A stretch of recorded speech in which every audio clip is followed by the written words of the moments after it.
of yourself, trying to show you things. In this video, you're going to learn exactly what dreams are from an esoteric view, how to control dreams, and how to dream more frequently. Dreams are not nonsense. They are expressions of the subconscious mind. In the daytime, we're using our conscious mind, what we are aware of. This represents the daytime, the sun, the external world. We're operating in the external, outside the body in the day. But when we go to sleep, we return inward. Everything does this breath. We breathe in through the nose and out through the nose. Everything does this in and out process in the universe. We live, we die every single day. We wake up, we express things in the external. Then at nighttime, we return back to darkness, back to the internal. This is the breath of the universe. We have summer, we have winter. This is the breath of the sun and the seasons with the earth. You have an internal world and an external world. External is physical, the internal is spiritual. Like I said, when we go to sleep, we are returning back to the internal world of your own consciousness and subconscious mind. Your subconscious mind holds everything about you,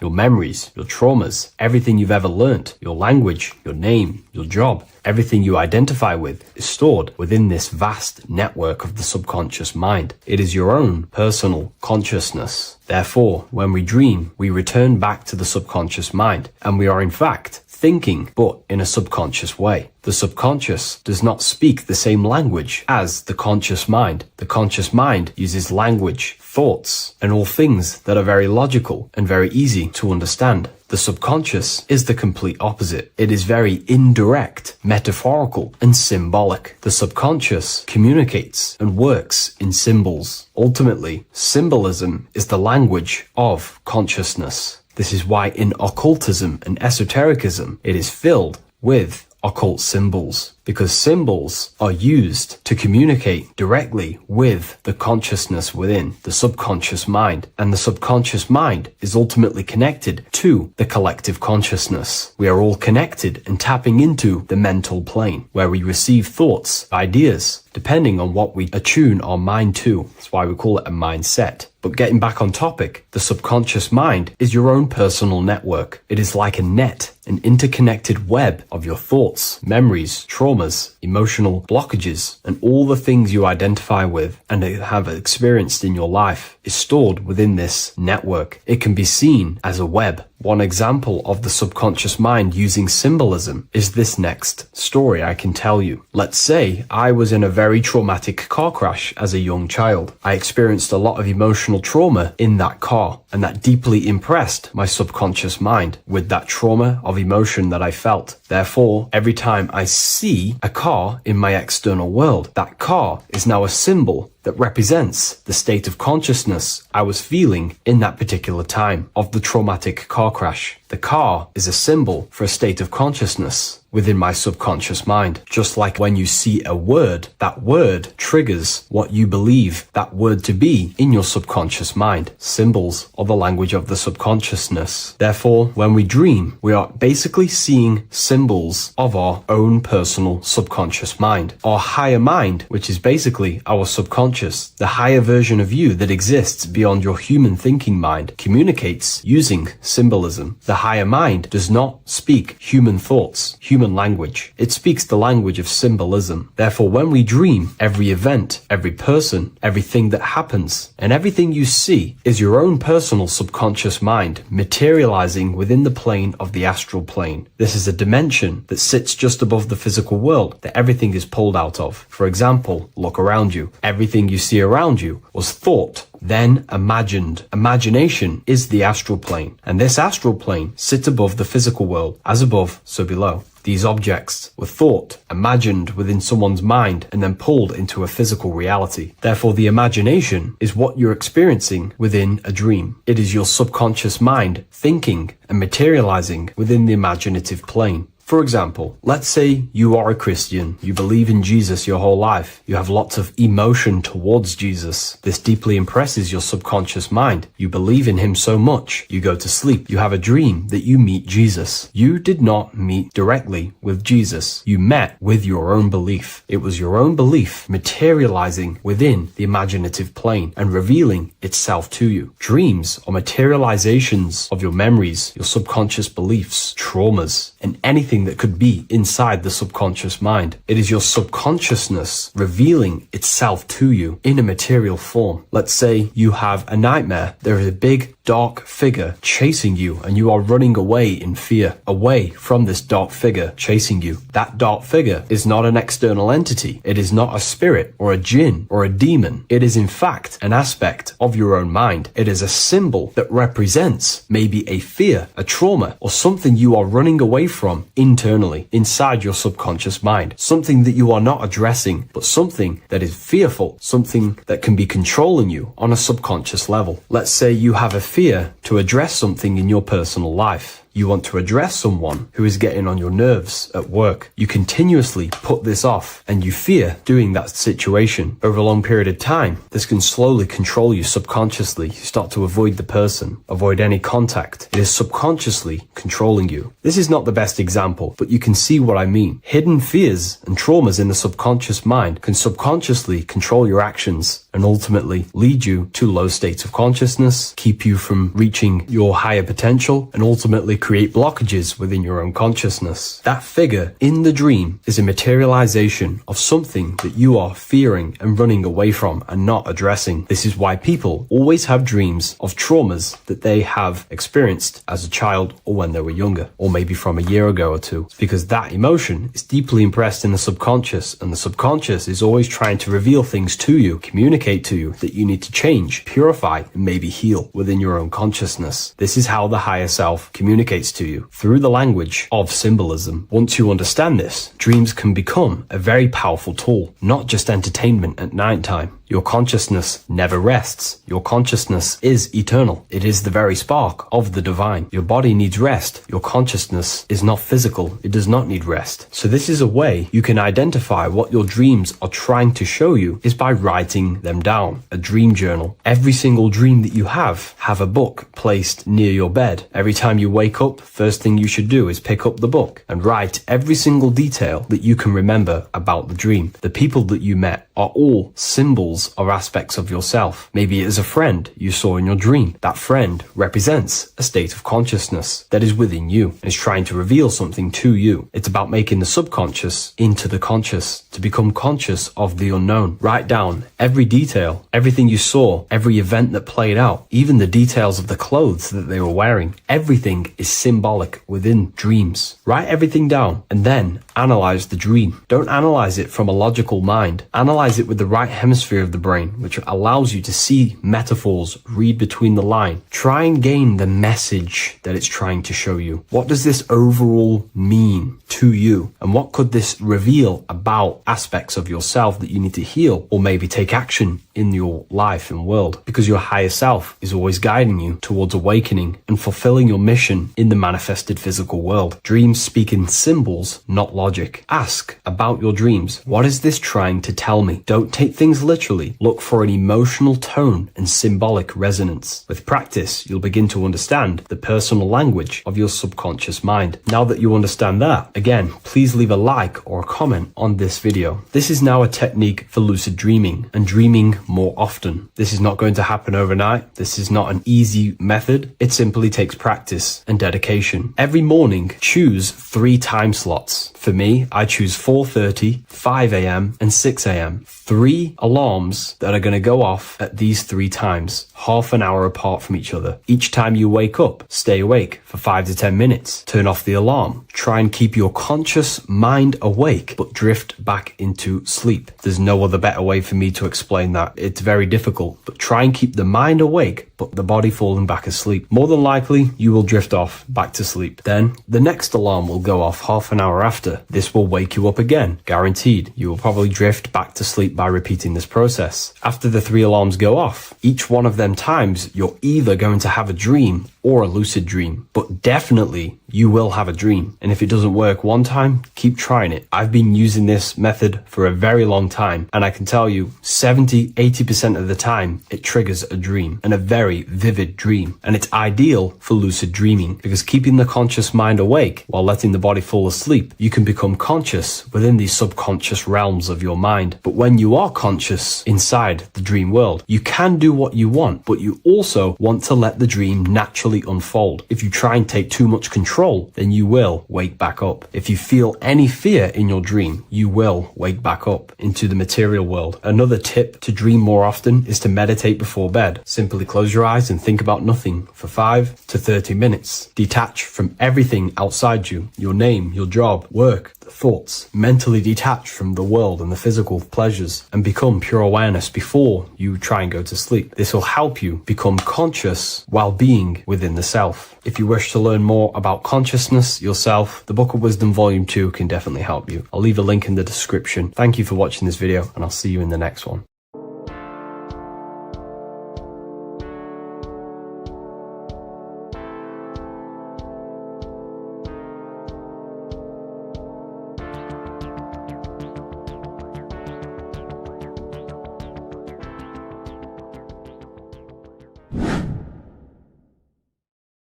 What are we all doing, people? Survival wisdom. Today we're going to be breaking down the Bible and its real, true metaphysical meaning. All of these slides within this video is taken from my book, The Book of Wisdom, so you can get all of these slides. So the Temple of Solomon, you are body, mind, and soul, which is the Holy Trinity, the moon, sun, and earth. The sun is your soul because the sun is its infinite source of energy. It is its own source of energy. And that is what your soul is. It's its own source of energy. The moon is mind. This is why you call people a lunatic. You're a lunatic. Luna means the moon. And inside of your mind, you have a specific mood. Mood is moon. And mind in German is Mond. And the word Mond means moon. And earth is your physical body because your body contains of the 4 elements, the 4 physical elements. Well, the Temple of Solomon is the temple of the soul and the mon, the soul and the mon, the soul and the mind. And it's the temple of the Holy Spirit in the Bible. Everything leads back to one singular point in the center of the brain. The brain is not the mind. It's mind over matter. Okay? The brain is the physical manifestation of the mind. The brain is the electrical computer which decodes the light waves given to it by the mind. This is why everything in the body leads back to one singular point. And we'll go over this in a minute. But this is controlling the physical body. This is the within. If you rearrange within, it spells high twin because within you is your twin, your true self. And it's just an entity in the center of the mind. And if you shut your eyes, you can feel it. Your awareness is in the center of the brain. So there's just an empty chamber in the center of the 2 cherubs, the 2 brains. They are 2 separate brains. They're 2 hemispheres. And the empty chamber, when scientists chop it up and see it's just an empty chamber, well, because you can't see in that plane of reality, you cannot see the mind. You cannot see thoughts. It is invisible to the human eyes, to the visible light spectrum, to the 2 eyes. The reason why we call it the third eye in the center of the brain, it's not the third eye, it's your true self. It's the mind and soul. It's an eye because it does see. It's the all-seeing eye that you always see here. There's some Masonic artwork showing the 2 pillars, the 2 cherubs, the 2 hemispheres of the brain, and the inner eye. This is the eye that sees all things. What do I mean by seeing all things? Not physically. It sees the mind. It's what, because your soul is watching the mind. You can observe the mind. You are not the mind. And if you meditate deeply enough, you can go beyond the mind. It's the all-seeing eye. It sees the mind. It sees what emotions you're feeling. It sees what you're thinking. It sees what you're seeing with the 2 eyes.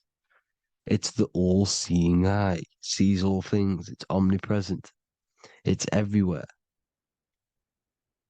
Because the mind can be anywhere. The mind can switch itself into any place it wants. There is no limitations with the mind. So there is 2 hemispheres in the brain. And in the Bible, there is a quote saying the most holy place between the two cherubs.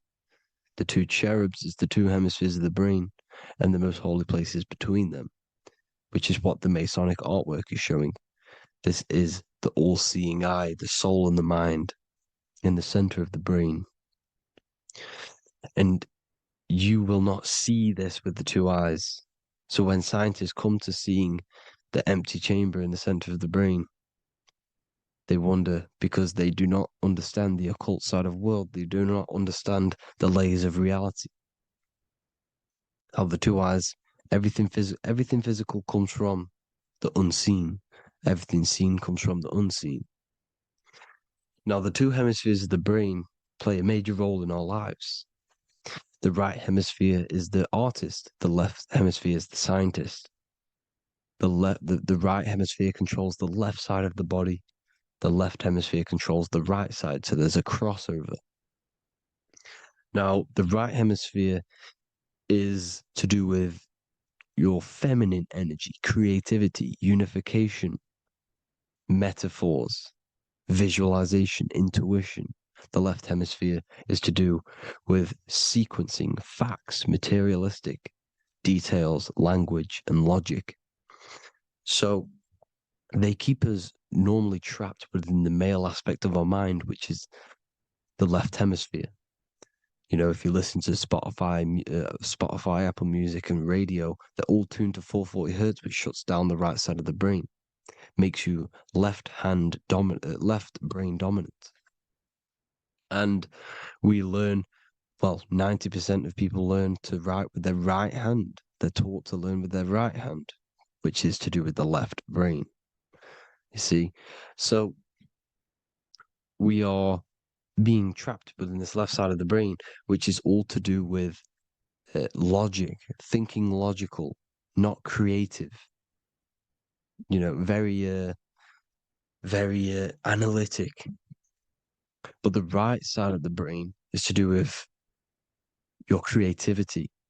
So the right side of the brain is perceiving reality as a holistic perception. Now, what do I mean? If you're riding through a woods, for example, if you're riding through a woods, your right hemisphere is seeing the whole woods as one unified woods. The left hemisphere's job is to break down the perception given to it by the right hemisphere and break it down into individual trees. So what am I saying?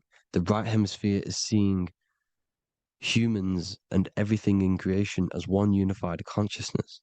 The left hemisphere is seeing individual egos. This is why the left hemisphere is the place of the ego, the right hemisphere is to do with the higher self. They're both needed, though. I'm not saying one's better than the other. It's balance. Now, they don't want you to see the unified picture, perception of creation. They want you to think everything is individual, everything doesn't come from the one, because all things come from the one. And we experience the two in this reality, dualism. In order to understand the one, we have to experience the two to advance. So, anyways, let's get away from the two hemispheres. The right hemisphere, like I said, is to do with the higher self. And this is why in John 21:6, it says, cast the net onto the right-hand side of the boat and you will find fish. Meaning, cast your energy, cast your perception into the right hemisphere of the brain, and you will find God, unification, and higher self. You will see things from a unified perspective. How we are all one, because we are all the same consciousness. The same spark that is in me is in you. This is why I am you and you are me. We are all the all-seeing eyes of God, just split up into individual bodies. We are all made up of the same essence, consciousness. And that consciousness, that mind and soul is in the center of the brain. You are just in different avatars. And until we see this, we'll forever be divided and conquered. Until we figure this out as a collective consciousness, we will forever be divided and conquered and ruled over. This is why the Bible says, ye are gods. You are the sons of the Most High, because we are. We are the Word made flesh. We are God made flesh. Mark 16:19. So then after the Lord had spoken unto them, he was received up into heaven. Head is heaven, H-E-A, and sat on the right hand of God. God is the consciousness in the center of the brain. Heaven is the head, and the right hand of God is the right hemisphere of the brain, meaning he sees things in unification, creativity, intuition, the higher mind, the higher brain.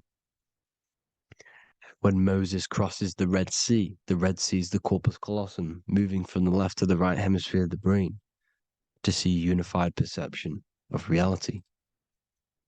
Head, H-E-A, heaven, same root word. This is why the ancients always depict God in the center of the brain. Here you see ancient Christian artwork showing God in the center of the brain, the light. Here you see it here. Here you see Ganesh, an Indian god, which is the brain.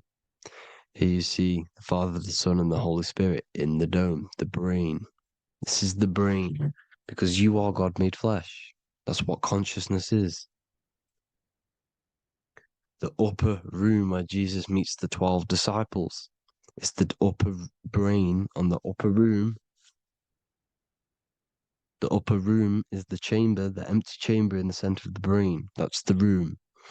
And the 12 disciples are the 12 cranial nerves in the brain, which pretty much rule the body, all the cranial nerves.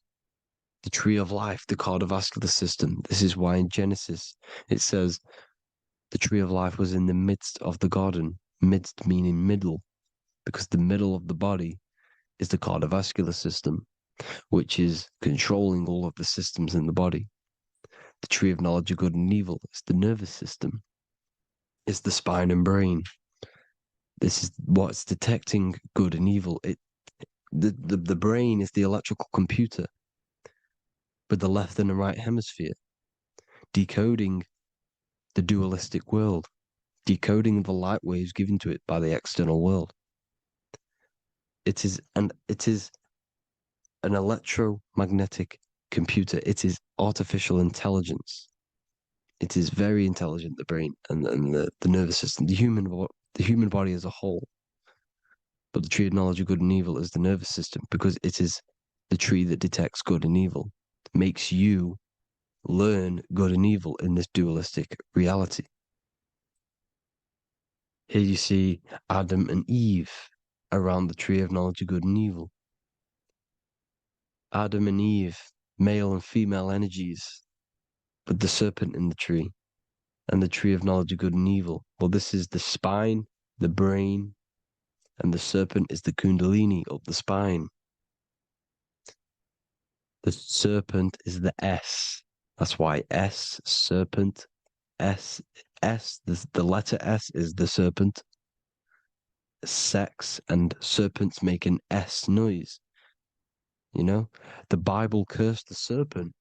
So we don't figure out the true religion.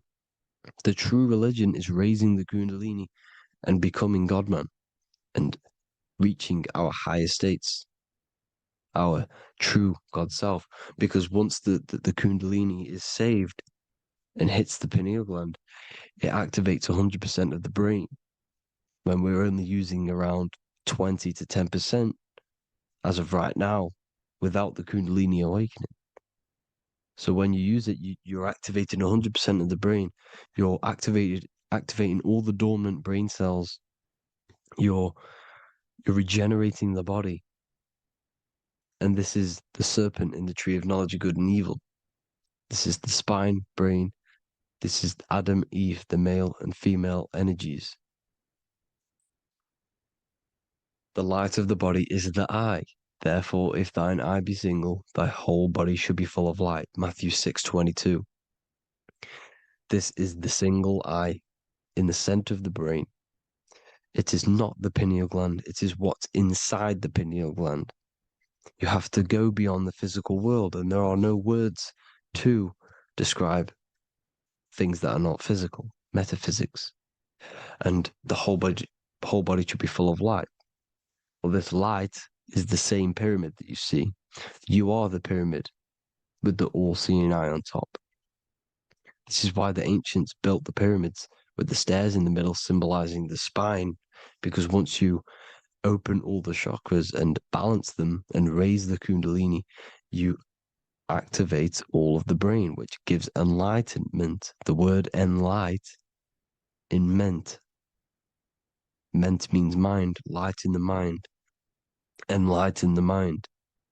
And this is enlightenment. We are the temple. And Jacob called the name of the place Peniel, for I have seen God face to face. Within spells high twin. Within you is the God self, which you need to manifest into the external world.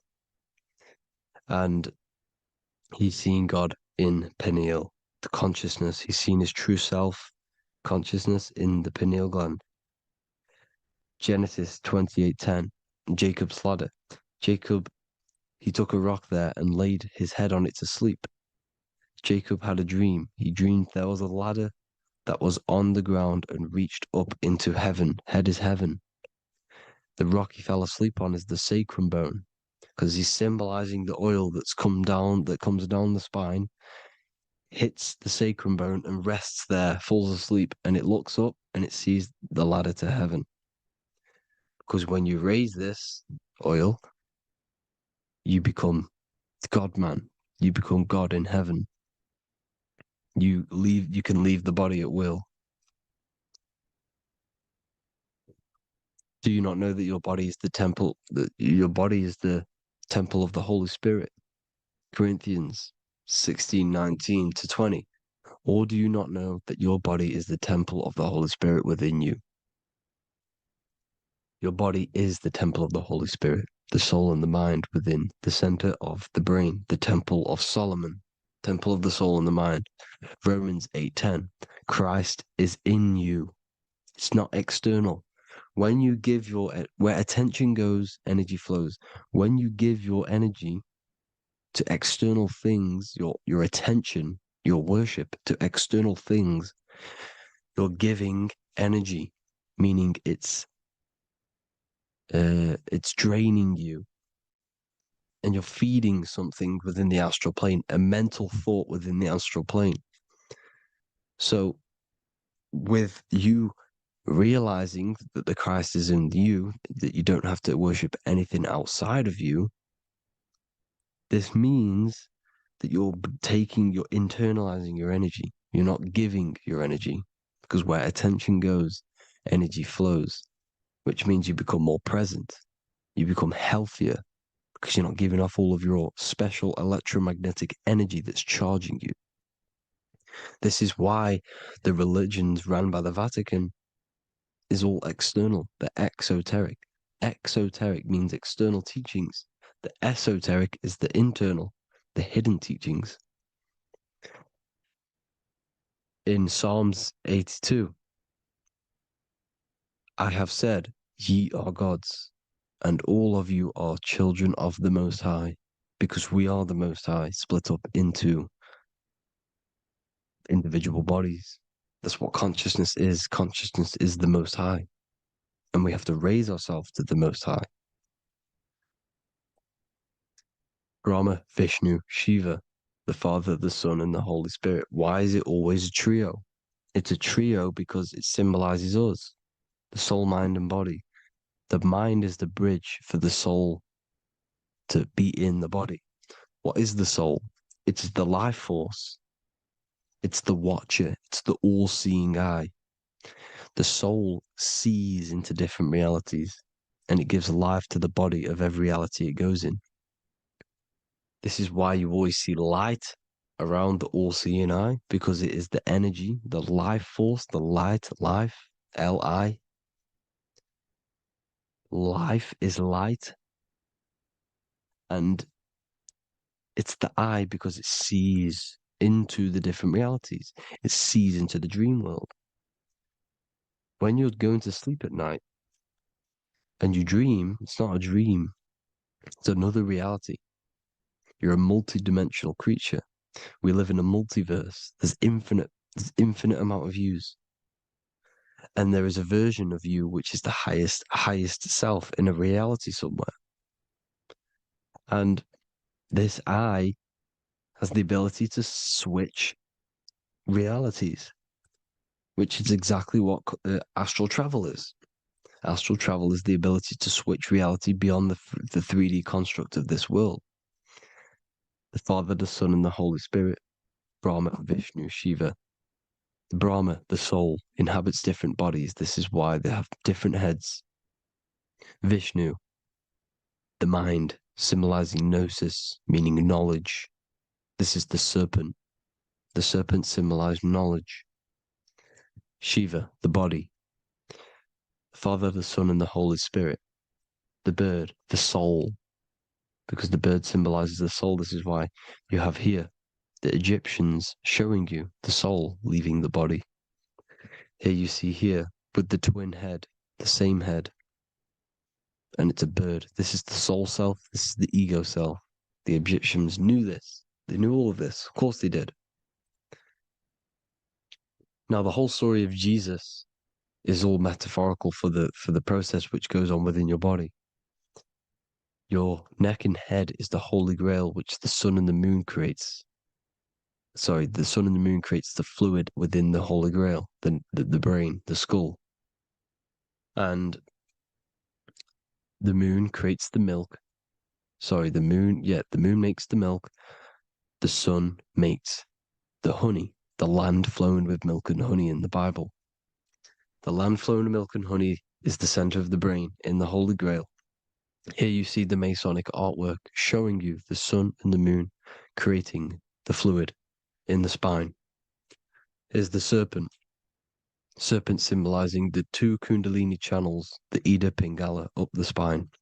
Here's the furnace raising the Kundalini, raising the oil, heating it up, and rising it to the crown. You see? So here you see more Masonic art, seeing the sun and the moon creating the holy fluid in the brain, in the cup, filling the cup. This is why it's a cup, because it's the Holy Grail. This is the holy oil in the center of the brain that gets released down the spine, which is Jesus coming down from heaven. It comes down the spine, down the River Jordan in the Bible. This is when Jesus goes from Nazareth to Jerusalem. He comes down the River Jordan, and Joseph and Mary are in Nazareth waiting for Jesus' return. Joseph and Mary symbolize the pineal and pituitary gland, which produce the two oils created by the sun and the moon. And he returns. When he returns, he gets crucified at 33, because there's 33 vertebrae at the back of the spine, and it crosses the vagus nerve. The crucifixion of the oil past 33 vertebrae creates God-man, and it creates your higher self, and it activates 100% of the brain. And you turn into spirit, you turn to your spirit self. This is why Jesus dies. He didn't physically die, it metaphorically dies, and becomes his higher self. The ego self is left behind. It's the same with the whole story of Jesus. Jesus comes down from heaven, which is the oil. He dies in a cave for 3 days, which is the oil hitting the cave. Here's the cave, and resurrects after 3 days. If you resurrect the oil, comes up and gets crucified at 33 in Golgotha. Golgotha translates to a place in the skull. The three wise men from the east. Well, if you look at the Masonic artwork, they'll always show you a ladder up to the east. Okay? Here you see north, south, west. This would be east. Here you see east here. East here. The ladder up to the east. The east is the top, up. Three wise men from the east. The thalamus, pituitary, and pineal gland in the center of the brain. The most important glands in the body. Here you see the Egyptians with the spine, the sun, and the two hemispheres of the brain. What did I say at the beginning? The sun is the soul. The sun is its own source of energy. It's the life force, which gives life to anything it inhabits. The soul is the same thing. That's why sun and soul mean the same thing. So, what I'm saying is consciousness is God. And this is why when it refers to as God in the Bible means your higher self, pretty much. And returning back to this higher self, because God is something that you need to manifest. Consciousness is God, and your body is a reflection of the creation by God. This is why everything in the body corresponds with the stars. The stars rule the body. We are an image of the stars. This body is an image of the whole of creation. Aries rules the head. This is the cerebrum. The ram in the brain is the ram, Aries. And we have something called the cerebrum, Aries, the ram. This is the Lamb of God moving to the higher mind. Taurus, which is the lower brain and neck, the cerebellum, the bull Taurus, the lower mind, and the cerebrum and the cerebellum, the ram and the bull, is what makes you ramble on. Ramble meaning walking. The higher mind and the lower mind working together makes the body ramble. Ramble is what makes you walk along. Thank you to Santos Bonacci. Gemini, the two twins, rules the two arms, the hands, and the lungs. These are the two twins of the body. Sagittarius, the horse, which rules the hips. Hips means hippo. Hippo means horse. Hippopotamus means water horse. Hippo means horse, and this is why we call them hips, because horses have massive hips. Capricorn, the kneecaps.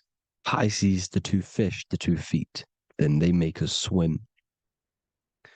We are an image of the stars, people. Well, the body is anyway. Consciousness is God, and the body is the image of the whole of creation. It's a reflection of the whole creation, as above, so below.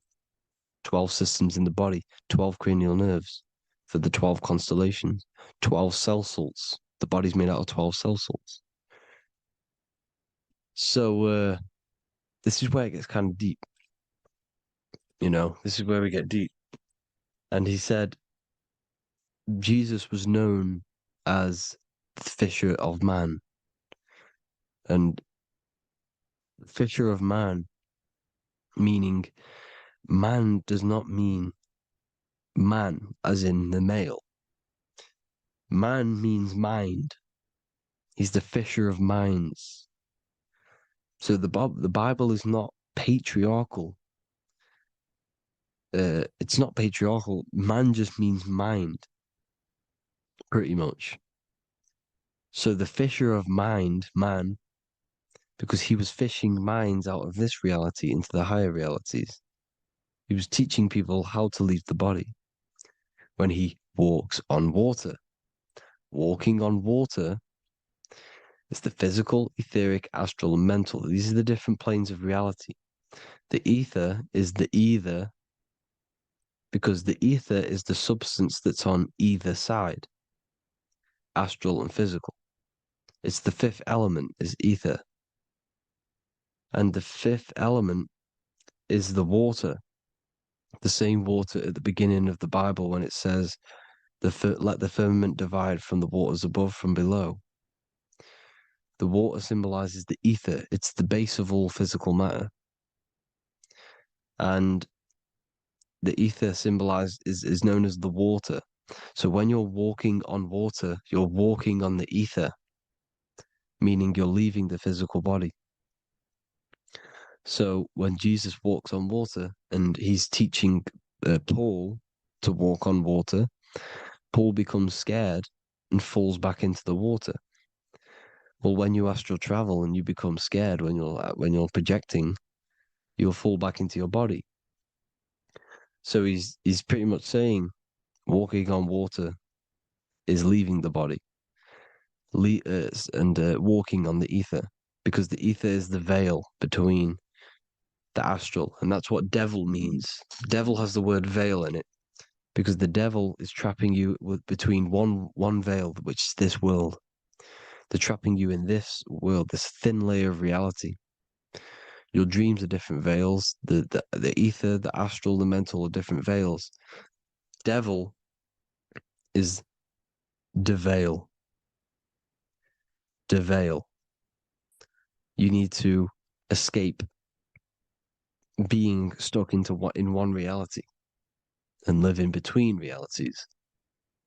And this is when you truly become a multi-dimensional being, because your soul is just the eye. That's what you are. You're just an eye, and you see into different worlds. And it also, when Jesus means the fisher of man, the fisher of minds, he is. There are. I truly believe, because of my research, that there is other worlds. It's not just this one. There's higher worlds. There's an infinite amount of you, and you've been in you, in them dreams you call dreams. Them dreams are other realities that you are in. That's why when you're there, you don't feel like you're in a dream. You feel like it's 100% real, because it is real. So this is why the ancients always depicted the many different heads, because there's many different versions of you. And this I, the soul, the watcher, is switching itself into different bodies at all times. Well, when you sleep, when you astral project. And this is what the ancients were doing. They understood the multiverse, and they could switch bodies at will. And this is what the 7 seals are in the Bible, also known as the 7 chakras. These are literally portals within us to these different worlds. We're in the heart at the moment. Earth, rearranged, spells heart, meaning middle. This is where good and evil exist. It's the middle point, the midpoint of realities. So I hope you all enjoyed the video. All of this knowledge that I've give you in this video is inside of my book, the Book of Wisdom. The Book of Wisdom gets updated every single month with new pages. It's a one-time payment for a lifetime worth of research and knowledge by me. So if you do want to get it, the link will be in the description. But I hope you all gain some amazing insight. Please like, comment, and share to help the algorithm, and drop a subscription. And for more lectures, every 2 days, I drop lectures and knowledge within the Patreon. If you want to support the channel, join the Patreon. Everything's in the description, because we are not monetized on YouTube. Thank you all. Have an amazing day.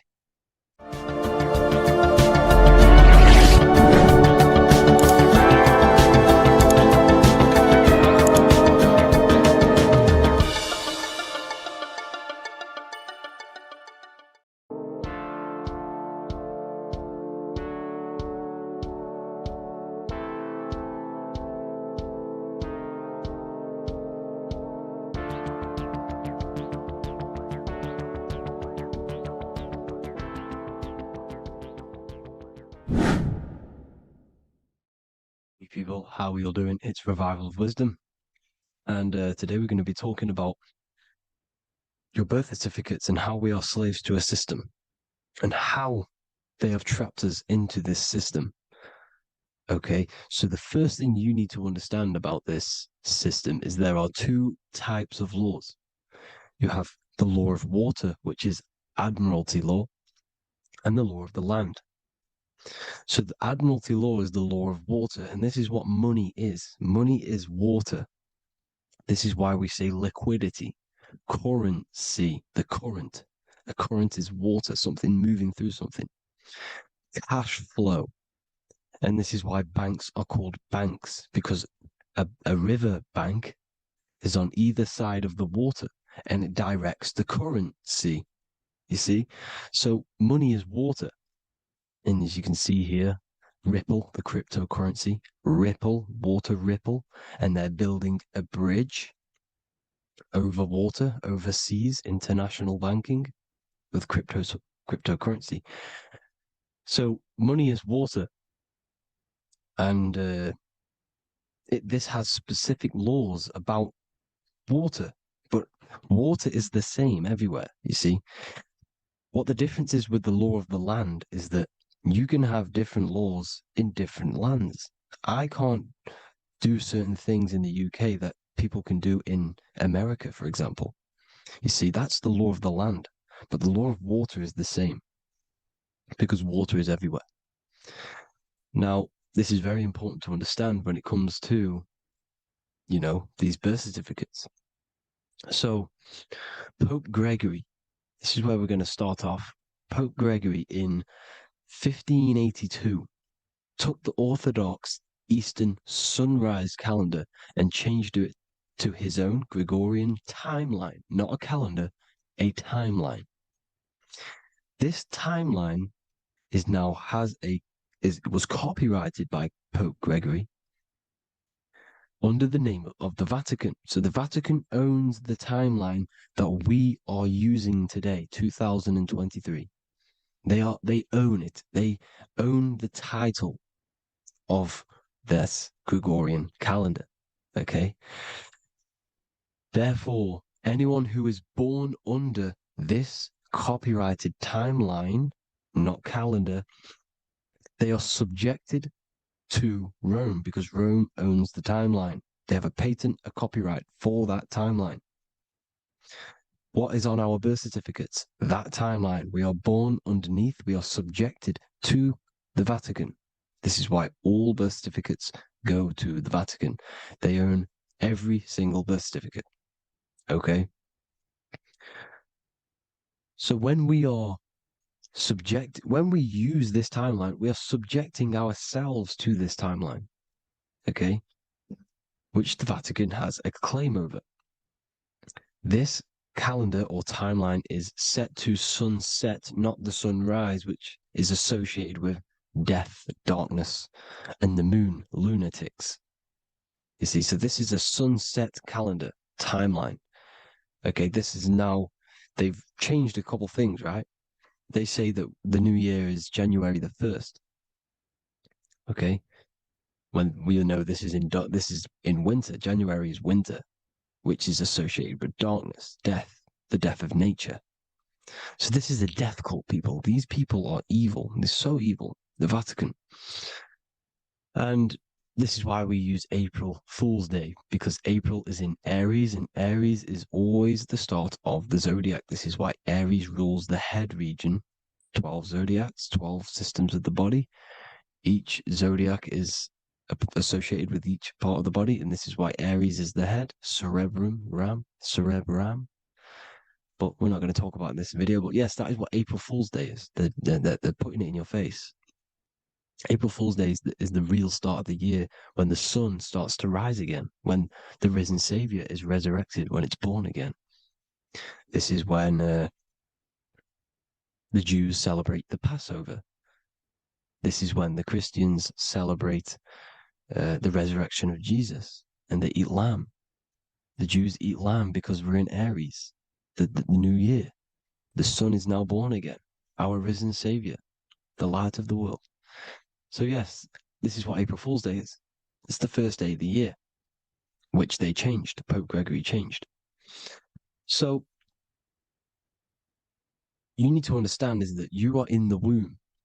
You are inside of a ship, because every ship, literally a ship, every ship is female. This is why they say she delivers the product, because she does deliver the product. You, the baby. Same thing with a ship. They deliver products. They are a she. And when they pull up to the bay, like you can see on this picture, they're pulling up to the bay. This is now called the birth canal. The ship is now in birth on paper. Okay, this is law. And when they pull up, they tie up to the bay, and now they get a certificate of manifest certifying all of the products which are on the ship and what they are bringing into that nation. Okay, so you're bringing in this many of that, everything's on the certificate of manifest. And this certificate as manifest is also your birth certificate, because you are traveling through water when you are in the birth canal of your mother, because you are in water when you are in the womb, and you travel through the birth canal. And when you arrive, you get a certificate of manifest with the name, how many, the quantity, that's your birth certificate. Okay. And this is what it is. We are a well, we're not a corporation, but we represent a corporation, which is your name in full capital letters. That is your corporation. You cannot physically tax a body, but you can tax a corporation. This is why we get charged. This is why we get taxed, because it all goes down to the corporation, which our name represents, which we are subjecting ourselves to. We are my name. I am subjecting myself to this name, and that name has a corporation which I represent, which I subject myself to. You see, this is how we are attached to this straw man, this character that they have built on paper. So it's a character which is on paper. This is what we represent. So when the woman gives birth, she delivers the baby, and then she has another substance. Now I'm going to break down how they attach this name to us, how they do it. Okay. Our mother is carrying us the product in the womb, the water. And it goes, for example, it goes from the United Kingdom into a state-owned, corporate, federal-owned hospital, which is government-owned. She does not declare the package when she enters the building. Aha, so keep that in mind.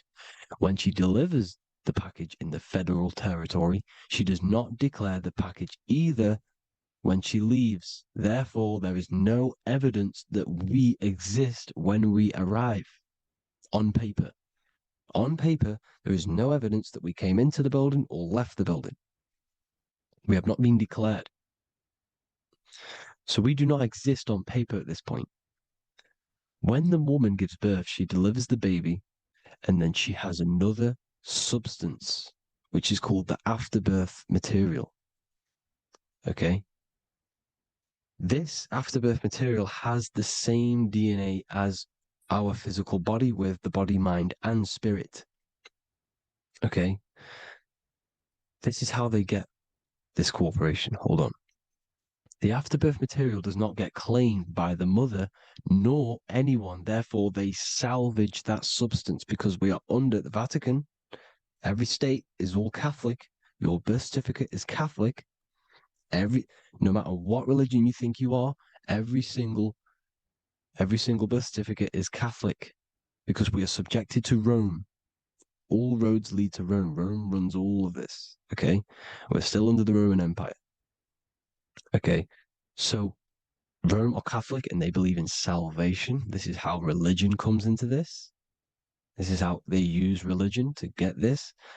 So they salvage the afterbirth material and they claim it and they salvage it and give it and charge it to Rome. And they give it a name. Here's the legal term, born alive. Here's what it says. Each product of such birth is considered live, born, and fully recognized as a human person. So each product of such birth, so that could be anything, the afterbirth, the person who actually comes out, the baby. So your afterbirth, which we do not take with us, we take the baby with us. They keep that in the hospital. They collect the afterbirth and they salvage it and they give it the name, which it is us. We are a representative to that afterbirth material, which they put the name on, they claimed, which is subject to Rome. So we are walking around our whole lives as a representative to that claimed salvaged afterbirth material, which the federal state have. Okay. We are under the Catholic Church, Vatican. Therefore, the afterbirth material is a child of God. See, on paper, therefore, they believe in salvation and salvage the afterbirth material. This material has no mother or father. The state pick it up.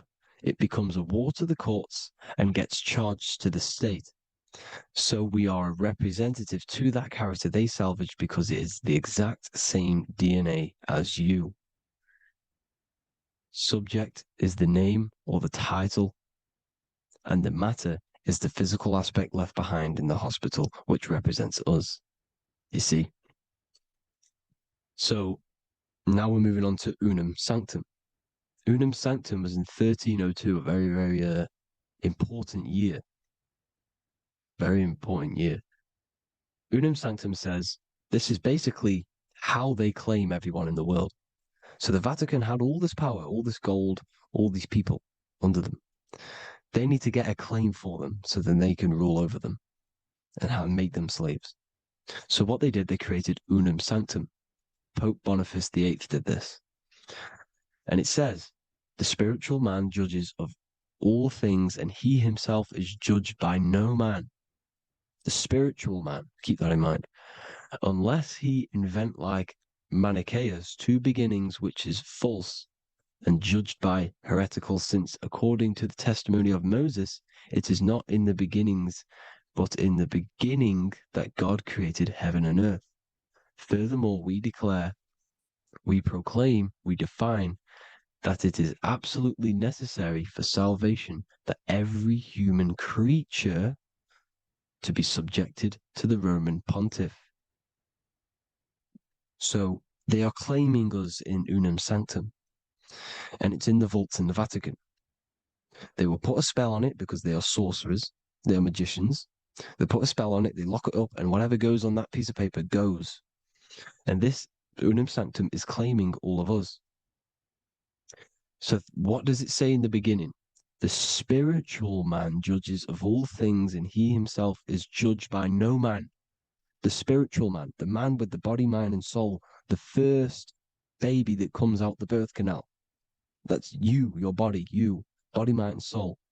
You have the Christ, which is I am, which is grace. Grace means here now, in the present. You have the Christ, which means I am. Therefore, you have a soul. If you can say I am, you have the Christ. You have a soul. But a creature can be anything with no soul. You see, so no man can judge the man with the soul. However, as it says in the second part, we proclaim, we define that it's absolutely necessary for salvation that every human creature to be subject to the Roman pontiff. So they are subjecting the afterbirth, not the man with the body, mind, and soul, but the afterbirth to the Roman pontiff, to the Roman Catholic Church. We are the ones who are claiming to be the afterbirth material, which is our birth certificate, which is our representative. We represent that because it is our DNA. This is how we are stuck. We are stuck because we represent this DNA, which is on paper, recorded. You see? So we, being untaught, uneducated in these subjects, we are subjecting ourselves to this system, to this slavery, because we just want to live. We just want to live happily, just peaceful. Think about it. Where's all this coming from? Where's all this war, all this killing, deaths coming from? We just want to live. It's coming from the Catholic Church, these evil death cult, which has subjected us, which has used us as slaves, and we are still slaves, and it's just going to get worse and worse and worse. So this is how we have subjected ourselves to be the slaves to this system. It's a lot to take in, and there's a lot more deeper stuff which goes into this. I'm just going over the surface. I'm going quite deep, but there is little details that I still need to learn myself. But this is the general how that we've been stuck to this slave system. So we are batteries, okay? This is why we get charged. When you go in a court, you get charged, okay? Because you're a biological battery.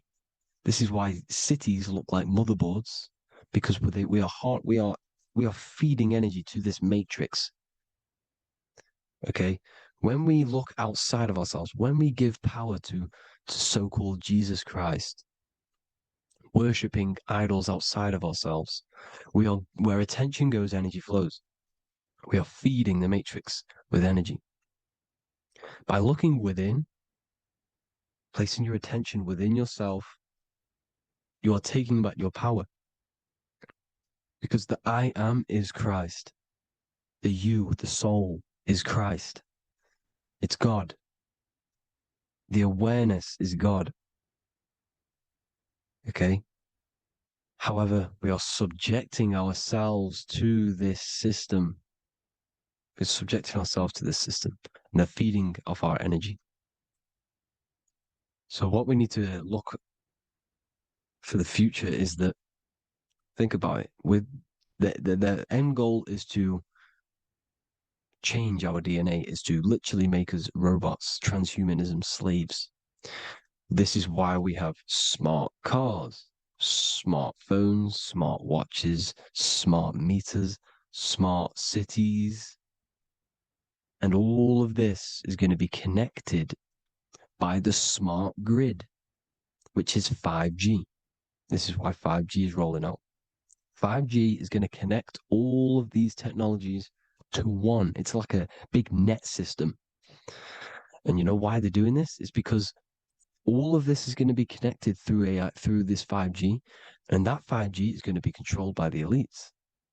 So you say anything wrong, you do something wrong, you say the wrong thing online, they'll turn off your car, they'll turn off your phone, they'll turn off your smartwatch, they'll turn off your TV, because it's all going to be connected and controlled by the smart grid.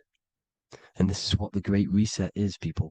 But they're going to trap us inside of these 15-minute smart cities so we can't leave the area, because they're going to use climate change as a tool to enslave us to not travel because of so-called climate change and the fumes that we are putting into the air, which is all BS. They're doing this to push these new cities, to push all of it. But listen, they're trying to get inside of your body. The only way they can do that is to get you addicted and using this technology. First, they got on the body with the smartphone. Well, first of all, we use the technology. We get used to it with it in our hand. The next step for them was to get on the body, which is the Apple Watch, as you see down here. They have now successfully got onto the body. The next thing is to get inside of the body. This is the brain chip. You see how they've slowly lured their way in, slowly got you addicted to this technology, got you dependent on this technology. And what they're going to do is that they're going to mold society to be dependent on the brain chip. So in order, for example, if you want to go and pay for food, you're going to have to get a chip to pay for the food, because it's all going to be digital money. And that digital money will be connected to the chip, and you'll need the chip to pay for things. You see? So this is how they're slowly transhumanizing us. These phones, these apps, these things which are all which are all using, was created by Freemasons. Mason means traveler, because they travel the depths of the mind. They understand human consciousness. They understand the brain. They understand the mind. By the deepest root cause, they understand it. This is what Masonry is. It's the occult. So these technologies is designed by these people. This is why they're so addictive, because they understand how it works. They understand how to get people addicted, because they understand human consciousness, the brain, the body, and the mind. So this is the advantage Freemasons have over us. And these secret societies, which have gone through the orders of Freemasonry and progressed onto these secret societies, which are the evil side, because I'm not saying Freemasonry is evil, okay? But the societies which they go beyond Freemasonry, because you can go beyond the 33rd degree into these secret societies, and they use this knowledge for the bad, to enslave people. And this is what's going to happen. Transhumanism. So I hope you all learned some insight for today. Please do a bit more research on, the birth certificate and stuff like that, the straw man. And have an amazing day, people. Please like, comment, and subscribe. Peace.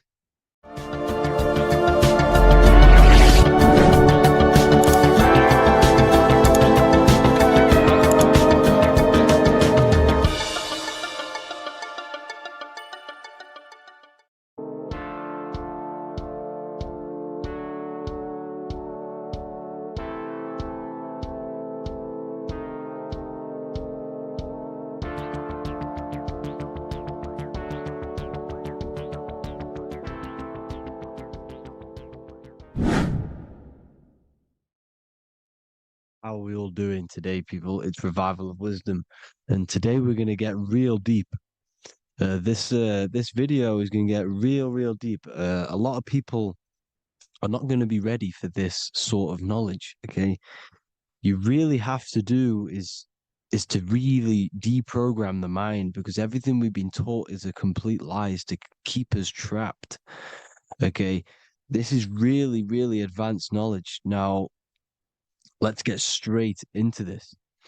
All of the ancients depicted other worlds, and they called this place Midgard. Midgard is the mid garden, the middle garden. This is why the Masonic symbolism on the floor is always a black and white checkered board, symbolizing the polarity here, the good and bad, because we're in the middle garden, the heart. Earth rearranged spells heart, because we're in the heart of the system of whatever it is, a super quantum computer, whatever you want to call it, simulation. Now, in the Quran, it talks about the 7 layers of heaven. All of these ancient artworks are depicting these different layers of reality. Okay, and look at the Egyptians here with the boat outside of the firmament. Boats travel on water, and this is exactly what the Masons are doing. So they're still using the same symbols. Why? Because it's the same knowledge, just hidden. The Egyptians have the same knowledge as the Freemasons. It's just hidden. Now, this cosmology that they're showing here, which is probably made maybe 100 years ago, this painting or artwork, is the exact same as the one we see here with the arch, the boat. It's similar, because the boat is symbolizing traveling these other worlds, because the ether is also symbolized as water, because if you look up at the stars through a telescope, it looks like it's water. It's shining through water, because this ether, whatever this substance is outside of this world, was symbolized as water. Okay, and look at all these ancient depictions showing these different layers of reality. Now, we are being trapped within this 3D dimensional world, which is the cube, the Saturn cube, because there are 6 sides to everything in this world: front, back, left, right, up and down. 6, which is the cube, because we're in the Saturn's world. Okay, now, always been depicted as a tree of life, the tree of the universe has always been depicted as this tree. Because let's get a bit deeper. Now, the cosmology of this reality is the sun, the moon, and Polaris, always in the Masonic art. The sun, the moon, and Polaris, the all-seeing eye. If you go inside of the temples, of the Masonic temples, they always have this star in the middle, shining light beams. Okay? Look here. The light beams coming from the big star in the middle, which is Polaris. This eye is God. It's God's light shining down from his abundance. Now, when you astral travel, you will see this big ball of light above you, and this big ball of light is God. But you cannot travel towards it until you are pure. Doesn't work like that. You have to become formless. You have to become pure before you can become one with the light. In all these Masonic artworks, it's all depicting the star in the center. This star is Polaris because Polaris is the way out of this place. And this is why you see the stairway to heaven all the way up to the light beam, the light source. What does it say in the Bible? God is light because everything is made out of one substance, and that substance is light. And it symbolizes the eye because God is an eye. All things that are alive have an eye. And we all say, I am. We all see these realities through eyes. God is an eye. He's the all-seeing eye. He sees all things at all times. And he is projecting this light. And this light comes down to create all the different levels of the worlds. And this is what the two pillars symbolize the number 11. 11, the number 1, is just a vertical line. It's the one. It's a 1 point. 11 symbolizes the mirror nature of reality. Everything's mirrored, as above, so below. Now, the 11 also symbolizes openings, doorways. And as you can see here, an opening to the all-seeing eye. And you see here again, an opening to the stairway all the way up to the light. This light is the light of God in the astral worlds, beyond this world. Now, Polaris has also been symbolized as the UFO. They put the truth in plain sight. So, you know, in the films, how the UFOs suck people up. That's what Polaris is doing. If you ascend beyond this world, if you do not ascend beyond this world, you will be reincarnated in this world. The whole thing is to outgrow this consciousness to the plane above. And I'm not just making this up. I'm going to be bringing in scriptures after this.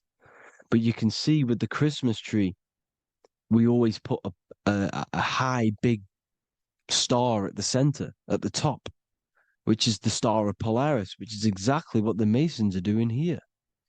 The star at the top. And it's on top of our Christmas trees. And all of these symbolize the other stars because Polaris is the most high star. And all the other stars are wrapped around the firmament lower than Polaris. And that's exactly what the Christmas tree is. And it's a triangle. It's a triangle, just like light beams travel from one point in the triangle, just like the all-seeing eye. It's a triangle. The light is coming from one point and sending its rays downward. You see, it's kind of like you see here with the water. And the lower you go, the darker it gets, the more evil it becomes. And this is what the ancients would call hell. Now, this all-seeing eye is Polaris.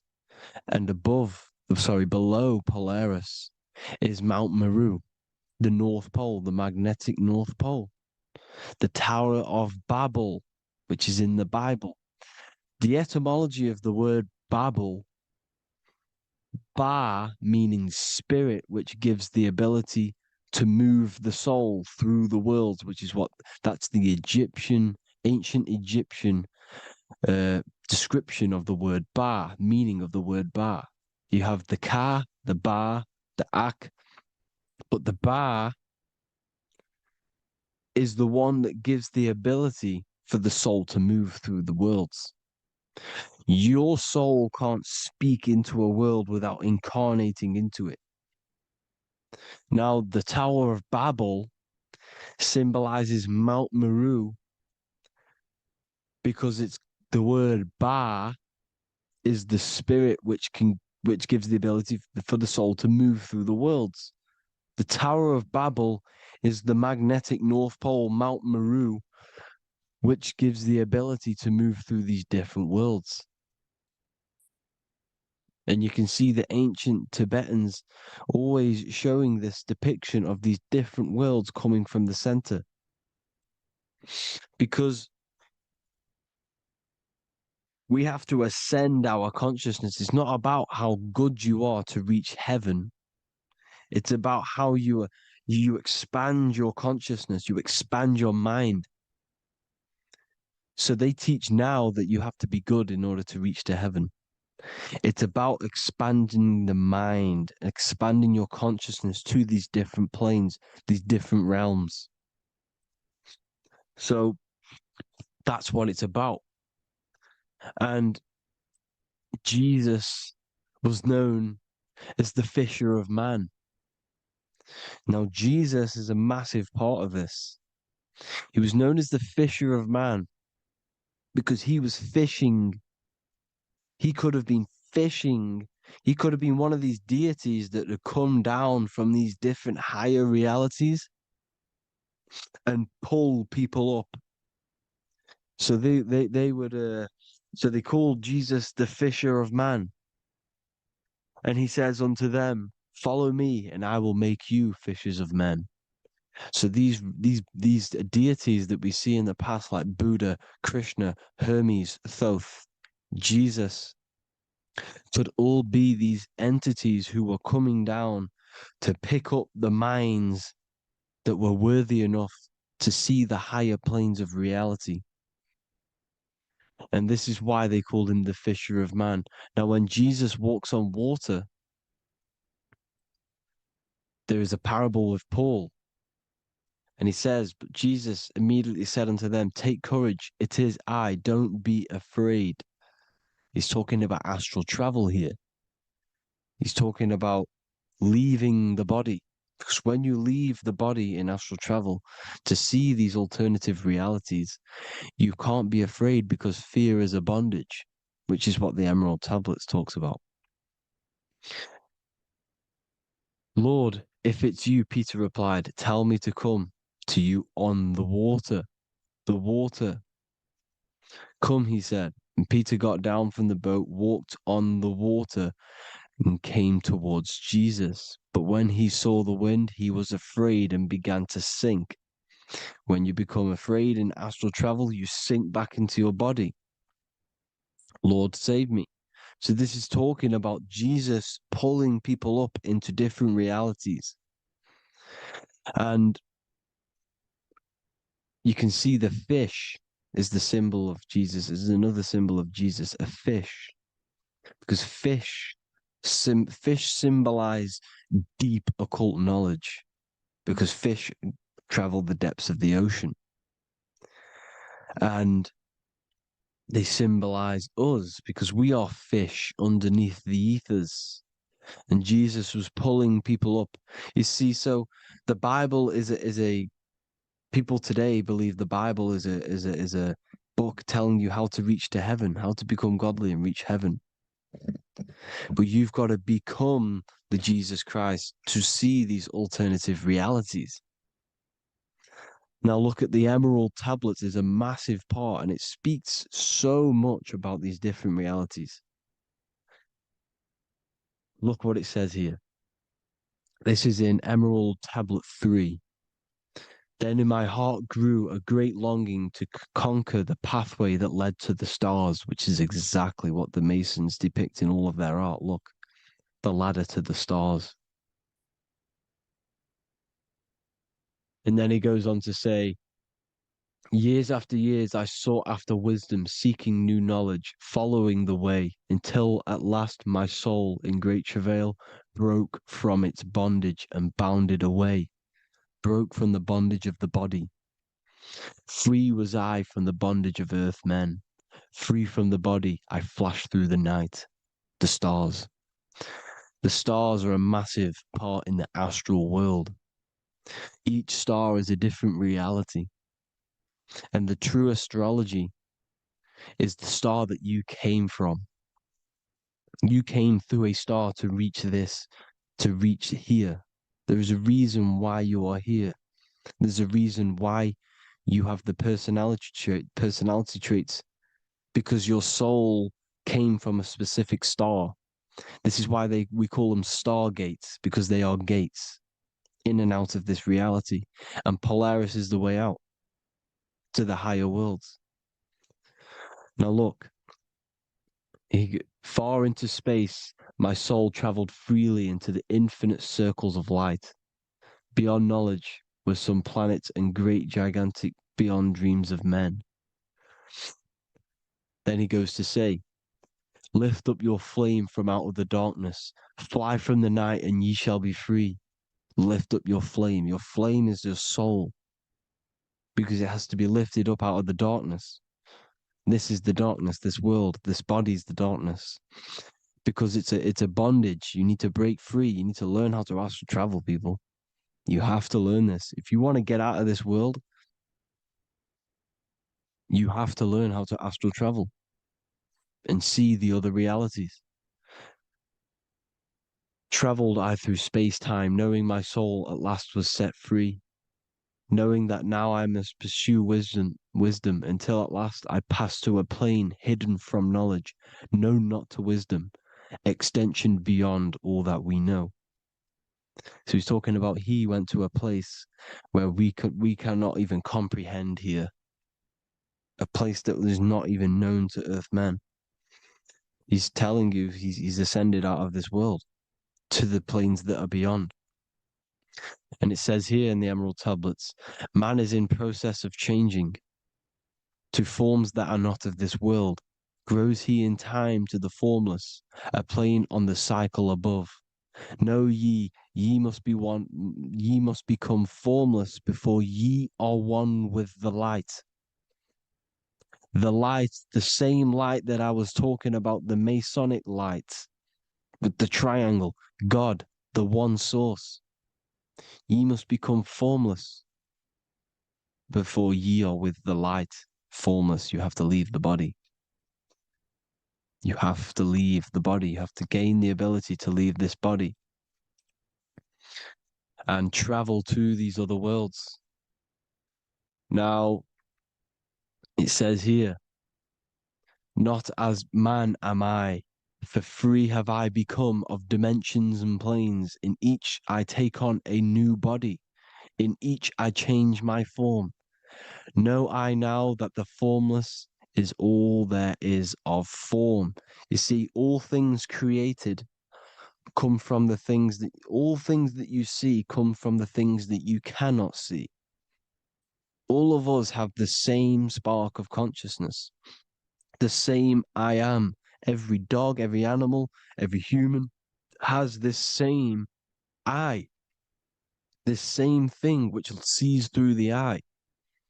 It's formless. It takes this formless entity is the same entity of us. We are all the same entity in different bodies. And this entity it was represented as the flame, the cosmic flame, which is inside of all of us. And this is why the Masons depicted your spine as a candle or the Holy Grail. You would either see this or a candle with a flame on the top, because the Holy Grail is your consciousness, which is on top of your spine, which is the candle. Now, Jesus, Thoth, Buddha were all these deities which were coming down to lift people up because they were fishermen of men. And he would lift you up to the higher worlds, out of this world, to the ones above. Now, Thoth, you can see him here, he's leading the way. He's holding someone and he's leading the way with knowledge and power. He was leading the way to other worlds, out of this world. There's no point trying to change this world. This world will stay the same. It will stay the same. You have to get out of this world. And that's what they're telling you. That's what they're keeping you from. They're keeping you stuck within this thin layer of reality. So what the Masons are doing, they have the ability to astral travel. They're living not stuck and bound to one reality, but living within the different layers of reality. And this is what Morpheus was doing in the Matrix. Morpheus was going into the Matrix to go and get Neo, which is exactly what Jesus was doing, pulling up people out of this world to the ones higher. And that's exactly what Morpheus is doing in the Matrix. If you haven't watched the Matrix, go and watch it. It will blow your mind. Everything I'm saying in this video, you will see it. Except that you don't need to use a machine to enter the Matrix. You just use your body. Well, you use your consciousness to leave this body. You see, Neo was also uploading himself into the simulation to pull people out of the simulation. And this is exactly what all of these gods were doing. The Fisher of Man. Look, he was pulling people up out of this reality with the knowledge. Now, Jesus was always depicted with the mushrooms. Look at all this mushroom art. Mushrooms were literally the origin of Christianity. You can see it everywhere. There's mushrooms in all of the ancient art. Every single one of these paintings you see here, there's mushrooms on them. Mushrooms have the ability to see alternative states of consciousness. Now, if you go and do them and you go to sleep, if you pop mushrooms, you go to sleep and you will wake up in another reality. You will wake up in another reality. Don't try it if you don't want to do it. But if you've got the heart to do it, do it. Eat them and go to sleep. You'll wake up in another reality. And Jesus was handing out mushrooms to the bright minds, to the minds that he wanted to fish out and pull up to the higher realities. He was giving them mushrooms to see themselves in an alternative state, in an alternative reality. This is why there was so much mushroom art, and it's not just ancient Christians; it's Sumerians, it's the Mayans, the Celtics, the Egyptians, all used mushrooms, all of them. Look at all this art; it's on stones, it's everywhere, because mushrooms. See, everything in nature is a micro macro. Look at the form of a mushroom. It's literally your spine and brain because they alter your consciousness. Your body is just a radio receiver. Everything that you're experiencing is a program being ran by the central nervous system, and your consciousness is experiencing this program, these electrical impulses of the nervous system, because it's all feeding back to one point, which is the pineal gland. And this is the candle with the light on it. Type in Masonic candle and you'll see it. It's your spine with your spark of consciousness on top of the spine. And it's a mushroom because this sends you to alternative states of consciousness, alternative realities. Now, they were all doing this, the Egyptians, the Mayans.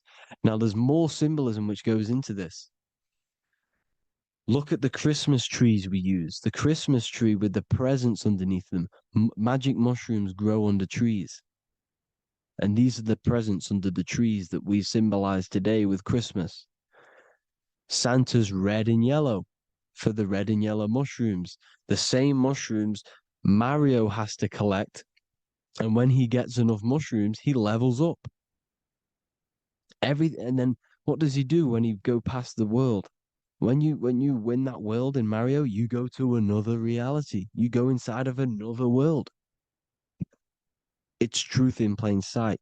And it's using mushrooms. It's using mushrooms. Everything, all all of the characters in Mario, well, a lot of them are mushrooms. Look at this one. The presents, black, yellow, and red and white. Red and white mushrooms. And the bow on the top is the mushroom head.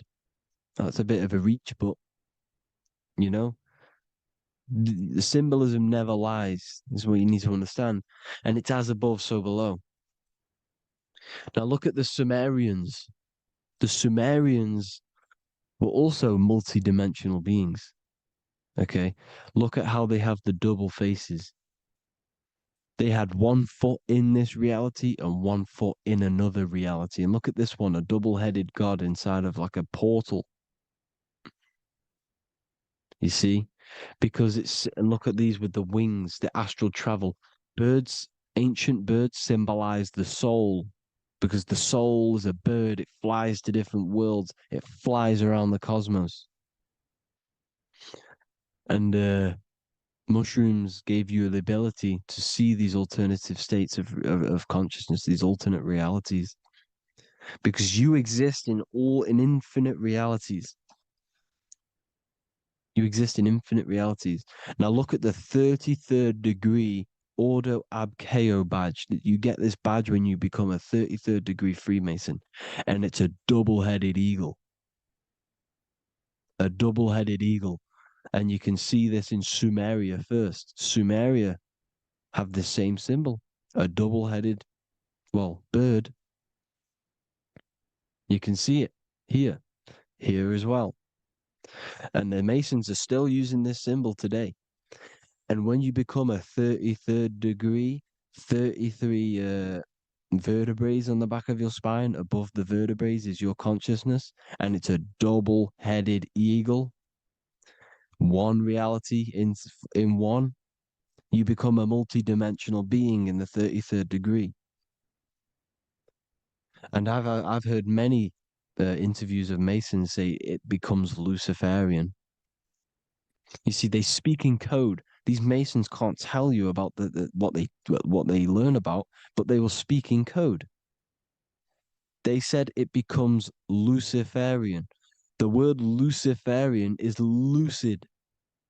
The root word of Luciferian is lucid, and lucid is lucid dreaming, alternative realities, dream worlds.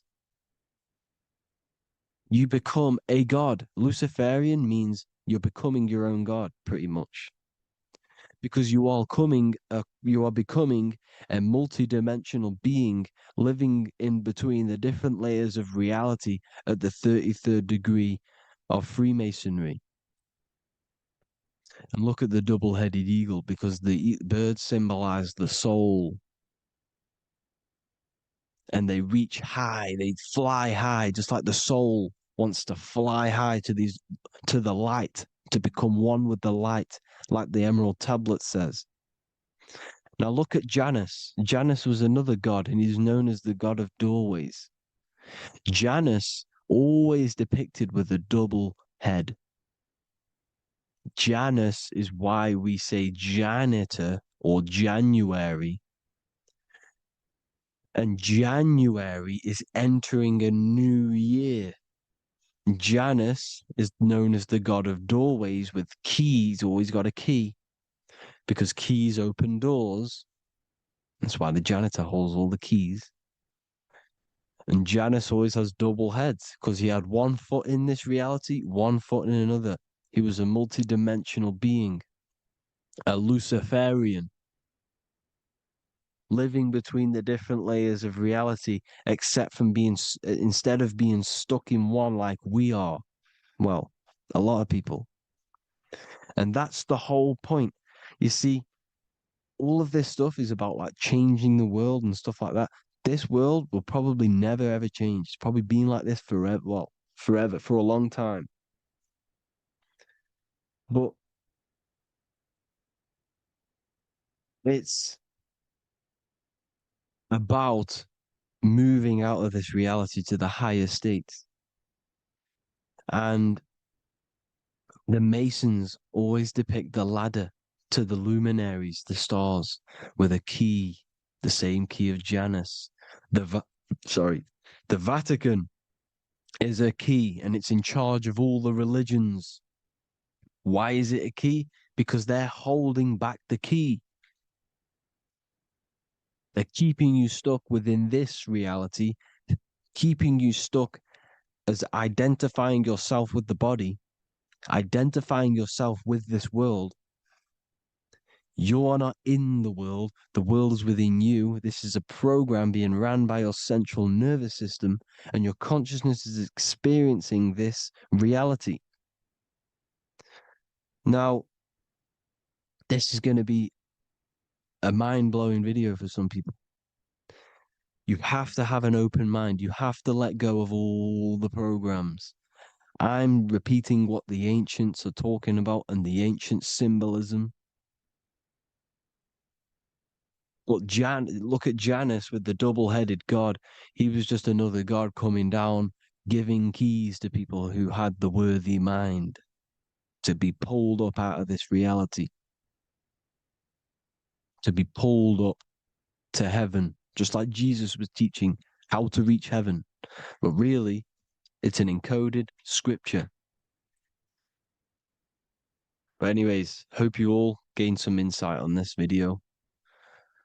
Have an amazing day. Please like, share, comment. All the links are in the bio for the PDF, for the Manifestation Mastery course, and all the other amazing stuff. And if you want to support the channel, I'd greatly appreciate if you became a Patreon member. Hope you'll have an amazing day, people. God bless.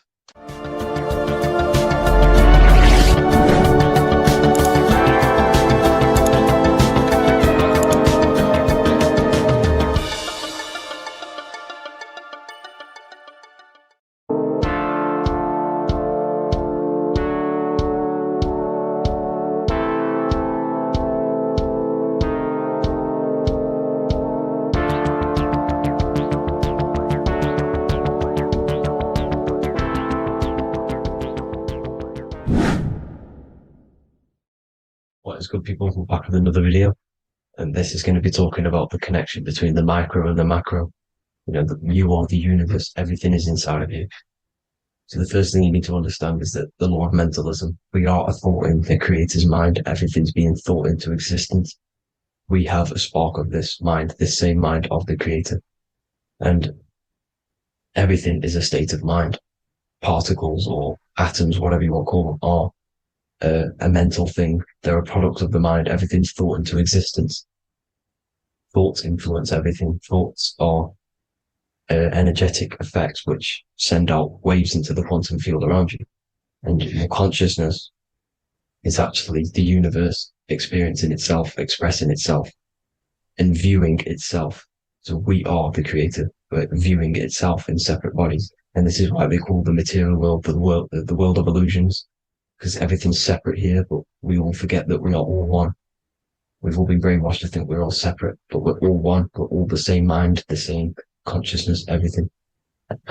So everything's created out of toroidal fields. God created the toroidal field. That's the only thing that exists, because atoms are toroidal fields, and it's the basis behind all creation. As you can see it in the owl's eyes, it creates the infinity symbol. And this was the apple. That apple is a toroidal field. And the toroidal field is made out of dielectricity, which is ether.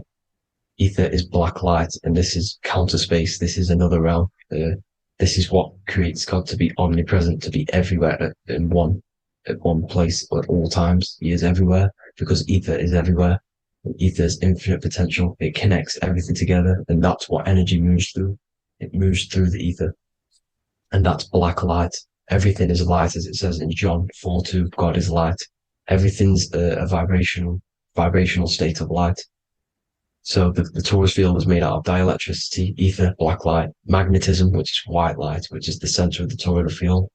And magnetism radiates, it has no vibration. And then when white light splits, it turns into electricity, which is physical material, and that has a vibration. This is the Holy Trinity: the sun, the moon, Saturn. Saturn, the god of materialism. If you've watched my videos on Saturn, you know that Saturn is crystallizing everything into physical matter. And That's why his old name was L. The ancients called him L. And this is why we get L electricity. This is where L electricity comes from. Because L electricity is only a product of the physical world, which is redshift, blueshift, Adam and Eve. And this is what creates the redshift, blueshift is what is a product of magnetism. When magnetism, white light splits. And this gives us vibration. And this what creates the toroidal field, which is the basis of all physical creation. The sine wave is created out of the magnetic wave and the electric wave. The electric wave is the blue wave, and the magnetic wave is the straight wave, which is radiation. This is vibration frequency. So the magnetic wave is straight, and then you have longitude and amplitude, which is depth, which is dimension. You see how the electric wave has depth and a dimension. This is why you get the cross. This is the cross of Earth. This is the symbol of Earth, of bondage, of physical matter, because it consists of magnetic wave and depth, which is electric wave. I mean, this is where you get the sun cross or the Earth cross, whatever you want to call it. It's the cross of physical matter, and the ancients knew this. This is why they used that symbol. Redshift, blueshift, which is the toroidal field, is the basis of all creation, physical creation. And this is why you have the police siren is red and blue. The Matrix movie, red pill, blue pill. You have red blood and blue blood in your body. The Democrat and Republic, the two parties, red and blue. Like your taps on your taps, you have a red and blue tap. One's generative and one's destruction. Fire, destruction, water, generative. So this is the basis of all things. And electric wave has dimension, like I've already said, depth, material, and it's measured in hertz. It's measured in hertz because it hurts you. It decays because the electric wave has a vibration, and vibration always has to go back to a standstill point. This wave cannot go forever, but the magnetic wave will go forever. It's radiation. Magnetic is radiation. It radiates forever. It pulses, but the electric wave will at some point come back to a standstill point. And that's why it hurts. It decays. That's why our physical body decays, because we contain of electricity.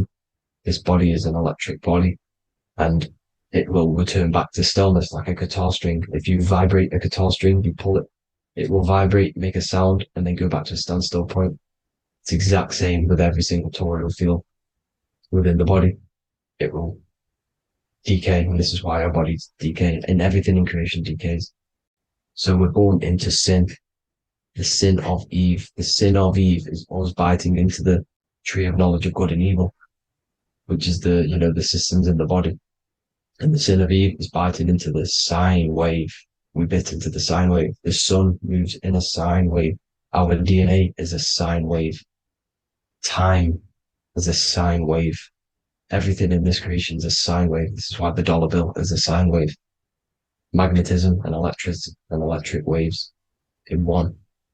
And this is the sun doing its sine wave, which creates, when you go bowling, it kind of creates that pin that you hit over.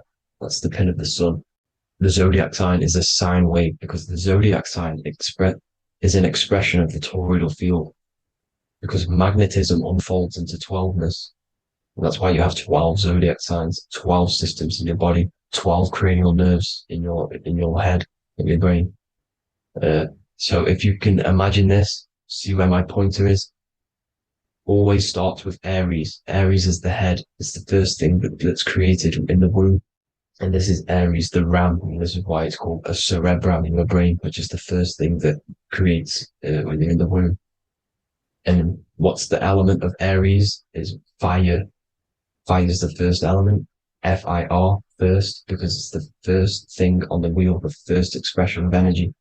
As you can see here, my pointer, this is the center of the toroidal field. It would go Aries, Virgo, Capricorn, Pisces, Scorpio, Cancer.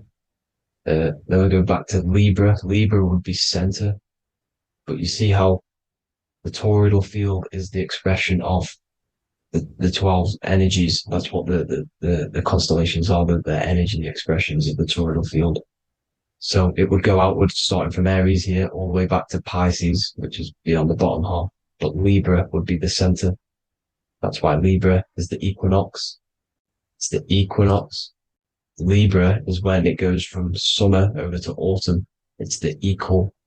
It starts to transition into the winter side. Equinox, equal, which is Libra, and that's why Libra has the two scales. It's symbolized with the two scales. That's because of, the sun moving over. It's being judged. It's equal now, but then it's going to tip over into the winter. That's why Libra is here, the center of the sine wave. And like I said before, magnetic energy unfolds into 12ness. Magnesium is number 12 on the periodic table. It's the sacred number. And this is why the scientists are trying to, NASA is trying to bring in another constellation to destroy the holy science of astrology. So Aries rules the head, which is Mars. Taurus rules the neck, the lower head. Gemini, the two twins, which is your lungs, your two twins, your arms, two twins. Cancer, the breasts, or the chest area. Leo, the heart, which is the sun, which is fire, the center of the toroidal field. Virgo, the belly, which is the intestines. Libra, the kidneys, the two scales, the kidneys, balancing out everything. Scorpio, the sex organs. Sagittarius, hips and thighs. Capricorn, I've missed that out, which is the kneecaps. Capricorn, kneecap. Aries, which is the ram, which is the cerebrum in your brain. And then Aquarius, the calves and the ankles. And the Pisces, the two fish, the 2 feet.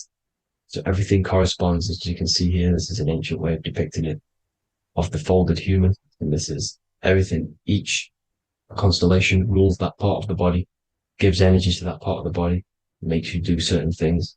So magnetic energy unfolds into 12ness, electricity unfolds into 7s. That's why when you get electric, the light spectrum that we see, it consists of 7 colors. Why we have 7 planets. The 7 planets give us our 7 metals and the 7 solfeggio scale frequencies. So the rotor, this is the rotor, and rotor is an anagram for Torah. The Torah, which is I think it's the Hebrew Bible. Don't quote me on that, but it's one of the holy books. Which is the Torah, the Taurus. Everything goes back to the Taurus field because it's the basis of all creation. So the chief cornerstone, it says in the Bible that the builders rejected the chief cornerstone. The chief cornerstone, you are the builder. You decided to incarnate into the physical world, into the electric world, the world of Saturn. When you are created in the womb, it takes you 9 months for you to be created. So for example, if you went into the womb here, it'd take you 9 months. So let's say you're born in Scorpio. So you'd go back 9 months, 1, 2, 3, 4, 5, 6, 7, 8, 9. You consist of all of these 9 energies because it takes 9 months or however long you took to be born. Some people are born earlier. You'd have to find out how many months you were in the womb for. But you consist of these 9 energies, and each constellation has a cell salt associated with it. And these cell salts are vital for your health, and your cells and the optimal health of your body. So the chief cornerstone that you rejected is these 3 cell salts, these 3 constellations. So you're mineral deficient in these 3 constellations. For example, fluoride, magnesium, phosphate, and potassium sulfate. So that's the chief cornerstone. And a cornerstone, people always get it rejected with the cornerstone. The cornerstone is not, it doesn't say the cornerstone in the Bible. It says the chief cornerstone. The cornerstone is a cornerstone of a building, but a chief cornerstone is the top of the pyramid. This is where we get the pyramid of the wheel. So you're mineral deficient in whatever 3 zodiac signs you're not. You were not in the womb for. This is the chief cornerstone you rejected. So the human body is the micro. It is the universe in a physical form. It consists of everything in the universe, just like your consciousness is the universe, watching itself, experiencing itself. Your body is the whole universe. 12 systems in the body, 12 zodiac signs, 7 chakras are the 7 planets. The Holy Trinity of you is your Temple of Solomon, the soul and the mind, the sun and the moon. Everything is in you. You consist of everything, all the energies, everything. Heaven and hell. Heaven and hell is a mind state. It's a state of the mind. Head, H-E-A, which is heaven, and the heel, the bottom of your foot, is hell. And the bottom of your foot is the soul. So they're basically saying, well, it's wordplay. They're saying that your soul is in hell because, with the elites being in control. So they call the bottom of your foot the soul, trying to say that you're in hell. The Christ is in you. And this Christ is Greek for what? Christos. And Christos is Greek for the oil. And this oil is produced in the cerebrum, the Aries, the ram, the cerebrum. It goes down the pineal, the pineal and the pituitary underneath the cerebrum. Goes down the pingala and the ida. The pingala being the positive charge connected to the pineal gland, pin, and the ida connected to the pituitary.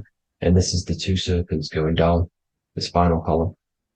And this is why Jesus goes from Nazareth to Bethlehem, and then Joseph and Mary are waiting for Jesus in Nazareth. Joseph and Mary are the pineal and the pituitary gland waiting for Jesus to come back up the River Jordan, your spinal column. So this is the oil. This is the story of Santa as well. Santa comes from the North Pole. Why?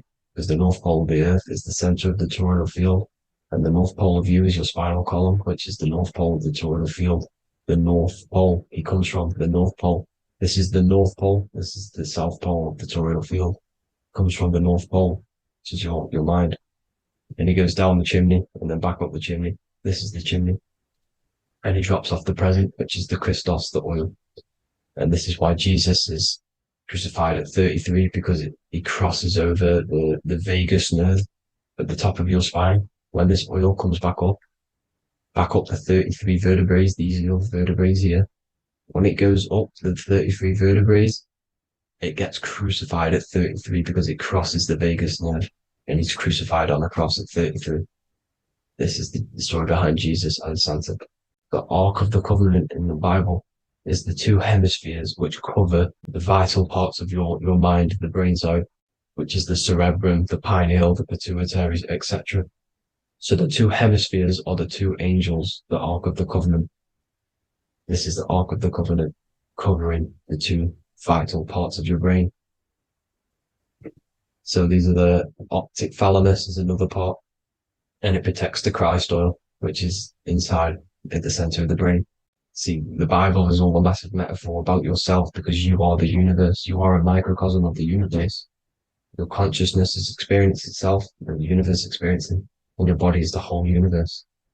Your head's heaven. So Moses crosses the Red Sea. These are the two hemispheres of your brain. This is the corpus callosum, the Red Sea. So he's pretty much saying that he's uniting the two hemispheres of your brain, because most people in this generation are stuck in the left brain, which is just logic, reasoning, science and maths, writing. And this is what school teaches you to do. It keeps you stuck in your left brain. And you want to cross over to you want to cross the Red Sea, which is the corpus callosum, to the right brain, which is awareness, art awareness, creativity, imagination, intuition, insight, using the higher mind, creativity, imagination. If you don't have intuition, then you can't read energy, you can't pick up on bad things. This is what Moses is symbolizing by crossing the Red Sea. And it's also the upper room where Jesus met the 12 disciples. 12 disciples are the 12 cranial nerves in your brain. It doesn't just represent the 12 zodiac signs, the 12 disciples. It symbolizes many different things. It's like I said, energy the universe consists of 12ness. So you have 12 cranial nerves in your brain, and that's the 12 disciples as well. And they want you stuck in your left brain, which is the five senses, materialism. So they say in the Bible that Satan blinds the mind. Satan is Saturn. If you've watched my videos, Satan is Saturn. And you consist of the Holy Trinity, which is the sun, moon, and earth. The soul, moon, the soul being your sun, the solar, the moon being your mind, the earth, the physical body. And Satan blinds the mind. Why? Because we enter a soul system. This is a soul system, not a solar system. And Saturn is the Lord of the Rings, which is the outer ring. When your soul enters the soul system, your soul starts to materialize. It hits Saturn. Why? Because Saturn starts to materialize you. You take on the 7 virtues, which are the 7 planets, which are your 7 chakras. And to get out of this soul system, you must get out of your lower nature, your animal nature, which is lust, desire, greed. The number of the beast 666, which is Saturn, Satan. So You enter the soul system, you take on the 7 energies, which you turn into physical matter. And this is your descension from heaven to, well, to say hell. And then you must raise back up from matter to spirit. They say Satan blinds the mind. Why? Because your mind gets materialized. Your soul and mind get materialized. And when you get materialized, it's an intense experience. You lose the divinity within you. You forget the divinity.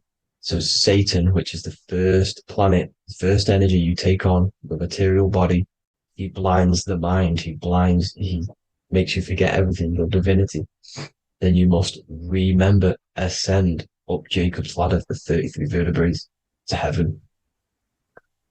And this is a microcosm of the macro, because you will ascend back up to heaven if you do this, when you leave your physical body, when your body decays. So when it talks about in the Bible, completely destroy them, the Hittites, the Amorites, the Canaanites, all the ites, this is what God says to the Israelites. It says completely destroy them. It's basically symbolizing saying destroy your lower nature. The Canaanites, cannibals. We're under a Canaanite system now, which is cannibalism. And this is flesh eating, lust, greed, all the demonic stuff, all the lower vibrational stuff, the lower nature, eating, sex, and survival, the lower 3 chakras. You must get out of these lower 3 chakras and return back to spirit, which is heaven, which is spirit, love, being holy, being truthful, being passionate. Going back to Satan blinding the mind, all of the planets are made out of these 3 symbols. Satan blinds the mind, and that's why Satan's symbol, this is the symbol for Saturn, Satan, the symbol of Saturn is the cross, which is physical matter, the earth, over the moon is your mind. So the Saturn symbol saying matter over mind, he blinds the mind, Satan blinds the mind once you enter the soul system. And you must remember, in the Bible, it talks about the Genesis, which is Eve, the sin of Eve, which is biting of the tree of knowledge.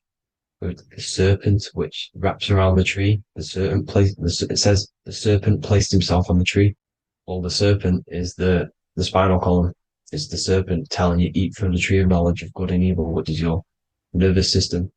And eating from the tree of knowledge of good and evil is doing bad things. For example, over-sexualized, overeating, eating the wrong food. That's eating from your nervous system. It's decaying you, and it's preventing you from achieving the God self, the God consciousness. This is the symbolism of, the tree on the serpent, telling you to eat from the left brain, with the left brain being the sinister. Sinister is Latin for left.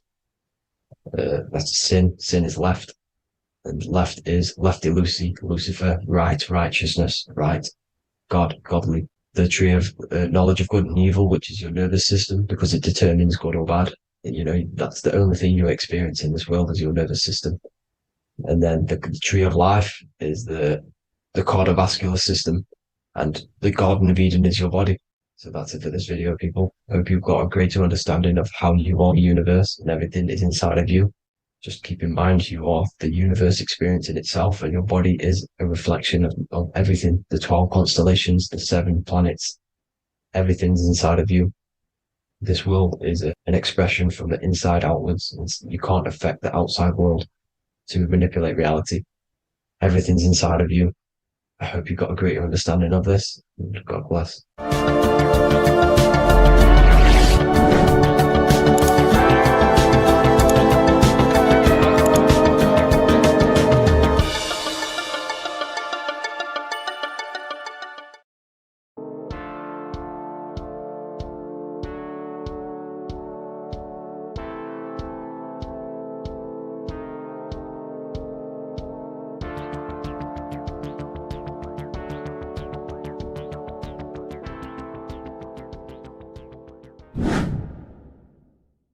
What is good, YouTube? Today we're going to be talking about the astral plane and how the cosmology fits into the astral plane. Okay, so first let's go over the astral plane and go over the different layers of reality so that you can understand reality more.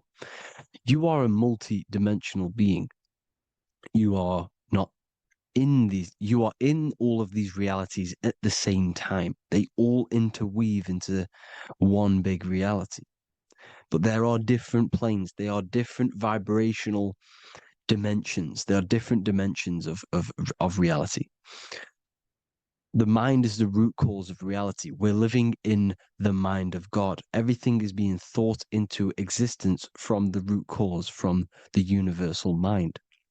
This is why the ancient Egyptians said, all is mind. We're living in the mind of God. And we are a microcosm of this mind. This is why we all have the same mind. This mind is the world of thoughts. Now, this world of thoughts is just the thought alone. For example, it is the thought of a chair. But then when you start to imagine this chair and you start to mentally see the chair, you're now manifesting the thought, the singular thought, into some sort of form. So now you're imagining the chair. You're imagining the form of this chair, which is then manifesting into the astral plane. The astral plane is the world of thought forms manifesting. So when you are imagining something, you are seeing into the astral plane. Okay? Your third eye, it is an eye because it sees the astral plane. It is seeing the other side through imagination, through dreaming. Well, we'll go over dreaming later.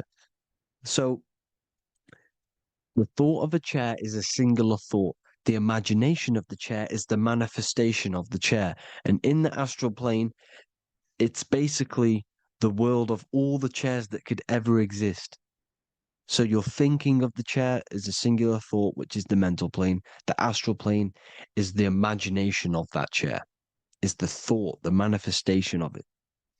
Depending on the vibrational state of the thought will depend what level of the astral plane it will go to.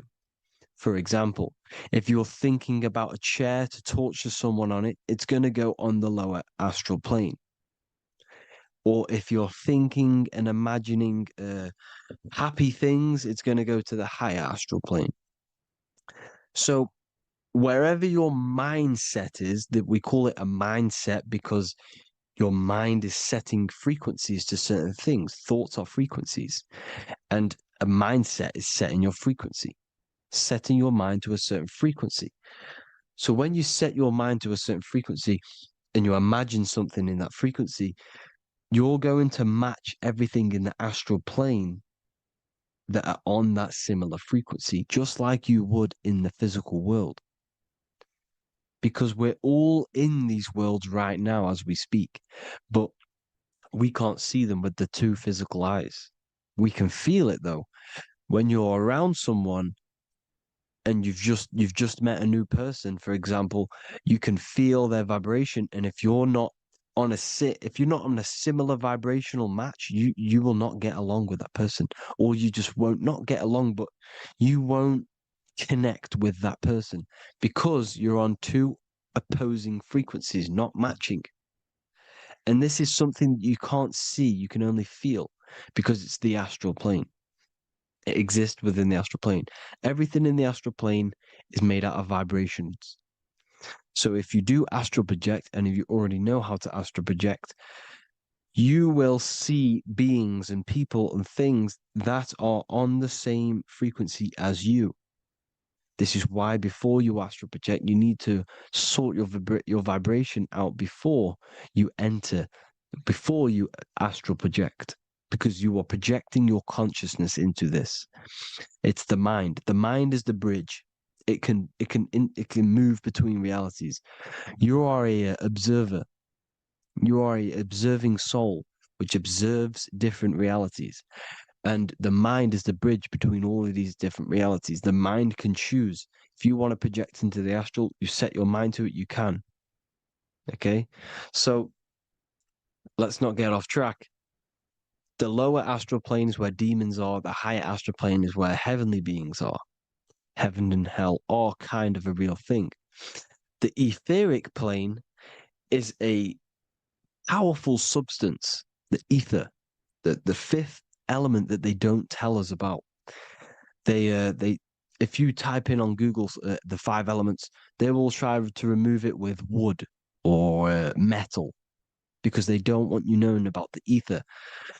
Ether is the energy double behind all physical objects. So the ether is very important. It is the fifth element. It is part of the physical world, but it's also part of the astral world. It is on either side. You see? You see how they're showing you the truth in the language? Ether and either are the same word. The ether has 1 foot in the astral and 1 foot in the physical world. It's a substance that connects the physical to the astral world. It is the either. It's on either side of reality. It's on the other side. Other, either, same word. Ether is connecting the physical to the astral plane. It's the world of frequency. Frequencies, EMFs, torus fields are in the etheric plane. It is the energy plane. It's where energy moves through the ether. Okay. So then you have the physical world, the world of effect. Everything you see in the physical world is the effect of the higher planes. Each plane is a product of the plane above. So, and it melts into each plane. The physical plane is the lowest plane, it's the most densest, and the highest is the most fluid. This is the most fluid, this is the most dense. This is where we get the saying, as above, so below from. As above, so below comes from the different planes of reality. And magicians understand this. This is why magicians always say as above, so below. Because they understand if you manipulate the higher planes of reality, you manipulate the lower planes. Because the astral plane is a direct copy of the physical world, but in the astral plane. It is mirrored. The physical world is mirrored in the astral plane. They are both the same world, but just different vibrational states of the world. Kind of. It's hard to put this in words, people. So just try and understand. The astral plane is the double. It is whatever happens in the astral plane happens in the physical plane. This is why magic works. This is why demons work. This is why spirit communication works. Because if you manipulate the higher planes, you manipulate the lower planes. As above in the astral, so below. Leonardo da Vinci showing you to look up, pointing up. You got to look up. He's telling you to change the mind, you change the physical world. You change your emotions, you're on the astral plane, you change the physical world. You change your reality by changing the higher planes.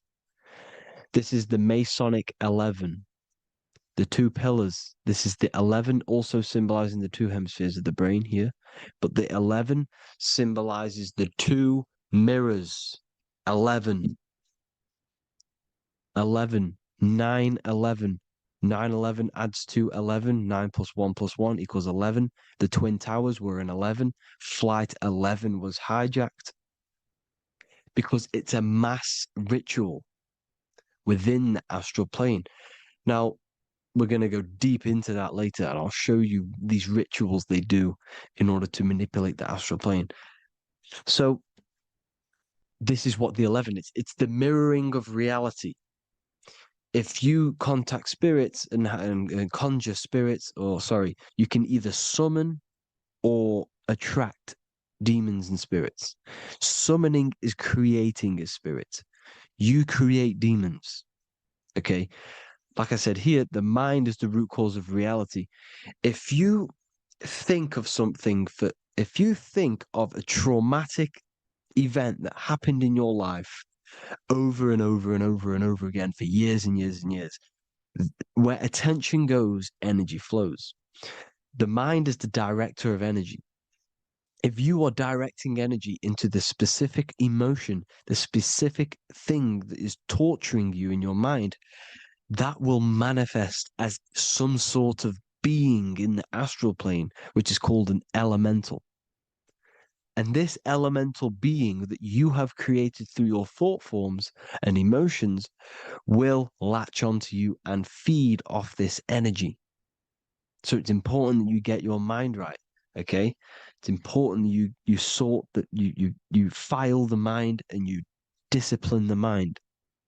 Make sure it's only entertaining positive things, because you are quite literally creating your own demons. Creating the word demon has the word mon in it.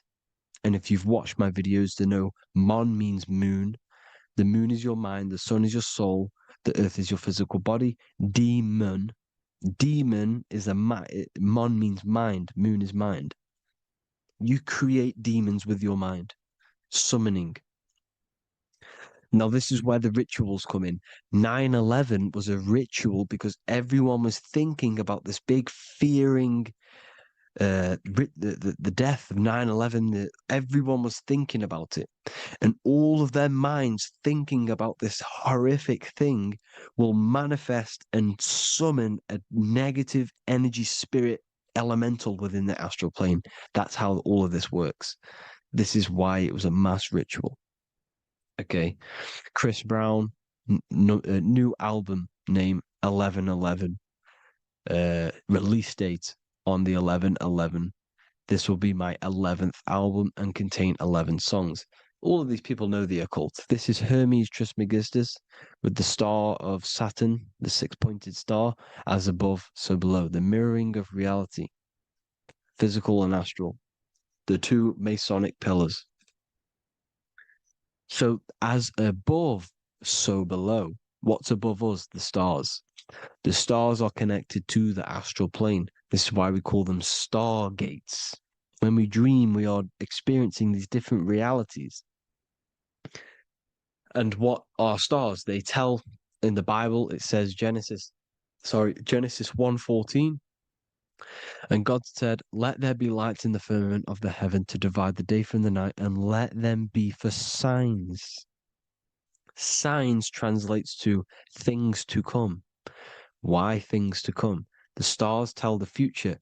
Why? And why do we say as above, so below? As above us is the astral plane and the etheric plane.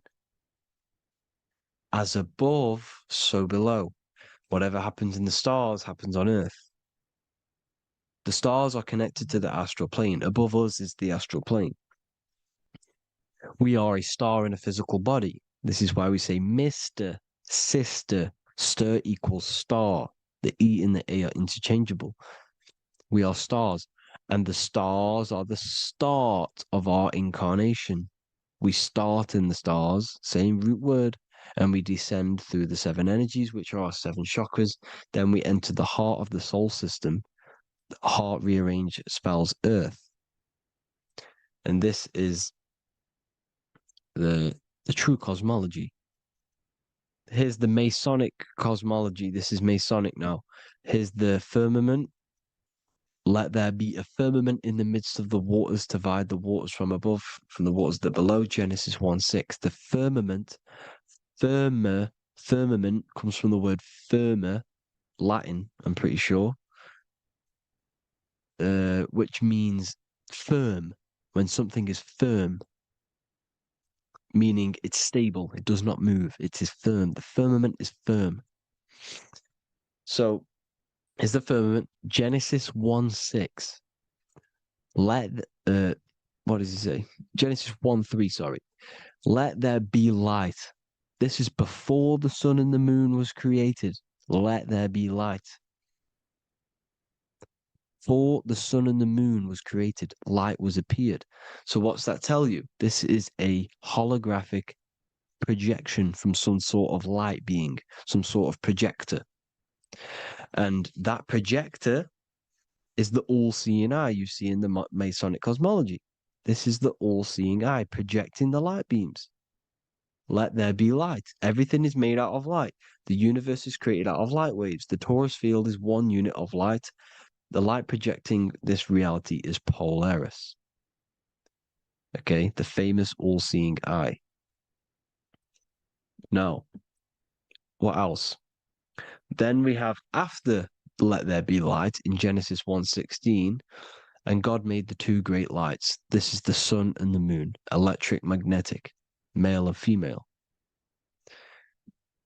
Then we have the Masonic checkerboard, the black and white symbolizing dualities within the dualistic reality we're in, spirit and matter, light and matter, rest and motion, positive and negative, good and evil. Everything's dualistic here.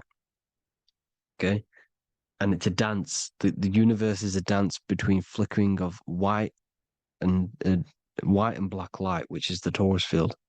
We're not going to go over that, but this is all connected to the astral plane. This is the true cosmology.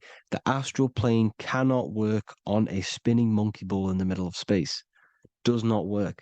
Cannot work. It's impossible. Okay? Impossible. So even in the Quran, it says, Allah has made the earth for you as a carpet, flat. Quran 15:19. And the earth we have spread out like a carpet, set there on mountains, firm and immovable. It is immovable. In the Quran, it also says 65:12, it is Allah who has created the seven heavens of the earth. The seven heavens meaning the seven layers of heaven, the seven planets. And Psalms 104:5, he set the earth on its foundations and it can never be moved. Never. So here you see in Isaiah 40:22, he sits enthroned above the circle of the earth, and its people are like grasshoppers. He stretches out the heavens like a canopy and spreads them out like a tent to live in. We live in a tent. This is the tent. The projection of light. Here you see an ancient picture here. Here you see the ethereal barrier, meaning the firmament, the etheric barrier, and here you see his head popping out. Why is his head popping out? Because your head is heaven, your heel is hell. Your head has access to the astral plane. This is why your head is heaven. The pineal gland, when stimulated, has access to project itself, project consciousness into the astral plane. Here you see another ancient picture here with the Masonic Royal Arch, with the zodiac here, the zodiac on the top, arching because there's a firmament above us. Here's God in the brain. Consciousness is God. Here you see the Masonic Royal Arch, symbolizing the firmament. George Washington above the Masonic Royal Arch. These are the stars. This is Polaris projecting reality. Here's ancient churches with the dome, Polaris projecting reality with Jesus. Disney World is under the dome. The seven layers of heaven, ancient paintings, all depict if you go and look at the ancient paintings, they'll all depict the firmament, the arch above us. This is where we get interesting. The Masonic Royal Arch has the 6-9, which is Cancer. The constellation Cancer, which is 6-9 is associated with portals because CERN is the 6-9. Okay, CERN is opening portals. They're trying to create a portal to the other side. Cancer has the word CERN within it, so there is a link between Cancer and the opening, the firmament opening above us to ascension. Here you see the Masonic art with the Royal Arch and the light and the opening. Here you see the light and the opening. This is the opening of the firmament. Here's the Hebrew cosmology with Sheol, the underworld, and the opening. So Cancer is definitely some sort of portal in and out of this reality. I'm just connecting dots here. Now, we're going to go change a bit now. These celebrities that you are seeing they have not sold their soul to Satan, okay? They have not sold their soul to Satan. Satan is a demonic, low vibrational energy that has been summoned over the thousands and thousands and thousands of years of evil occult arts. So since Babylon was summoning this demonic energy, and this demonic energy in the astral plane will grow and grow and grow. It has no form. It has no physical form. Okay, but you can see it in the rappers. You can, if your third eye is open, you can see clearly that these people are demonic. You can sense the energy that they're manifesting. Selling your soul is not what you've been told. It is gaining, because your soul is pure love, okay? Your soul does not want to do anything bad. So when you sell your soul, you're gaining physical gain, you're gaining physical wealth, for example, like for these rappers, they will be given millions of pounds because the people in control of the music industry, which is the dark occultists trying to brainwash the masses, the people in charge, are they're dark occultists. They understand Satan and the energy. They are satanic energy, which has been summoned in the astral plane. They see that they have influence over the masses, so they will go to them and say, "I will give you this amount of money forever if you manifest this satanic, demonic energy through the music and through social media to blind the masses, to brainwash the masses into this demonic energy." Because when you listen to music, music is frequency. Whatever you listen to, you become that frequency. So if you're listening to these people, they're throwing energy, this demonic, satanic energy that they sold out to. Sold, soul, same word. When you sold something, you've got your soul involved. They have exchanged money, physical gain, so that they manifest this satanic energy within the astral plane and through the music, through the videos, through social media to keep us in this vibrational frequency, in this low state of consciousness. This is what it actually is. It's not, you're not selling your soul to some sort of devil. This satanic energy has no physical form it is formless in the astral plane. It's a summoned energy. Now, the root chakra is red. This is why the devil is red, because it symbolizes the animal nature of man. When you are operating off your root chakra, you will kill, you will fight, you will do anything to survive because it's all about survival mode in the root chakra. They want you keeping in that fighting mode, that surviving mode, so that you are manifesting this low vibrational frequency, this satanic energy, this demonic red energy. This is why the devil is red. And the devil has a tail with the red arrow pointing down because it symbolizes your light body. This is your Merkaba.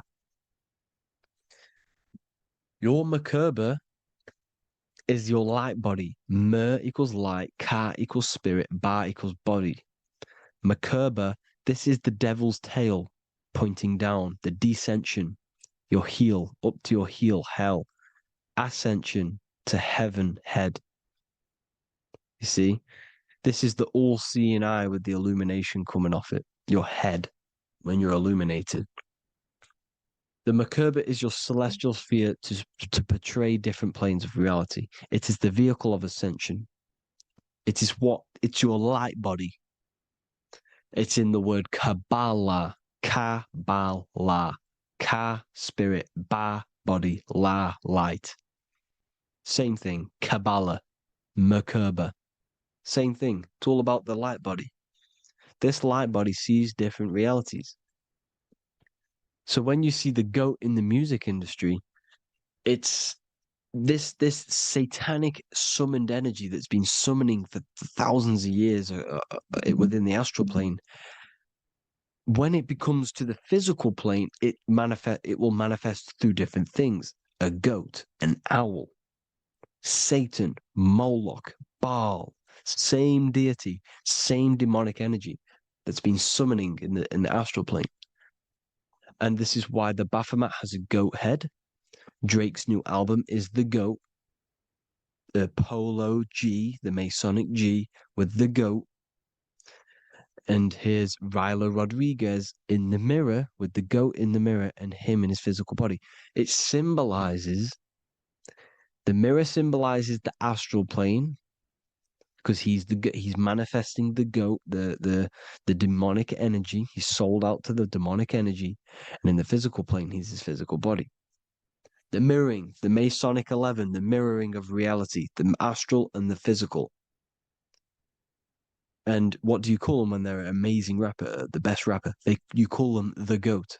Because the GOAT, you're the GOAT because you're manifesting the GOAT energy, the satanic, demonic energy within the astral plane. So Baal, Moloch, all the same thing. Because in the astral plane, if you want to gain spirits to come to you and communicate you in the physical world, if you want to communicate with spirits, you have to gain their attention. You can either gain their attention or come together and agree to create some sort of being, which is Satan. Okay. You can, like I said earlier, you can create these beings, you can summon them or attract them. One way to attract them is sacrificing. In order for you to become God, man, to turn to God, you have to sacrifice your life. You have to sacrifice, not drinking, not doing things, not doing anything demonic, not doing anything bad, not eating meat. You have to sacrifice yourself to become the light. However, if you want quick, instant gains in the physical world, you can sacrifice something else to communicate with these spirits because these demonic energies feed off demonic energy, your demonic energy. So these dark occultists will give away babies, they'll sacrifice, torture babies so that they gain, so that they can communicate with these spirits for physical exchange. Yes, you can do this.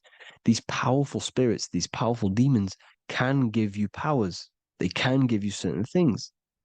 And this is what they are doing. They're summoning and attracting these demonic energy. This is why, trafficking is one of the most, Balenciaga.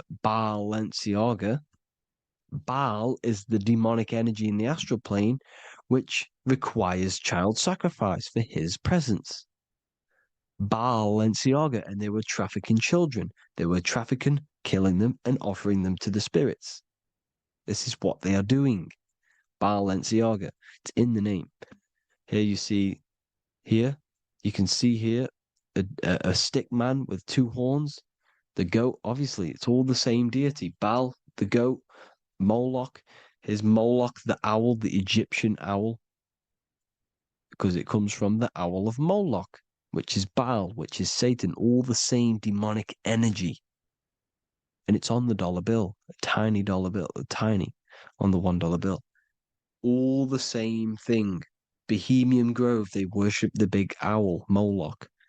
It's all the same thing. It's all one big demonic energy which has been summoning in the astral plane. And it's trying to take over Earth, the physical plane. That's what it's doing. So I hope you all gained a deeper understanding of the astral plane and what's actually going on in the world. Please leave a comment if you can to help the algorithm. Drop a like if you like this content. And hope you all learned something today. And God bless you all. Thank you all.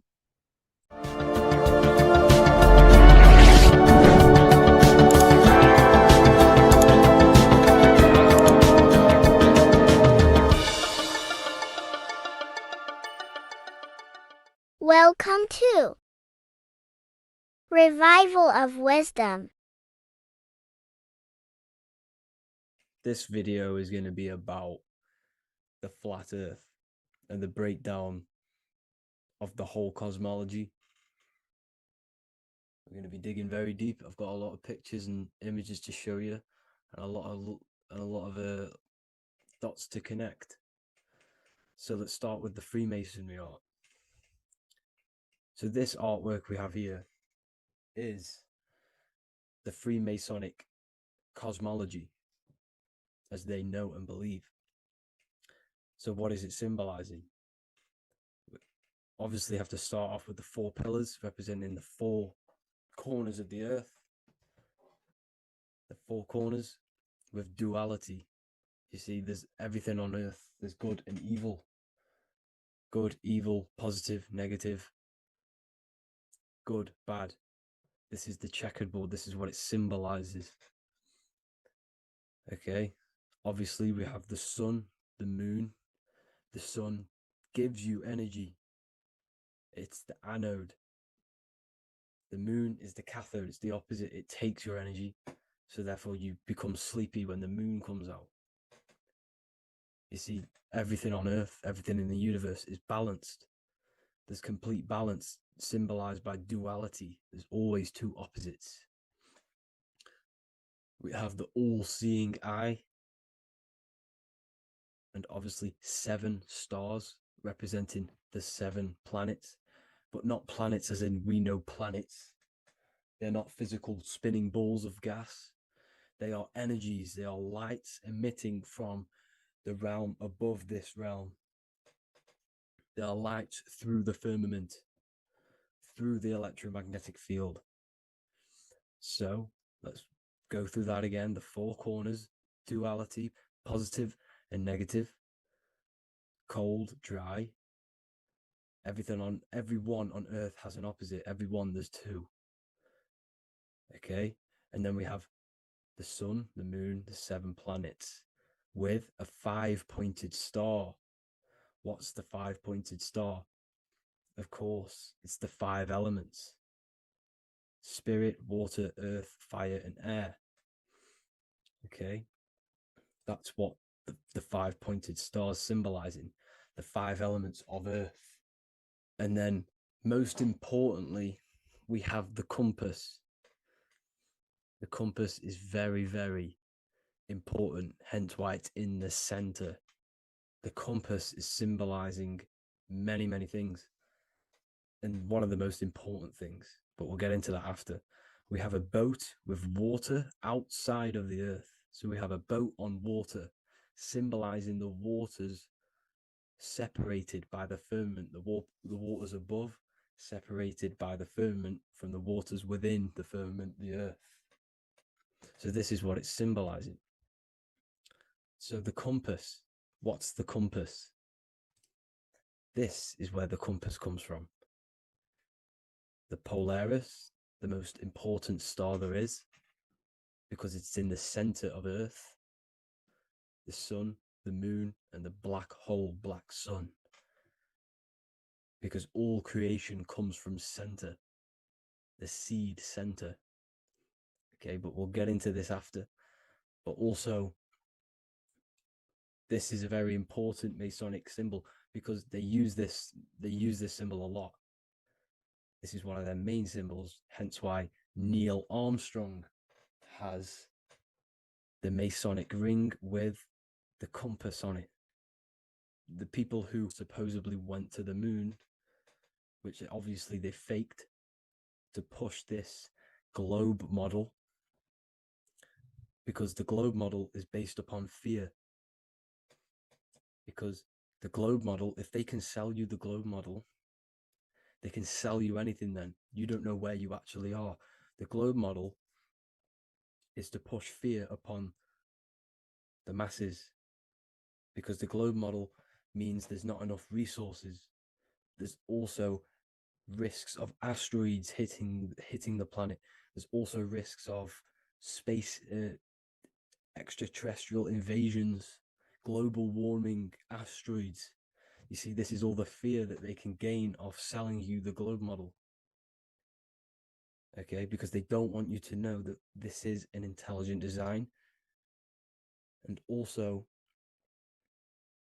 they're hiding God, the creator, the source. This is why they are satanic. They are opposites. They are lefty, Lucifer, right, righteous, godly. Hence why they do the symbolism on their eyes, 666. This is another famous, what's it called? Sorry, famous astrologer, astronaut. This is another famous astronaut doing 666, showing that he's in the alliance of the occult. But even look at their 10th anniversary stamps. They have a Masonic compass on there. Also, the Order Out of Chaos. Order Out of Chaos, double-headed eagle. Okay, the Order Out of Chaos ring, which they wear. So all of these astronauts are in the occult. They are lying to you. They are in with this order, this Masonic New World Order, whatever you want to call it. So let's break this compass down a lot more. Because as I showed you here, the center, okay, this is what the compass is symbolizing. Let's go into the North Pole map. This is from 1595. This is a rough estimate of where this map came from. It's from around the 1500s to the 1600s, maybe 1400s. There's not an actual set date on this map because obviously our history has been tampered with.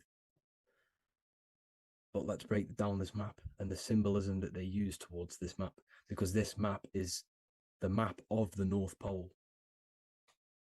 Okay, so in the center, we have the black rock symbolizing the tower, the pole, North Pole. And what's on top of the North Pole? Obviously, it's Polaris. North Pole and Polaris. Okay, with the 4 islands around the center. Okay, 4 islands around the center. And this is what blew my mind, right? They say that Santa sounds similar. And if you look at this pole that's pointing to the North Pole, you see this line here. So this is obviously from the 1600s. What color is Santa? He's red and white. Just like this map pointing to the center is red and white, and Santa comes from the North Pole. So it's not a coincidence that they use red and white. They're mocking this map because obviously they took over after the 1500s, 1600s. They took over around the 17, 1800s. So they're mocking this map with Santa coming from the North Pole with this red and white line to the North Pole. Notice the 4 islands. Okay. Like windows, their symbol, they obviously in the occult, they're part of the New World Order, is symbolizing these 4 islands with the blue behind it for the water. Okay, so this is another occult logo. They're symbolizing this center because the center is so important. Okay, we'll get into that. Also, we have the Mayan cosmology. This is the Mayan cosmology. This is what they created. This is their artwork, with also 4 major lands around the center. You see this 4 with green in between them all. 4 major lands with the underworld. You see this underworld is also symbolized by the Masons with the coffin of the skull and bones, the deceased, the dead. Okay, so this is also mentioned in the Book of Enoch. Okay, and it's called Sheol. Sheol, the underworld. Okay, and in the Book of Enoch, it says all spirits of the dead go to these hollow places, that they will wait until their appointed time of judgment. And it also says in the Book of Enoch, there are 4 hollow places underneath. 4 as above, so below, representing the 4 islands. As above, so below. That's where that could link in. Okay. The Book of Enoch is very important because it was found in a cave thousands of years ago. And there's a lot of truths about this realm and about this world we live in. So let's go back to the Mayan cosmology.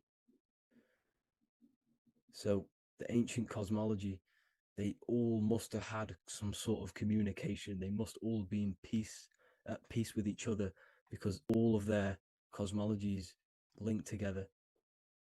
See, the Greek, Babylonian, Indian, Celtic, okay, they're all linked in together. They all knew that they were in an enclosed system with an underworld and obviously a firmament. Okay, so this is what they all knew. They all must have had some sort of communication. They were a lot more advanced than us. They knew the center of the realm.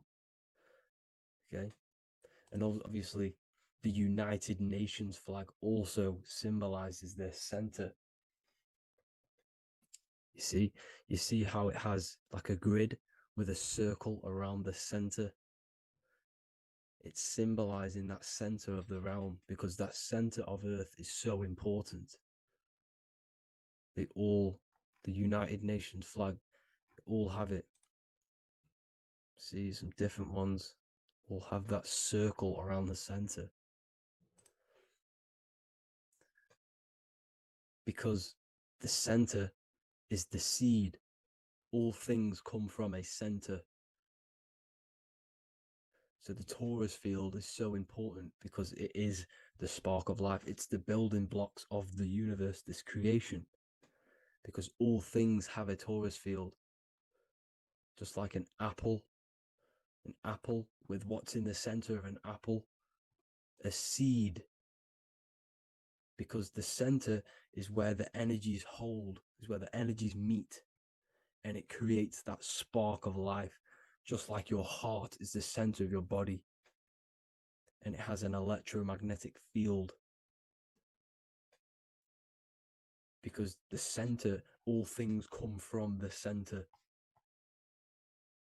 So this is why the North Pole is so important, because this is why it's so important, because this is where the creation sparked from, the center. This is where the most electromagnetic energy is stored. So this is why the northern lights come from the center. It's electromagnetic energy. This is what the northern lights are. It's being emitted from this black hole in the center. Okay? And obviously what else is on the center? Polaris. Polaris is the center star. Okay? So the center star is what sits on top of this North Pole, Polaris, because it's a pole of electromagnetic energy symbolized as a black rock, a black hole, pole. You see, because all creation comes from void. Light is born from darkness. Without light, darkness can't be born from light. You see, but light can be born from darkness. This is why darkness is so important. And this is why there's a black hole in the center of our realm, like the black sun. The black sun, the Polaris star, the North Star. You see, so this is this North Pole, Polaris. This is what they're talking about. And this is why compasses are an 8-pointed star, because Polaris is symbolized as an 8-pointed star. This is where a compass will point you to. It will point you to that center. So notice how a compass has this black hole in the middle, you see, and it will point you to this meeting point, the north, because in the center is the center of the torus field of the earth. This is where the most electromagnetic energy is. You see, everything gets sucked into the black hole. Okay, this whole reality is being projected from that center point just like your eyes suck in light. It's a black hole. Your eyes suck in the light of this light being emitted from this center place, this electromagnetic energy at the center, which is the seed of everything, of everyone. You see, just like an apple has the seed in the center in darkness, because in the center of the apple, it's dark. It's black. It's pitch black. But that's where the seeds are. That's where the life is. But Polaris is so important because it's that center star which lines up. It is the pole, it's the top of the pole of the torus field. So Polaris would be here at the very, very top. And this is where the compasses point you to. And this is why the star of Ishtar, the 8-pointed star of the Sumerians, also talked about this 8-pointed star, and it's called the Star of Ishtar. Okay, and who is Ishtar? Ishtar is the goddess. Okay, so she's not a male, she's a female, because every creation is brought through a female, a womb. Every single human on earth is brought through the womb, the sacred feminine energy. And the womb is pure darkness. There's no light in a womb, just like the center of our realm. It's a black hole.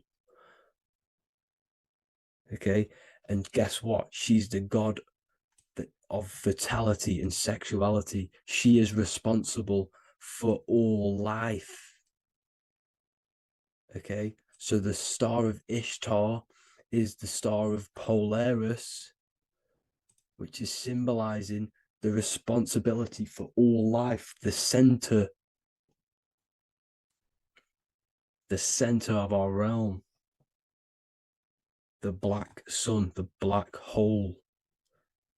Okay, so this is what that god of Ishtar of the Sumerians is talking about, the goddess, the womb, the seed of creation. So this would be the portal, more than likely the portal in and out of our realm, because it's the top of the torus field. And what's above this realm is the heavens. So this is where you get sucked in from the heavens. Your soul gets sucked in and brought onto this plane of existence called Earth. These are some space NASA symbols. Look how much Polaris symbolism there is. And notice how it's at the center. You see this circle? This is like a half circle. And at the center is an 8-pointed star of Ishtar. It's the same thing. It's Polaris. It's at the center. And notice on some of these, look, this one is a bear holding the key and an arrow pointing to the Polaris star, so that they hold the key to Polaris. Another one with like a demon holding a key to the what? Polaris on top of him. Also an eagle, which is a Masonic symbol, the eagle holding a key on top of the center, you see. And notice how there's an arrow going up to the Polaris and an arrow down, as above, so below, to Earth. So you can go out of Earth and into Earth through Polaris, and the eagle holds the key. You see? The eagle holds the key, just like this. This demon dragon holds the key to Polaris. And look at this one, Earth, with an arrow up to Polaris, an 8-pointed star. So Polaris is more than likely that portal which the Anunnaki used, the Sumerian gods used, because the Anunnaki symbol is also an 8-pointed star. Okay, And like I said, that center is the seed of creation. The center is the black hole. Okay, just like your pineal gland is at the center of your brain. The pineal gland is at the center of your brain. And that's what connects you to that spirit realm, to the source. That's it for this video, guys. Thank you all for tuning in. I hope you all learned something today. Please leave a like, a comment, and please subscribe to the channel for more content. God bless you all. Before you call the Baphomet evil, make sure that you watch this video until the end so you gain a full understanding on what the Baphomet truly is.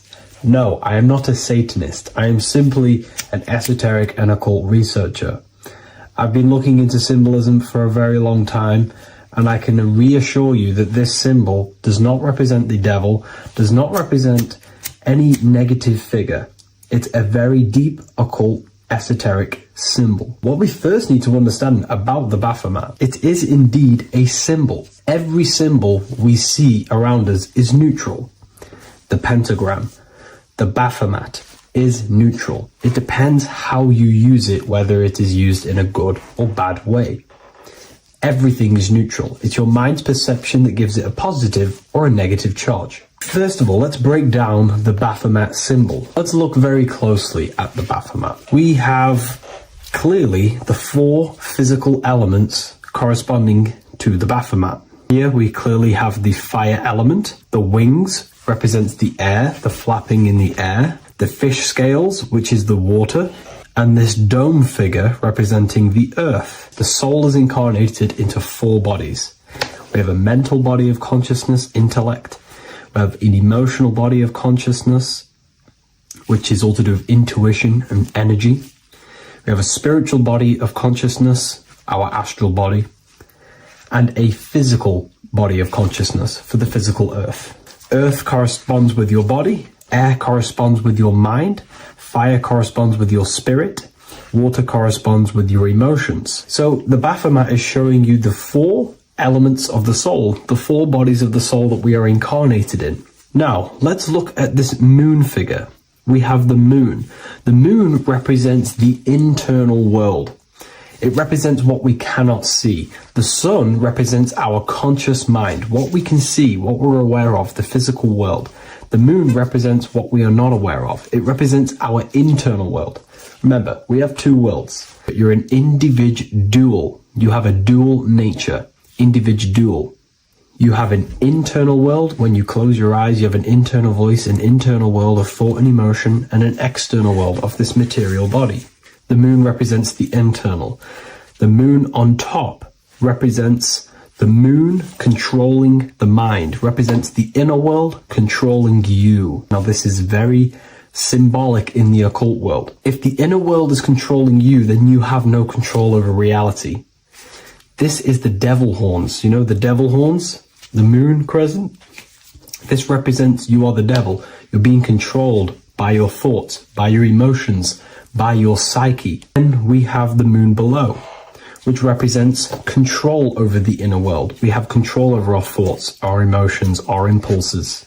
So you're either being controlled by thought and emotions, or you're controlling them and having self-mastery. In alchemy, we always see this symbol of the man or woman on top of the moon, representing emotional control and self-mastery of the internal world. The journey of the occultist is to gain full mastery over their consciousness. They want to be conscious of every single thought that enters their mental field of consciousness. We get over 7,000 thoughts a day. It is possible to achieve a certain level of mastery where you are conscious of every single thought that enters your mind.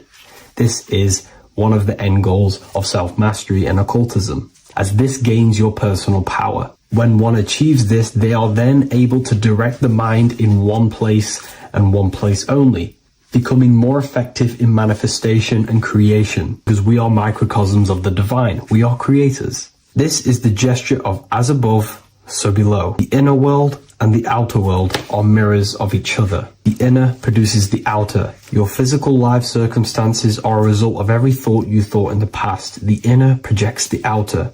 If you want to produce a change in the outside world, you got to produce change in the inner world of consciousness first. As above, so below. As within, so without. This corresponds with absolutely everything in the universe. Now we have the goat head, which represents the animal self. This represents the lower carnal mind. Lower carnal mind, which is earthbound, because a goat is on the ground. It's not a bird, it's on the ground. It represents the lower self, the beastie nature, the one that tells us to hate, to steal, to eat all the time, to consume. It's the beast within us, the beastly side of our consciousness. It has a human body resembling this, the human in the beastie nature, or we have the spiritual nature, the higher self. In essence, this symbol of the Baphomet represents the higher and the lower self of human consciousness. It represents the higher and the lower. To conclude all of this, the Baphomet is a symbol that represents the two paths that one can take. We can take the beastie path and become an instinctual animal, our body, or we can take the divine path of reaching our higher self. It is a symbol that represents the higher and lower self and the four different bodies of consciousness. In essence, this does not represent Satan or the devil. The devil represents the lower aspect of our human psyche. The war between Jesus and Satan is symbolic and allegorical for the war that happens within our mental field of consciousness. The internal war between good thoughts and bad thoughts, positive emotions and negative emotions. It is the constant war inside the battlefield of your own mind. Jesus, Satan are symbols, characters that are symbolic of aspects of your own consciousness, because the universe is mental. The only thing that truly exists is your mind. Therefore, all of these ancient spiritual texts like the Bible, the Bhagavad Gita, the Quran are all symbolic of what's happening inside of our mental body. It is the inner chaos that can destroy our life, or when we create structure and restructure our inner world, we can live a peaceful life. If you are struggling from the internal world and you want to gain mastery of yourself while learning the occult secrets, join Ethereal University, a community of like-minded individuals who are all striving for the best versions of themselves. We host live calls and we have an abundance of lectures that you can watch. Or check out the Book of Wisdom. This is volume 2. I'll leave all the links in the description. Have an amazing day. Hello, everyone, and welcome to another lecture inside Ethereal University. In this lecture, you will learn about the death process and how to prepare for it, and why that preparation is so important. So let's get straight into this. You must understand, as a spiritual creature that you are, you have a visible nature and an invisible nature. You never truly die. You are an eternal soul experiencing a temporary physical world. The inner world of thought and emotion is eternal, while the outer world of matter is mortal. Everything that is seen is mortal. Everything that is unseen by the eyes is immortal. When you die, your external physical world will be stripped away, leaving only your pure consciousness in its raw form, drifting within the astral plane. So here you see your physical external body and your internal world. And your internal world is your state of consciousness. It's your state of consciousness. Your thought and emotion is one overall state. Okay? So you must understand these planes. You have the physical body, the etheric double, an astral body, a mental body, and the Buddhic body. When you die, you leave the physical plane. Then you will more than likely leave the etheric plane, because the ether acts as like a portal. Everything comes out of the ether and returns back to the ether. I can break that down in another video in electromagnetism. But electromagnetism is ether, energy coming in and out of the ether. You will, every single day you die, every single day. There's a cycle of life and death occurring all the time. Every single day, You go to sleep, you go back, your consciousness slips back through the ether. And then when you wake up, your consciousness comes back through the ether into the physical plane. Death is just a bigger macrocosm of the microcosm cycle of life and death. So you will return back to the astral, which is the realm of imagination, infinite possibilities. And this is where thought forms start to manifest. Okay. So depending on how advanced you actually are mentally and emotionally, will depend how long you stay in the astral. Now, what we must understand is that there is many different components to the astral. We have the higher astral, the middle astral, and the lower astral. These are all vibrational states. So if your mind and soul is operating in lust, lust, desire, hate, food, physical addiction, smoking addictions, then these are quite heavy. These are quite heavy attachments to your consciousness, and they're quite low level desire, which means they have a low vibration. You will manifest in the lower astral when you're stripped from your physical body. The lower astral is not inherently evil. However, there's just low vibrating things going on there. Low vibration does not mean evil. Okay. So just like bad doesn't mean evil. Okay. In the lower astral, you are going to see lower astral beings. You're going to see spirits, souls with low level desire. Okay. People who are attached to the physical plane, people that lust, people that do these things. Technically, this is hell, but you can escape it by escaping yourself. Now we're going to break all this down. I'll break all this down properly once you understand the full context. So depending on your level of desire, you will manifest in a corresponding layer of the astral plane. If your mind is still attached to the low physical desires, you will find yourself in the lower astral realms. But if you have few desires and have detached from the worldly attachments while you are encased in a body, then you will rise into a higher or middle astral plane, mainly the middle. Okay.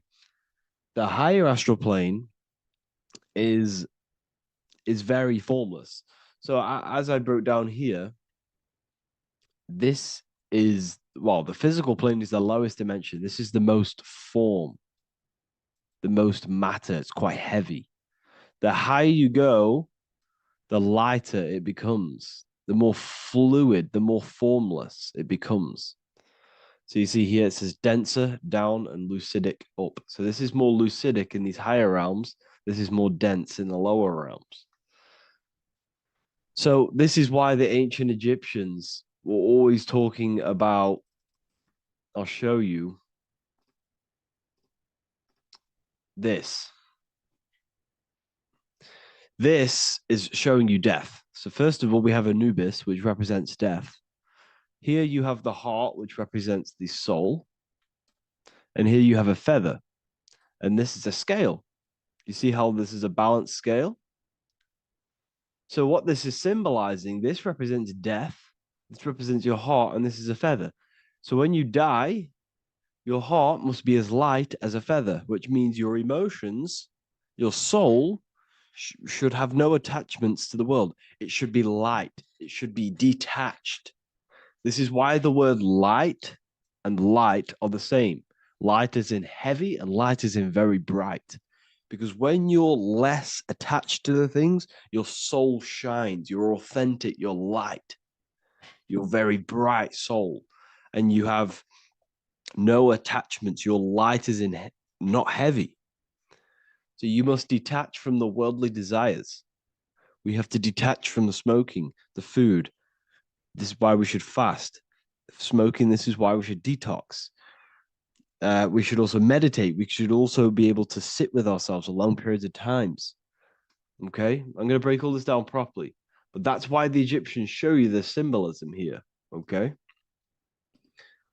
So You're stripped of your material body. So that state of consciousness you're in right now, your inside world, if you shut your eyes, that state you're in, that is what you're going to experience when you die. Okay? And you're going to be manifested into the astral. In the physical plane, you can mask or hide almost anything. But in the spiritual realm, you cannot. The astral body, your thoughts and emotions directly shape your spiritual body, your astral body, revealing your true inner state. So your desires that you can hide in the physical plane, your emotions, your thoughts, you can't hide any of that in the physical, in the spiritual plane, in the astral plane. That will directly shape who you are, your color of your astral body, and your astral body as a whole. So here we have Kim Kardashian. If you could see this lady's astral body, you would run so far that you would be horrified for the rest of your life. If you could see their spirit, their astral form, it would be horrific because their mind is so attached to, physical things, so attached to desire, money, fame, worship, power. These people do not want to die. These billionaires and millionaires will never want to die. They will do whatever they can to stay alive because they understand what when they die, they have to face themselves. They have to face their inner world. And their astral body, their true authentic self on the inside is horrible and horrific and so low vibration. So this is where it comes in. You must be as light as a feather. This is what the Egyptians are showing you in their artwork. Your soul must be as light as a feather. In order for the soul to ascend to a higher plane and not look at that physical plane and say, I want to go back or I want to desire things down there, you must detach now and prepare for death. Hell is not a place, it's your own personal suffering born from within. If your mind and soul are deeply attached to mental fixations, emotional wounds, and physical addictions tied to the material world, that pain will follow you into the astral. This is your true judgment day. You judge yourself when you die. You see your authentic self. There's no hiding. Right. Imagine right now that you that everything you cling to was stripped away. No matrix, no electricity, no food, no TikTok, no phone, no possessions, no distractions, no one else. Could you sit alone with yourself for just 1 hour? Could you sit alone with your thought and emotion? That moment of truth is what you must begin to prepare for. Could you sit alone with yourself? Can you sit alone for long periods of time and just think? And if you cannot, then you're running from your internal world. You're running from your thoughts. You're distracting yourself from your thoughts. This is what we must address. Now, don't feel bad if this is you. We've all have problems. We all have internal problems. But this is what we have to face directly in order to prepare for life after death. We must meditate for long periods of time.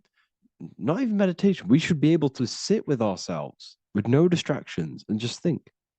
This is what the people of the past used to do when we had no technology. People would sit and think for hours. This is what we need. Because if you cannot sit with yourself, imagine sitting with yourself with no physical body. That's the level that's going to happen.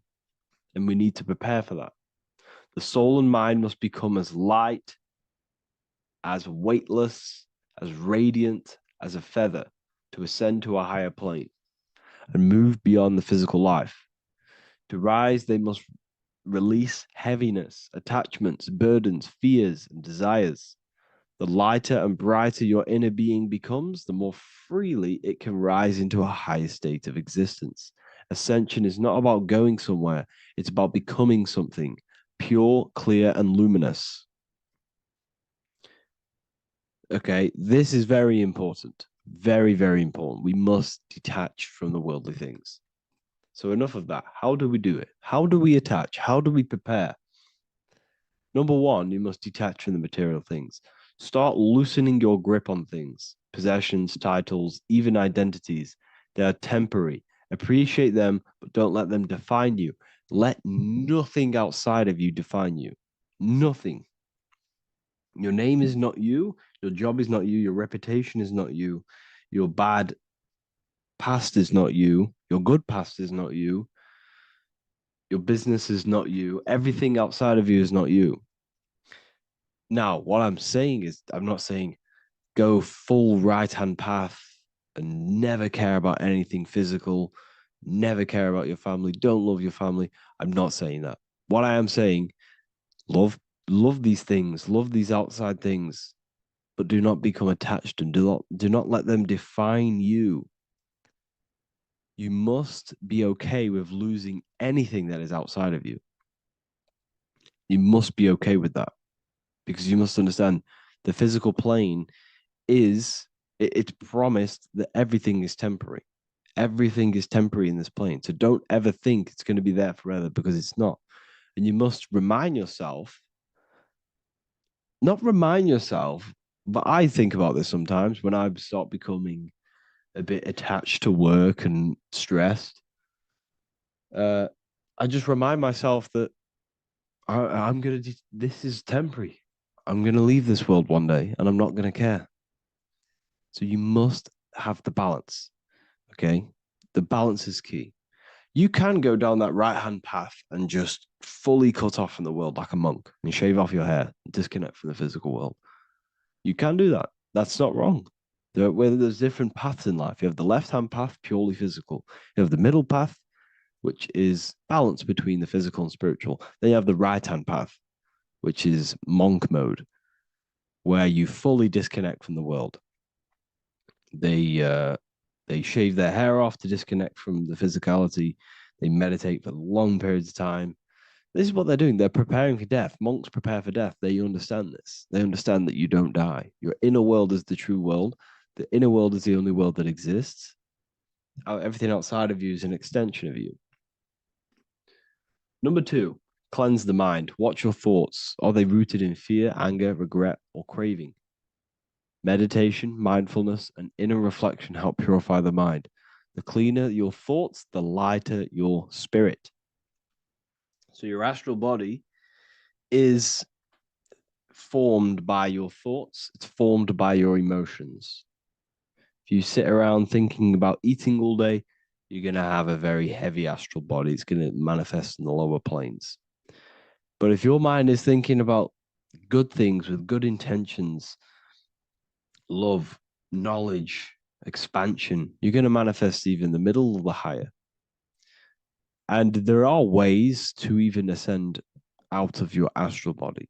Yes, you can ascend out of your astral body and out of the mental body, but that's all very advanced, and I'm not going to teach that yet. I'll make another video on that, but you can ascend from them bodies. The astral plane is not the end. You can keep ascending as a soul until you're left with just the pure essence of the soul. But we're going to, anyways, cleanse the mind, reprogram the limiting belief systems, let go of mental attachments. And the way you do this is by getting a piece of paper and writing down every single attachment that you have. And you're going to realize that there's more than you think. Okay. We have to detach from these. We have to. 4, practice presence. Can you sit in silence with yourself? The more at ease you are with your own inner being, the less you'll fear death. The afterlife is just an extension of your inner world. It's so important. This is so, so important. Can you sit with yourself? If you cannot sit with yourself, you have some inner work to do. You have some thoughts to address, some beliefs to address, and some feelings to address. Okay, so practice sitting in the present, meditation, or just literally sit there and try and be okay with yourself. And if you can't be okay with yourself, then there's something you need to address, whether it's a belief system, whether it's an emotional trauma, or something. This is what we must reshape, refine, and let go of. Live truthfully. Speak and act from your soul, not from fear or ego. The more authentic you are, the more aligned you become with your true self, which carries beyond this life. The ego is your mind's perception of itself while being incarnated in this world. It's been shaped by your experiences, your thoughts, your beliefs, and your emotions. So your ego is basically this false thought form that you've created. It's a false layer of yourself that sits on top of your true authentic self. It's basically your physical character. When you were young, you had no ego. You were pure. You had a pure consciousness. But then as you grew older, your ego started to grow, and it still is growing because it was shaped by experiences, things you've gone through, things you said, things you believe, things you think. It's created by you, by your mind. And the ego is close to the word echo. The ego is the echo. It's an echo. It's a layer. It's a false identity. It's a false layer that sits on top of your soul. And if you don't get rid of that ego, if you don't know how, well, not get rid of it, but balance it. If you don't know how to rise above that ego and you die, it's that ego that's going to be pulling down when you die. It's that ego that's going to be your suffering. Okay. 7, connect with the divine, whether through prayer, meditation, tune into something greater than yourself. The connection is the soul's compass beyond this world. If you can meditate and rise above them clouds of thought, that's the soul, that's the observer. We must connect with that. Okay, this will definitely help with just allowing yourself to connect with your true self. Meditation's great because you can just fully detach from the world. And the more you meditate, the more you can prepare for death. A powerful way to cultivate detachment is through daily detachment meditation, done either at night or in the morning or the first breath upon waking.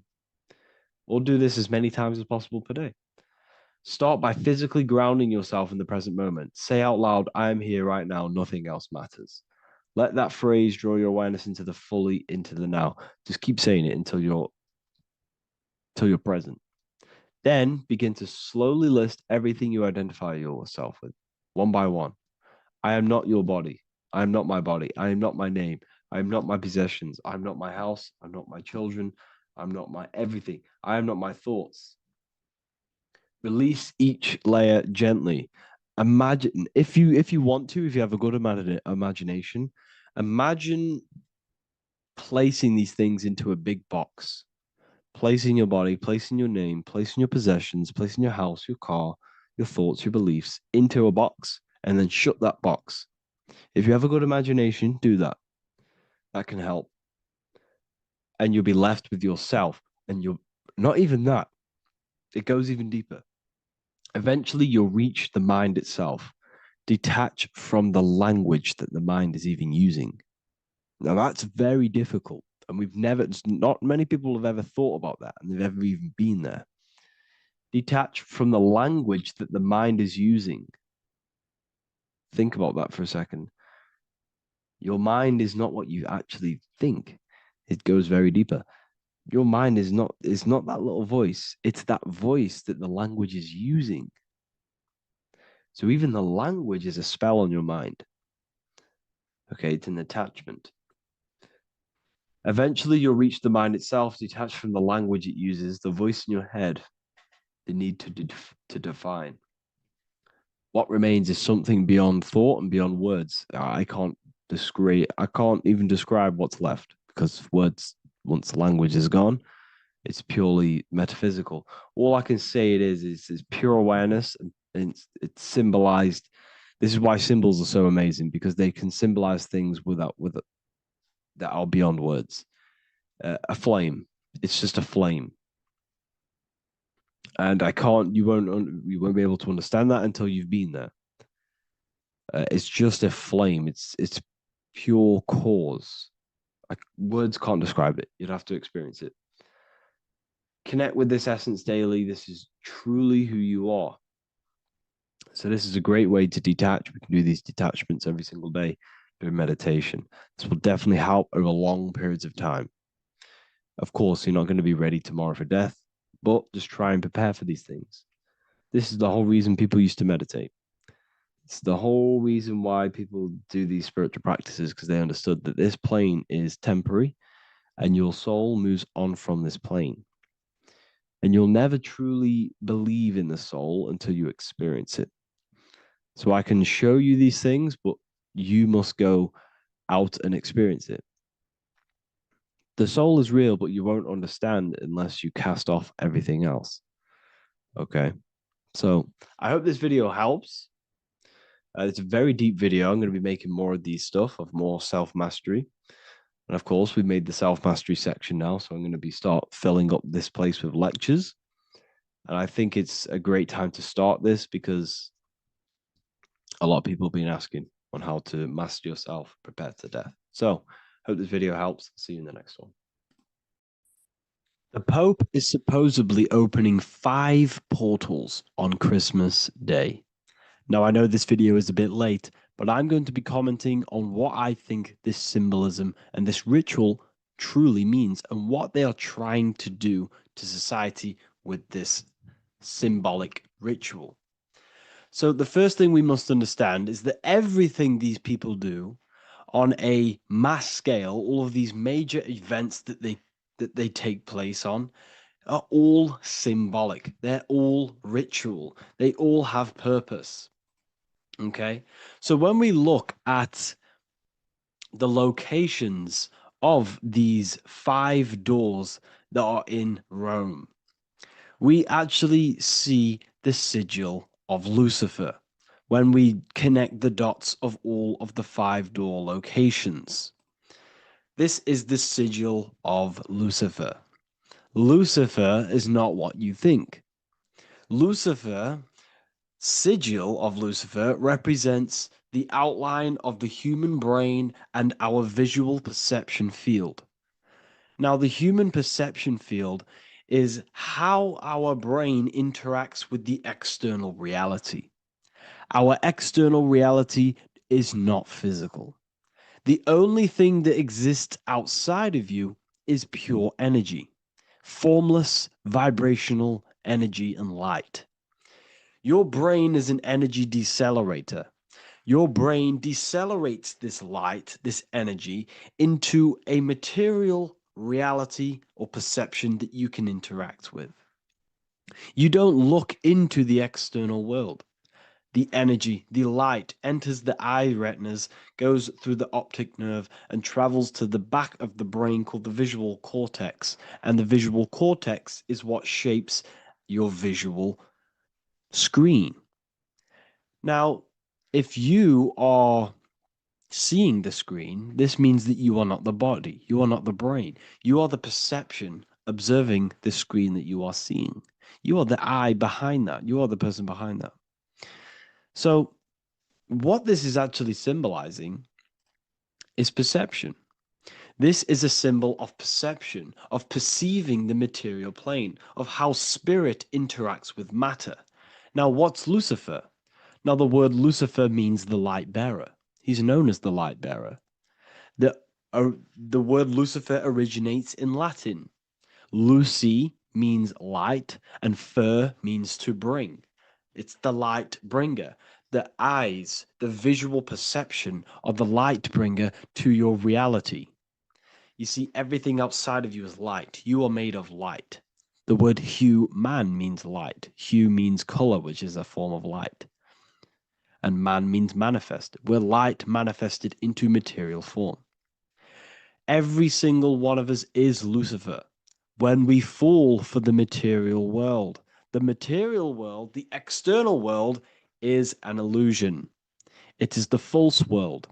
It can elude you. It can make you fall in love with the material things, material pleasures, lust, money, fame. These things make you fall. This is the fall of Lucifer. This is the mythological story. This is the symbolism behind Lucifer. It's you.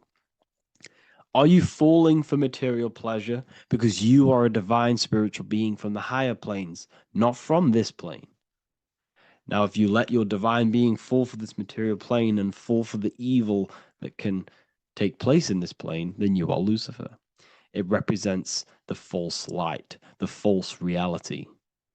This symbol, the sigil of Lucifer, it symbolizes the interplay between light, consciousness, and the perceptual experience of the physical reality. The external world is truly internal. What we visually perceive is essentially light waves carrying information, which then gets processed by our brain, the central computer of our nervous system. Okay? So, how many doors are open? 5 doors. So 5 is the number of perception as well. 5 fingers on each hand, 5 points on the human body, 5 toes on each foot. We have 5 senses. 1, 2, 3, and 4, they're spiritual numbers. 6, 7, 8, and 9, they're material numbers.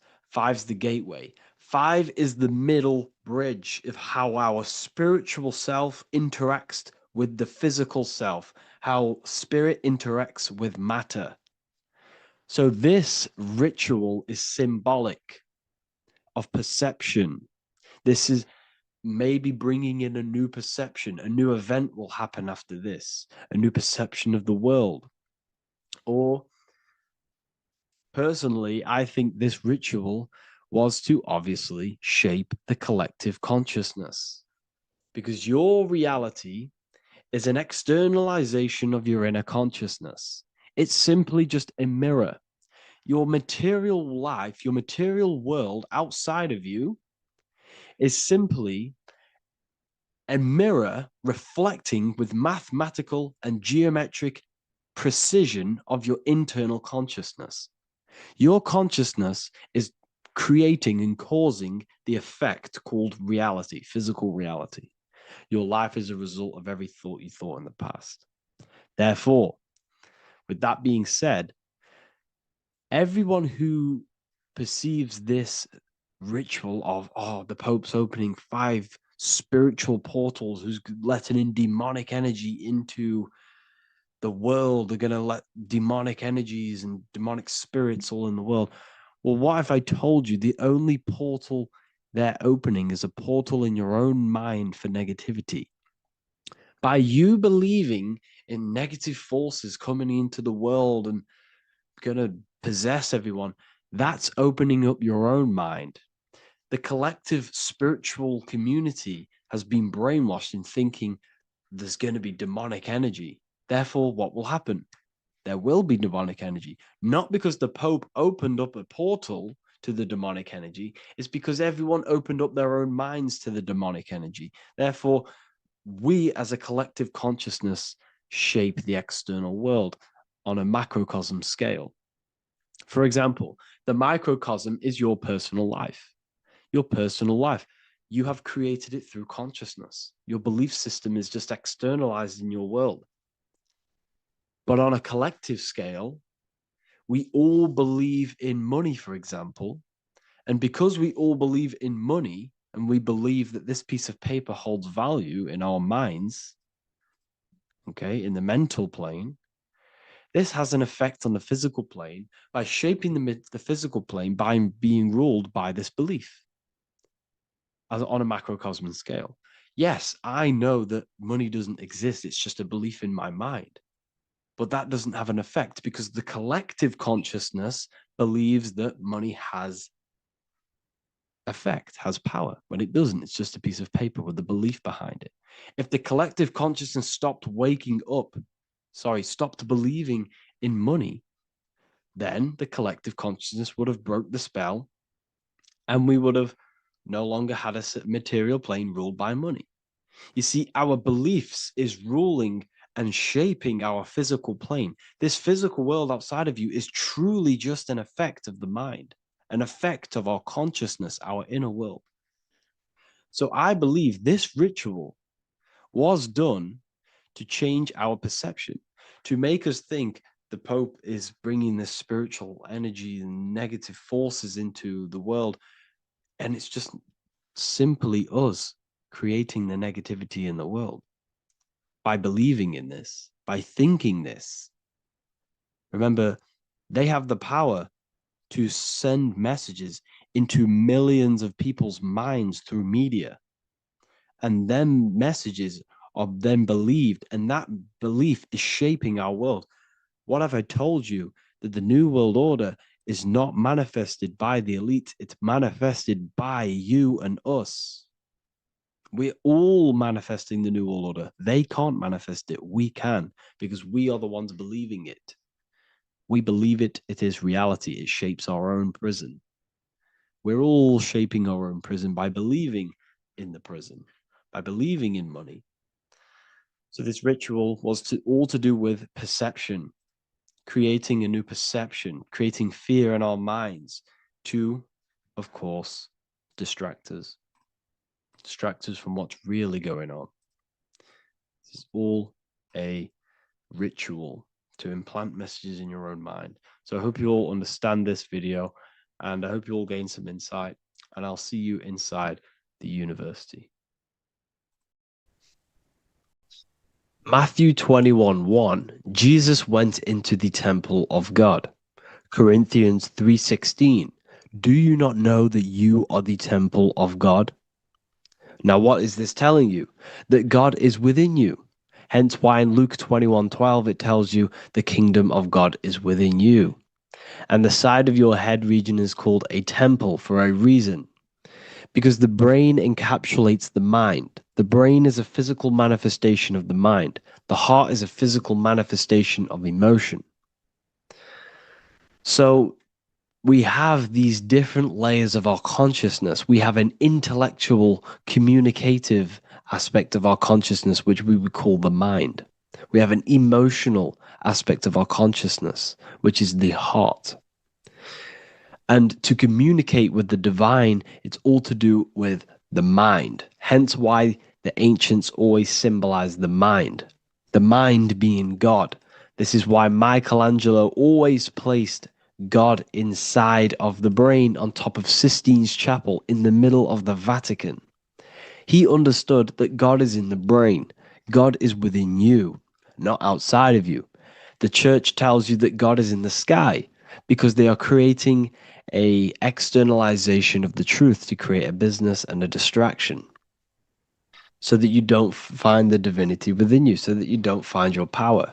Now you have Adam, the physical man, the physical body, the ego, the lower self. And he is resting. He's not trying to reach to God, but God is reaching because the higher consciousness within you is always trying to communicate with you. It's always trying to wake you up to your divinity. But the lower mind, the lower self, Adam, the physical self, is always in ignorance of truth, always in ignorance, and stays in a materialistic way of thinking, which is the lower animal self. And this is what we call a sleep or an NPC. This is the lower mind of man. But all you have to do is to move your finger to touch God. You have to look within yourself, within the brain, meditate, and you can find God. This is why in the Bible we see many references to the human body and anatomy to truly connect with God. Kings 6:8, the door to the middle chamber was in the right side of the house, which is the right hemisphere of the brain. The middle chamber is the pineal gland, where the seat of your consciousness is, where the seat of your higher consciousness is, the mind. And they went up the winding stairs, which is your spinal column, into the middle chamber, and out of the middle chamber into the third. So they went up the winding stairs. This represents raising your consciousness up the winding stairs. Your spinal column acts as a stairway of consciousness. Depending on what sort of consciousness you are operating in, depends on what part of the spinal column you are using. Because the spinal column ascends and descends consciousness. What do I mean? If you are in a reproductive way of thinking and you're always thinking about sex, you're jerking off all the time and you're always eating, all of your brain's power and your mind's power is being descended into the lower aspects of the spinal column, which represents hell, the physical state of man. Adam, the ignorant state. We're basically living off low-level pleasures like an animal. And the stairway to heaven is your spinal column. They went up the winding stairs into the middle chamber, which is your mind, your pineal gland, and out of the middle into the third stage of consciousness, physical, etheric, astral. When you meditate and you start to raise your consciousness during meditation, you enter the astral plane when you turn off thought. But this is the middle chamber inside of the brain. Here we see another painting inside of Sistine's chapel of God inside of the brain. This is the brainstem. This is the brain. This is the frontal lobe. This is the back lobe. This is the back lobe. This is the cerebellum. Here's the reptilian brainstem. Here's the claustrum.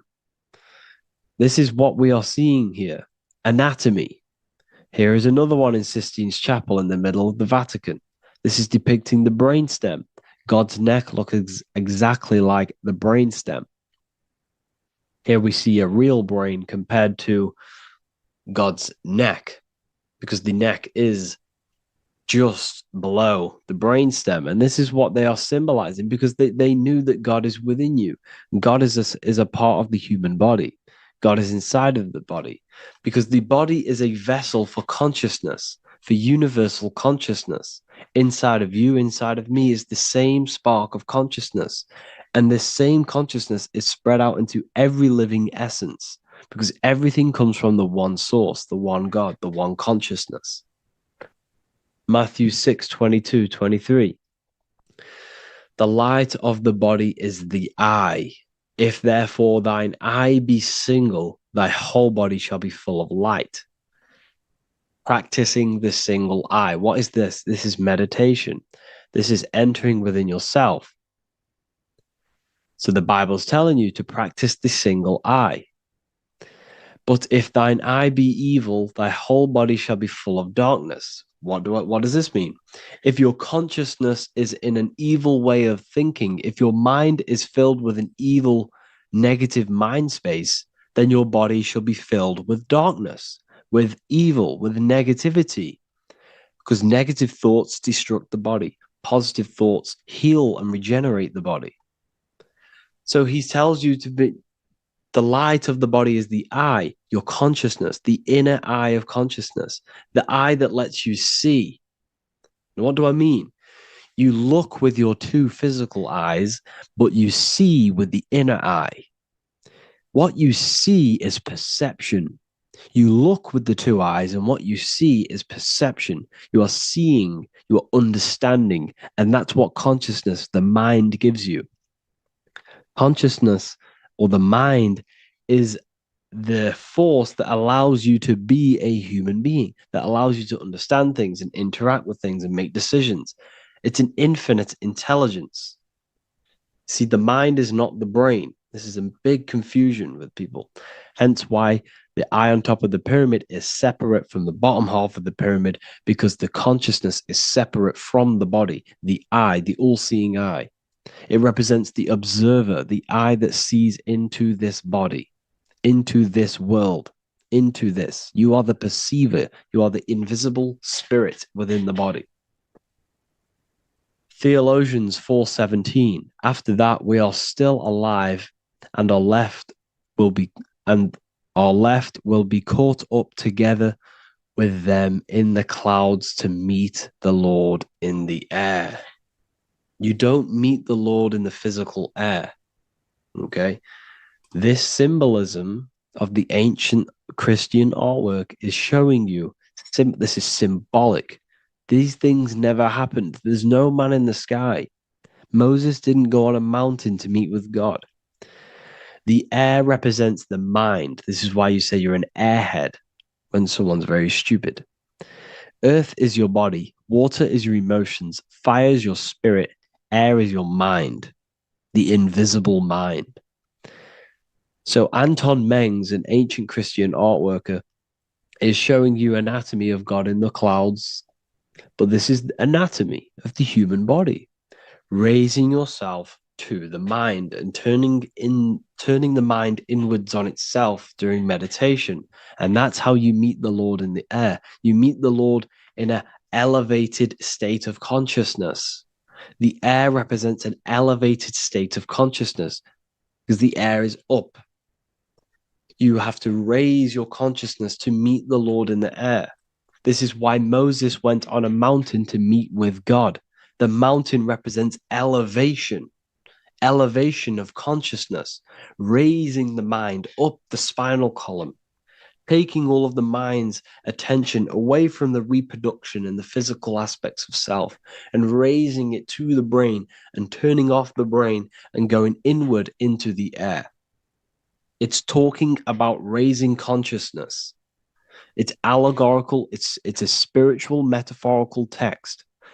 The side of your head's called a temple because inside that where that temple is, right in the middle of where you call the temple, is the inner chamber, the open room, the holies of holies in the Bible, or the land flowing with milk and honey, or Mount Zion. There's so many different names for the brain, or the upper room where Jesus meets his 12 disciples, the 12 cranial nerves in your brain. This is the temple of God. Your body is a temple of consciousness. It encapsulates the consciousness. It encapsulates the mind and soul. John 10:30, Jesus states, I and the Father are one. Psalms 46:10, be still and know that I am God. He's talking about the I am within you, not within Jesus. Everyone refers to ourselves as I. I am God. When you say I, you're referring to the highest aspect of yourself, the aspect that is above all thought, above all emotion, and above all things. When you say I, you're referring to your pure awareness, your pure consciousness, the highest aspect of yourself. And anything after I is egotistical. I is God. The letter I is the Roman numerals for one, because there is one God, one consciousness. The letter I is one line, just like the number one. Matthew 6:3-4, take no thought. Therefore, take no thought. Take no thought. He says this 5 times because you must turn off the 5 senses and take no thought to connect with God. Be still. This is telling you to meditate and know that I am God. The I am within you. I and the Father are one. I and God are one. You, who you think you are, is a completely wrong. The body is matter. Your name isn't you. Your job isn't you. Your reputation, your trauma, your memories, your friends, family, worries, bills, interests, dislikes, goals, passions. Anything to do with the thinking mind is not you. Who you think you are is a part of your thinking aspect of consciousness. But once you remove thought, you are no longer your name. You are no longer your body. You're no longer your reputation. You are the I. You are pure awareness, pure consciousness. Pure consciousness. And this pure consciousness has latched on to this name, this job, the body, and your traumas. Your pure consciousness has attached itself to this character who you're playing in the physical world. And this is essentially who you think you are, but you are not. You are the I, you are the self, you are pure awareness. So, in order for you to detach from these things, you must learn how to detach from your name, your job, your reputation. And you do this through meditation by turning off the thinking mind. Turning off the thinking mind allows other aspects of your consciousness to open up. What do I mean? Your whole life you've been thinking, and all of these thoughts has attached you to this physical body. You haven't allowed your consciousness to open up. And you can only do this by taking no thought. That's why Jesus tells you, take no thought. When you turn off the thinking mind, other aspects of your consciousness starts to open up. Other aspects of your being can open up. And this is how you astral project. This is how you do all these mystical things and things to do with consciousness. It's taking no thought. Imagination, emotions, thought, and memory are all to do with consciousness. These things are not physical. You can't touch thought. You can't touch emotions. You can't touch these things because they are not a physical thing. So you must turn off these things for other aspects of your consciousness to open up. Okay. So essentially, the Bible is a metaphorical, astrological, numerological, metaphysical, spiritual, encoded text that talks about human anatomy, spirituality, and the true nature of the human experience. Everything they teach you in school is to make you think that you are this body. Everything they teach you in church is the externalization of the true teachings of Jesus. Jesus was telling you to meditate. Jesus was telling you to practice the single eye. Jesus was telling you to look within yourself and find God. He wasn't telling you to pray to him. Mark 16:19, he was taken up to heaven and sat at the right hand of God, the right hemisphere of your brain. John 21:6, cast the net onto the right-hand side of the boat and you shall find fish. Fish is understanding. The boat is your body, your brain. Cast your awareness into the right side of your brain and you will find understanding, because the right side of your brain is all to do with the creative aspect and the intuition and the spiritual sides of your consciousness. This is why God is here. This is why Michelangelo depicted God in the right hemisphere of your brain, because this is all human anatomy. And I speak about all of this in the brand new Book of Wisdom, Volume 2, which is now available. The start of the revolution has begun. This book is truly going to change the way people see the world. It's got so many more topics than the last one. It's truly a revolution. It's written in so much detail. It's very practical.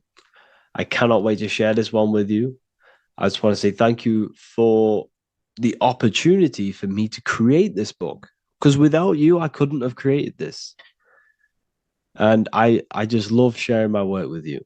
And I thank every single one of you for the support, the watch, like the views and the likes, everything, especially the people who have joined the university and stuff like that. And for people who have joined the university, you do get a free Book of Wisdom paperback if you just go to the general chat and follow the description, follow what the instructions that I gave you in the chat, and you'll be able to order a free Book of Wisdom if you are inside of the university.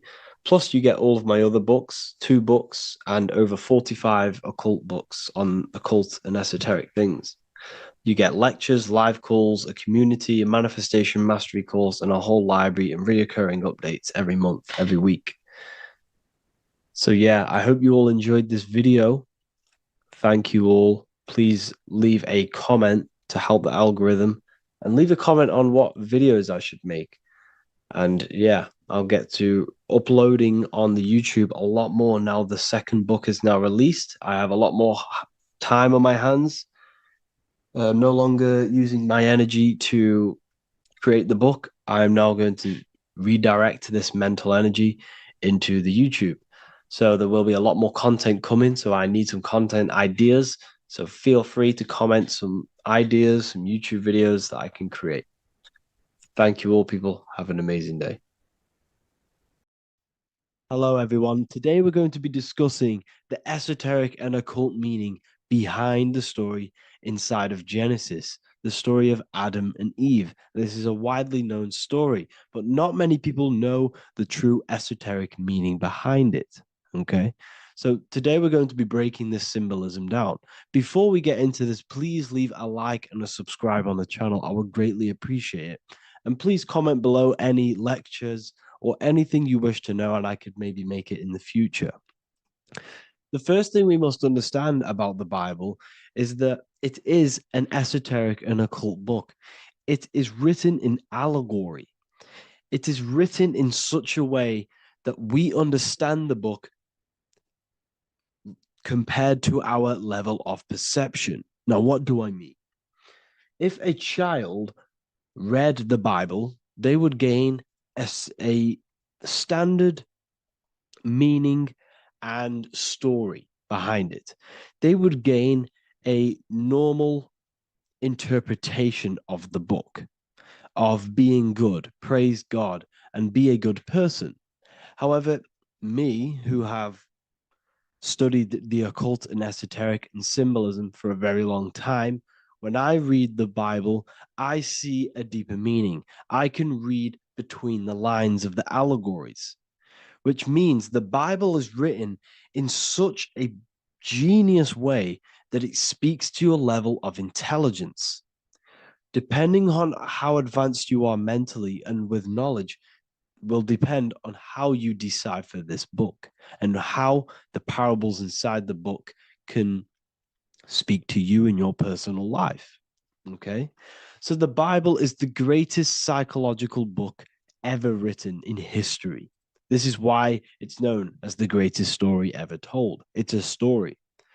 What we must understand with the Bible is that the Bible creates on the surface a logical way of thinking, which is what we call religion. We read the Bible and if we think logically and we take that book literally, then we gain a religion. But if we look beyond the surface, this is what we call esoteric, metaphorical, symbolic. You can read between the lines using our right hemisphere of the brain in deciphering this book and what it truly means to us and the evolution of our mind, body, and soul. What this book actually reveals between the lines is instructions and stories which teach you how to level up your consciousness, how you can sync the mind, body, and spirit and the soul all together so you can live like a god. This is what the esoteric is. It's the purification of consciousness. Now, when it comes to Adam and Eve, okay, what we must understand is that this is the beginning of creation. This represents the beginning of your life in an esoteric way. This is symbolic for the beginning of your incarnation into this physical world. Okay. And we have Adam, masculine, Eve representing feminine. These are the two masculine and feminine energies which create the whole material universe. Okay. And as we are born with a pure consciousness. We are born with pure consciousness. Well, now, what do I mean? As a baby, we have no knowledge. We are pure essence of the soul. You know, we don't gain the knowledge of good and evil. We are pure. Yes, we're not happy all the time as a baby, and we're not sad all the time, but we have no ego. This is what I mean. Our consciousness is not split. As a baby, you are whole. You have a whole consciousness. You are yourself. You have no false identifications, no limiting belief systems, nothing. You are pure awareness and the pure soul and the pure mind. Now, this is what Genesis is representing. As we grow older, the more experiences we gain, the more thoughts we start to think, the more knowledge we gain of this world, the more impure our mind, our heart, our soul, our spirit becomes, the more impure our body becomes. As we grow older, we're infected with negative beliefs, negative thoughts, and society norms. This is a big one. As we grow older, we are molded by society. We shut off areas of ourself and we push them away so that we fit in with society. We all know this. We all did this in school. We pushed away parts of ourselves to act cool or to fit in, whatever it may be. Whatever type of person you were in school, we all went through this because society and culture is programmed. So as we grow older, our consciousness splits. We gain a persona, an ego, and we gain a shadow self, the subconscious, and we gain an ego. Now, the ego is what you show to people. It's that character that you show, that you put on to your culture, to your family, to your friends. This is a false identification. And we also gain a shadow self. The shadow self is gained through experience. This is the subconscious. Our ego is created through experience. And so is the subconscious and the shadow self. Okay. So as we gain age in this material body, we fall from the Garden of Eden. We gain the knowledge of good and evil. This is what the symbolism represents of us leaving the garden, us eating from the fruit. Now, the fruit represents the knowledge, it represents the insight, the experience, which splits our pure consciousness. Our soul splits. Okay?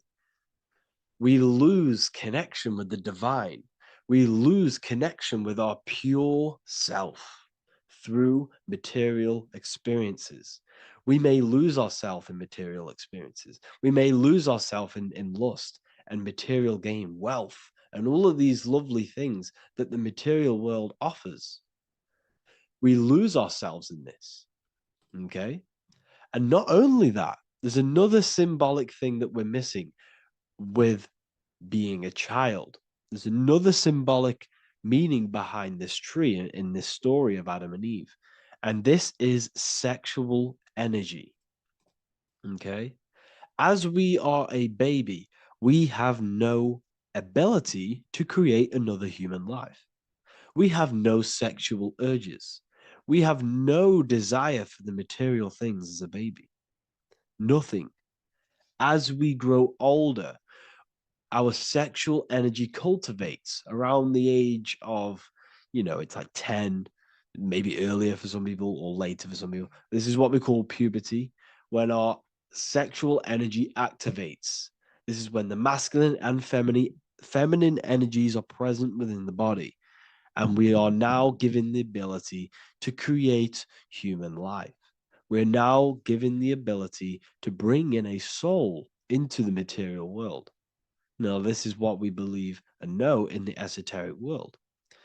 That is what sex is. You're bringing a soul from the astral into the physical.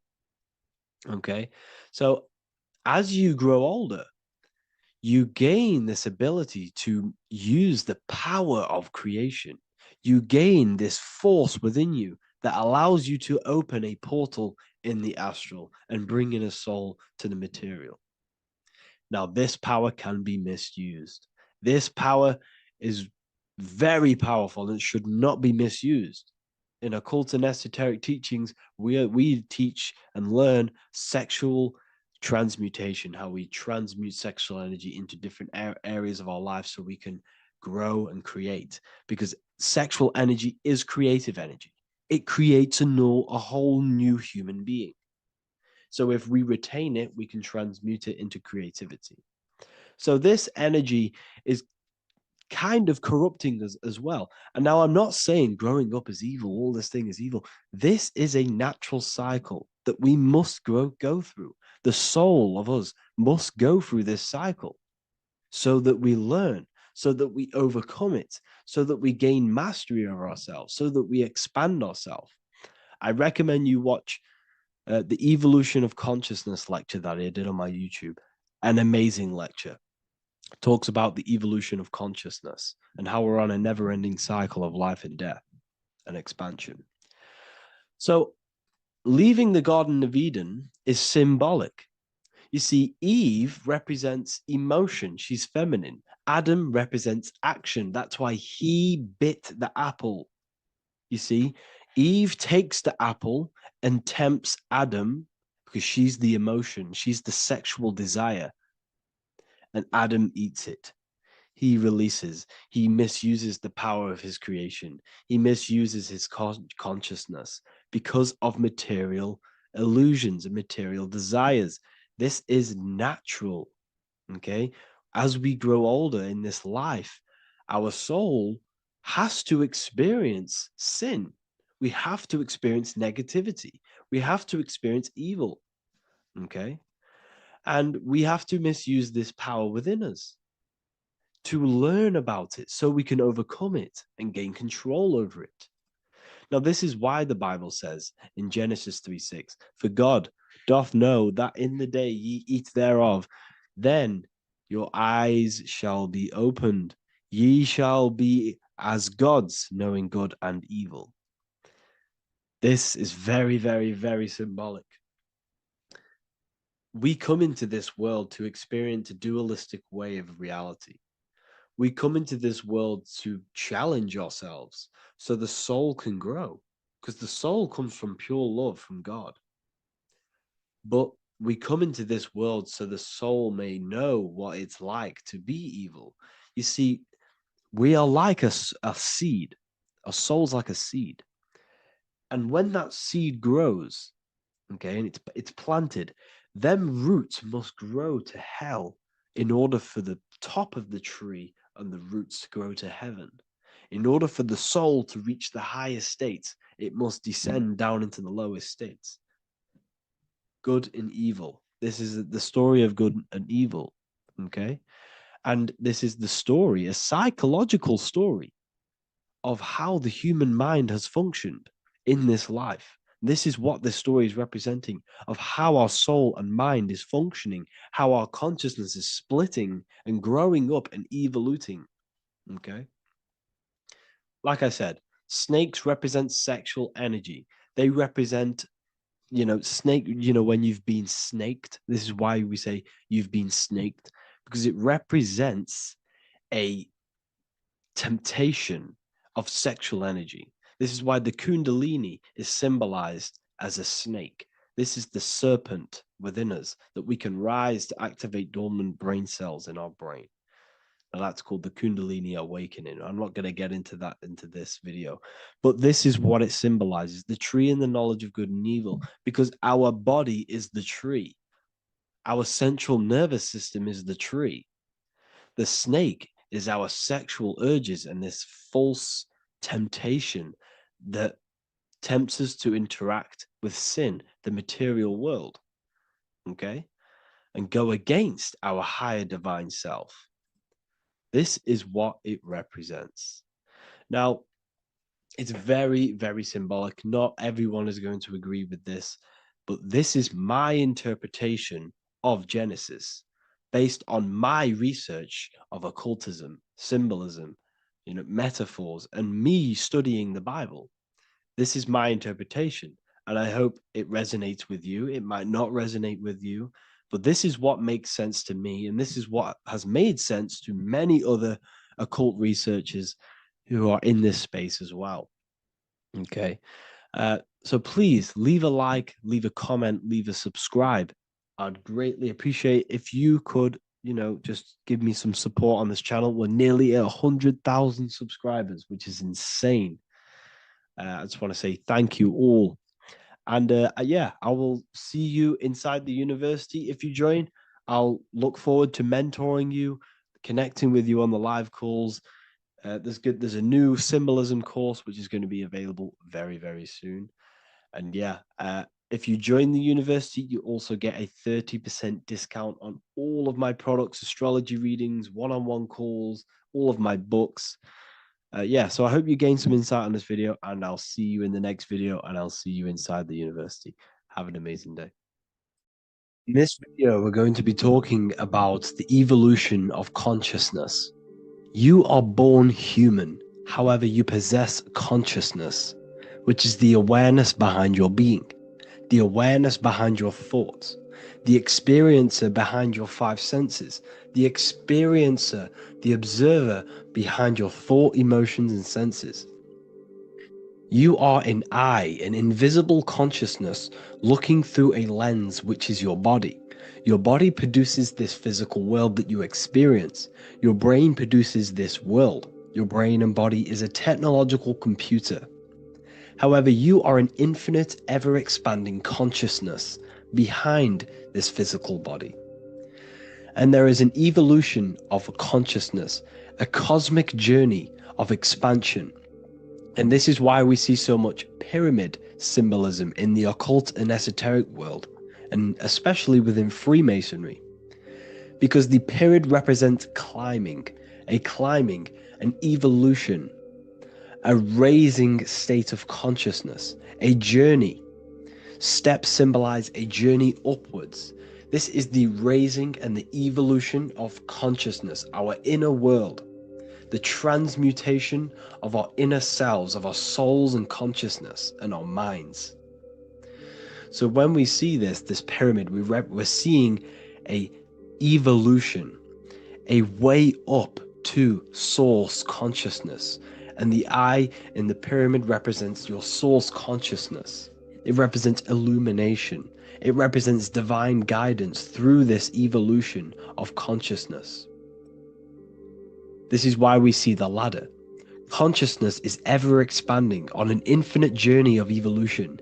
Each individual is a part of this cosmic process, contributing towards the ongoing expansion of both mind and awareness. As we evolve, we collectively explore deeper levels of existence, expanding the boundaries of thought and consciousness. The mind has the ability to expand infinitely into new realms of thought, into new dimensions of mind. The mind cannot be filled up. It is not a physical substance. The body can be filled up because it is a physical thing, but you cannot fill the mind. Therefore, the mind is constantly expanding, ever expanding into new fields of thought. So what we see in Freemasonry, the ladder, is again a journey, an elevation of consciousness. When we are born with an infant consciousness, and as we gain older, we gain an adult consciousness. Our inner world, our inner mind, and our emotional intellect changes and evolves.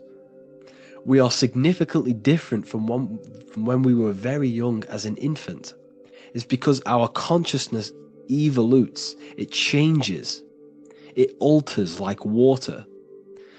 So just like this evolution of your own consciousness as growing up, there is consciousness of beings existing in cycles beyond our own. And their consciousness is unimaginably different from ours. They operate on a higher level of understanding and knowing, experiencing reality in ways that transcend our current comprehension. Our minds right now cannot comprehend the highest states of consciousness. There are entities, there are beings beyond our own, existing in higher dimensions of consciousness that we cannot comprehend because they have expanded. They are on a further way up the ladder of consciousness. However, we are all on the same journey. None of us can take the same journey. There is one ultimate goal, reaching source consciousness. However, this is always ever expanding. However, we are all on a different journey. There is one truth, one source, one goal. However, there are billions in different ways of reaching it, and we are all on these different paths to source consciousness, to this ladder, this evolution of universal evolution. Okay? Their awareness is attuned to new dimensions of existence, reflecting a more advanced stage in the cosmic journey of consciousness evolution. So when you take DMT, you are shot into these higher realms of consciousness where you meet these beings who look similar to these images. They are not speaking to you physically.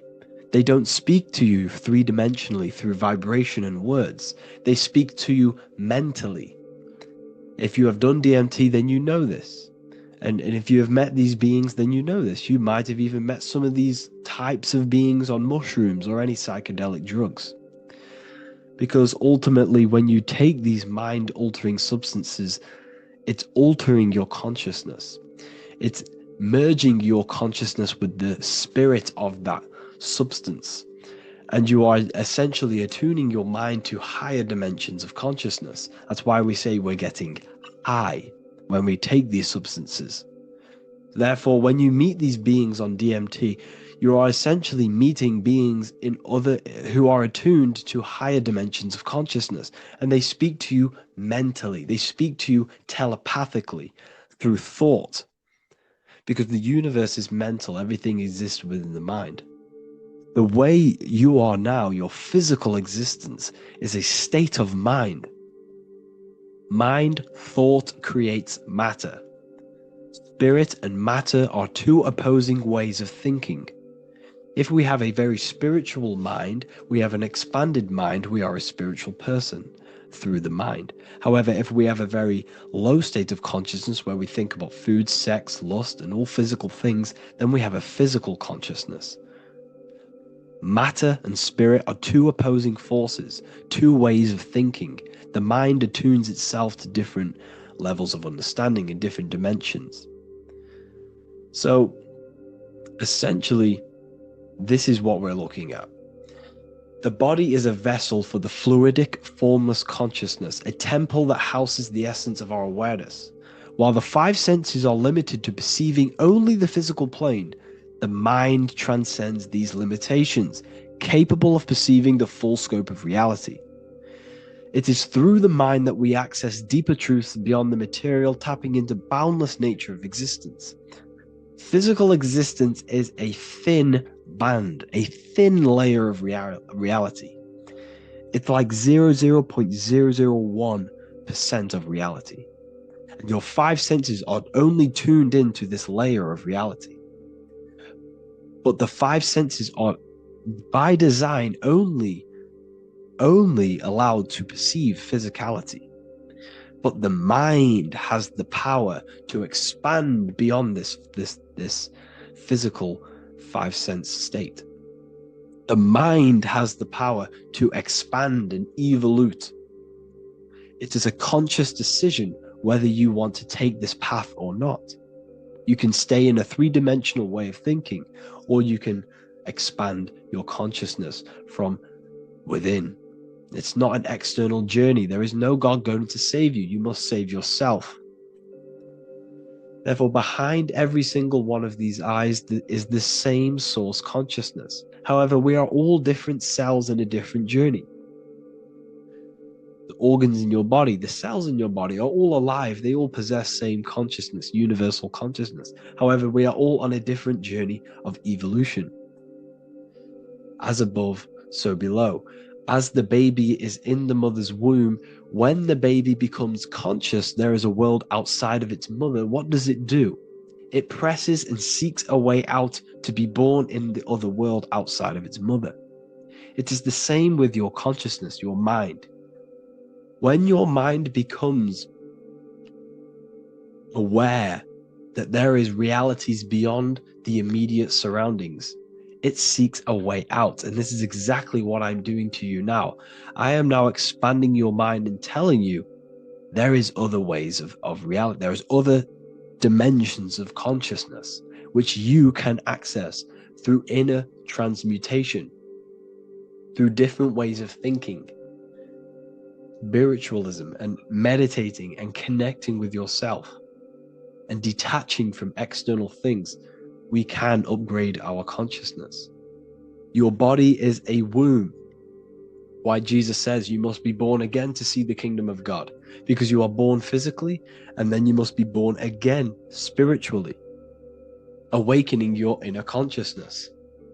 So like I said, as the baby is in the womb, it's the same principle. As above, so below. You were a baby, you were in your mother's womb, and you figured out there is a world outside of your mother, so you seek to way out your mother to be born in another world. It's the same now.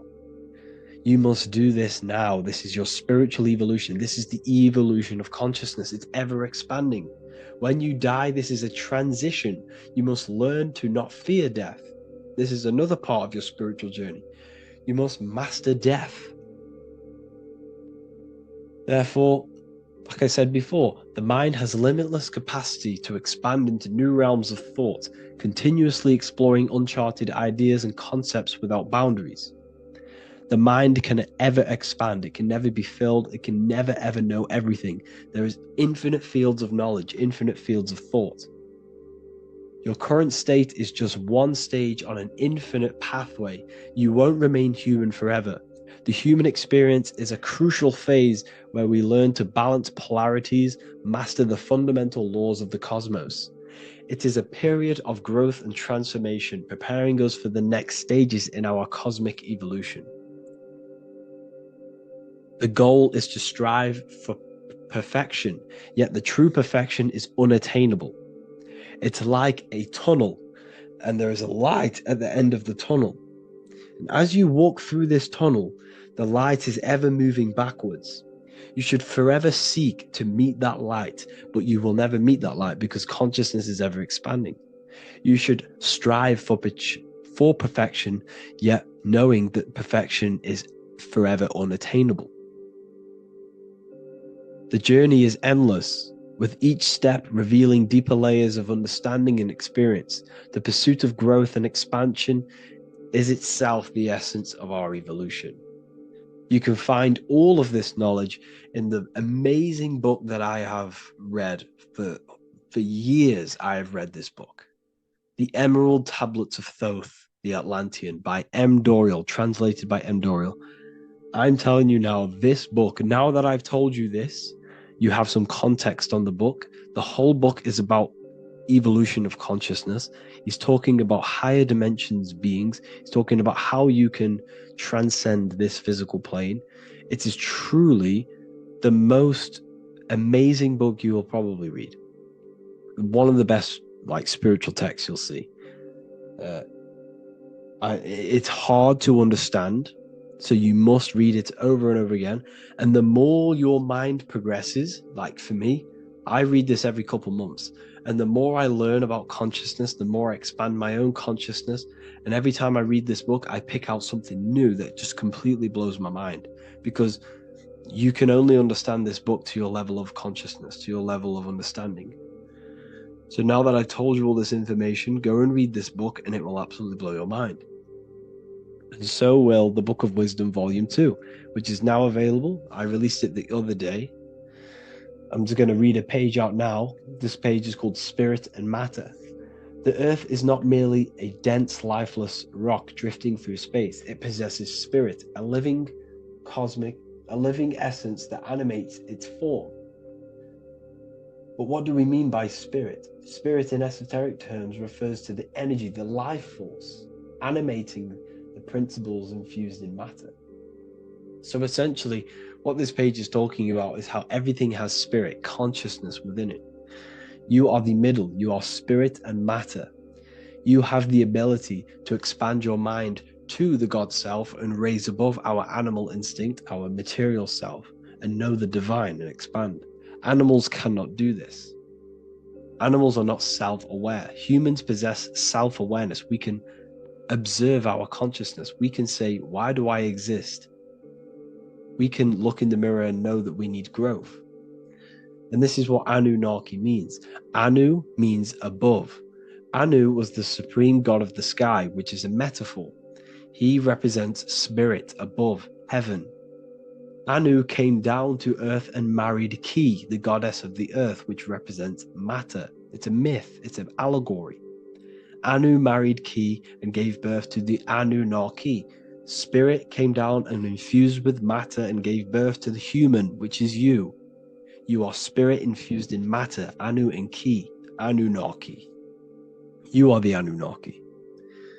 And this is just one of the teachings in my book.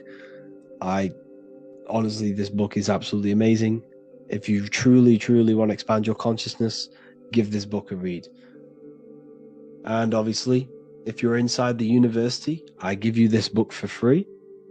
A paperback version. If you join the university, follow the steps inside of the general chat. You'll be able to download this book. Sorry, not download it. Order a paperback for free. All you have to do is pay for the shipping. You'll also gain amazing knowledge inside of my library, where your mind will just be overblown with the amount of esoteric books. There's over 45 rare occult books, plus you get a PDF of the Volume 1 and Human Health Guide. You get reoccurring updates where I expand on symbolism, occultism, where you will just feel absolutely amazing once you understand esotericism in yourself. You'll also learn how to create the dream reality that you want with the Manifestation Mastery course, where I teach you how your consciousness creates reality. You'll have a real lectures where I post lectures on symbolism, occultism, esotericism. There's a conscious community and live calls and Q&A where you can ask me questions and I'll answer your questions. I just want to say thank you to everyone who has joined the university. Thank you for even liking and watching this video. Any support I just appreciate every single one of you. Please, if you can, leave a comment and a like on this video and let me know any videos you want me to make in the future. And I will start uploading a lot more to the YouTube. So yeah, thank you all for tuning in today. Have an amazing day. Welcome to Revival of Wisdom. Today, we're going to be talking about portals, portal symbolism, what portals are, okay, and how they show them to us, because they have to tell you the truth, guys. This is the thing with the universal law. They have to tell you the truth. And they tell you through symbols, they tell you through movies, and different things like that. But let's jump straight into this. So first, I want to talk about the Freemasonry symbols. Okay, so first we got, obviously this is some Freemasonry art, but notice how you've got the ladder with a key. Okay, so this is ladder symbolism with a key. So maybe this is talking about ascending. Okay, because look, because this is ascending into the heavens, because it's a ladder with humans going up it with a key. In order to ascend, you must have the key. Okay, so what else do we have with a key? Well, the Netflix show Lock and Key, which is all about portals and keys. Because what the keys do, they open doors, gateways. Okay, so what's interesting about this is that they've got this key here, which represents the Kundalini energy rising up the spine. Okay, but we'll come back to this. But it's that same portal key symbolism. We've also got the Vatican. The Vatican is in the shape of a key.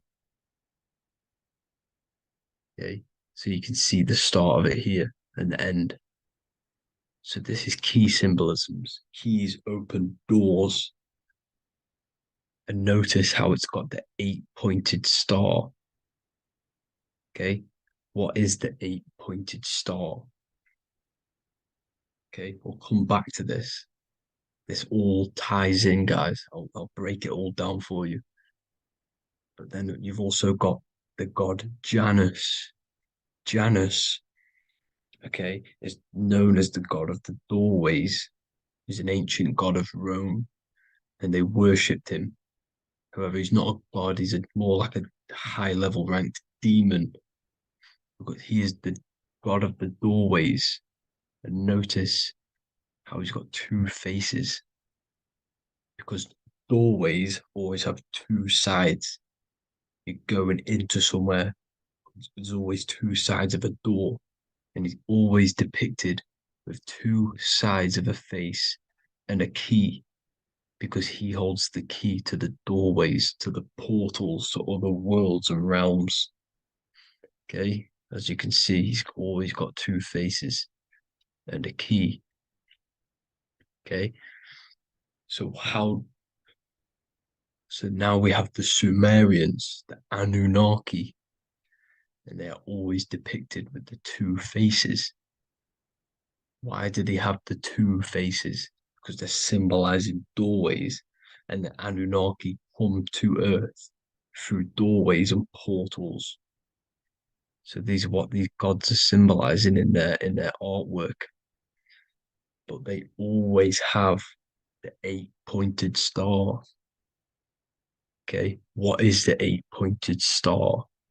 You see how they always have. Look, let me try and find another one. It's the 8-pointed star. This 8-pointed star is Polaris. Okay, Polaris, just like the Vatican has the 8-pointed star with a key. Polaris is the center star. Polaris is a fixed star, it doesn't move. Okay, so the Anunnaki's symbol is also the 8-pointed star. So this is symbolizing the portals and doorways that they come through in order to get to the earth.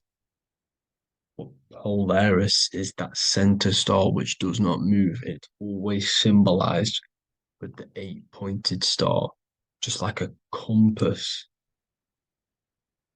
Why is a compass the 8-pointed star?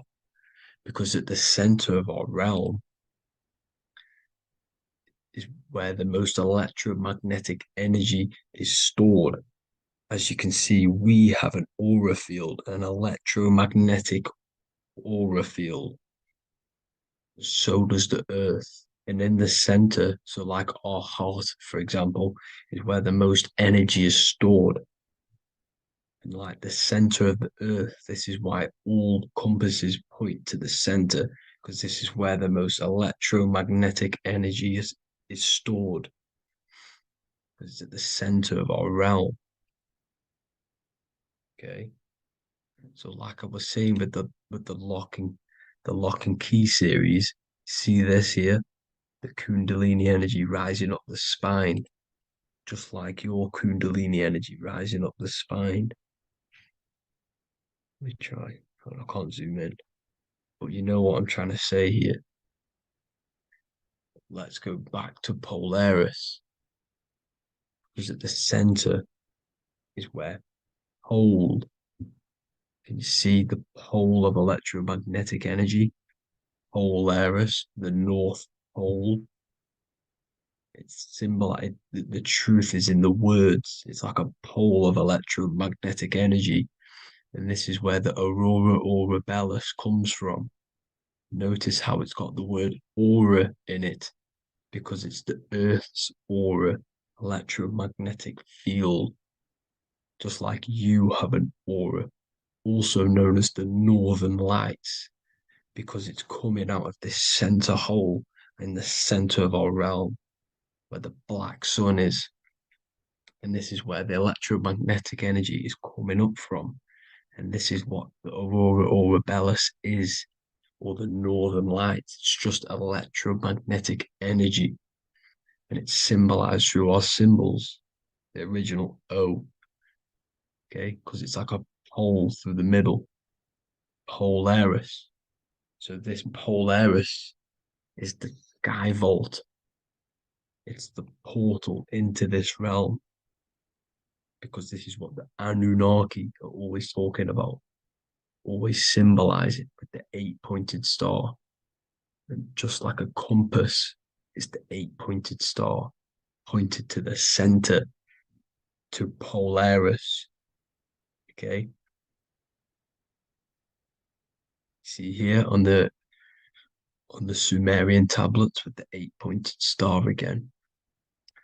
And how we know it's talking about portals with this 8-pointed star is because CERN 666 are opening up portals to the underworld, letting in demonic entities into this realm. How do we know it's a portal? Because their Hydra Collider has 8 points, just like the 8-pointed star. So they are creating synthetic portals to the underworld to let these demonic entities into our realm. But what is the key? Because if we're talking about ascending through Polaris, notice how here on the masonry art, this luminary here. So this is the sun, that's the moon. This is Polaris because it's a luminary with what? 1, 2, 3, 4, 5, 6, 7, 8 beams coming off the luminary, just like the 8-pointed star. So you see the ladder with the key going up to Polaris. It's symbolizing ascending out of Earth. So what is this key that they're keeping from us? Because it's a human holding a key going up the ladder to Polaris. Well, chakras. We have 7 chakras. Okay, so this is what they are telling us in the lock and key symbolism. The Kundalini energy rising up the spine. Okay, just like they have 33 vertebrae on the back of your spine. Okay, this represents the Kundalini energy going up your 33 vertebrae, just like in masonry has 33rd degrees. Okay, so what is the key? Your chakras. Your chakras have to be unlocked. Okay, you have to unlock your chakras, and you can't unlock this one without going through this one. You have to go through them all. It's like a ladder, just like Jacob's ladder. You can't go from the bottom to the top. You have to unlock each one. Okay, just like you have 7 chakras, you have 7 layers of your aura. Okay, you have to unlock your chakras to the highest point in order to reach Christ consciousness. And this is the key that they're talking about. They're symbolizing the organic portal within each and every one of us to ascend out of this realm. Okay, so this is the key that they're talking about, and they're holding back this knowledge to keep us trapped in this 3D realm. Okay, so like I was saying with the 33 vertebrae and the Kundalini energy coming up the spine, 33 vertebrae, you can see this sort of symbolism going up to the light, because it's the light you see here. Your crown chakra turns on and becomes enlightened, just like the Illuminati symbol. Can you see it? But also, Jesus also died at 33. So this is symbolizing, okay? They're symbolizing the death of the ego, the body. So once you open up your chakras and reach Christ consciousness, which is your 33rd vertebrae, once your Kundalini energy goes up your 33rd vertebrae, your body technically, not physically, but spiritually dies, because you then become formless. You reach Christ consciousness. So then you can travel other worlds. Okay. This is what they're talking about with Vatican, 8-pointed star, and the key. Janus with the key. The Sumerians with the 8-pointed star. Anunnaki, the 8-pointed star. Polaris, 8-pointed star. So Polaris is the way out of this realm, which is at the center. Pole, North Pole. Okay, so the key is that they're hiding from us is the knowledge to unlock our chakras. Okay, and without this knowledge that they keep from us is trapping our souls in this reality to keep reincarnating. Okay, well, thank you all for tuning in. I'm going to leave you all there. Make sure to leave a like and a comment in the comment section. Let me know some topics to talk about so I can break it down for you. God bless you all. What if I told you that reincarnation is real and that there is a metaphysical, spiritual science behind this? Most people leave this world just as lost when they entered it. That they carry their fears, attachments, and addictions with them, only to be born again, trapped in the same cycle, repeating the patterns of lifetime after lifetime. This lecture is not just about preparing for death, it's about mastering yourself before death, so you don't take them burdens with you.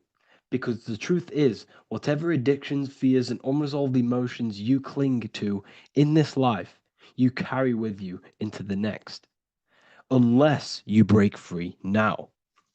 You must master yourself before death. Death is not the end, it is the great passage. But how we transition depends on our mastery of the self. This was symbolized by the Ouroboros, the snake biting its tail. Every ending is a new beginning. It's an infinite cycle of consciousness. Now, your human body is basically an antenna tapped in to a stream of consciousness. Just like a radio is tapped into a specific frequency to play that radio. Your body is basically an antenna, a crystal picking up the consciousness of God. You are on an ever-ending journey, a journey of learning and expansion of the mind into new fields of thought. This was symbolized as the Ouroboros. When you die, it is a new beginning. It's a transitioning, not an ending. Everything is eternal in this universe as consciousness is formless and constantly transforms into new forms of life. Let's break down the word death. Death contains the word ether. Now, the ether can be found in the word heart or earth. Ether.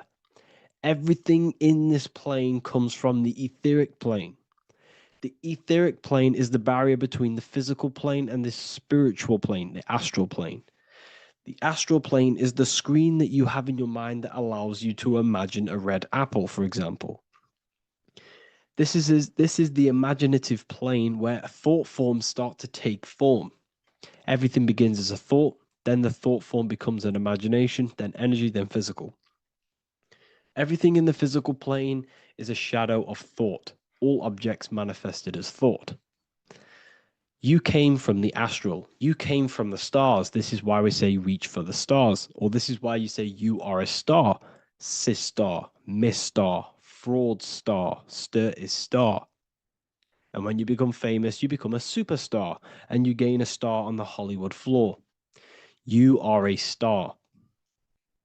The ether. The ether is the infinite energy source which all things come out of and return back to. This is the cycle of life and death, summer and winter, day and night, sleep and awake. The ether is the infinite energy source which all things come from and will return back to. Okay, sorry about that little error.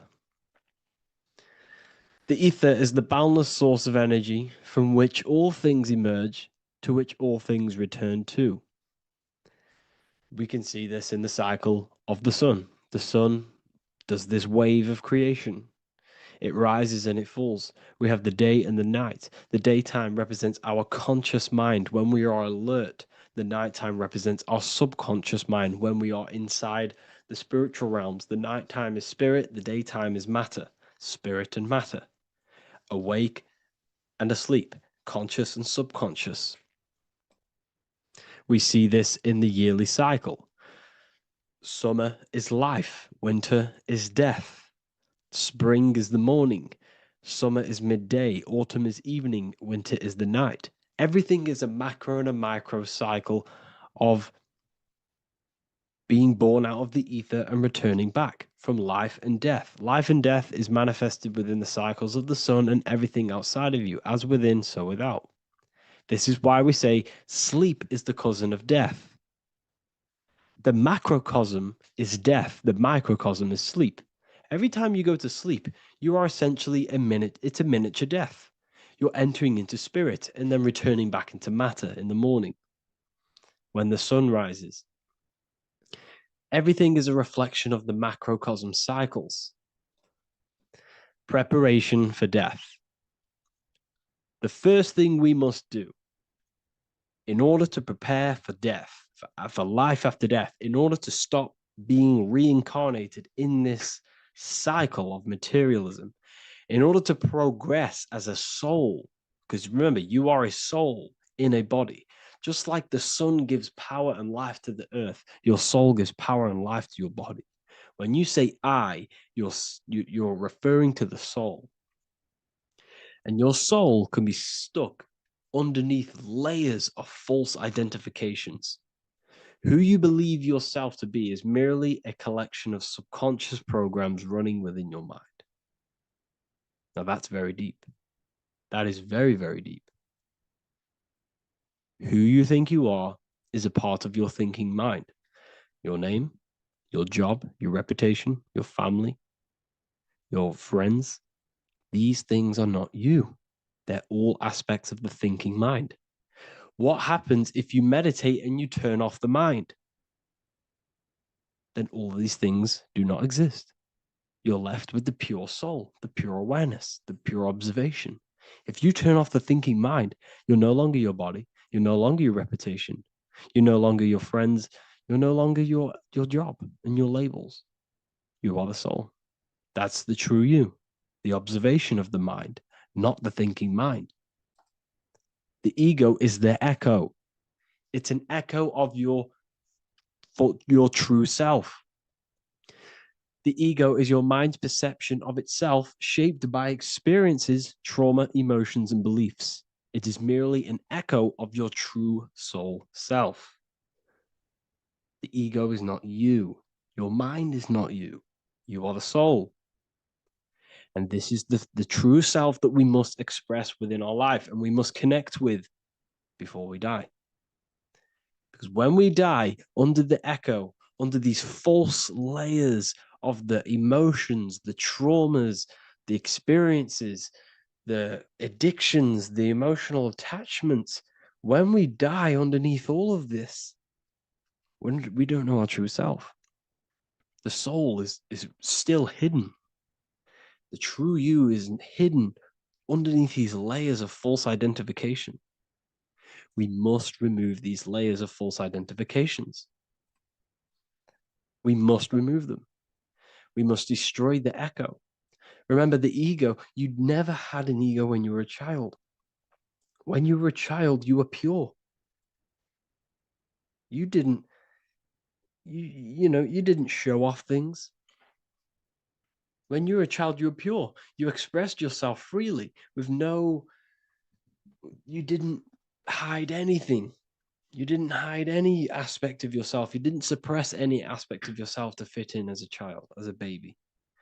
Because the ego was not here when you came here. The ego grows with experience. The ego is a false perception of yourself while being incarnated in this material world.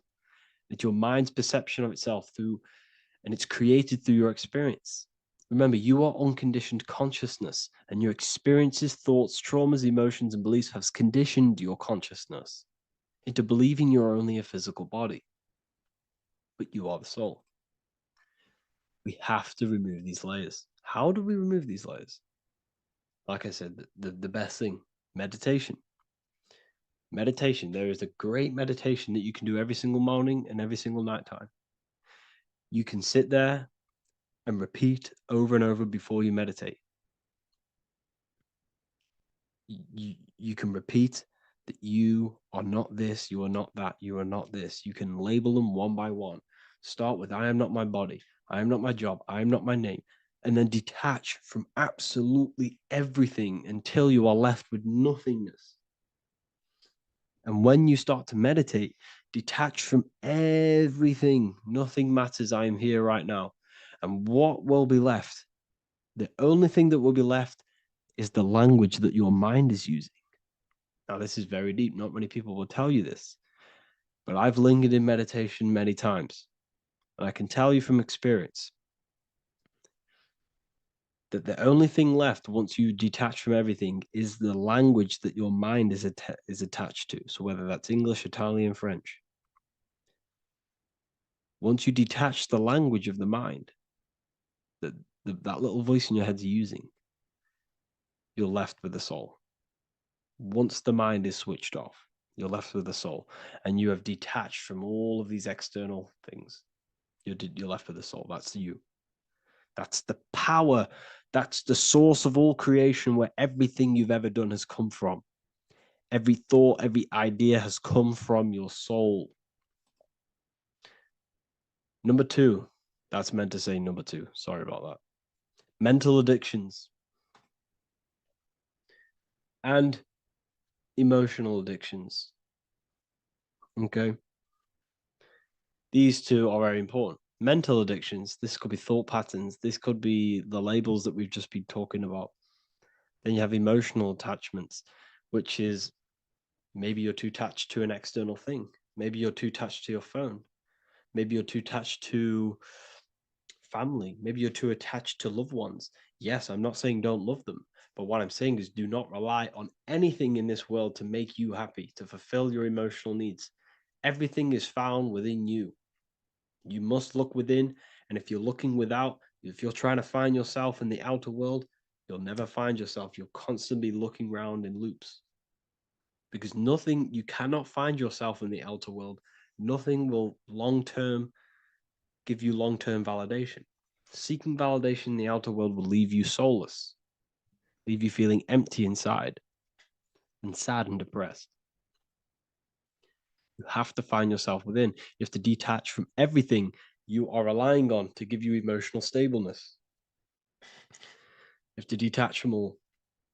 Yes, love your children. Yes, love these people, but do not rely on them. Because everything in this world is temporary. Do not conform to this world. The Bible tells you this. Everything in modern society nurtures the body, but neglects the soul. They keep you addicted to as many things as possible. Smoking, you have to detach. Drugs, you have to detach. Alcohol, detach.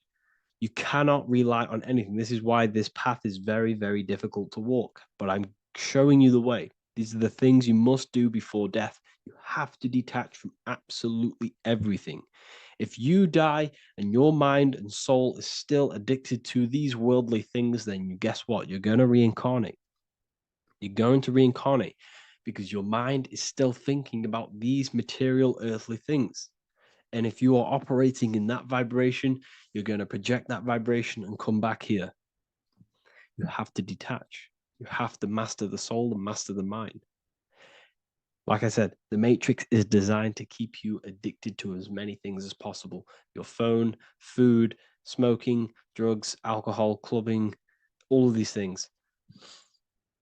Everything in society is made to trap your soul and reincarnate in this world. That's why it's very, very, very difficult to walk this path.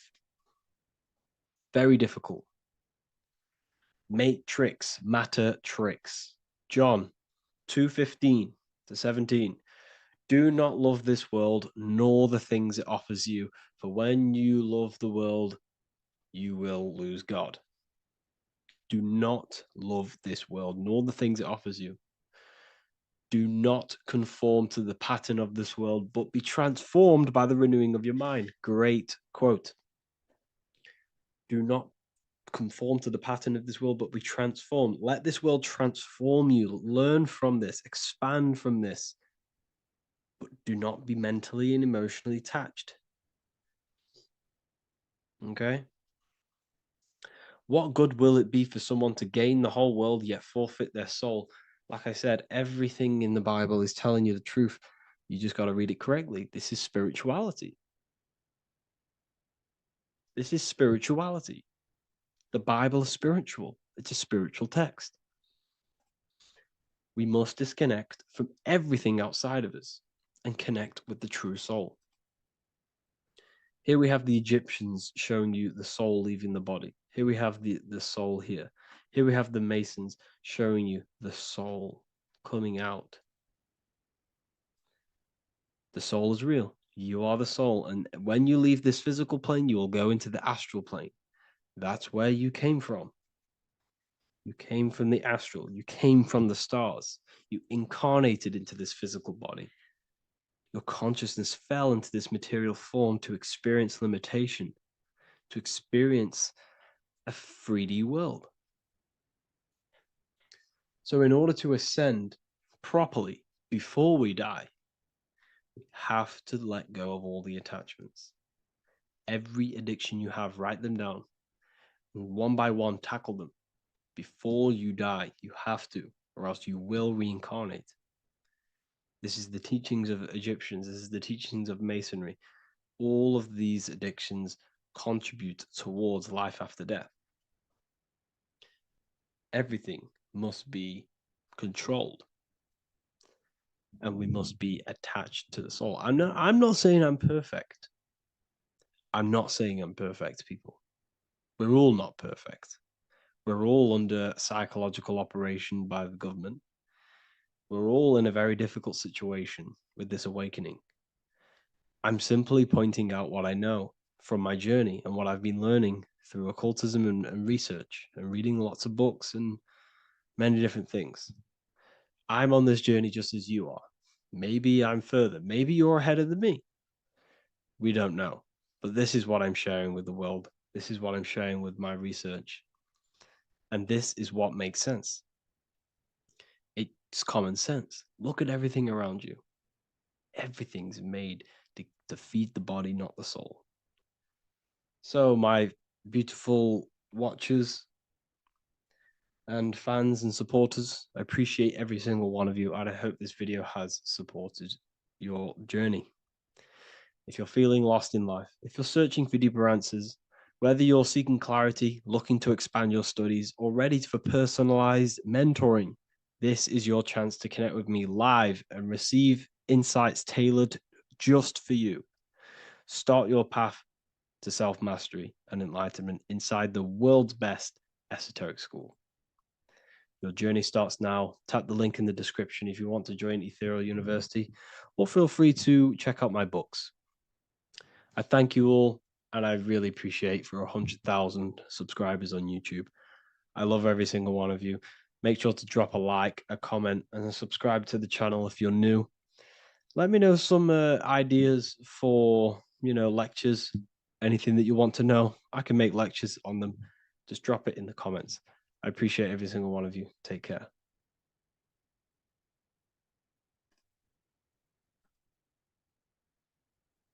What if I told you that the seasons don't just change the external world, they also change your internal world? They have a psychological and a spiritual effect on your consciousness. If you're new to esotericism, you may not really understand this, but if you have some deep understanding of as above, so below, you already know this. But today we're going to be explaining it in great detail. So tune in, take a pen and paper, maybe make some notes. So we have 4 seasons. The sun is the main source of life on the earth, and it changes the circumstances on the earth in 4 different ways. Of course, we have spring, summer, winter, and autumn. These are the 4 states of the earth due to the sun's cycle. Not only do they take place on the earth, they also take place on you, your body, your mind, your spirit, your consciousness. They change things internally and externally. The first thing we need to understand is that we have a dual nature. We have a mind, and in that mind, we have an internal self. That's what we call the spiritual self. It is the individual that exists within their own mind, within their own consciousness. It is the self that imagines, thinks, feels. That's the spiritual self. And internally, that self is the true self. When it's detached from the false identifications, of course, such as the ego. But the true self dwells within the mind, and that's the immortal self. That's the self that will never die, never perish, that will always be there, and it always has been there. The internal self. But on the other side of the mind, the outside of the mind, we have this, what we call our physical human body. This is our external physical body. So outside of us is a physical reality, but inside of us is a spiritual non-physical reality. reality. Inside of us cannot be measured. Outside of us can be measured. So we have an internal world and an external world. I think this is the reason why the word individual has the word dual at the end. Dual meaning opposing or two. We have a dual nature. Inner world, in the mind, and a self out the mind. And the mind acts as some sort of doorway. It is a doorway into ourself. So in esotericism, this is what it's all about. It's about we work with the internal world. We try and figure out who we are from the inside out, not who we are outside of us. Because we realize that the external world is nothing but a crystallization of what's happening inside of us. Our lives are a result of every single thought that we thought in the past. So let's not get off track here. Let's carry on. As I was discussing the seasons, we have an internal world in the mind and a self outside the mind. And this is reflected even in the cycles of the heavens. This is how you know the universe is intelligently designed, and the law of correspondence corresponds with everything. The law of correspondence is as above, so below. It's not a Hermetic principle. It's not a Freemasonic principle. The law of correspondence, as above, so below, is just the law of life, of the universe. It is in everything. So the daytime, the sun, this is external impressions, or expressions, should I say. We express ourselves outside the mind, in the outside world, in the material body, taking actions outside of us during this daytime. The sun represents outward expression, the daytime. This is when we wake up, we're conscious, we do things outside of our mind. But then the nighttime comes around and it becomes dark and the moon rules over the nighttime. And we return back to our internal world. We return back to the darkness. We return back to the internal self, the self in the mind. Really is fascinating. And this is as above, so below. This follows the correspondence. This follows the law. Although that the outside world has a cycle of day and night, so does our own mind have this cycle. As above, so below. As within, so without. What's happening outside of us is also happening inside of us. The mind is also going in a cycle. Because in the daytime, the mind wakes up and we express things externally. But when the sun goes away and the electromagnetic rays of the sun are not very strong, our brainwave decreases, our body activity decreases. It slows down and we return to the internal self. The body switches off and we return to the internal self in the mind. We enter in the doorway of the mind and return to the internal, the spiritual self. And when the body is less active, this is when we are more connected to the internal world, our spiritual true self. So as above, so below corresponds with the day and night, the sun and the moon. The moon represents our internal world, the world inside our mind, the self inside the mind. And the sun represents the external self in the external world. So not only are these cycles happening in nature, the darkness outside of us when the sun goes away is the same darkness that we go within ourselves when we go to sleep. It's the same cycle. Our bodies are in the cycle of the external world also, as above, so below. But then we can even take this even further. This fractals down even further. If we look at the cycle of the yearly cycle of the sun, which is what we call the 12 zodiac signs, we notice that these 4 seasons also take place in every single cycle of the day. So a yearly cycle can be seen as a big version of a daily cycle, or a daily cycle can be seen as a smaller version of a yearly cycle. For example, we look at Aries, which is spring. This is when the sun springs everything back to life in the spring. This is when the crops start to spring up and start to grow again. But we could see that at 6 a.m. in the morning, when the sun rises and just cracks over the horizon and starts to bring light into our day. Aries is associated with the morning time also as spring. Morning time is a smaller version of spring. Then we look at the summertime. The summertime is midday, when the sun is at the top of the middle of the sky. This is when the sun is most powerful, most radiant in our day. This could be seen as the summertime. Then when the sun starts to set, this is associated with autumn. Autumn time is the sunset. Then the winter time is associated with the nighttime, the midnight, when everything's very dark. So a daily cycle is basically a smaller version of a yearly cycle. And just how I explained how the cycle of the sun outside of us also happens inside of us with our consciousness falling asleep when the sun goes away, is also happening to us on a yearly cycle also. So the daytime is associated with the summer and the nighttime is associated with the winter. The winter is like the inhale. The summer is like the exhale. It's the breath of the universe, just like how we breathe in and out of our lungs. Everything takes this rhythm and polarity, okay? So winter is associated with the self and the world inside of ourselves, inside of our mind, the spiritual self, the internal. Because the winter is when the sun's rays, electromagnetic rays, are not very powerful. And this decreases brainwave activity, making us more connected to our internal world, inside the mind. But the summer's the complete opposite. The summer is when the sun is very, very powerful.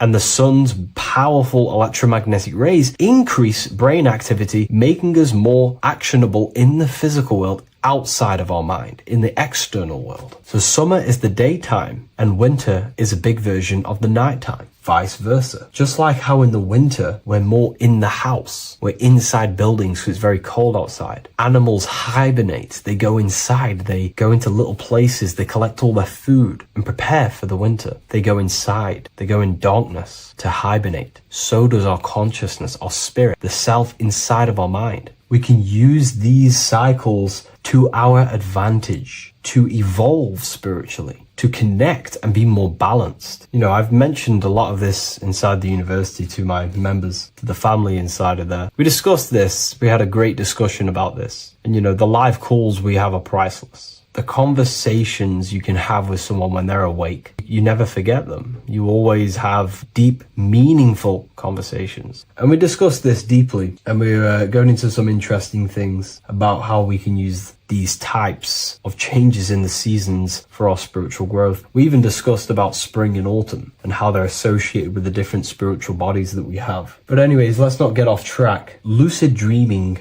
dreaming itself, and astral projections, I find are more easily accessible during the winter and the night times. Like I said, because the brain activity is decreased due to the sun being not powerful, we are more reconnected with the self inside the mind, the spiritual self, the immortal self. Wintertime is a great time to work on yourself, to start to gaining discipline, to meditating, to really working on the subconscious. Because spiritual work is harder than any physical labor. You really got to dig deep within yourself and be honest and true with yourselves. I think this is the reason why, you know, a lot of people convert to spirituality from religion. They come into spirituality and then they go back to religion because they realize spirituality is it's difficult. You have to be honest with yourself. You have to really face the traumas, the negative aspects of yourself, the dark side of yourself, and bring it to light and transform it. And that sort of work is a lot more difficult to do than any physical labor. So the winter time is the time that we go inside ourselves. We reflect a lot more. We need to work on ourselves, on our mind, on our negative habits, on our dark traits, on our things that we have been pushing away and not controlling. The winter time is that time we can really start to connect with the internal self, work on our imagination,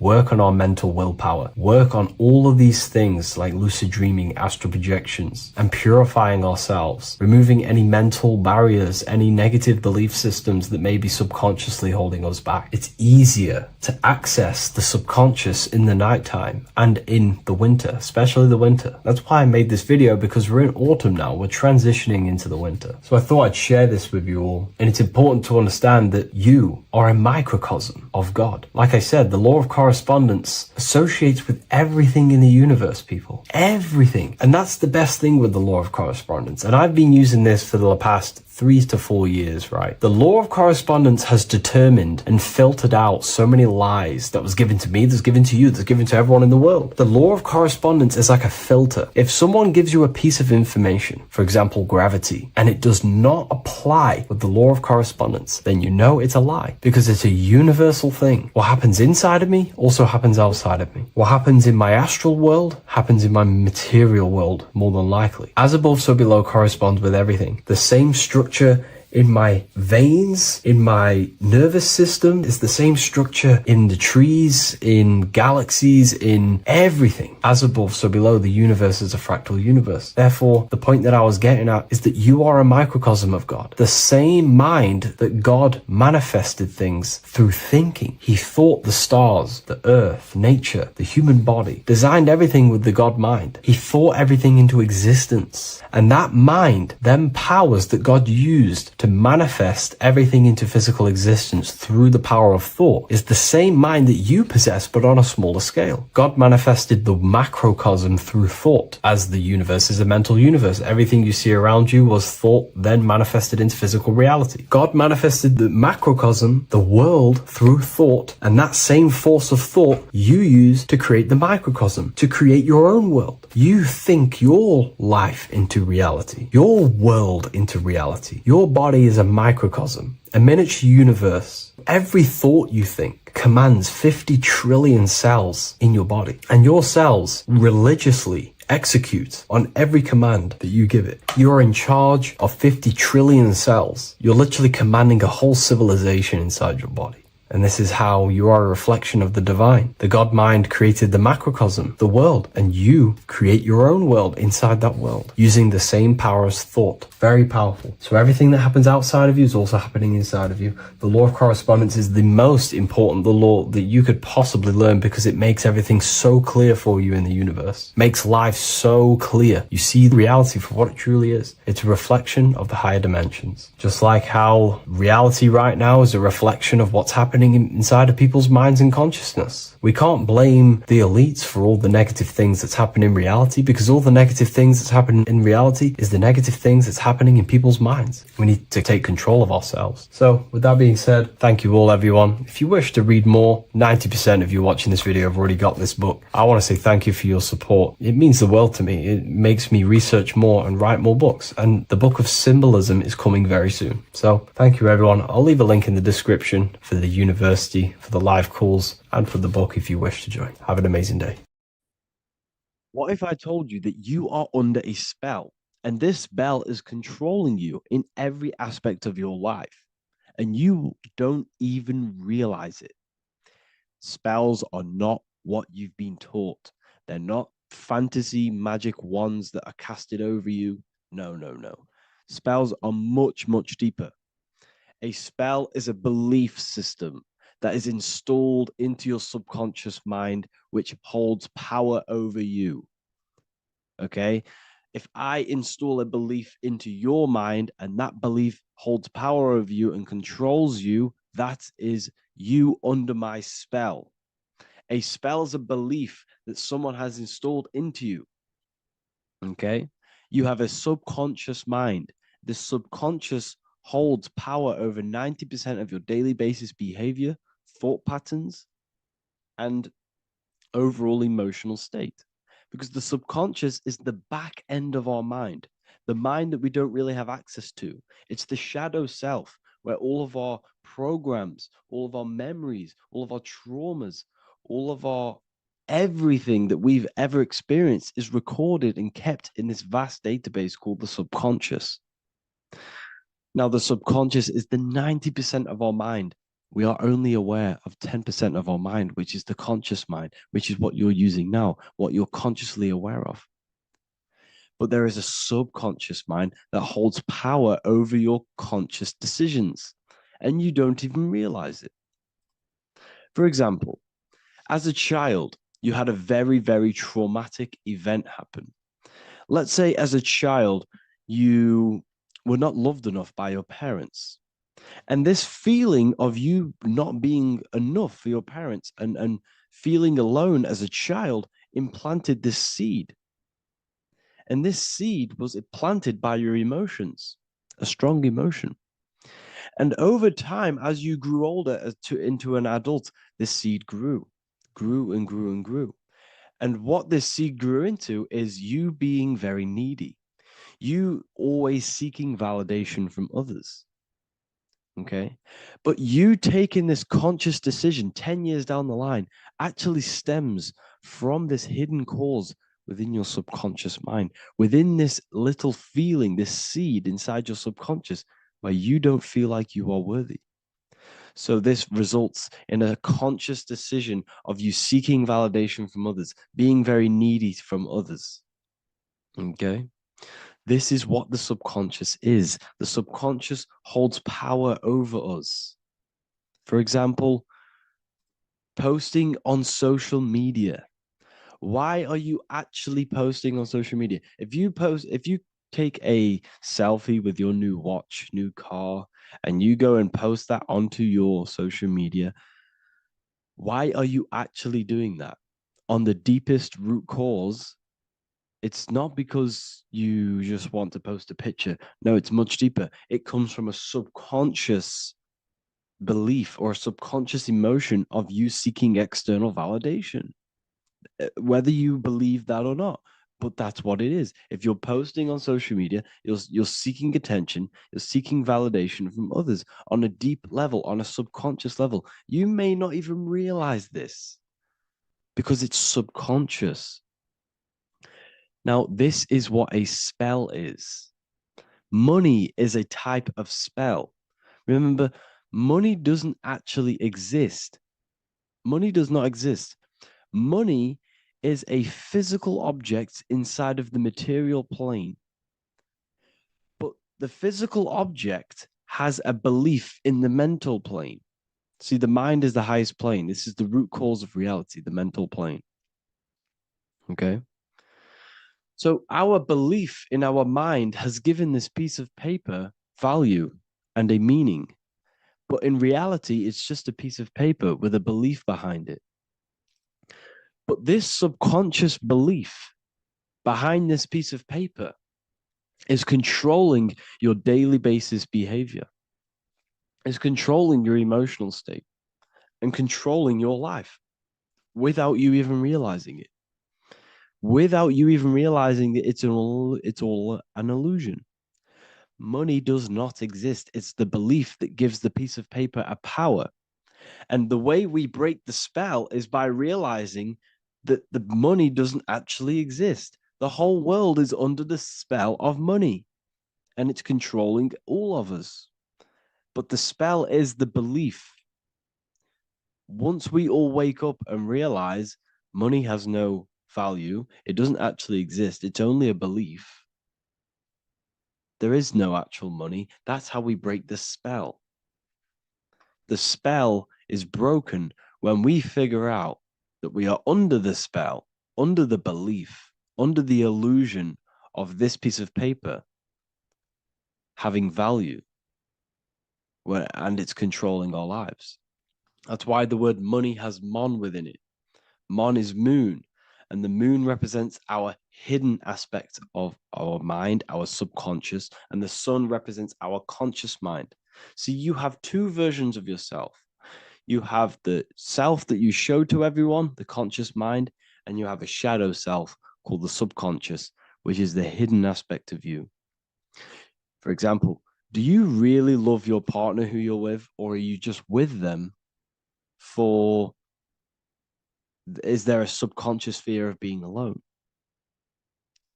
Do you really want to be with this person, or is it stemming from, are you staying with them because it's stemming from this fear of being alone, of being lonely? Or are you just with them because you have a subconscious sexual addiction? And all of your conscious decisions are actually coming from this little seed of wanting sex or not being alone. You have two versions of yourself, the conscious mind and the subconscious, the shadow self and the self that you show to everyone else. Okay? And the subconscious is what's holding power over you. When you drive your car, you don't consciously have to think about changing gear. You've done it that many times. It's on autopilot. That's the subconscious doing it. You can be walking down the street. Your conscious mind can be thinking about what you're going to cook for tea later, but your subconscious mind is controlling your body and walking your body. You don't have to think about moving the body. You just do it because you've done it that many times. It's a program. It's a belief in the subconscious that's giving this movement power. You see, the subconscious holds a lot of power over you. Our beliefs hold power over our daily basis behaviors and actions.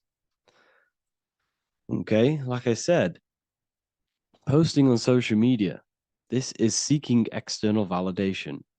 There's a subconscious stem, there's a subconscious urge bringing this desire into conscious reality. So We must break the spell of our emotions controlling us, our traumas from a child controlling us. For example, another example of this, let's say you were in a car crash years ago, and this car crash led you to having a very traumatic event, very traumatic emotion you felt in that car crash. You felt a lot of pain. That was impressed into your subconscious. And even to this day, you're probably scared of going into trains, going onto cars, going inside of vehicles. And you might not even be aware that it's actually stemming from this event that happened 10 years ago. That's the spell. That's the spell that's holding power over you. And you don't even realize it. You realize the spell when you realize you're being controlled by this old belief, this old trauma. That's what a spell is. A spell is not something I cast over you with a wand like Harry Potter. Spell's much deeper. It's the hidden aspects of our mind that hold power over us, that control us. Okay? So, how do we get rid of the spell? How do we break the spell? By installing new belief systems, by installing new programs into our subconscious. The subconscious is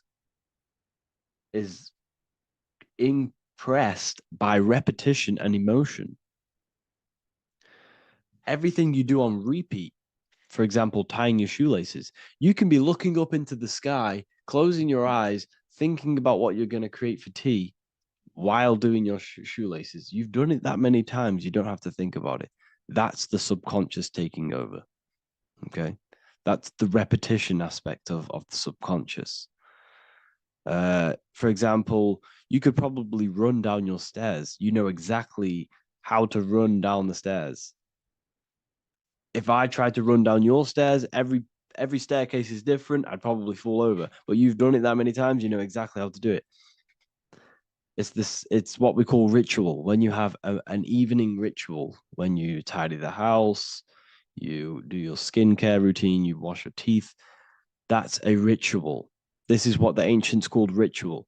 When we do rituals, we're trying to implant something into our subconscious to either remove an old program, an old seed that is controlling us, for a new one that's going to grow into new light, into a new reality.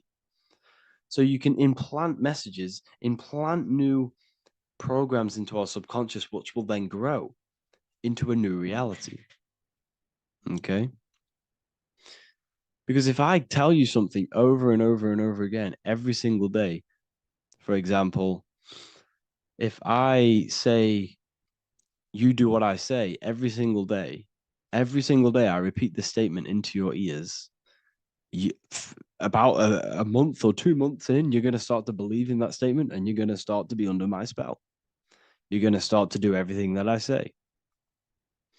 So this is what spells are. Spells are subconscious beliefs that hold power over you, and you don't even realize it. So we need to remove these old programs we have that are controlling us for new programs. And we do that through ritual, affirmation, and imagination. Repetition and emotion is key to impressing the subconscious. They are the two ways that spells are created, that programs are created.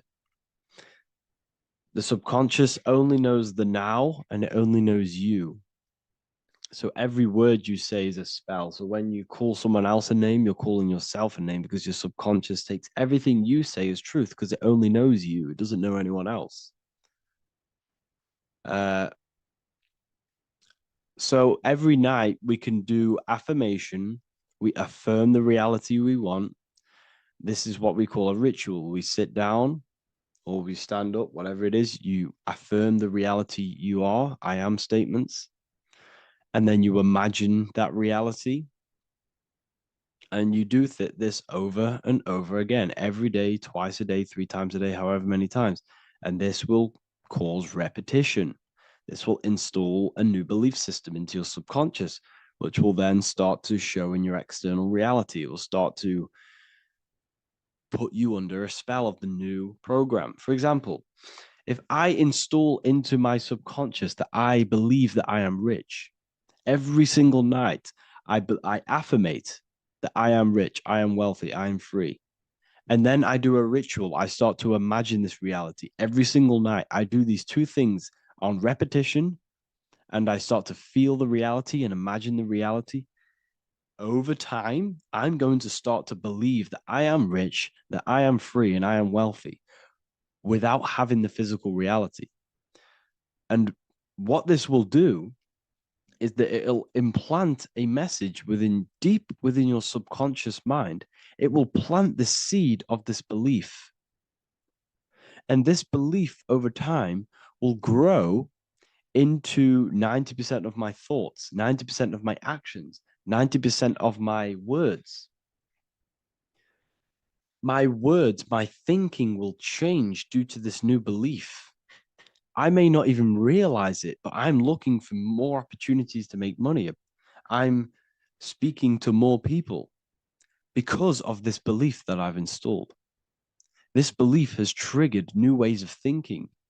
My mind, my conscious mind is now only operating to fulfill this belief. And my conscious mind might not even be aware of it. You won't even realize that you're manifesting this belief of being rich. And that's how it happens. You implant the belief within your subconscious. You implant the spell into your subconscious, which will then gain control over you.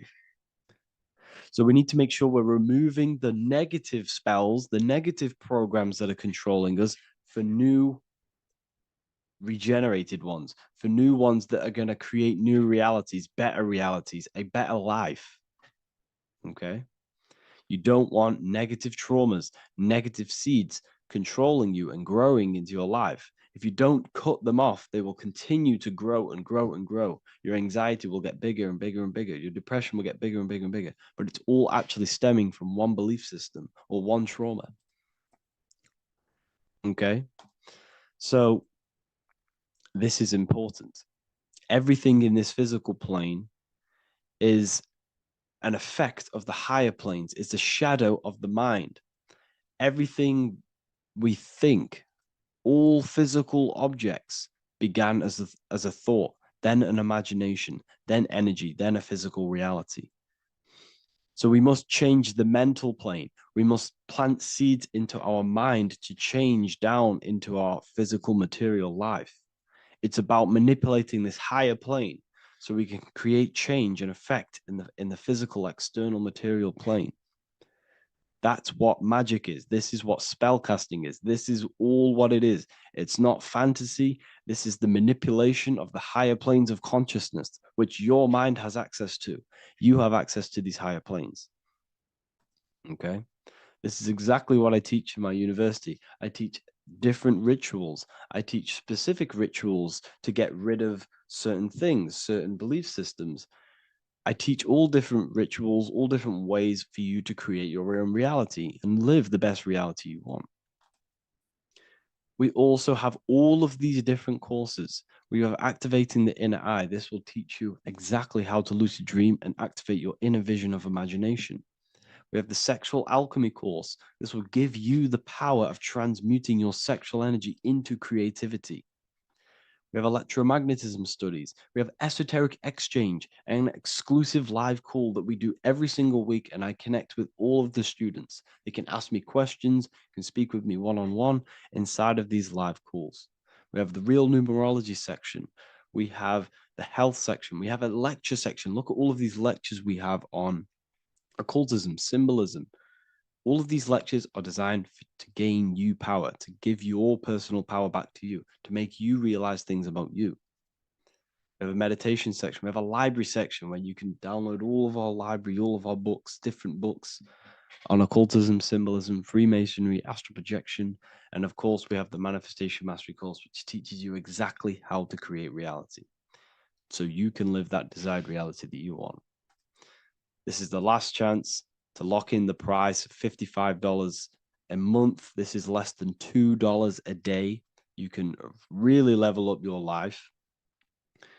because the price is going to increase as the value of the university increases, because there's a new symbolism course coming out. And if you join now, you'll get this course for free, because obviously when this course releases, the price will go up. The symbolism course will teach you the language of esoteric and occult symbolism. I'll leave the links in the description. Make sure to leave a like, comment, subscribe to the channel if you want to see more content. Thank you all, people. Have an amazing day. And order is, and the world, the physical world is order. It's order out of chaos. This is the chaos of emotion. Sorry, not emotion. Chaos of imagination. Chaos just means there's no order. But then the physical world is order out of the chaos. This is an order. This is an order out of imagination. Okay. Does that make sense? I say it's death in our breath.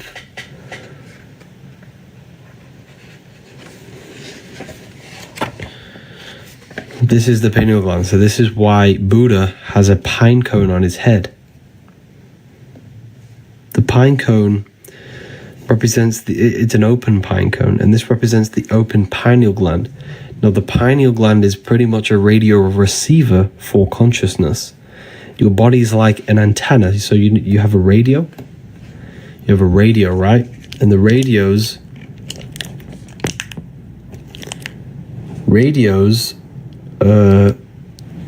pick up frequency and then play the song of that, play the frequency. It's the same with your body. It's pretty much an antenna picking up the stream of consciousness that you are. You are a stream. You are a verse. Universe. You're a verse. Your life is a verse. It's a song. It's a song of consciousness that you're playing. Uni means unite, meaning one. It's one big giant verse. It's one big giant song. The universe is a song that we're playing, and we tune the songs with our hearts. Our hearts are energy, emotion, and emotion, energy and motion. Like I said, here. The heart is the philosopher's stone. Energy, emotion is energy in motion. The expression of emotions resonates through the heart, exerting a significant influence on the individual's overall magnetic field. The emotional state of an individual emanates outwards from the heart, influencing and interconnecting with the surrounding magnetic fields. Thoughts manifest as energy in motion, constituting emotions, which each thought inherently linked to an emotional state. Every thought produces an emotion in the heart. That's why the Bible says, whatever happens in heaven happens on earth. Because whatever happens in your head happens in your heart. Whatever you think in your head produces emotions in your heart. The head and the heart are the pretty much the creators of reality. The mind and the soul, the mind and emotion, thought and emotion. Okay. It's very powerful when we learn about this stuff. You are literally a holographic being. You are a holographic being. Okay.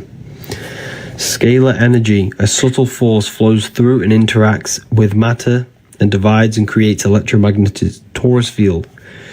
This field organizes astral light into the essential components like photons within the holographic reality. This world is holographic. The electromagnetic fields turns astral light into matter. Because, like I said, everything is a plane, is a product of the higher planes. God. Generator. Let's move this so you can see it properly. Generator, operator, destroyer. God.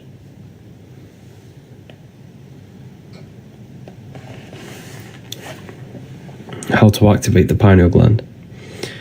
You can do it many different ways.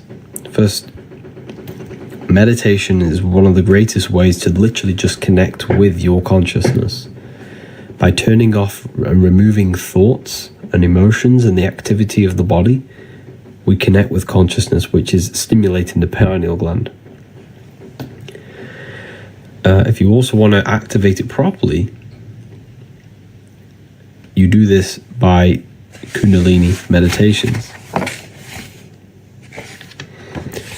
Kundalini meditations. So when you breathe in through the nose, you breathe in to the stomach and you think about raising the breath and imagine energy rising up your spine as you breathe in. And then when you breathe out through your nose, you release it, and then just keep repeating this over and over. And you will feel energy rise along your spine. You'll feel energy rising your spine, and your brain will feel like this, tingly. You'll get a tingling sensation. It's an amazing sensation when you get it, a Kundalini awakening.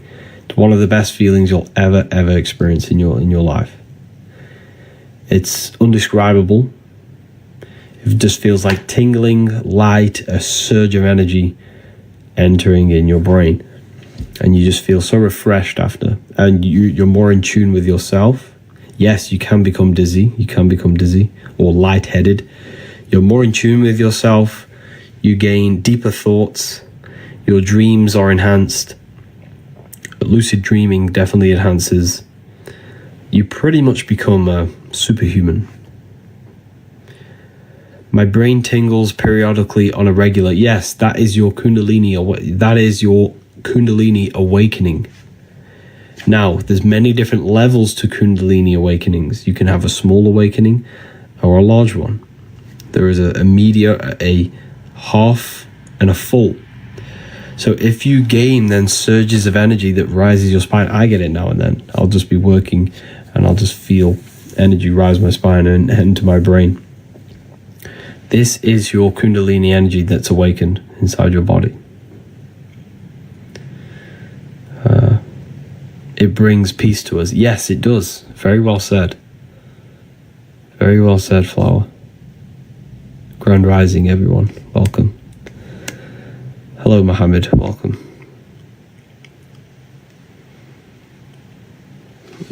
So, generator, operator, destroyer. This is the secrets of number 3. This is the secrets of number 3. We've hit 10k already. Keep tapping the screen, everyone. Let's get some more people in here. Share the live with a friend or family member. Let's keep tapping the screen, keep commenting. It's going to help the algorithm. So feel free to ask questions as well. God is generator, operator, destroyer. Brahma, Vishnu, Shiva, the Father, the Holy Spirit, and the Son. What the 7 snakes? Good question. I'll go over that in a minute for you. Brahma, the creator, the preserver, and the destroyer, Shiva. Brahma, Vishnu, Shiva. All creation goes through threefold process. Everything is a threefold process. Everything in this world. Okay. Is a threefold. And the reason why it's threefold is the number 3 is very, very sacred. So we have the eye in the triangle with the eye in it and the light. Well, that's 1, 2, 3. Okay, so that's the number 3 the Illuminati use. 3 represents creation. Why? Look at the number 3. 1, 2, 3. This middle point represents the dot here is the emanation of creation, turning into duality. It's a torus field.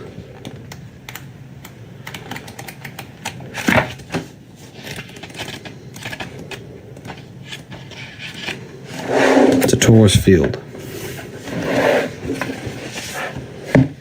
Okay, it's here. There's the number 3. Represents creation because the torus field is threefold. Consists of dielectricity, which is rest, the midpoint, magnetism, motion, and electricity, polarization. This is the physical world is simulated by these atoms.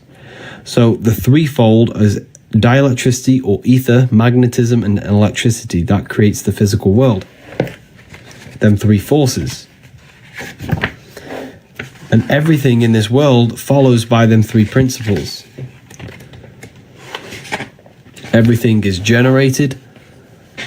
Everything's generated, operated, and destroyed.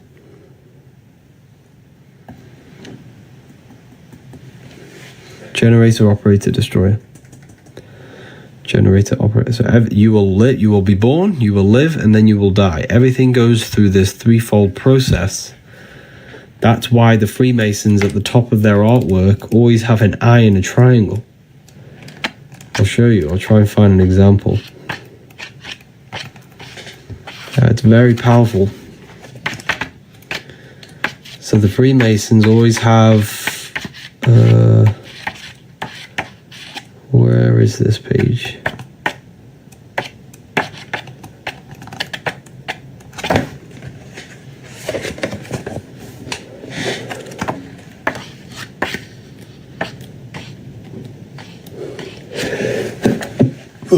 That was a sneeze.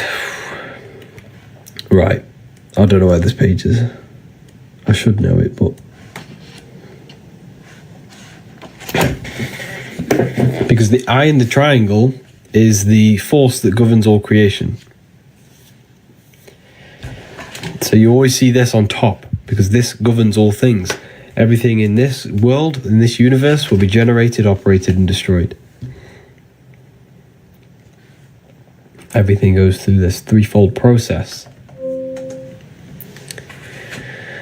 Okay, so the Freemasons always show you that in their artwork. And it takes a threefold to create something. So the number 3 is creation. It represents creation. So it takes a father and a mother to produce a child. That's threefold. It takes dielectricity, magnetism, and electricity to create the physical world. You have the Father, the Son, the Holy Spirit. Generator, operator, destroyer. Brahma, Vishnu, Shiva. Jesus was in a cave for 3 days. Why was he in a cave for 3 days? It's a symbolic of transformation and creation. Death and rebirth. Same process. It's all symbolism. All symbolism. Why isn't my laptop working? So yeah, the number 3 is all to do with creation, death, and rebirth process. The book, I wrote this book myself. You can find it in my bio. You can get this in a PDF form. The only place I sell it is on my website, the Book of Wisdom. Click the link.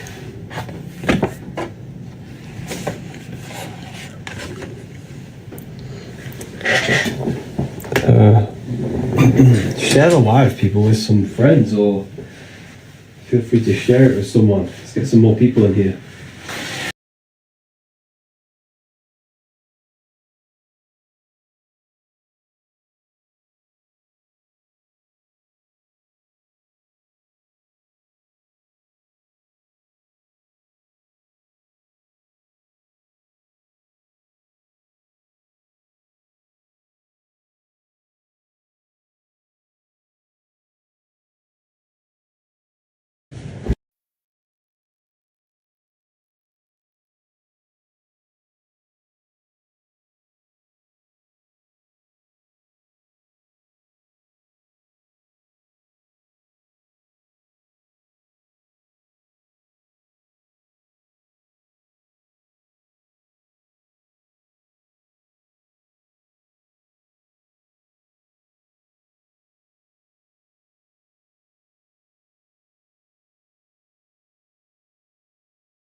talking about the threefold. Is there anything else you want me to go over about that? I love your book. Thank you, Chosen 144. Appreciate that.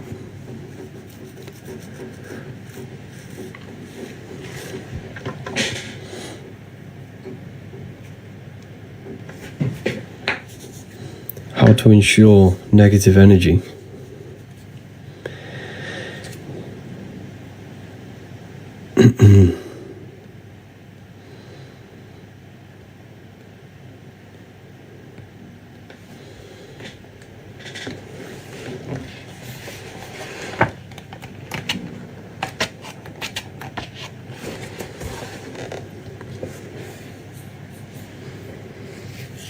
So yeah, this is Saturn.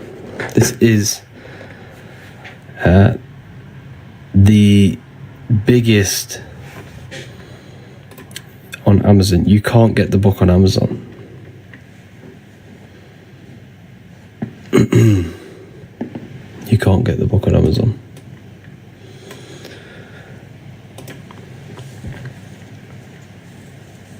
Is this volume 1? You can get it in my bio.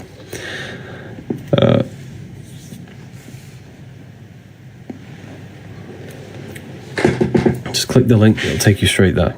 So anyways, let's go over this. We're talking about Saturn. Saturn is a very interesting topic when it goes over this. Okay? A very, very interesting topic.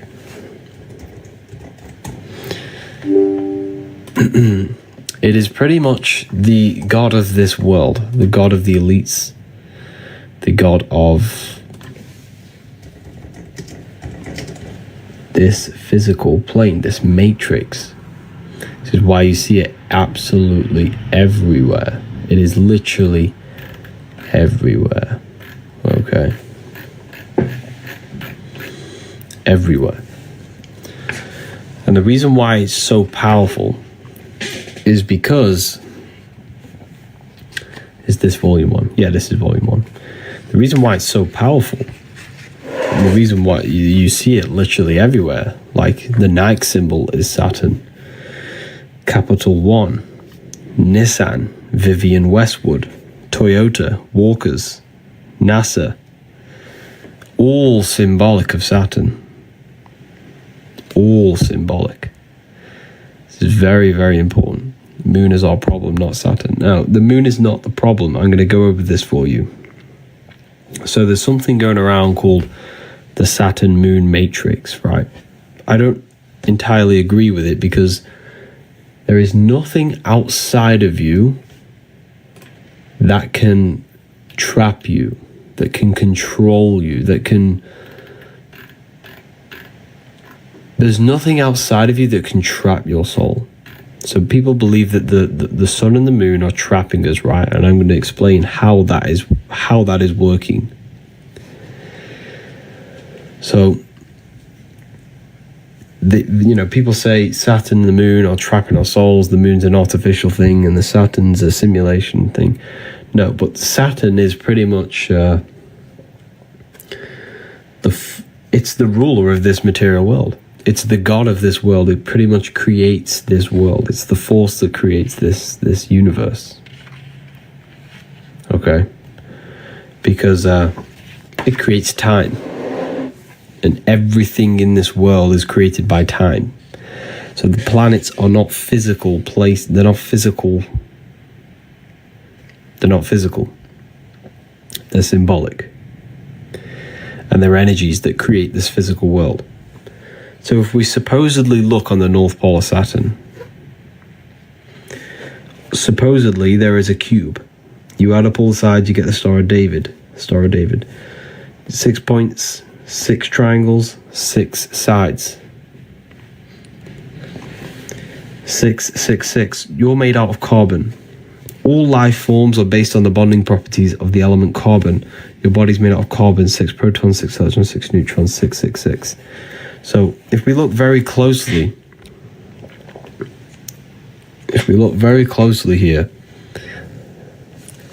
this is the true order of cosmology. This is the true cosmology. You have the Earth, which is known as purgatory. Then you have the moon, And at the end, you have Saturn here and the moon at the bottom. So this explains the Saturn-Moon matrix, right? This explains the Saturn-Moon matrix. You have moon is at the very bottom, Saturn is at the top. Now, these are layers of dimensions, pretty much. The stars represent the astral plane.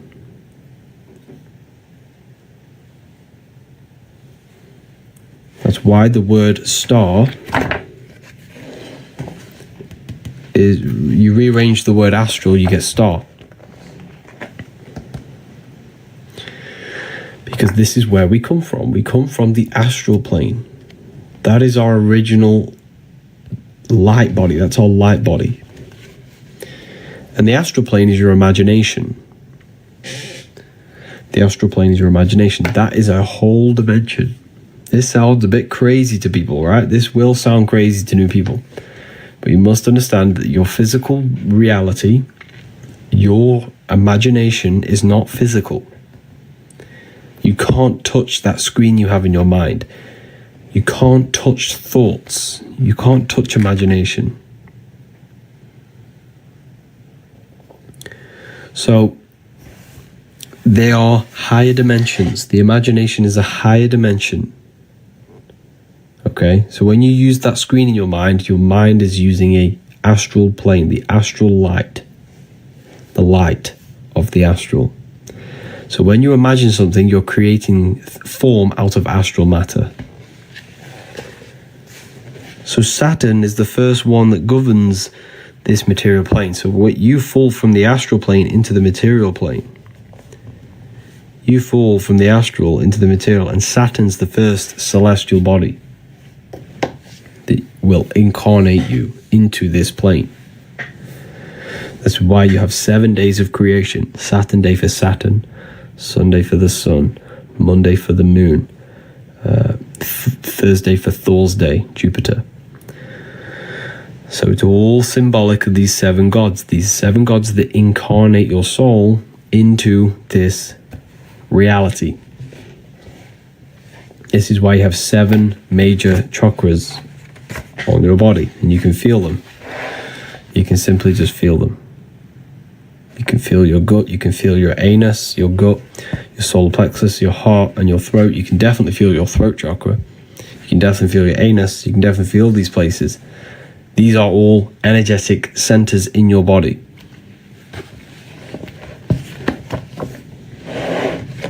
These are energetic centers in your body. So,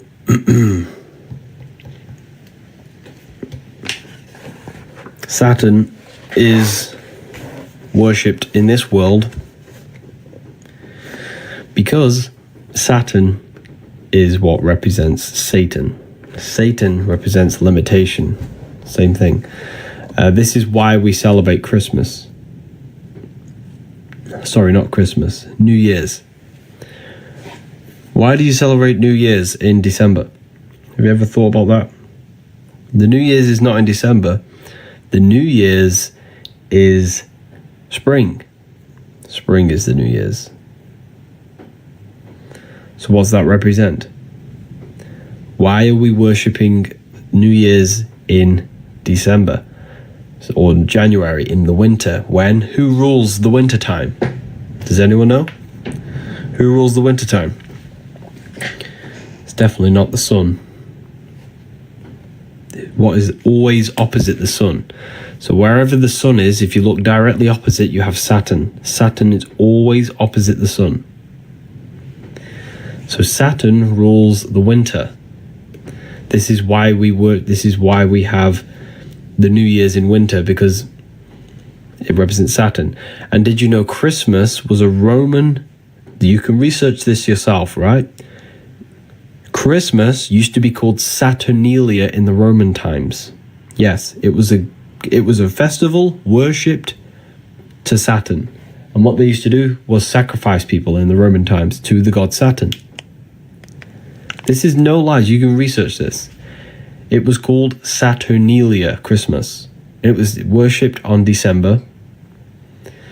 And December and January are the months with the most deaths.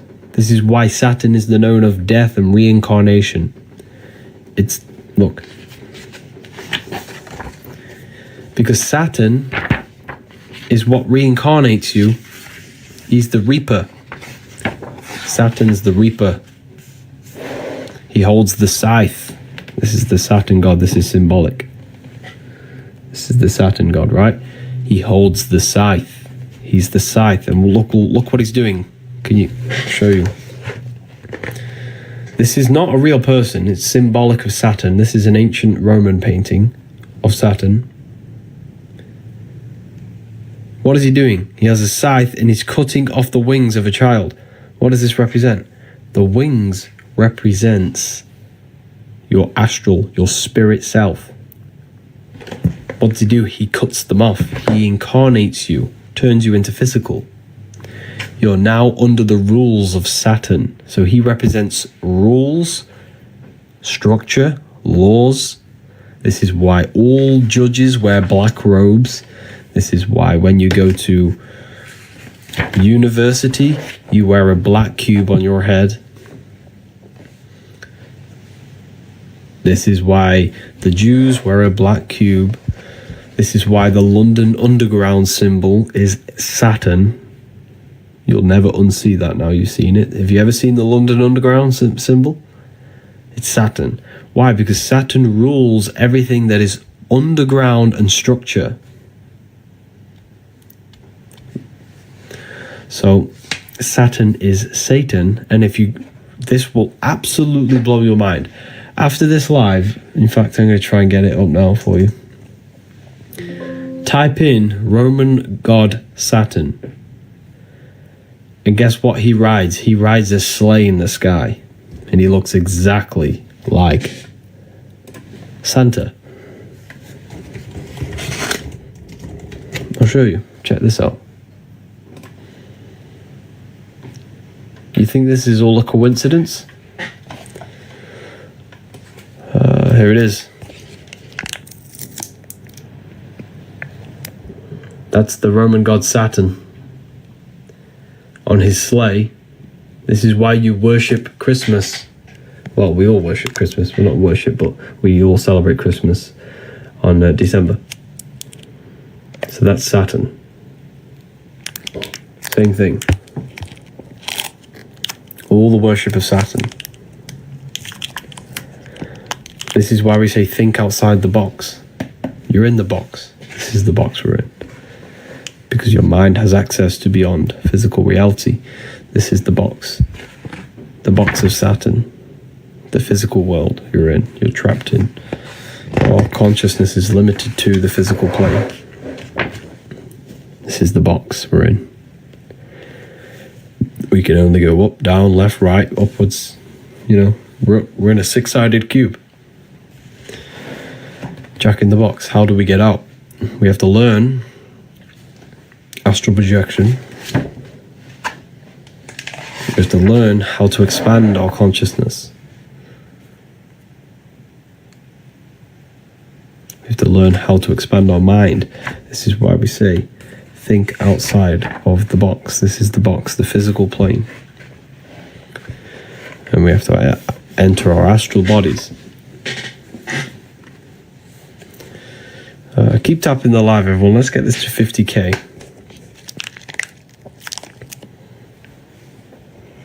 Your free astral projection guide is incredible. Wow, thank you, Ivy. Did it help you?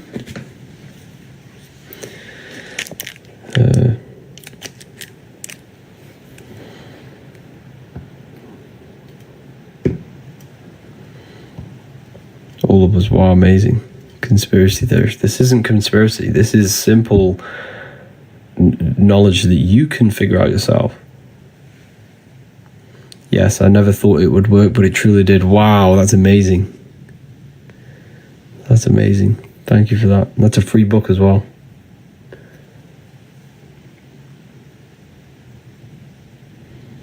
Space is fake. Yeah, you had a free astral guide. Yeah, it's still on my website.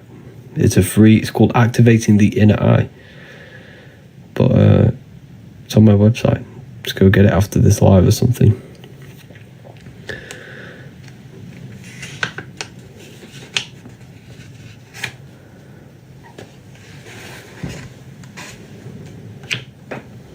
So we're basically trapped in a box with an mind. Yes, so the mind is pretty much trapped in a box. The mind has no limitations, remember. The mind is a dimension filled with infinite possibilities. You can think anything, be anywhere.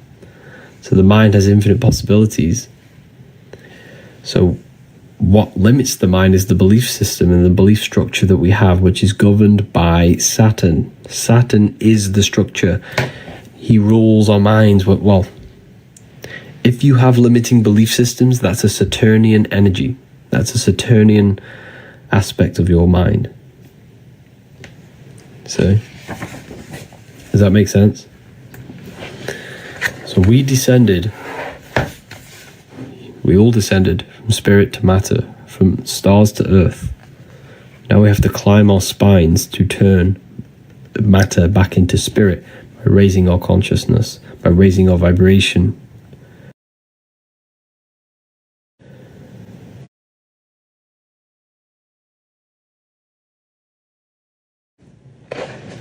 And the way we do that is by raising your consciousness,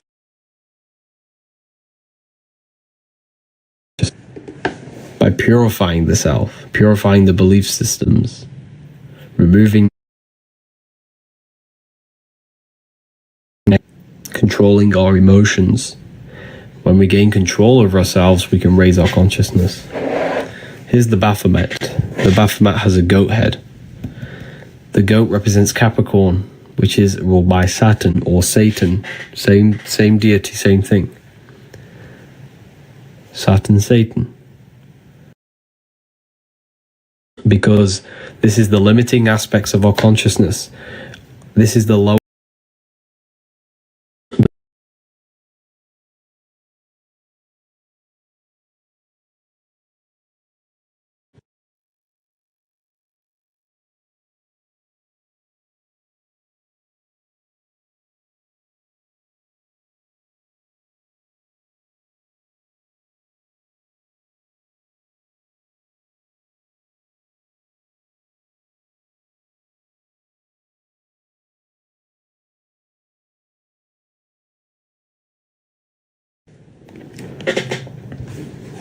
So,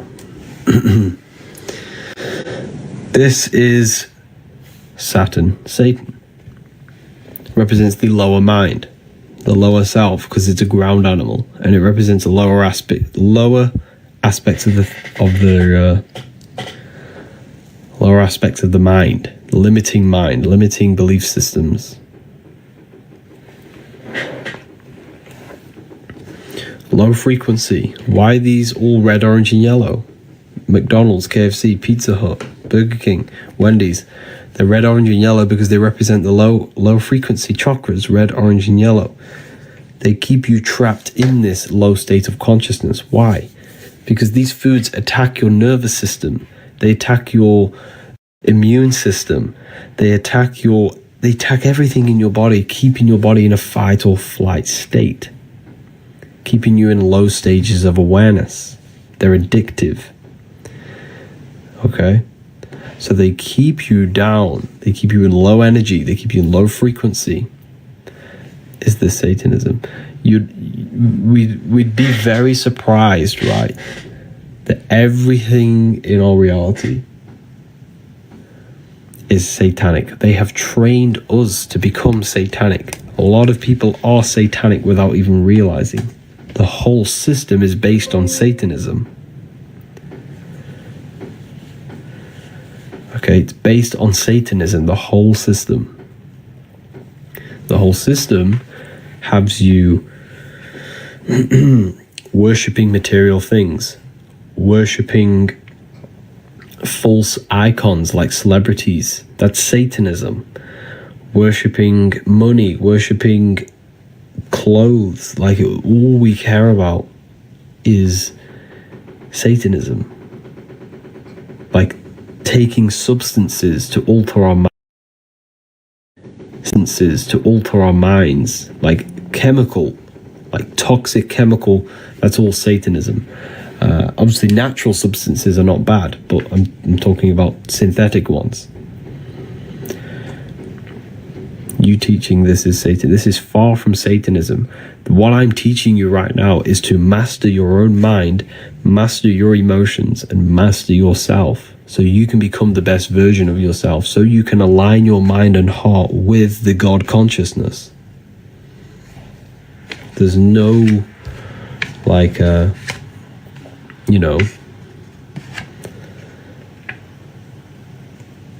if you worship this man in the sky, then you are lost, completely lost.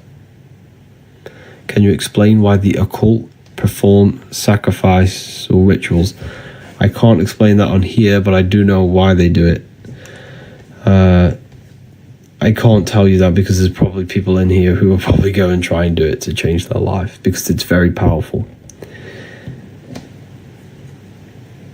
I can't reveal that. That's a piece of information that's like too crazy, yeah.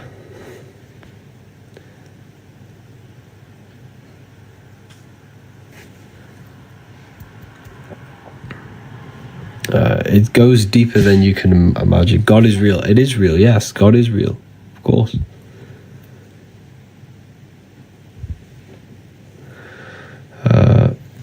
God is real. God is you. God is inside of everything. That's why he's omnipresent. Why do you think they say God is omnipresent? Not because God is watching everyone, but God is inside your own mind. God is your consciousness. Please reveal it. There's no point revealing it because it won't do anything to you. It'll only darken you. If you want that sort of knowledge, join the university. That is like, it's too deep. There's certain things I can't talk about on here. Keep tapping the screen. Let's get this to 50k likes.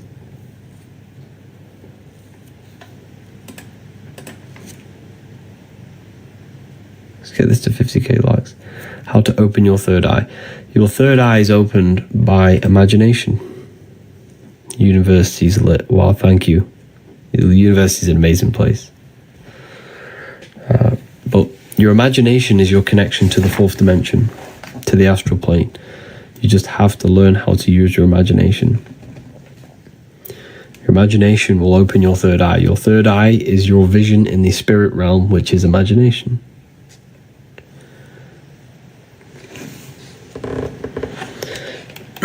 So, going back to the Saturn cube, it represents matter.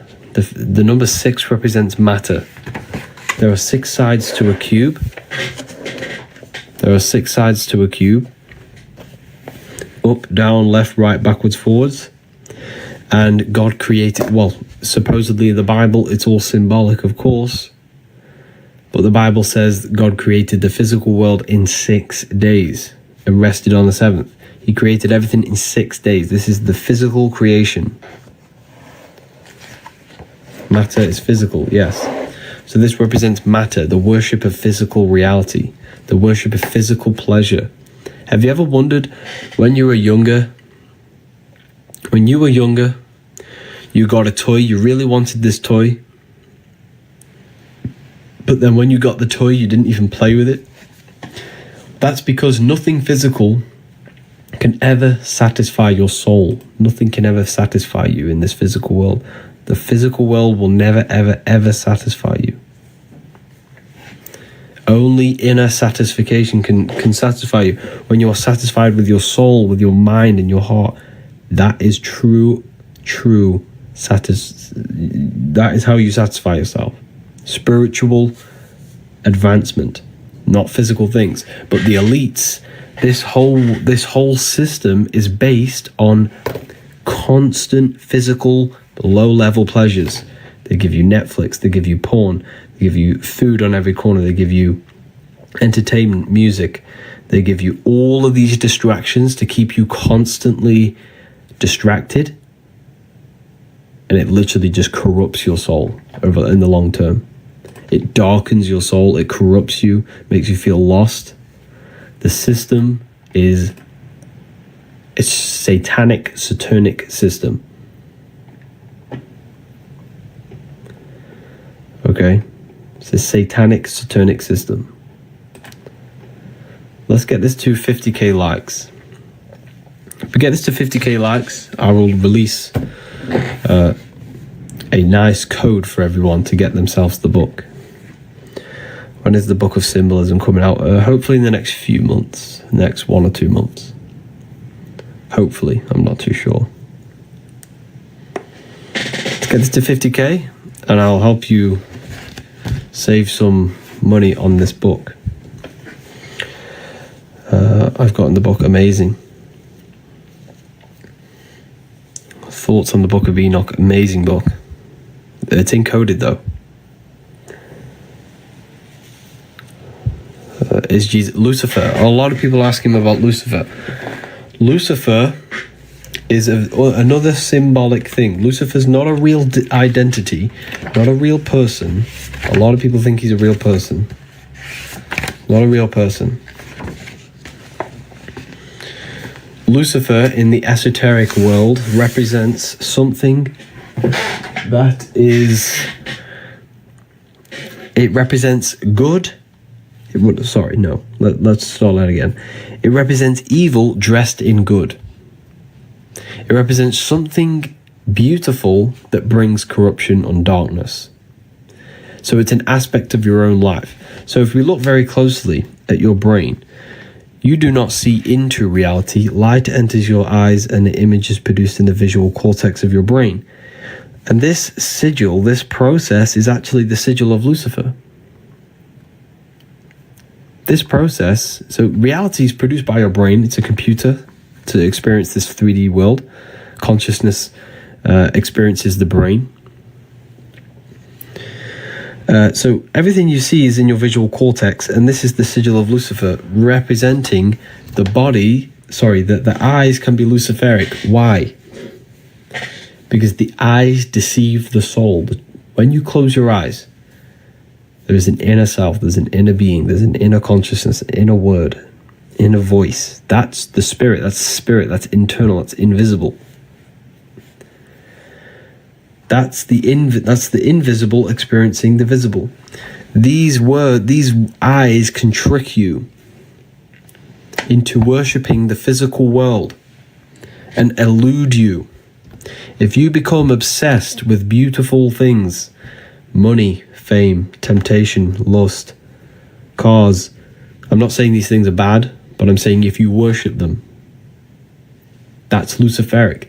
Because money is Luciferic. It lures you in slowly, and then it slowly corrupts you.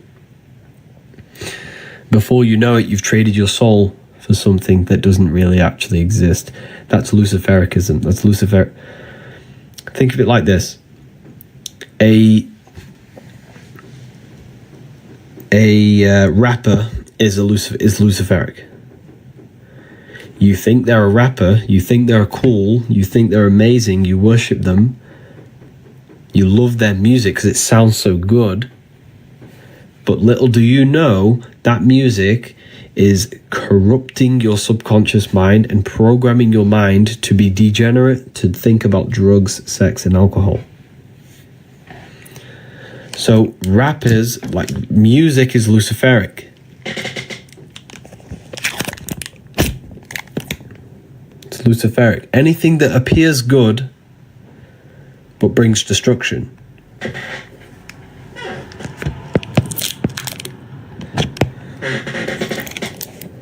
Okay. Music is hypnosis. Yeah, music is hypnosis. It puts your brain in a hypnotic trance. That's why you can't not move your body to music. It's a hypnotic trance. It's a form of black magic. Yes, black magic. Very well said. Very well said. So everything in this matrix is to lure you in slowly. Katy Perry in space. There is no space. So the whole system is Luciferic. I probably shouldn't be telling you this, but it's the truth. This is deep stuff. The system works on Luciferic energy, luring you in, making you think. The brain chip, for example.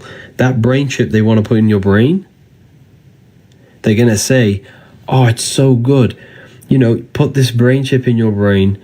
You can download information into you. You won't have to go to school because you'll download everything when you're born. You'll download language. You'll download anything you wish into your brain.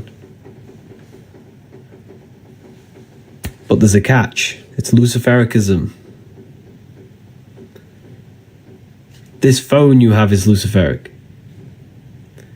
They made it sound like it's so good, but it lures you in. It's actually mind control.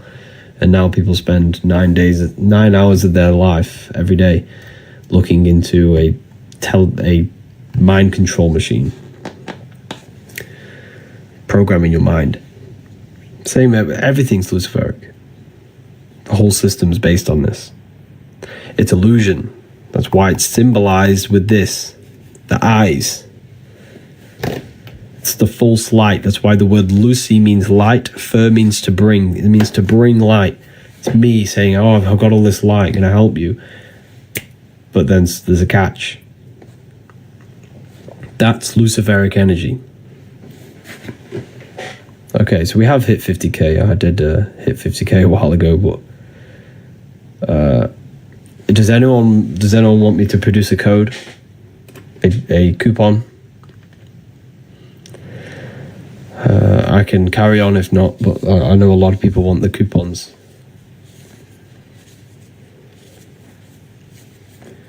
So Lucifer's not a real person.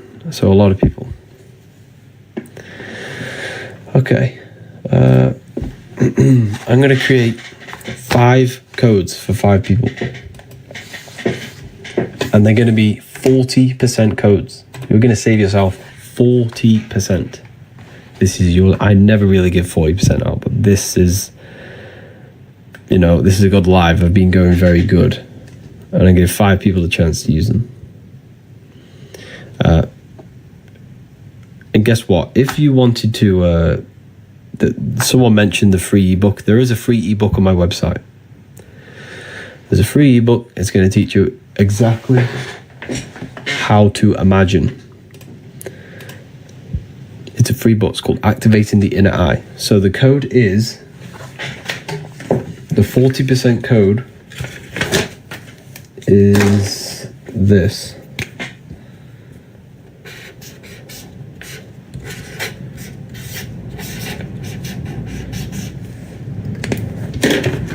Add this at checkout, wisdom, all capital letters. This is the Book of Wisdom Volume 1 we've been going over. There's also Volume 2. Use the code WISDOM, all capital letters. There's 5 of these available. You can get Volume 1 in PDF. There's English, French, Italian, Spanish, German. There's so many different languages. We even have this one in Russian. We have many different languages. Use the code WISDOM, all capital letters. This is Volume 1 we've been going over.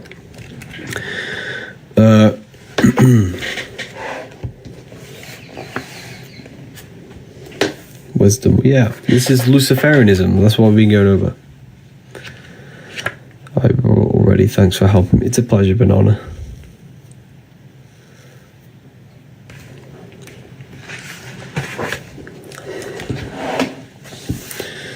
So, heel, hell, connected to physicality. Head, heaven, connected to spirit, connected to the stars. The head is heaven, the heel is hell. The head is heaven, the heel is hell. The bottom of the foot is called what? The soul. The soul. They say the bottom of the foot's called the soul. Well, it's spelled differently. It's spelled like that. Same thing though. Why? Because they're telling you your soul is in hell.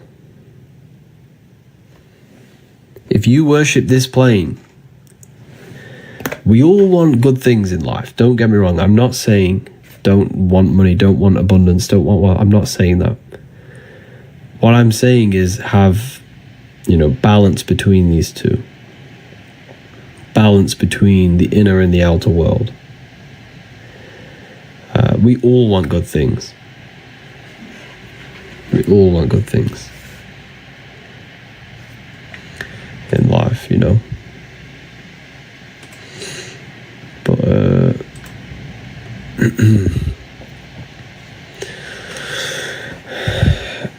yin yang. Yeah, it's having balance between them.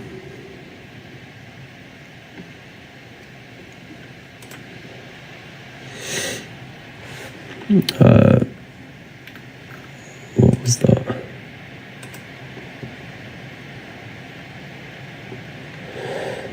Well done to Veronica Sims, Angela Preto, for purchasing the Book of Wisdom.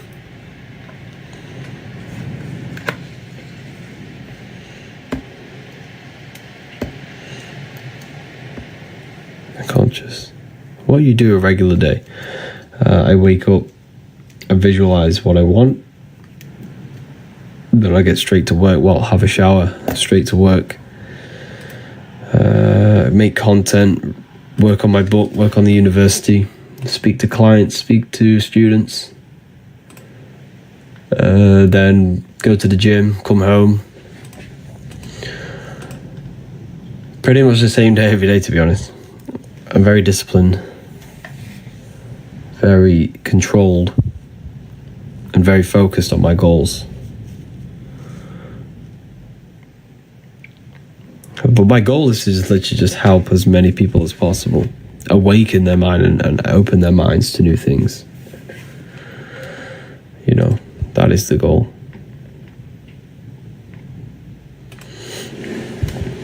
But yeah.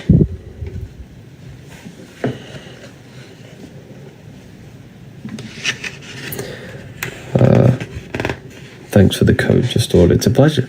You'll love them when it comes. So here we have, look at the power symbol.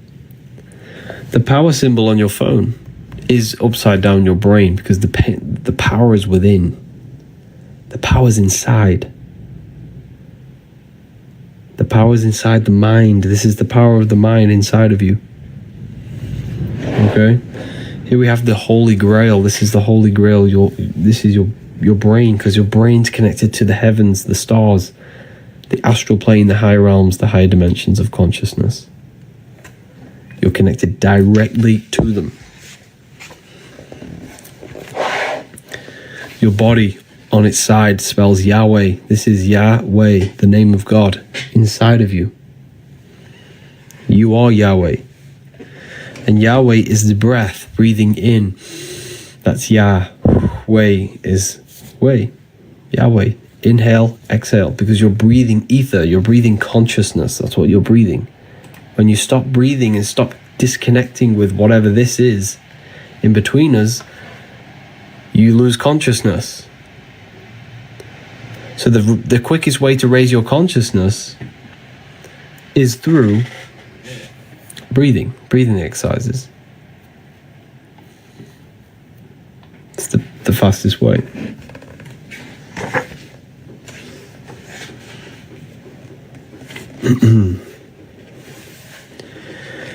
The symbol for spirit is a circle. That's why your head is a circle, because your head's where spirit is. Circle. What about breathing? Breathing is connection to consciousness. It's the fastest way to raise your consciousness. 5 points on the body for the 5 elements. 5 fingers for the 5 elements. They demonized your middle finger because it represents ether.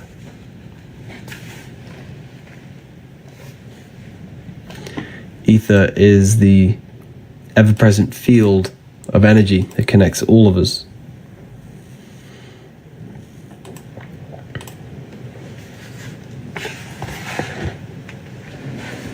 The ever-present field that connects all things. There are 2 codes left. The code was wisdom. 2 codes left.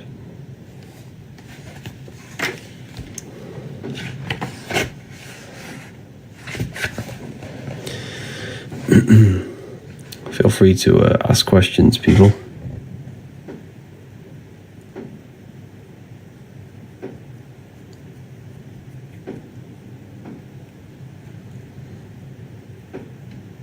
How do I use the code? You use the code at the end. It's at the checkout.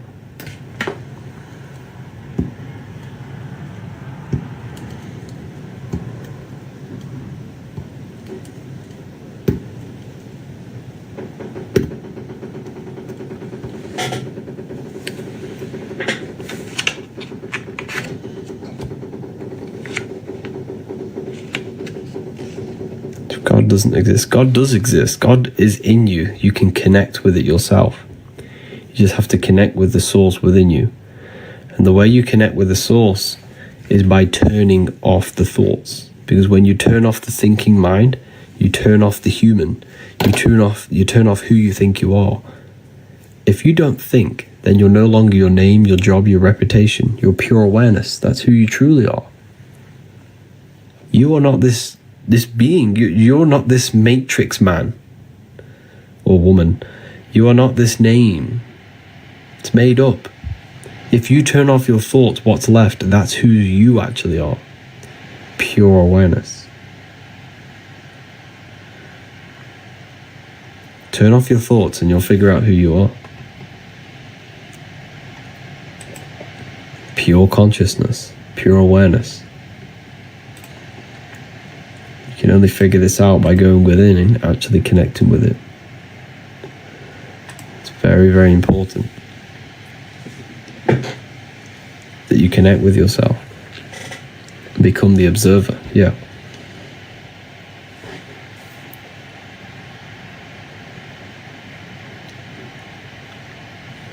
When you are nothing, you are everything. Yes, very well said. Very, very well said.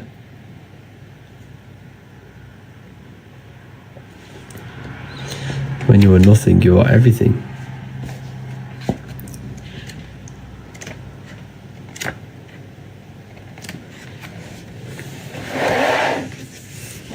The life and death cycle.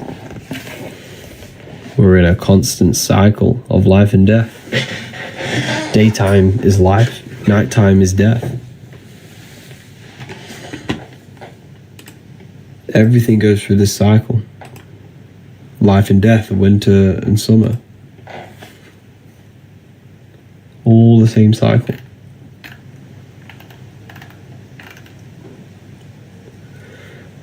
When you go to sleep, you enter spirit. When you're in your day, you enter matter. Spirit and matter. Spirit and matter. You're in this constant cycle. And we need to prepare for life after death.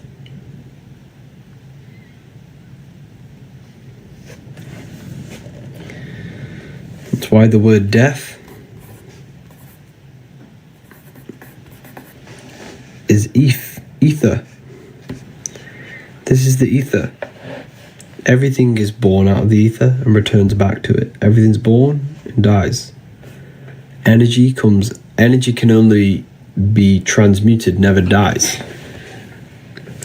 So it's born and it returns back to ether, back to singularity. Physical is phi cycle. We live in a cycle of phi, of a torus field. The cycle of this torus field, though, is what we live in. This is your heart. It's the same thing with your heart. Everything leaves the heart. The blood goes into the heart and leaves the heart. Everything goes in and out of the heart. Energy leaves the heart and returns back to it. All blood leaves the heart and returns back to it. It's a cycle of the heart, which is ether. The heart is an infinite vortex.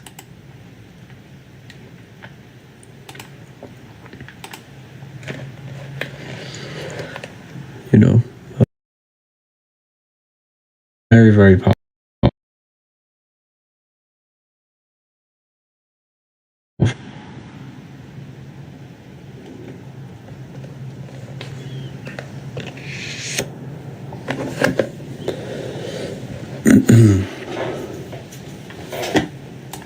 Very, very powerful when you learn this stuff. I'll be back in 2 seconds.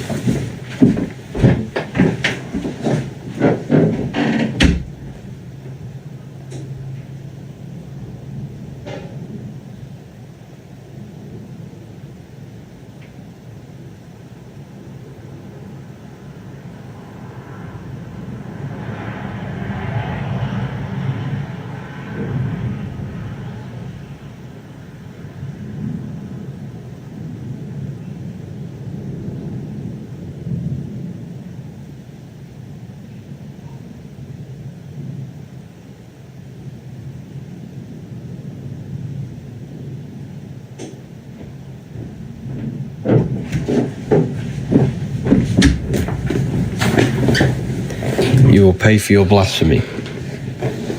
I won't. You will pay for believing in Jesus. I promise. And the reason why I say that is because your whole life you haven't prepared for life after death. So if you believe in Jesus and you die, you go into the astral plane, you're just left with your internal world. So when you die, if you close your eyes right now, that is what you're going to experience. You're going to experience yourself. You're going to experience your state of consciousness, your internal self. And that internal self will be manifested on the astral plane, the realm of imagination, infinite possibility, and you will suffer there if you do not master yourself. Because if the mind is not controlled in that plane, then you will be manifesting and destroying yourself. You know, I'm not scaring you, but like this is what happens when you die. You're left with your internal self. You're left with your internal state of consciousness. So your imagination is a dimension where you come from, and you descend into matter, to physical reality. You will return back to the astral plane, and then you will experience your state of consciousness there. So whatever you think, you manifest instantly. So we have to control ourselves. We have to make sure our internal world is not connected and desiring physical things like addictions, food, sex, smoking. Whatever our addictions are, we have to detach before we die in order for our consciousness to ascend to a higher plane. You will match your vibration, your state of consciousness in that plane.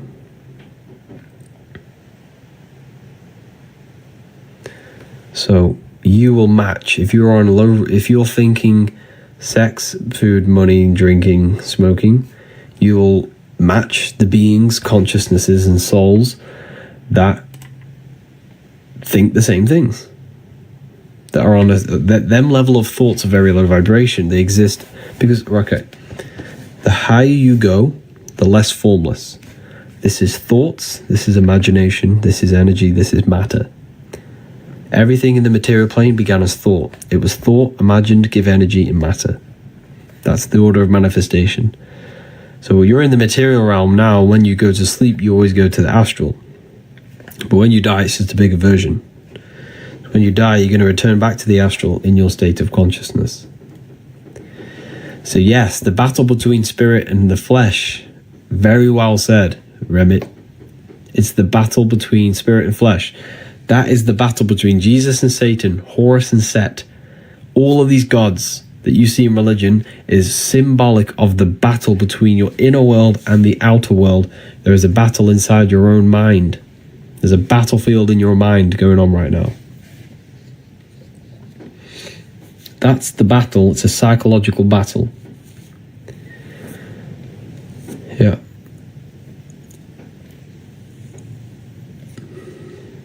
A psychological battle.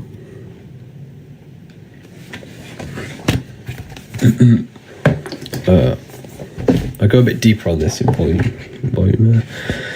So here, right, I'm going to show you.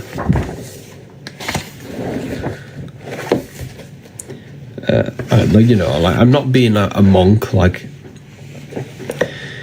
I'm not saying, don't engage in anything of the physical world. Never will say that. Me personally, I just balance it. Like, this is what I do. I'm not telling you to do anything. This is pretty much off my research of esoteric occult wisdom and life after death research. But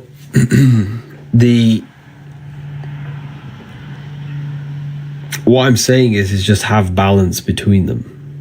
Like, you can want riches. You should want to be wealthy. You should want to have the best possible life with abundance in your life. However, the Bible says don't put your heart on it. When you gain wealth, don't put your soul on it. It means don't be attached to it. because you're going to die and you're going to leave everything behind. So there must be, the Bible tells you, be in the world and not out, be in the world but not of the world. Be in the world but not of it. Okay. So anyways, these were gods. These were the Sumerian gods. Can you see this very clearly? These were the Sumerian gods, right? And they had two faces, all symbolism. This is two faces. Because what are we? We are physical and spiritual. These had access to their spiritual bodies, the astral plane.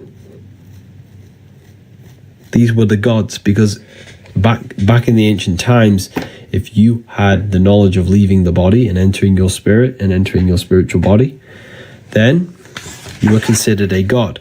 Now, astral projection is even in the Bible. This is what people don't understand. Christians say, well, astral projection is demonic. It's in the Bible. I know a man in Christ who in 14 years ago was caught up in the third heaven. Whether in the body or out of the body, I do not know. Corinthians 12:2 tells you to ask, is telling you the third heaven. What's the third heaven? What is the third heaven? You have the physical, etheric, astral. That's the third. It's the third layer of reality. Astral plane. Corinthians again. What does it say? We are confident, I say,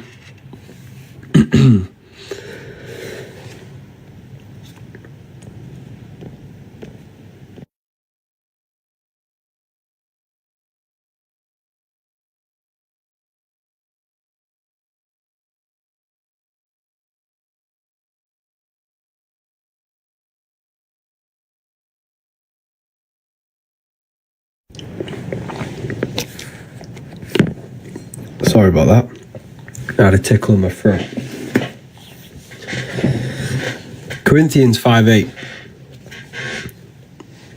We are confident, I say, and willing, rather absent from the body, and present with the Lord. Present with the Lord. Absent from the body. Corinthians 5:8. Corinthians, whether in the body or out of body, I do not know. He was in the third heaven. Same thing. This is all astral projection. This is accessing spirit. And I still have angry Christians in the comments calling me a deceiver. This is in your Bible. This is in your Bible. So what you need to do, Christians, is do not follow the church. Follow the Bible. Go and read the Bible. Do not follow the church. The church is Rome. The church is Rome, and they want to enslave you. If you figured out what Rome did, you would never go to the church ever again in your life. If you figured out what they actually did to the world, to every race possible.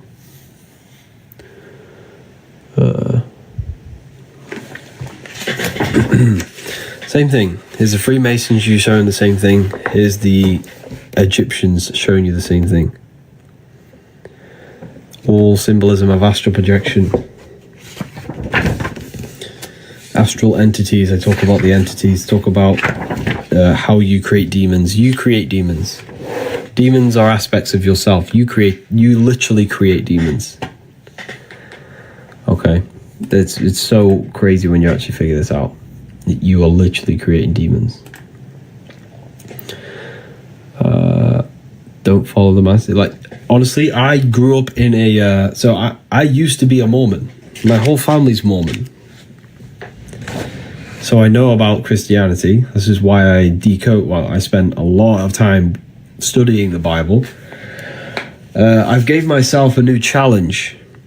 I'm going to be studying Genesis for like a long time.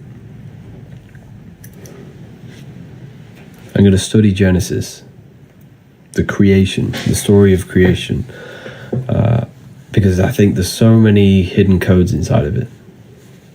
The whole Bible is filled with hidden codes.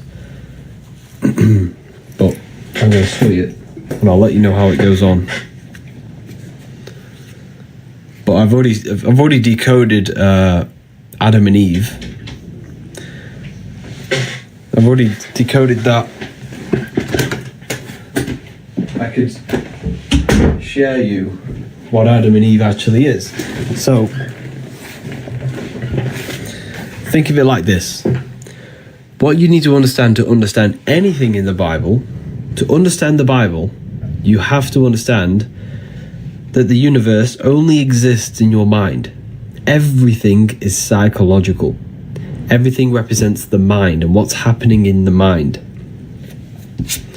The events that play out in the Bible are the events that happen inside our own consciousness, inside our thoughts, our emotions, and our actions. Okay? So, when Adam and Eve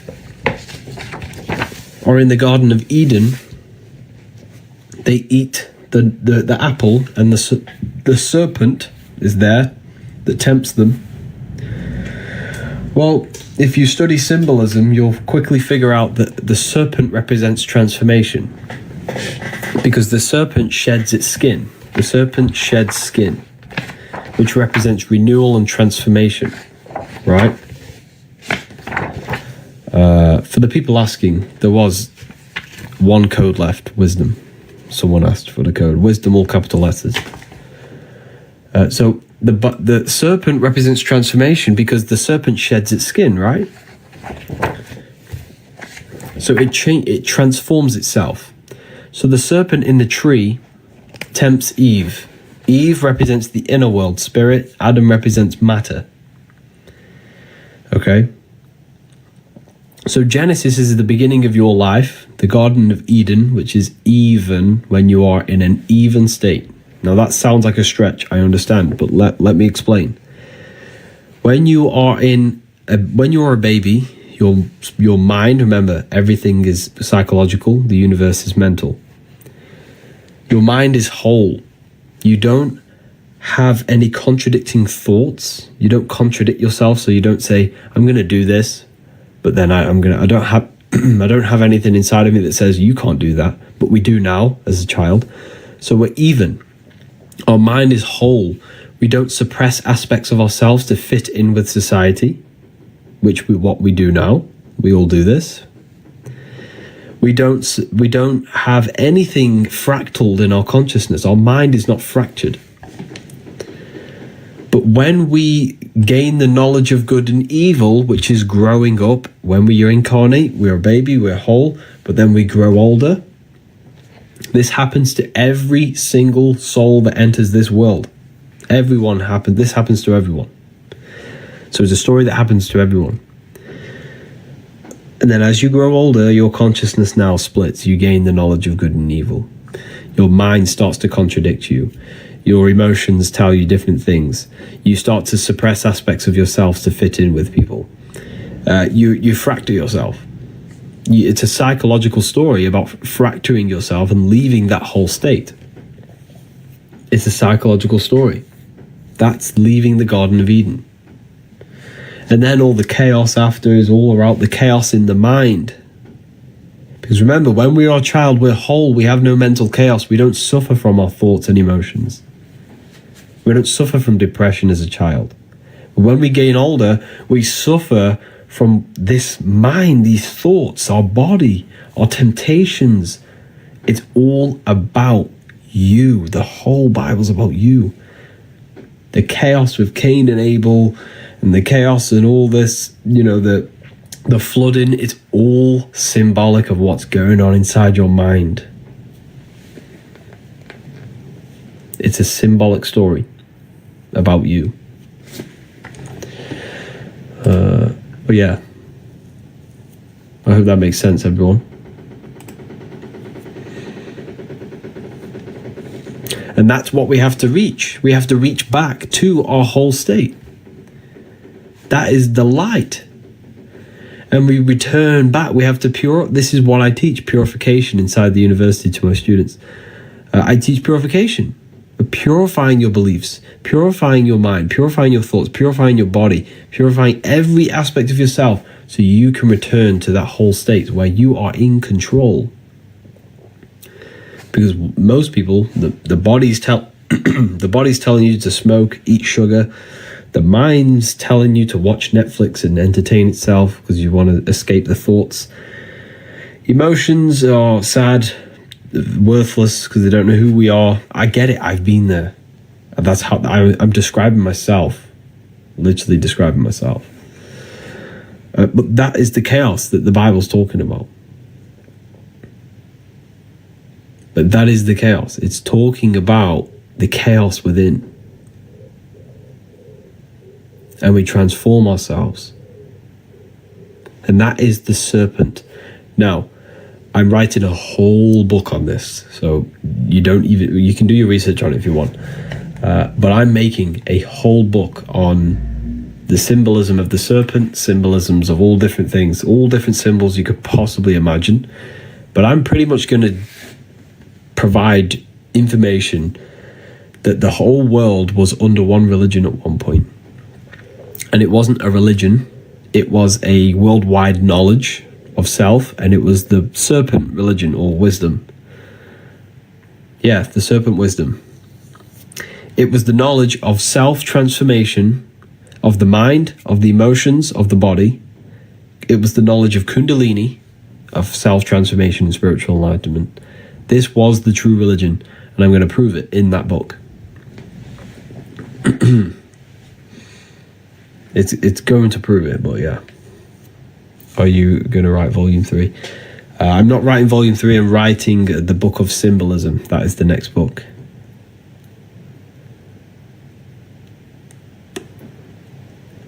Bye bye. Have a wonderful day. Take care, Sundus. Take care. Maybe Luciferianism. Study that. I have studied that. And yeah, I went over that at the beginning of the live on Luciferianism. There's a God inside of you, and you can connect with that. How do we join the university? Yeah, all the links in the bio.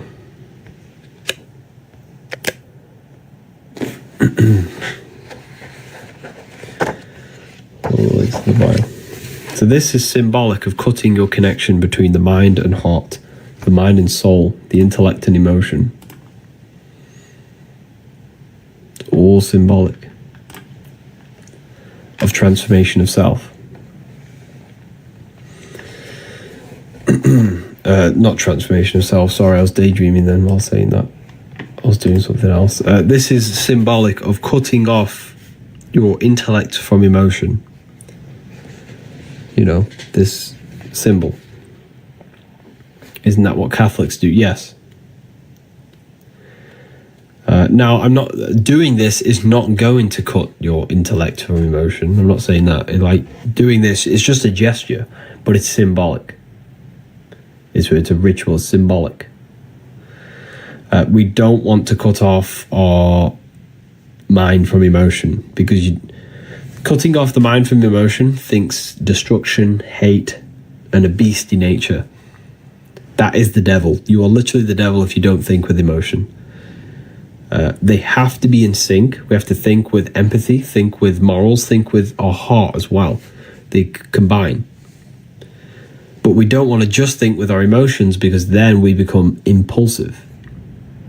We have to combine them both.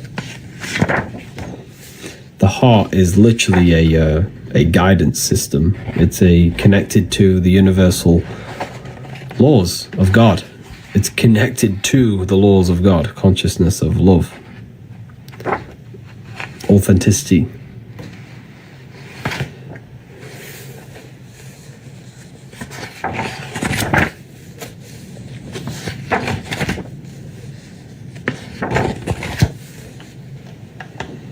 But yeah,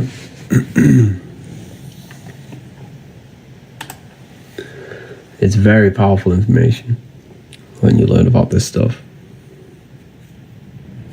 Inner GPS. Yeah, it is. It's pretty much an inner GPS. It tells you everything that's right and wrong. When your heart tells you something, it's the truth. Like, if you think something, your heart's going to say, no, that's either right or that's wrong.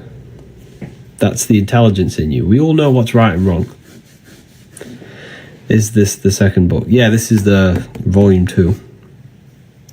So the heart talks about volume 2 talks about the heart. Your truth, you can feel it. Yeah, exactly. The truth resonates with you. It resonates with your heart. You can feel it.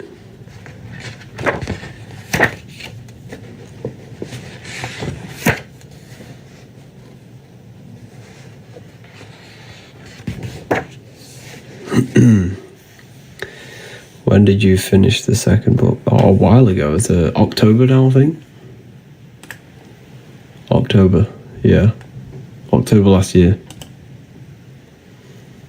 So is going to church bad? I don't want to say it's bad, because obviously you're probably going to church, but, you know, if you go to church, don't get me wrong, they're good people.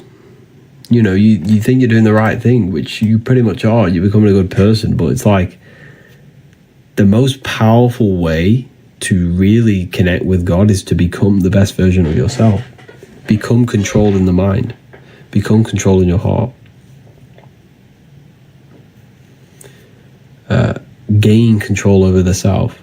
Meditate. Connect with your consciousness. Connect with higher. You know, learn visualization so you can connect with your true power.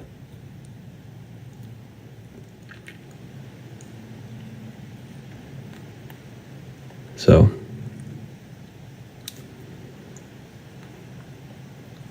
Jesus is telling you to meditate. Jesus tells you to meditate many times in the Bible.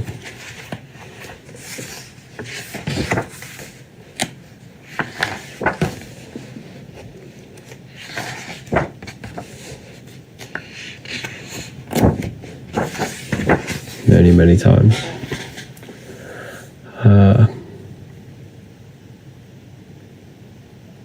He says to pray, not meditate. He doesn't. I'll prove it to you. Listen to this. Jesus tells you to meditate many, many times in the Bible. Okay.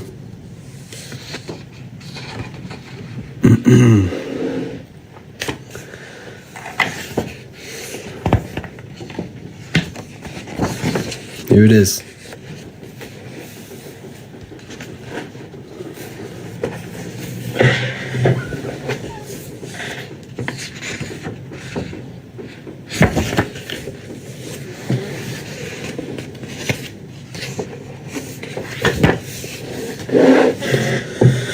Psalms 4:6-10. 4:6-10. Be still and know that I am God. Be still. Be still is meditation. Be still. Keep the mind still. Keep the body still. That is all meditation. Then he says in Matthew 6:3-4, take no thought. 5 times he says this. 5 times he says, take no thought. 5 times, 5 senses. Turn off the 5 senses and take no thought. This is all meditation. Take no thought is connecting with the pure self. And we also have another powerful verse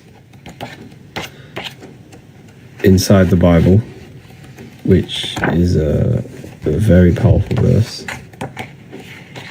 Here. Matthew 21:12, Jesus went into the temple of God. Corinthians 3:16, do you not know that you are the temple of God?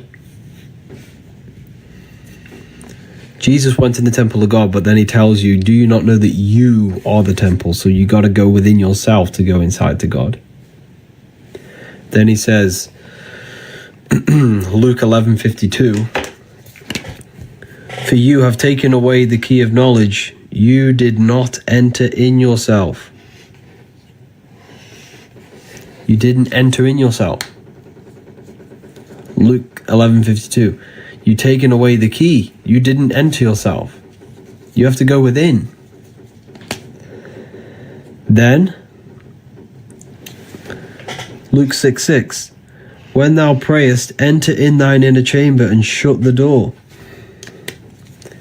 When you pray, enter in thine inner chamber. This is the inner chamber. This is your inner chamber. It's your mind. You got to go within the mind. This is why they teach you to be scared of the dark when you're a child, because they don't want you going inside yourself.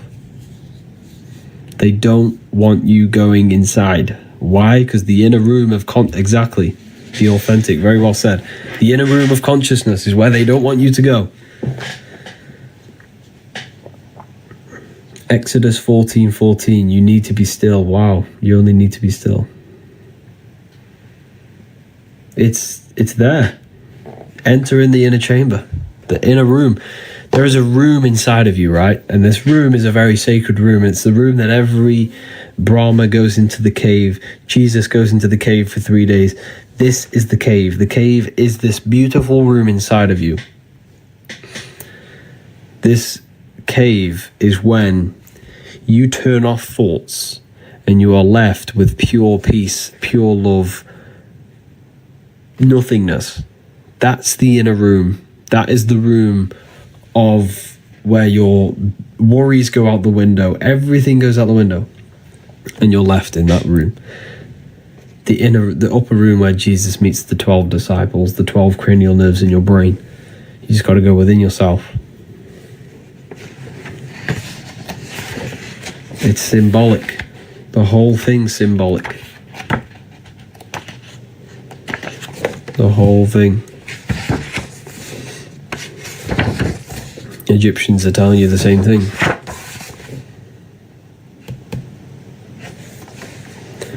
What do you think about the Emerald Tablets? It's one of my most favourite books. That book really woke me up. It's very powerful. Okay, right. A lot of people asking about the book. It's called The Book of Wisdom Volume 2. I wrote this myself. You can get it straight in my bio. It literally tells you everything you could possibly imagine. Now, I'm going to give 5 more people the chance to save 40%. Okay, so 5 more people can use this code, Wisdom. You got 2 streams. Yes, I have 2 lives on at the moment.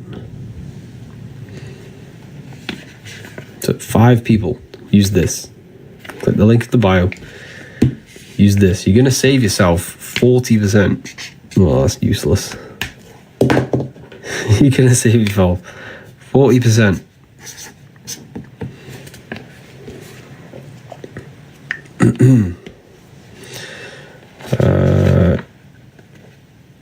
Out of context is wrong. It's not out of context. I've read the Bible. Here it is. The energy field around your body. Sacred energy field that produces all physical life. Did you know you become sick? This field becomes sick before your body does. This is the field that becomes sick before your body does. This is what we call, I forgot the name for it. There's a name for these machines, right? And what these machines, if I join the university, what do I gain? What don't you gain? You gain, there's a live lecture tonight talking about the secrets of number 3, where we do a live discussion. You get all it teaches you everything you could possibly imagine and to transform your life, to go from darkness to light. But yes, tonight there's a live lecture. There's a live lecture. We are all discussing certain things. The secrets of number 3. There'll be many people there. There'll be a great discussion at the end. So if you, like, when you're an intelligent person, you're pushed away from society. And that's the kind of people that I'm aiming for inside. The people that are intelligent. They want to take their research to the next level. They're serious about the esoteric. They're serious about their research. That's what it's pretty much for.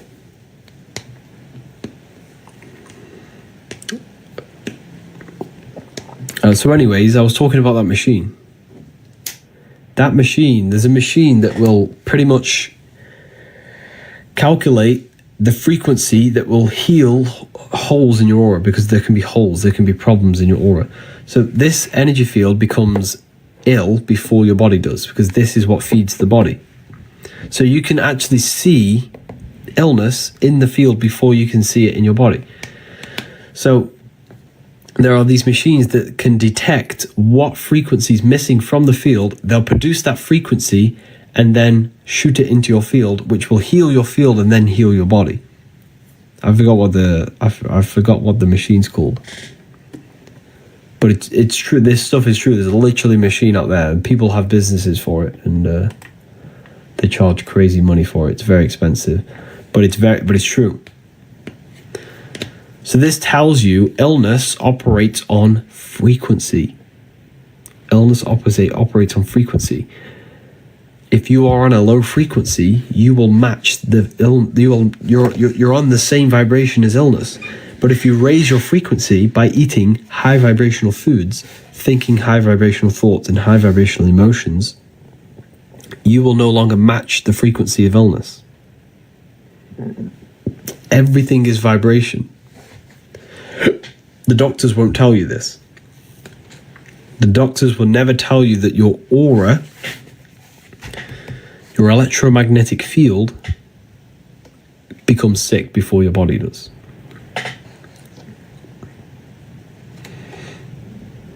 Yeah, it's very true.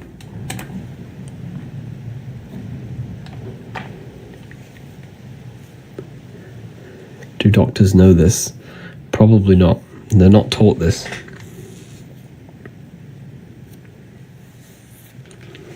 And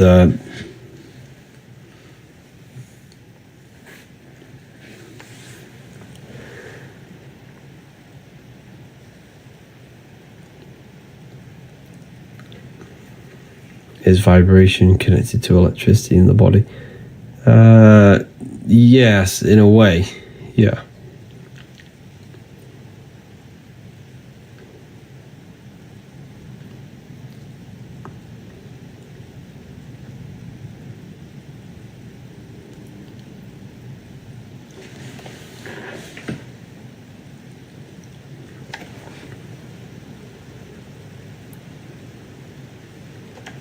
Any coupons for the university? No.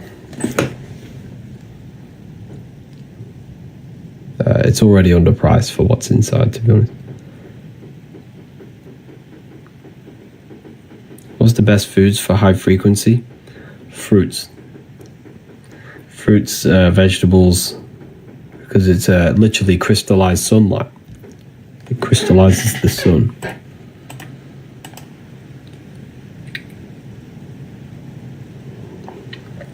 Literally crystallizes the sun.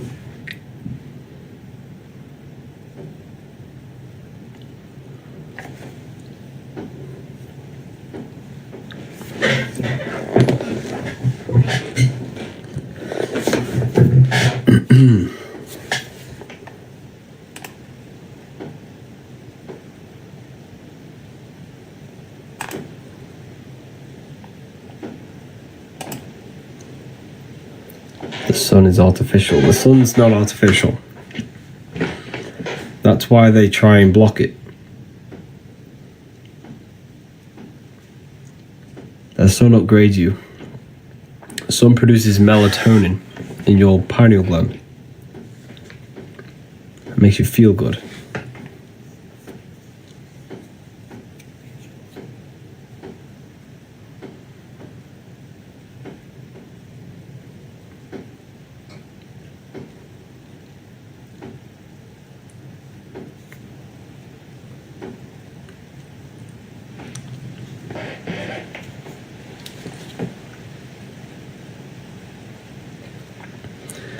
You have no clue Jesus exists. He only exists because of your belief system. You know, whatever you believe in, that's your reality.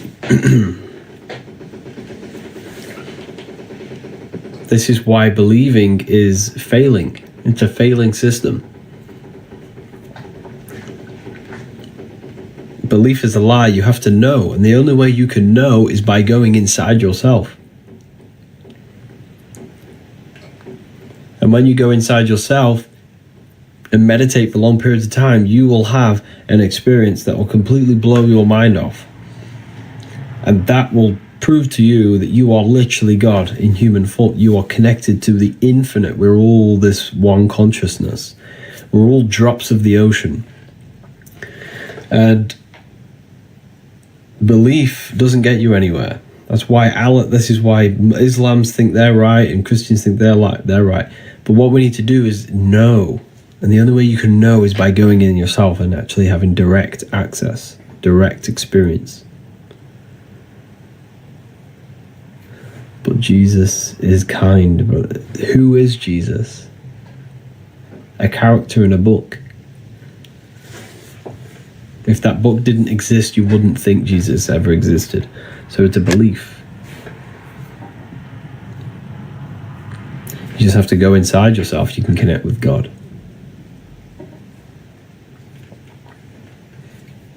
Just go within.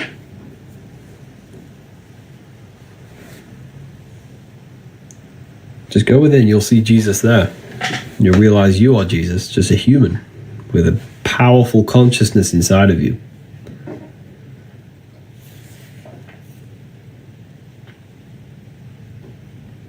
I'm so excited for the book. Oh, honestly, when you read it, your life will change. Life will change.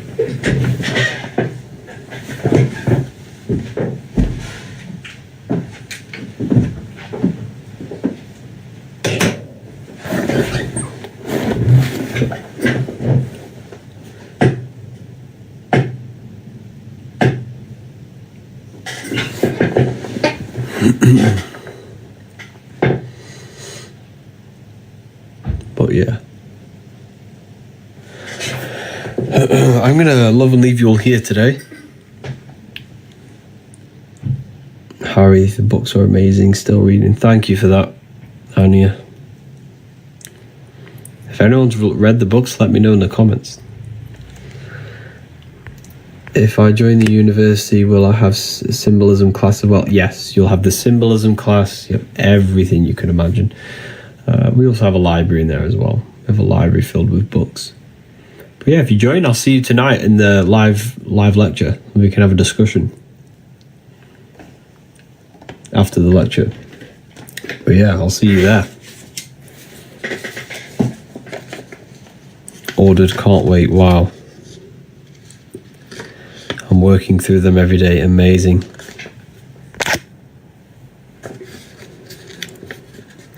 I love your book. I'm learning so much. Thank you so much for this, people. This is amazing.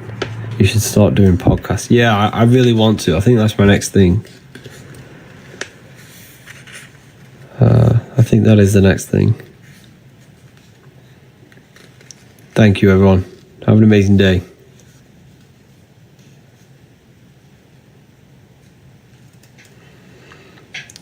Oh, wow. Thank you, Violet. Both books are amazing. Thank you so much. Wow, this is amazing to see, like, the change, to see how it's actually helped people. But yeah, thank you, everyone. Have an amazing day. Take care. I think there were a few codes left, I'm pretty sure. Wisdom, all caps. There's a free ebook on the website as well.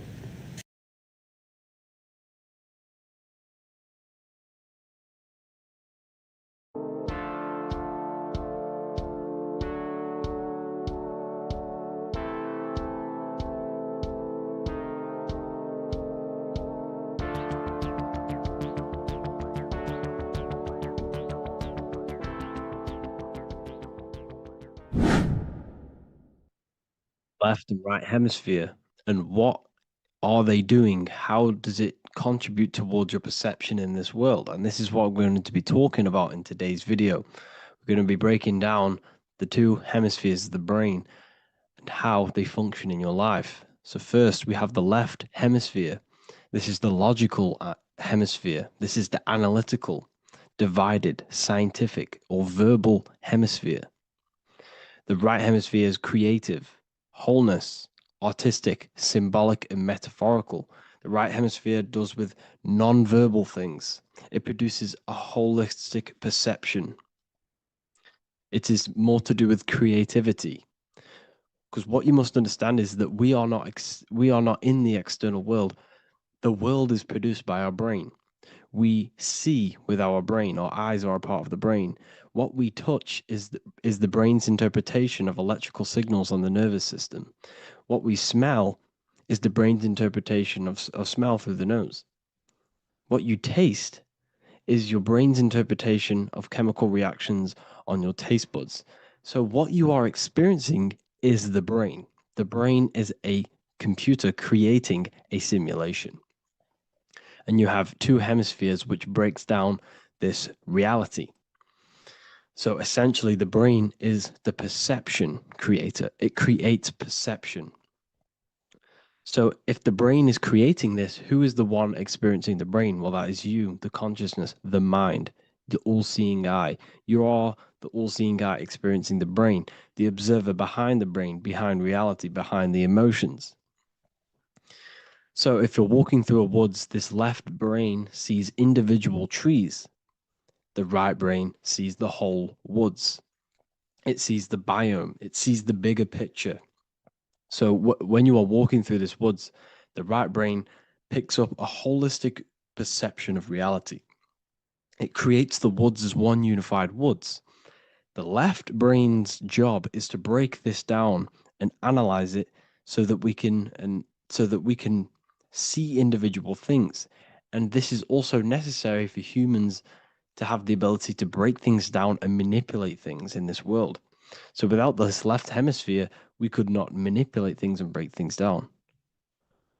So this right hemisphere is important because it sees the whole woods. It sees humanity as one unified consciousness.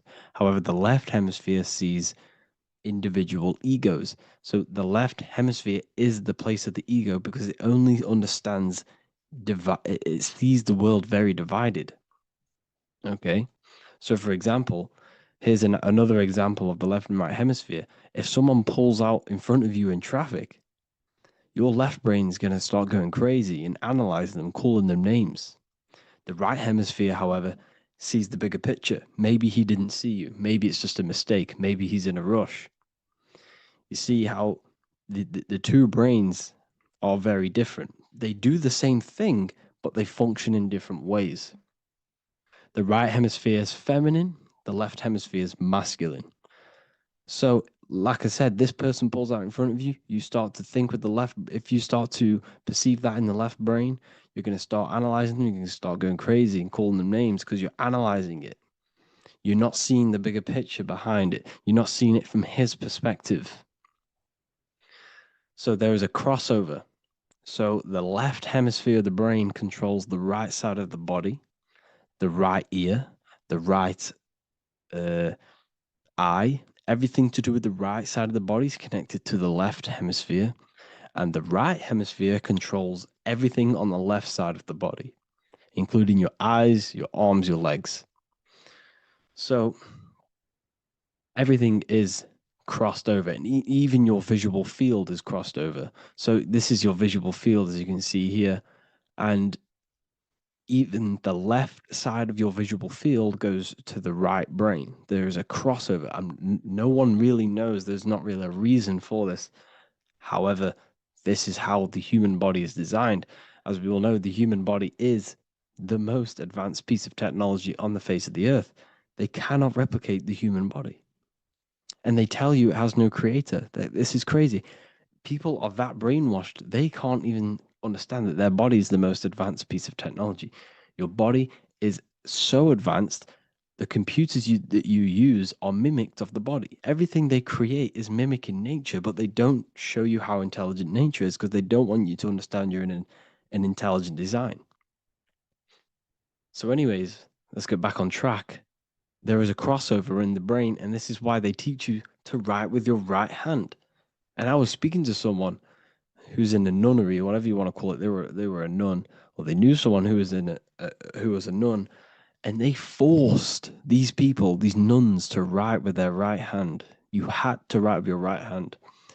This is why, I'd say at least 70% of the world, or 80%, is right-handed and right-legged, because they taught us this to activate the left hemisphere more, because of this crossover that happens in the body. So when we are using this right side more, we are using that left hemisphere more. Why? Why are they doing this? Well, they also called it writing. Writing is a spell, to cast a spell on you, to use that right side of the body so that you use this left hemisphere, because they want you to see the world as a divided perception. They don't want you using the right hemisphere, using that left side of the body to activate the right hemisphere to see the bigger picture and see how everything is all one and everything is created. This left hemisphere domination keeps you from seeing the connections between everything, because that left hemisphere analyzes, it breaks things down. So when we are left hemisphere dominated by using the right side of the body, we are essentially seeing everything as divided. And this is why so many people will not understand my work, because my work connects dots and connects fields of knowledge, and makes you see the bigger picture. So people who are left hemisphere dominated will see my work and think this guy's crazy. But it's all about activating that right hemisphere. So they called it writing, because every word you say is molding your mind in some sort of way. The things you see is molding your mind. Everything you take in through the five senses is molding your mind. And language is a massive spell, especially the English language. They called it writing, so that you use that right side. It's a spell, because your subconscious mind picks up everything you say. And 90% of your daily basis behavior and thought patterns is produced by these subconscious programs within the subconscious mind. Essentially, your conscious mind is only the 10% of you. The conscious mind is just what you're aware of, what you're wearing, how you're feeling, what you're thinking. That's your conscious mind. The subconscious mind is controlling every system in your body. It's telling your heart to beat without you being conscious of it. So essentially, this is what they're programming. They're programming this system in the back of the mind, which is controlling everything through the words. And this is what spells are, because it's all about creating perception in the subconscious. So they want you to use that right side more. I truly believe the ancients, they were balanced. They used the left and the right side of the body. They didn't have a stronger side, because they understood this science of the body and how the body works. So this is actually called phonetics. It's not etymology. Etymology is the study of root words. Phonetics is the study of how words sound similar. The way words are spoken. So phonetics, phone, is why we call them a phone, because you speak into a phone. So this is write and writing, to use that right side to activate the left hemisphere more. So your hands are a manifestation of your brain. The left hand is the right brain, the right hand is the left brain. And as a child, we were always taught that when you place your hands together like this is the size of your brain, which is true, because your hands are a part of your brain. They're an extension of your brain. Every part of your body other than your brain is an extension of the brain. Everything's working and feeding back information to the brain, because you're experiencing the brain. So another trick that you can do, or another exercise, is looking in the mirror and closing one eye at a time. If you close your right eye, if you take your top off, for example, you'll analyze your body if you close your right eye, because you're using that left hemisphere. Sorry, other way around. If you look at yourself through your right eye, you'll use that left hemisphere, which will analyze yourself. You'll see individual body parts. If you close the right eye and use the left eye, you'll see your body as a whole. You won't really analyze it. This is how you can analyze yourself, using these two hemispheres. So this whole system is created to keep you thinking logically. And to restrict you from creating and restrict you from understanding symbolism, allegories, metaphors, and teamwork. They want you stuck in a logical way of thinking and a logical way of seeing the world. This is why when you go to school, you are told exactly what to do. You're told to think this way and no other way. You're told to do orders, do this. It's a very left-brained system, because if we all started to open up this right hemisphere, we'd all see, wow, everything is all one, everything's all connected. And this is what my work is doing. I'm showing you everything is one. The physical world is an illusion of duality, but everything comes from the one source, the one mind. The universe is a giant mind. I am mind, you express mind. We all possess mind. Behind the physical body is the same mind consciousness. And we are all expressions and fractals of this infinite consciousness called mind. And this is what they don't want us to figure out, is that we are all just one consciousness expressed. It's an infinite consciousness. It's even in the squirrel, it's in the dog. All of these different animals, they're just different bodies, but behind the bodies is the same consciousness, which is mind. That's what the pineal gland is. The pineal gland is not the mind, and it's not the third eye. The third eye is your mind. If you have a closed third eye, it just means you have a closed mind. If you have an open third eye, it just means your mind has expanded from beyond physical things through astral projection and mystical experiences. This is how you gain an open third eye. It's just an open mind. A mind that has astral traveled, that has explored the realities within the mind. So everything they do is to keep us in a divided state. Divide and conquer, right? That's their motto. All to keep you thinking how everything is divided. Everything they've done is division. Postcodes, countries, everything is divided. Like football teams and all this stuff. It's also a natural process when you grow up, because as you grow up, your brain is constantly analyzing the world. So this is sort of a natural process of how you become more left hemisphere dominated, because your brain is always analyzing. And unless something awakens you, you can awaken that right hemisphere where you can start to see the bigger picture. Even the music, it's all tuned to 440 hertz, shuts down the right hemisphere of the brain. 440 hertz, Spotify, Apple Music, the radio. Every time you turn on the radio, it's tuned to 440 hertz. This was specifically tuned. It never used to be tuned to this.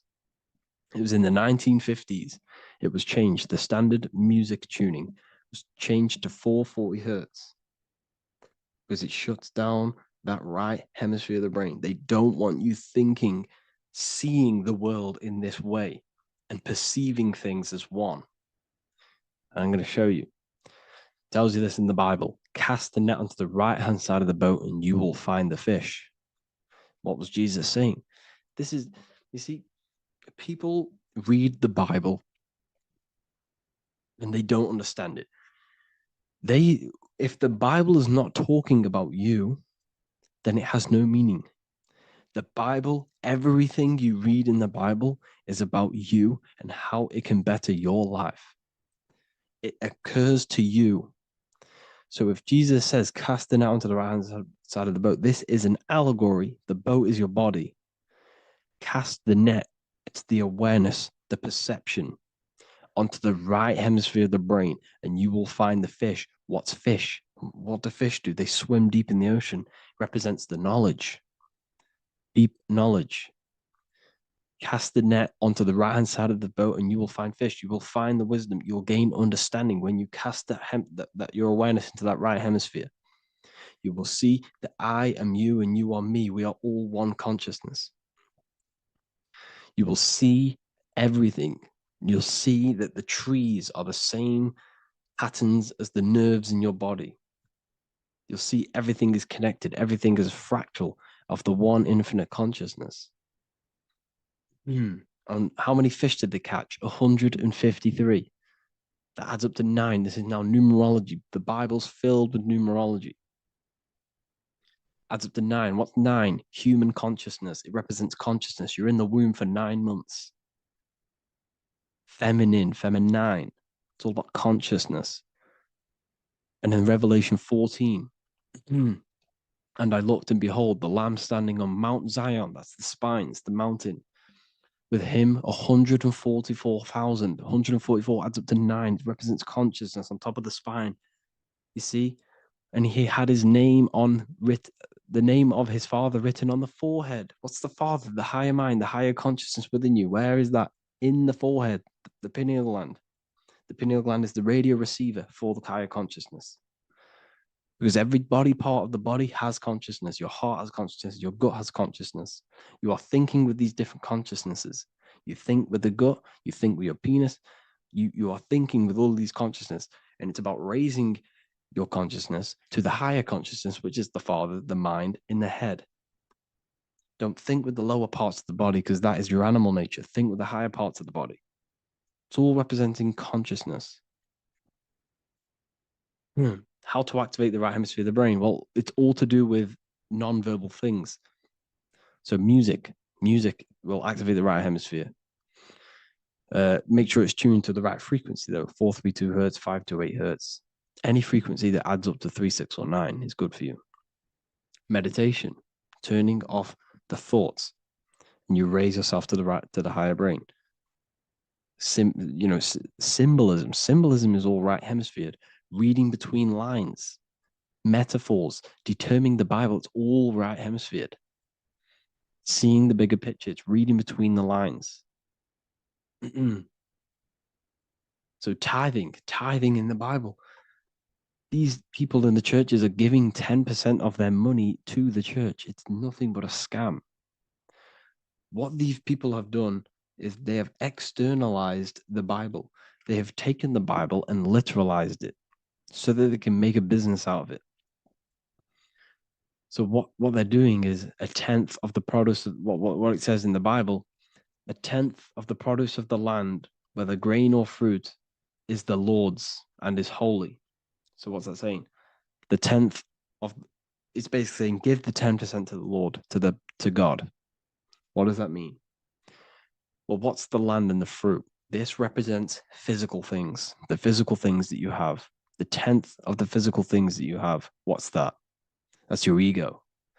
All the physical things that you have is all to do with your ego. That's the lower self. The ego, what is the ego? It's the mind's perception of the physical self. You had no ego when you were a child. Okay, when you were a child, you had no ego. As you grew older, you created the ego. But the ego is the full self. It's the echo. Ego, echo. It's the echo of the full self. So it's saying give the ego over. Take away the animal self. In that left hemisphere, that's all to do with the left hemisphere. That left hemisphere sees the ego. It sees individuality. It's divided. So it's saying give that 10%. Give that 10% of you over to the right hemisphere. The 90%. The 90% of you is in that right hemisphere. The higher self. Now, I'm not saying the left hemisphere is bad. Okay, I'm not saying that at all. But it sees it sees things divided. It's like I said, the left, the hands are manifestations of the brain. So when these Christians are praying, they're putting their hands together. What are they doing? They're syncing the brain hemisphere is what you're doing, because everything's an extension of your brain. So if you put your hands together, you're putting the two hemispheres together. And what's happening when you place the hands together? All the electricity in the body is now running in a circuit. So once you connect these two hands, the electrical energy is now running in a circuit. And energy can move around the body quicker and more efficiently. So when you pray, when these people are praying, they don't realize that they're engaging in ancient forms of meditation, of balancing the two hemispheres. So now we're talking about balancing the hemispheres, not the right hemisphere. This is what Israel is. Look at the symbol for Israel, the up triangle and the downward triangle. What's that? The up triangle represents male. The downward triangle represents female. Okay? This is talking about the brains. Israel is Ra. Isis, which is female, the Egyptian god. Ra, El. El means God. Electricity. That's the force of the physical world. It's the force that runs this world, electricity. It's the force of God. El, consciousness. It means God. Israel. Isis, Ra, and El. It's the two hemispheres of the brain, the holy land of Israel. It's the holy land, it's the brain. Once these two hemispheres are synced, this is how you unlock your consciousness. This is the easiest way of astral projecting. Hemisphering, I forgot the word for it. Hemisphere syncretization, something like that. It's about syncing the hemispheres. This is how you unlock your consciousness. Once the brain is running as one electrical system, this is how you balance the two masculine and male opposing energies. Once these opposing energies are no longer in war with each other, the brain, they come together to work as one. You unlock your consciousness. You are born again. What happens when a male and female have sex? It creates a new child. It becomes one. You are born again. Once the two hemispheres of the brain, you are born again. You can then have an out-of-body experiences. So this is why the symbol of the Holy Land, Israel, is the up and down triangle back combined together, because it represents unification of the male and female, unification of the hemispheres. You're born again. You unlock consciousness. And you can get this for free. It's called the Gateway Tapes on my website. Basically, it's a audio track from the government, and they did this in the Gateway Experience. It's a CIA document, and what they do is there are different forms of meditations you go through. I think there's about 5 waves of meditations you do, half an hour each one, and it will teach you. It will sync your hemisphere, because what does it do? They understood that playing one frequency into one ear and another frequency into the other, they understood that the right ear is connected to the left hemisphere, the left ear is connected to the right hemisphere. So when you play 2 different frequencies into both ears, what happens? The brain picks this up, the 2 hemispheres of the brain picks this up, and it syncs it. It syncs these 2 hemispheres, these 2 frequencies together. So now the brain is working as one to sync this frequency. So this is how you can sync your hemispheres through listening to these frequencies. Okay, you can get them for free and do the meditations yourself. This will definitely help you. This is an easy way to astral project.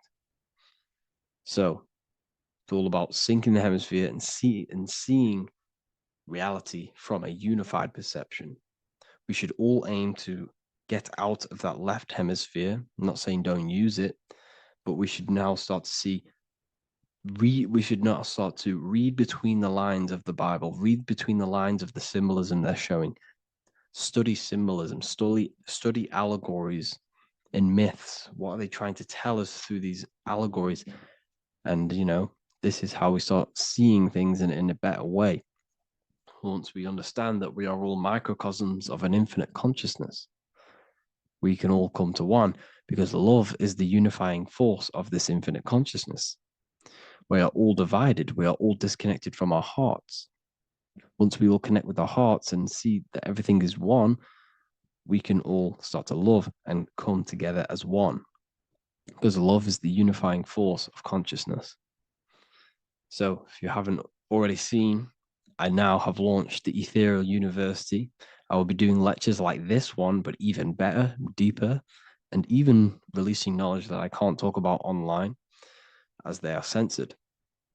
I'll be doing lectures every single week. I'll be doing live calls every single week.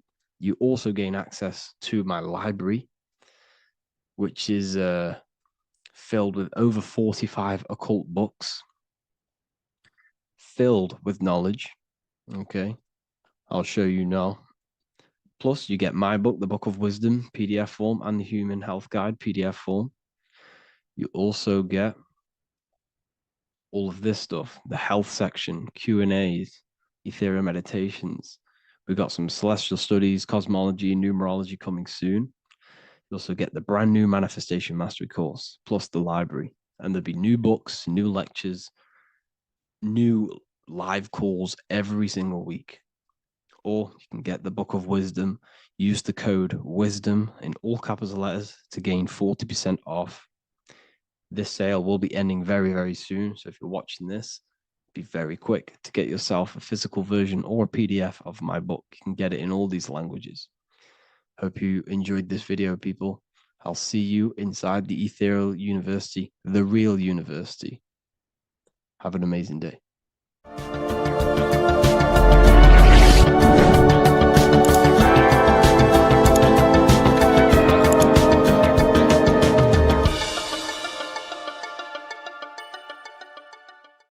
In this video, we're going to be talking about the evolution of consciousness. You are born human, however, you possess consciousness, which is the awareness behind your being, the awareness behind your thoughts, the experiencer behind your five senses, the experiencer, the observer behind your thought, emotions, and senses. You are an eye, an invisible consciousness looking through a lens, which is your body. Your body produces this physical world that you experience. Your brain produces this world. Your brain and body is a technological computer. However, you are an infinite, ever-expanding consciousness behind this physical body. And there is an evolution of consciousness, a cosmic journey of expansion. And this is why we see so much pyramid symbolism in the occult and esoteric world, and especially within Freemasonry. Because the pyramid represents climbing, an evolution, a raising state of consciousness, a journey. Steps symbolize a journey upwards. This is the raising and the evolution of consciousness, our inner world.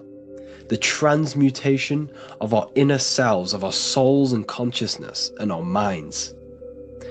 So when we see this pyramid, we're seeing a evolution, a way up to source consciousness. And the eye in the pyramid represents your source consciousness. It represents illumination. It represents divine guidance through this evolution of consciousness. This is why we see the ladder. Consciousness is ever expanding on an infinite journey of evolution. Each individual is a part of this cosmic process, contributing towards the ongoing expansion of both mind and awareness. As we evolve, we collectively explore deeper levels of existence, expanding the boundaries of thought and consciousness. The mind has the ability to expand infinitely into new realms of thought, into new dimensions of mind. The mind cannot be filled up. It is not a physical substance. The body can be filled up because it is a physical thing, but you cannot fill the mind. Therefore, the mind is constantly expanding, ever expanding into new fields of thought. So what we see in Freemasonry, the ladder, is again a journey, an elevation of consciousness. When we are born with an infant consciousness, and as we gain older, we gain an adult consciousness. Our inner world, our inner mind, and our emotional intellect changes and evolves. We are significantly different from when we were very young as an infant. It's because our consciousness evolutes, it changes, it alters like water. So just like this evolution of your own consciousness as growing up, there is consciousness of beings existing in cycles beyond our own. And their consciousness is unimaginably different from ours. They operate on a higher level of understanding and knowing, experiencing reality in ways that transcend our current comprehension. Our minds right now cannot comprehend the highest states of consciousness. There are entities, there are beings beyond our own, existing in higher dimensions of consciousness that we cannot comprehend because they have expanded. They are on a further way up the ladder of consciousness. However, we are all on the same journey. None of us can take the same journey. There is one ultimate goal, reaching source consciousness. However, this is always ever expanding. However, we are all on a different journey. There is one truth, one source, one goal. However, there are billions in different ways of reaching it, and we are all on these different paths to source consciousness, to this ladder, this evolution of universal evolution. Okay? Their awareness is attuned to new dimensions of existence, reflecting a more advanced stage in the cosmic journey of consciousness evolution. So when you take DMT, you are shot into these higher realms of consciousness where you meet these beings who look similar to these images. They are not speaking to you physically. They don't speak to you three-dimensionally through vibration and words. They speak to you mentally. If you have done DMT, then you know this. And if you have met these beings, then you know this. You might have even met some of these types of beings on mushrooms or any psychedelic drugs. Because ultimately, when you take these mind-altering substances, it's altering your consciousness. It's merging your consciousness with the spirit of that substance. And you are essentially attuning your mind to higher dimensions of consciousness. That's why we say we're getting high when we take these substances. Therefore, when you meet these beings on DMT, you are essentially meeting beings who are attuned to higher dimensions of consciousness, and they speak to you mentally. They speak to you telepathically through thought, because the universe is mental. Everything exists within the mind. The way you are now, your physical existence, is a state of mind. Mind, thought creates matter. Spirit and matter are two opposing ways of thinking. If we have a very spiritual mind, we have an expanded mind, we are a spiritual person through the mind. However, if we have a very low state of consciousness where we think about food, sex, lust, and all physical things, then we have a physical consciousness. Matter and spirit are two opposing forces, two ways of thinking. The mind attunes itself to different levels of understanding in different dimensions. So, essentially, this is what we're looking at. The body is a vessel for the fluidic, formless consciousness, a temple that houses the essence of our awareness. While the five senses are limited to perceiving only the physical plane, the mind transcends these limitations, capable of perceiving the full scope of reality. It is through the mind that we access deeper truths beyond the material, tapping into boundless nature of existence. Physical existence is a thin band, a thin layer of reality. It's like 0.001% of reality. And your five senses are only tuned into this layer of reality. But the five senses are, by design, only allowed to perceive physicality. But the mind has the power to expand beyond this physical five sense state. The mind has the power to expand and evolute. It is a conscious decision whether you want to take this path or not. You can stay in a three-dimensional way of thinking, or you can expand your consciousness from within. It's not an external journey. There is no God going to save you. You must save yourself. Therefore, behind every single one of these eyes is the same source consciousness. However, we are all different cells in a different journey. The organs in your body, the cells in your body are all alive. They all possess same consciousness, universal consciousness. However, we are all on a different journey of evolution. As above, so below. As the baby is in the mother's womb, when the baby becomes conscious, there is a world outside of its mother. What does it do? It presses and seeks a way out to be born in the other world outside of its mother. It is the same with your consciousness, your mind. When your mind becomes aware that there is realities beyond the immediate surroundings, it seeks a way out. And this is exactly what I'm doing to you now. I am now expanding your mind and telling you there is other ways of reality. There is other dimensions of consciousness which you can access through inner transmutation, through different ways of thinking, spiritualism, and meditating and connecting with yourself and detaching from external things. We can upgrade our consciousness. Your body is a womb. Why Jesus says you must be born again to see the kingdom of God, because you are born physically and then you must be born again spiritually, awakening your inner consciousness.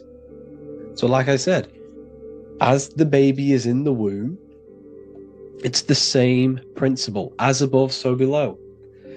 You were a baby, you were in your mother's womb, and you figured out there is a world outside of your mother, so you seek to weigh out your mother to be born in another world. It's the same now.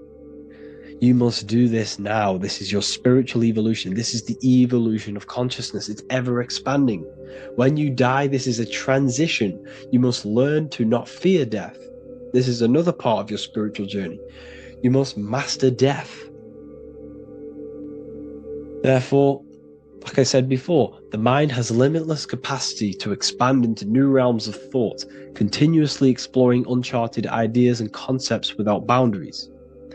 The mind can ever expand. It can never be filled. It can never ever know everything. There is infinite fields of knowledge, infinite fields of thought. Your current state is just one stage on an infinite pathway. You won't remain human forever.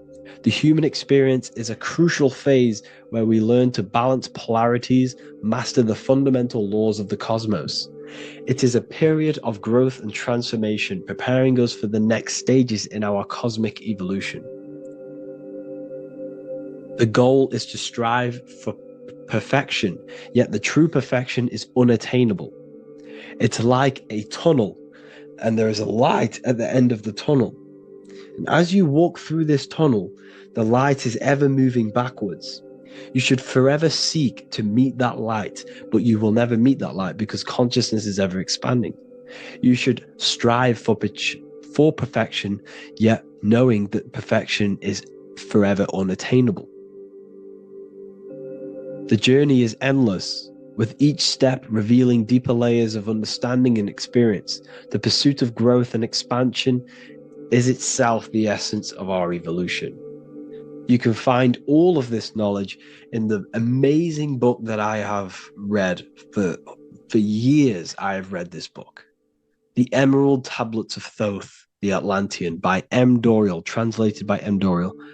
I'm telling you now, this book, now that I've told you this, you have some context on the book. The whole book is about evolution of consciousness. He's talking about higher dimensions beings. He's talking about how you can transcend this physical plane.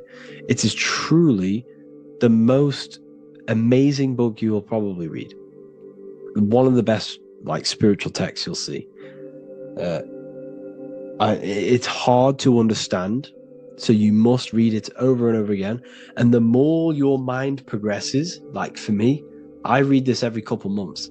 And the more I learn about consciousness, the more I expand my own consciousness. And every time I read this book, I pick out something new that just completely blows my mind, because you can only understand this book to your level of consciousness, to your level of understanding. So now that I've told you all this information, go and read this book and it will absolutely blow your mind. And so will the Book of Wisdom Volume 2, which is now available. I released it the other day. I'm just going to read a page out now. This page is called Spirit and Matter. The Earth is not merely a dense, lifeless rock drifting through space. It possesses spirit, a living essence that animates its form. But what do we mean by spirit? Spirit in esoteric terms refers to the energy, the life force, animating the principles infused in matter. So essentially, what this page is talking about is how everything has spirit, consciousness within it. You are the middle, you are spirit and matter.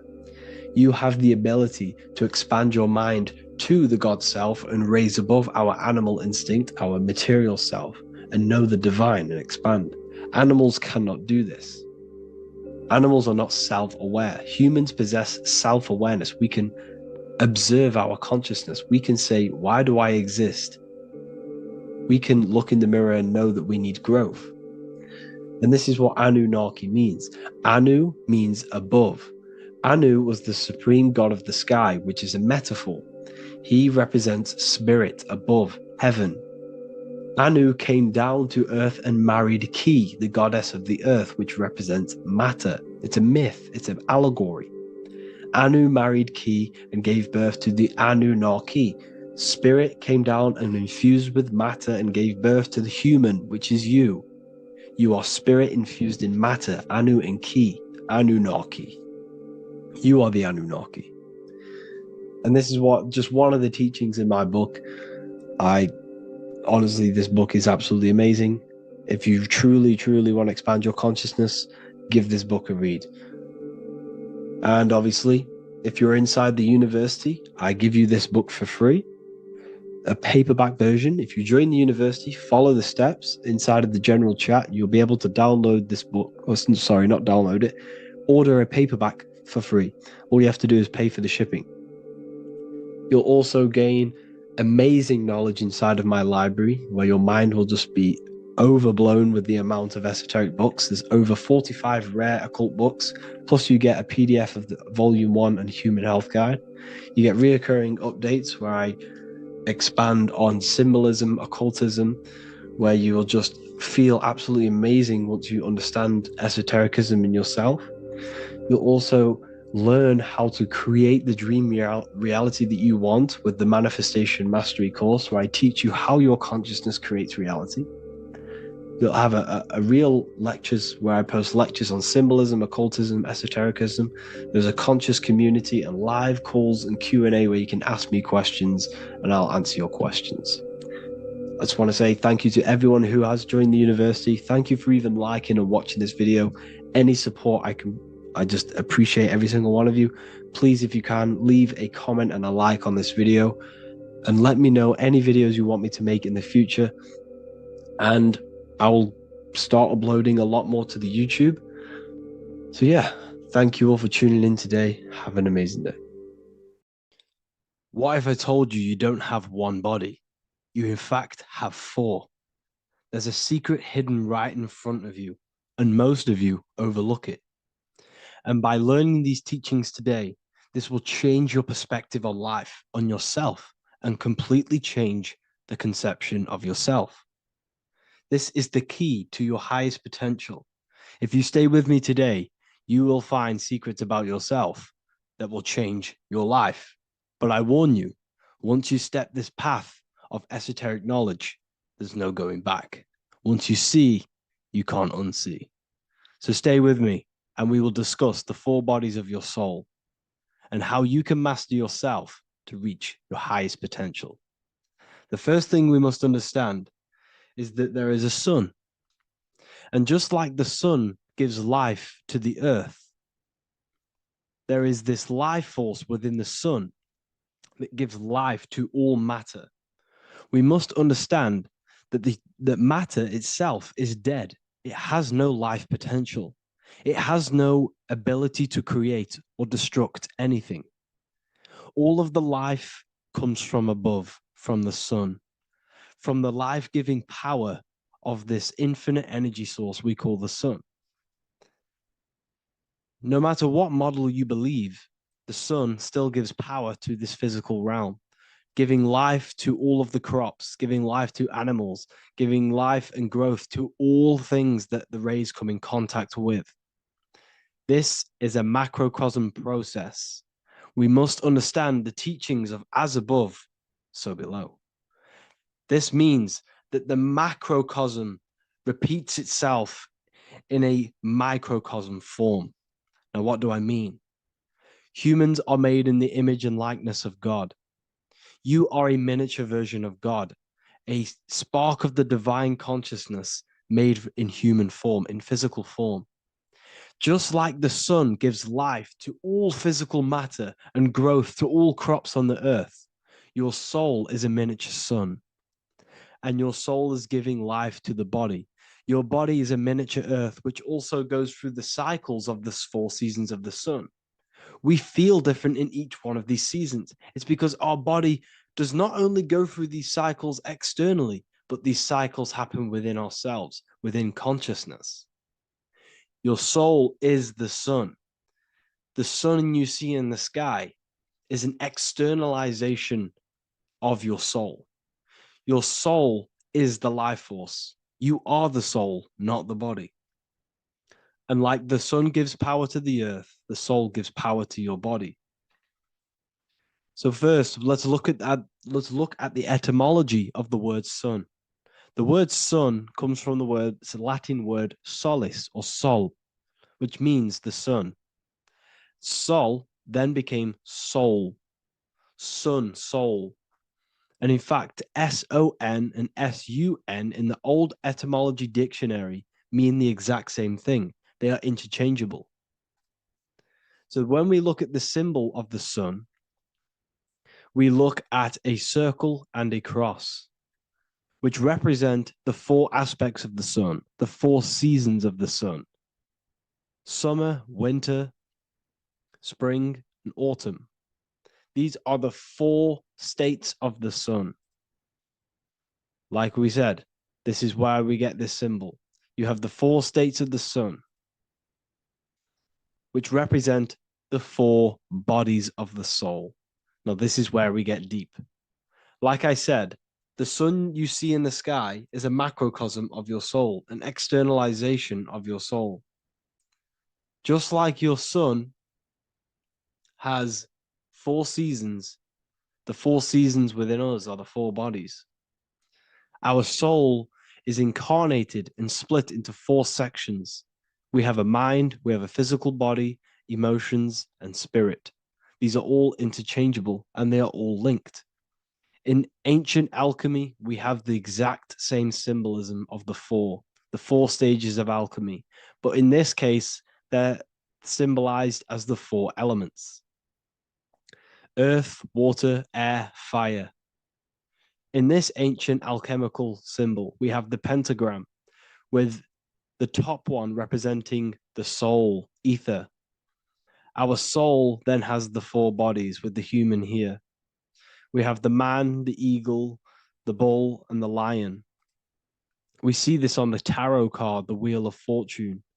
The man, the eagle, the bull, the lion. We see this in Matthew, Mark, Luke, and John. The lion, the bull, the man, and the eagle. We see this with depictions of Jesus. Jesus, the man, the bull, the lion, and the eagle. These represent the four fixed signs of the zodiac: Taurus, the bull; Scorpio, the eagle. Scorpio was symbolized as an eagle. It's an ancient symbol. Now it's been changed to a scorpion, of course. Leo, the lion; Aquarius, the man. These represent the four fixed signs, which are four different elements.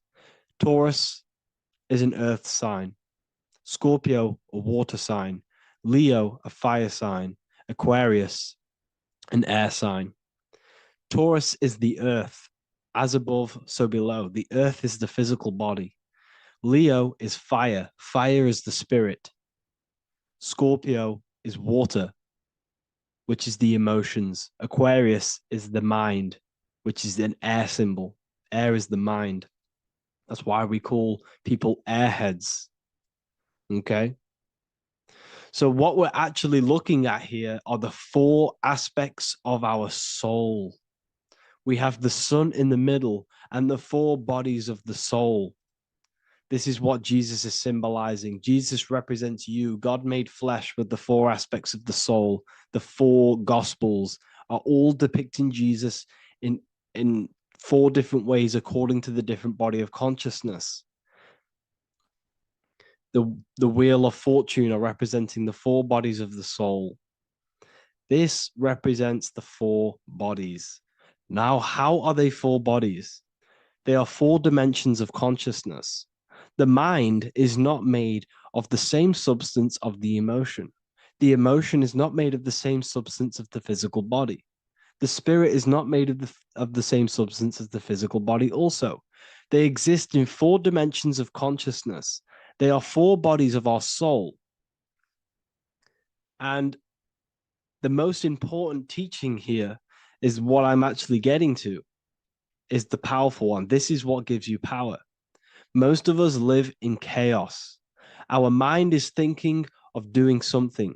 Our emotions are feeling something else. Our body is lusting and wanting to do something else. And our spirit's energy is completely off.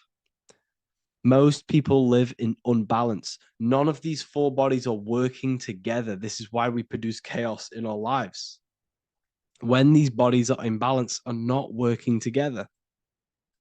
So in alchemy, they symbolize the four elements, which are the four bodies of consciousness. These are the furnaces with the fire. They represent transmutation of each body. We have to sync these bodies. We have to sync the mind with our emotions, and our emotions with our actions, the physical body, and with our spirit. These four key bodies need to be in line in order for us to create consciously in our life. Because each one of us is a creator, a miniature version of God, creating our own earth, creating our own material reality. And in order for us to create consciously and with effect and power, we must have these bodies unified so that we can create consciously and not create chaos.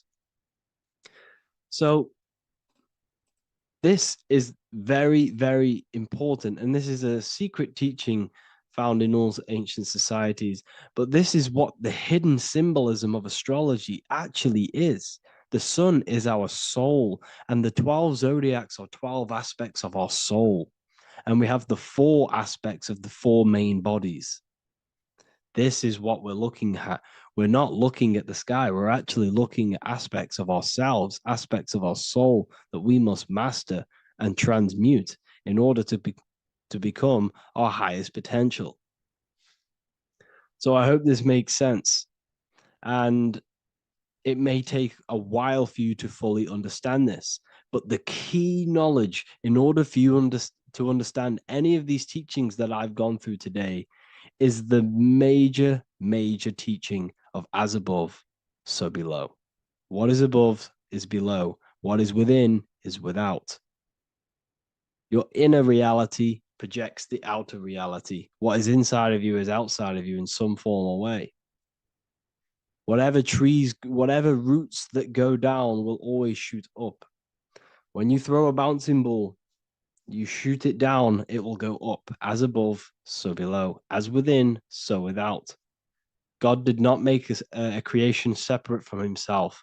We are all extensions of the divine made in physical form. And we are incarnated into four sections. Our soul is separated into four sections. These are the four corners of reality.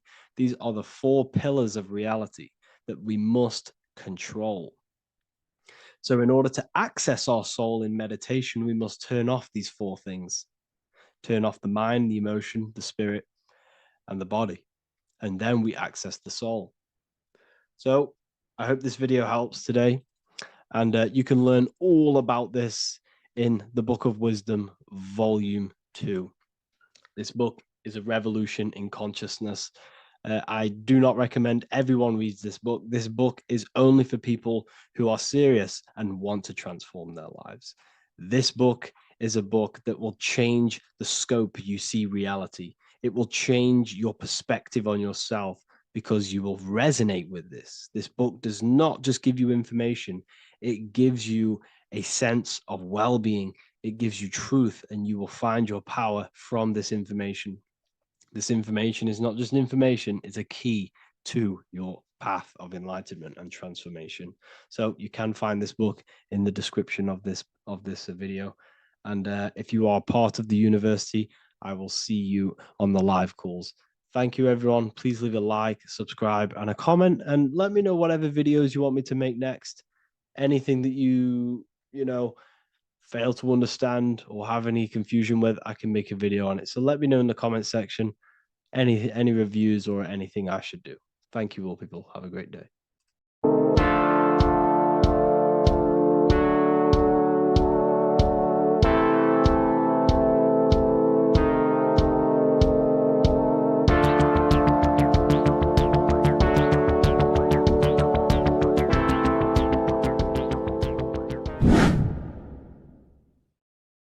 What's good, people? We're back with another video. This is going to just be a quick video. Manifestation, magic, bending reality. So let's jump straight into this. So you have a conscious and a subconscious part of your mind. The conscious is what you're conscious of, what you're actually doing, where you can choose or not. However, the subconscious is the part of your brain which is automatic. So all of the systems in your body, like the digestive system, your heartbeat, these are automatically being ran, and you do not have to tell these systems to do anything. You do not have to consciously tell your heart to beat. It's automatically doing it, and this is what the subconscious mind is controlling. It's like the dark aspect of your brain or your mind. It is the way bigger aspect of your mind. Okay, it controls all the systems in your body. Okay, and this is where all of your programs are. So when you're in it from your childhood, what you've learned in school, all of these things are being kept in your subconscious, maybe traumas and stuff like that. So the subconscious is the female aspect, and the conscious is the male aspect, because the male is all about action and doing, and the female is more about creation, creativity, intuition. So you have a right and a left hemisphere of your brain, and these are obviously male and female. The right side of your brain is your female. It's to do with creativity, imagination, intuition, insight. Okay. And this is one of the most important sides of the brain. This side of the brain is the most attacked by the elites, whatever you want to call them. This side is one of the most important because obviously your intuition is a massive part of reality. And if you don't have intuition, then you lose track of the things around you. You can't consciously feel if things are wrong or right. They don't want you to have intuition or creativity or imagination. They want you in they want you in the left side of your brain, which is just reasoning, logic, and basic things. So they just want you to tell you what you want, tell you what to learn, and then that's it. They don't want you thinking for yourself, which is the right side of the brain. So whatever the conscious side of your mind impresses the subconscious side of your mind. So if you do affirmations, for example, if you consciously do affirmations every day, you're reprogramming your subconscious mind. You're impressing a vibration and a word into your subconscious mind, and therefore it will reprogram it. So the male and female aspect are symbolized by the Star of David as well. The male being the upside triangle, the female being the downside, connected all in one, because we both have male and female energy. So every thoughts are electric, which is the male aspect. Emotions are magnetic, which is the female. Each thought creates a wave of vibration in all directions. So think of it like a water drop in a pool, but it going out in every single direction. It's not just flat. And these thoughts have a certain frequency, well, has a certain vibration. That vibration has a certain frequency. And this affects your aura. Every thought, every emotion directly impacts your aura and the strength of your aura. So if you're angry all the time, your aura in the astral plane will look red. However, if you're happy, it'll be more like blue and green. So it's very important. Your electromagnetic field is created out of your emotions and thoughts, and that affects reality because you're 60% water, and frequency and vibration create certain patterns and has a certain effect on water. We'll get into that after this slide. So each thought that people are thinking around you, you are actually subconsciously picking up these thoughts because it's emitting this vibration in all directions. So this is why you can pick up thoughts of other people on the odd occasion. However, when you're more in tune with your intuition, your right side of your brain, you can start to pick up on vibrations thoughts, and other people's auras. You can pick up on the energy once your third eye is open, and you know whether you should be in that environment or not. This is what we call an atmosphere when we go into a room and you can feel the tension if someone's been arguing, for example. This is the atmosphere, this is the vibrations, these are people's auras emitting these certain frequencies and vibrations. Okay. So our aura is contained of multiple layers. Obviously, we have the physical body. This is the electromagnetic layer. However, you have the different planes of existence, the spirit, mental, astral, etheric, and then physical.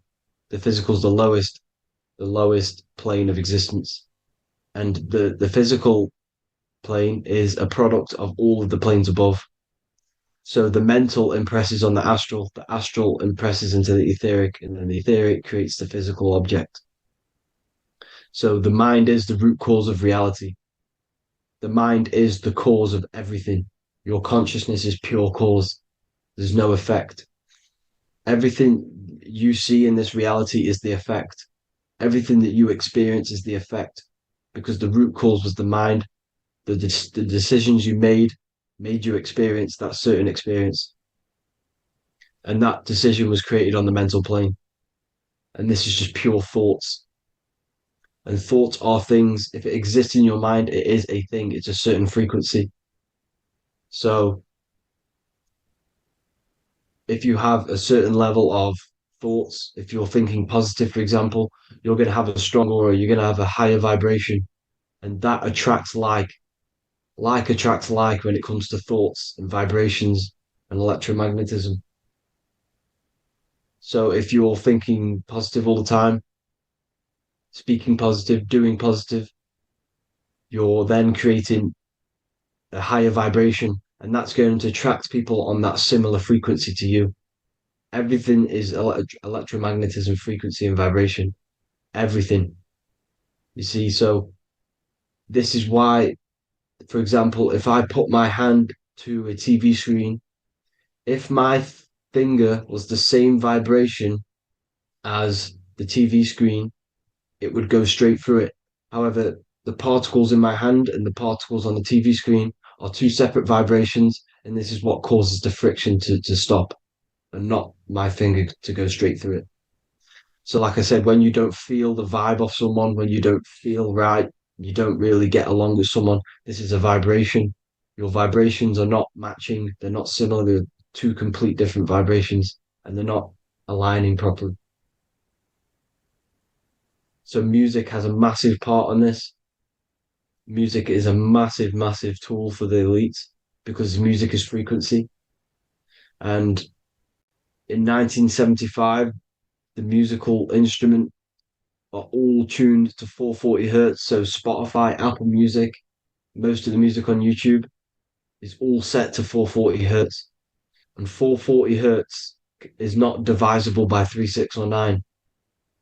And when you can't divide a frequency by 3, 6, or 9, it's not a natural frequency. As you can see here, this is 432 hertz. This makes a nice geometric pattern. However, 440 hertz is a distorted pattern. So when you listen to this, this actually shuts off the whole right side of your brain. Like I said at the start, this is the most attacked side of your brain. It's to do with creativity, imagination, intuition. When you listen to 440 hertz, it shuts off the whole right side of your brain. And obviously shutting off all of these forms of your brain. Music is a very, very powerful tool for the elites because it's the only thing which can enter your soul or your ears without consent, your body without consent. Everything else has to be through consent. You choose whether to eat something, you choose whether to drink something, but frequency, you're going to hear it no matter what. This is why it's so powerful. And music influences the body in many different ways. It's the most powerful imitator of everything. It directly affects all listeners. It directly affects intentions, gestures, movements, and actions. It stimulates your mind, and certain songs, certain catchy songs, can reprogram your subconscious mind, invoking certain emotions. This is why when you listen to slow beat songs, it makes you feel more sad. When you listen to upbeat songs, you feel more energetic. This is because these frequencies have a profound influence on reality and on how you feel. Because, like I said, you are 60% water. And as you can see here, each frequency creates a different geometric pattern. And inside of you is 60% water. So, like I said, 440 hertz is going to make a distorted pattern in your water. And this is going to have a profound effect on your emotions and your reality. So, like I said, health is not just the body. It's you are made of body, mind, and spirit. You need to look after what you put in your body. You need to look after your spirit and look after your mind. It's very important to keep all these in balance because once one of these are unbalanced, it affects the other two. So if you're eating wrong, it's going to affect your spirit and mind. If you're thinking wrong, it's going to affect your body and spirit. These are all interlocked. Uh, you have to look after them all. So it's very important you understand music. Stop listening to low vibrational music. To be honest, you want to listen to music without any sort of speaking inside of it. You just want pure uh, frequencies, which are the solfeggio scale, like one of these, for example, 432, 528 hertz. These are all good frequencies. It's called the solfeggio scale. And these frequencies make you more in tune with nature. 528 hertz is what the earth vibrates at. So it's very important. And the Rockefellers are the one who changed this to 440 hertz. The Rockefellers, one of the elite families. So if you want to manipulate reality, it's very important to have your chakras aligned and having a high vibration because the higher your vibration, the more powerful your words and your intentions are on reality. So the lower your vibration, the harder it is to affect reality because you're on a lower state of consciousness. Like I said, you have the mental, astral, etheric, and physical. Everything is a product of the one above. As above, so below. This is what Hermes Trismegistus was saying in the Egyptian days. This is where it comes from. As above, so below. If you affect above, it directly affects below. So, like I said, meditation helps on this, helps align your chakras. Think positive, feel positive. Like I said, your feelings are magnetic, your thoughts are electric. So once you combine these two together, you're then creating an electromagnetic frequency, and that will have profound effect on reality. So the law of cause and effect. Every law, so the law of cause and effect. Every effect has the root cause. Like I said, your mind is the root cause of everything. Every decision you make is having a different effect on reality. Everything happens for a reason due to the root cause, which is your mind. You choose everything that happens in your life. Okay. So it's very important you understand this and you constantly make the right decisions, the good decisions to have good effects on your reality. You have to be very conscious of this law because nothing escapes this law. This is the law of all consciousness. So think about it. Imagine a massive ball of consciousness.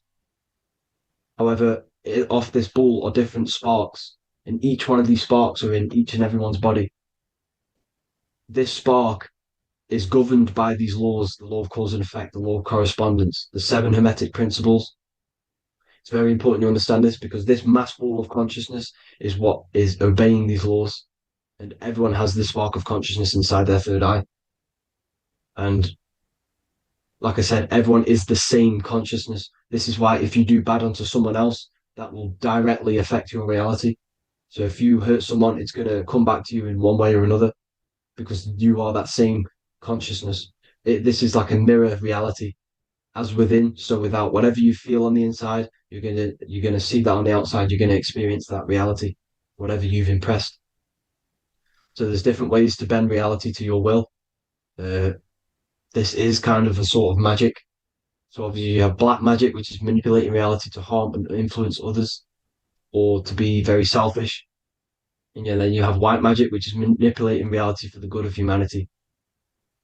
So you do have to be very careful with your intentions, people, when you're trying to manipulate reality, because this is nothing to be played with. If you are manipulating reality for the wrong reason, it's going to come and bite you in the ass in some way or another.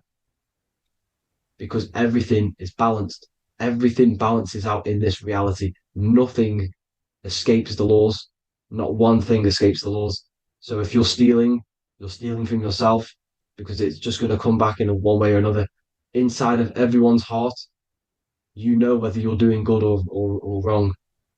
You know, you can feel it when you do something wrong. You can feel it when you do something good. The heart is the center of the torus field. It's balance. And this is why you say follow your heart, because it's the center of the torus field. It's very important to listen to this inner voice inside of you, because that is telling you the right things to do, the good decisions to make.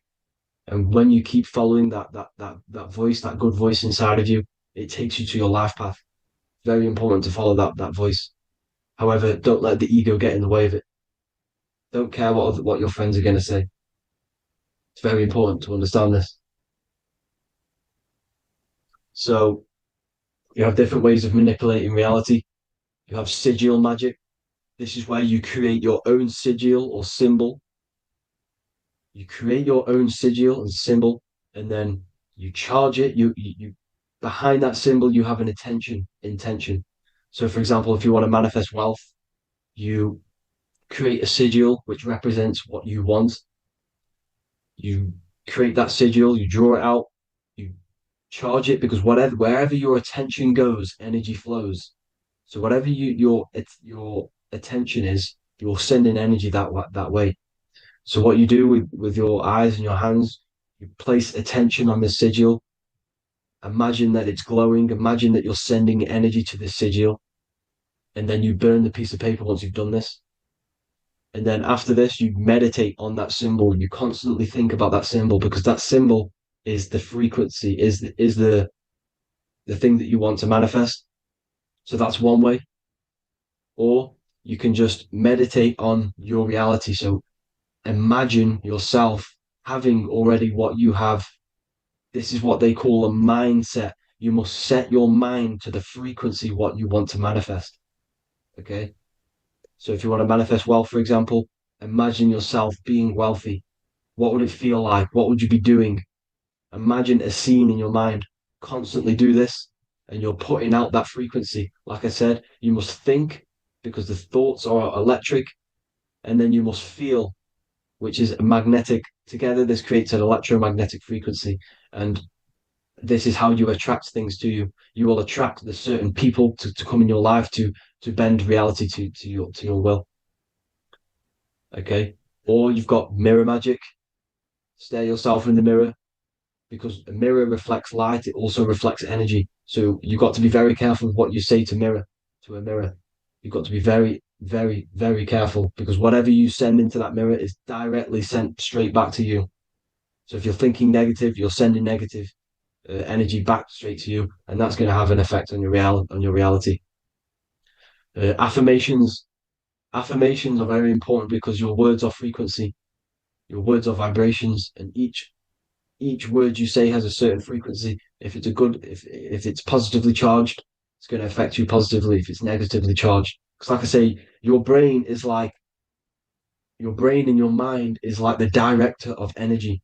That's what your brain is, and it directs energy into certain things. You can either positively charge it or negatively charge it, and this brain is creating your reality constantly. It's manifesting your reality constantly in the present moment. So this is what the government knows. The government know your mind is the root cause of reality. This is why they call themselves a government. Government. The New World Order is not being manifested by them. They are controlling the information. They are controlling your perception of this reality. And they know the mind is the root cause of reality. Therefore, if they control your perception of reality and your information, what you believe, you're going to manifest that information, that perception. So we, the people as a collective consciousness, are the ones manifesting this New World Order. You see, so this isn't black magic.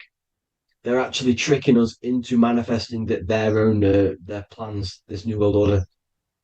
You see, this is how smart these people are. They know how to get around the laws of reality. They know how to bend reality to their will without facing the consequences. They're getting humanity to do it. You see, there is a collective consciousness. As like I said, we all have that same spark of consciousness, right? So as a collective consciousness, we are on a very low vibration at the moment. However, we are waking up rapidly. There are more and more people waking up at the moment, and light always chases away the shadow. Light is a lot more powerful than darkness, you see. So one person waking up has a massive effect than one person being asleep. It has a profound effect. Because, like I say, the light always chases away the darkness. It's more powerful. The light is always more powerful. High vibrations are more powerful than lower. So that's it for this, people. I hope you all enjoyed. This is a short, quick video. God bless you all.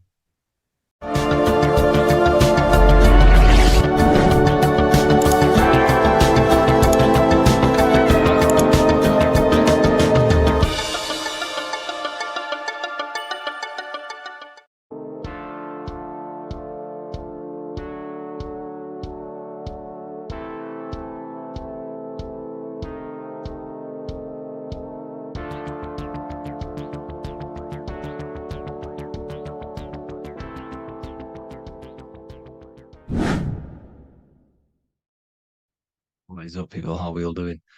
Today, we're talking about the flat earth cosmology. So let's jump straight into this. Please drop a follow and leave a like to help the algorithm. So we live in a torus field. Everything's made out of torus fields.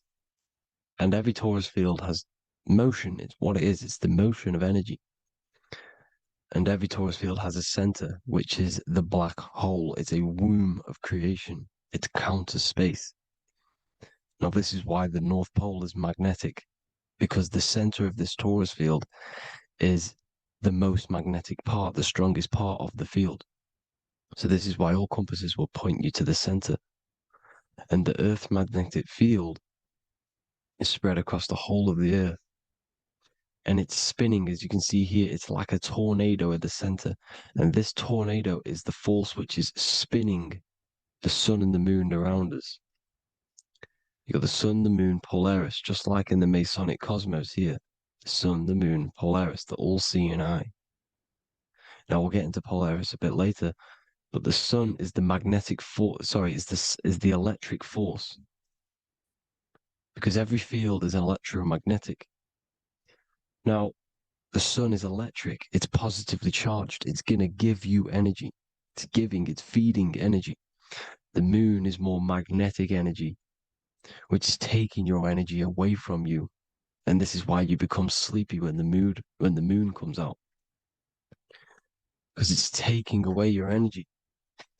So these two forces is the balance. It's the yin and yang. It's the balance. Everything in this creation is balanced. Because the torus field is the Earth is the plane of inertia, the 0 point within the field. Because physical matter is a result of two opposing forces equalized on the plane of inertia. And that is where matter crystallizes into physical results. And this physical plane is the plane of inertia, planet Earth. And at the center of this plane is the black hole, the womb of creation. And outside of this black hole gives birth to light. So the torus field is constantly rotating, going into counter space, the black hole, and then out of counter space gives birth to the white hole, white light. You see? So it's going around, black hole, birth again, black hole, birth again. And it just keeps going around. It's an infinite cycle of energy. And this is where the infinity sign comes from. This is the motion, this is the force which is creating everything to spin inside of this circle. Okay? And it's making the stars spin. It's making the sun and moon spin around us, around this center point. Now here you see Horus and Set. Horus and Set putting their feet inside of this dome. This is the royal arch, the arch of the dome above us, which like you see in the Masonic cosmos, the royal arch of Freemasonry.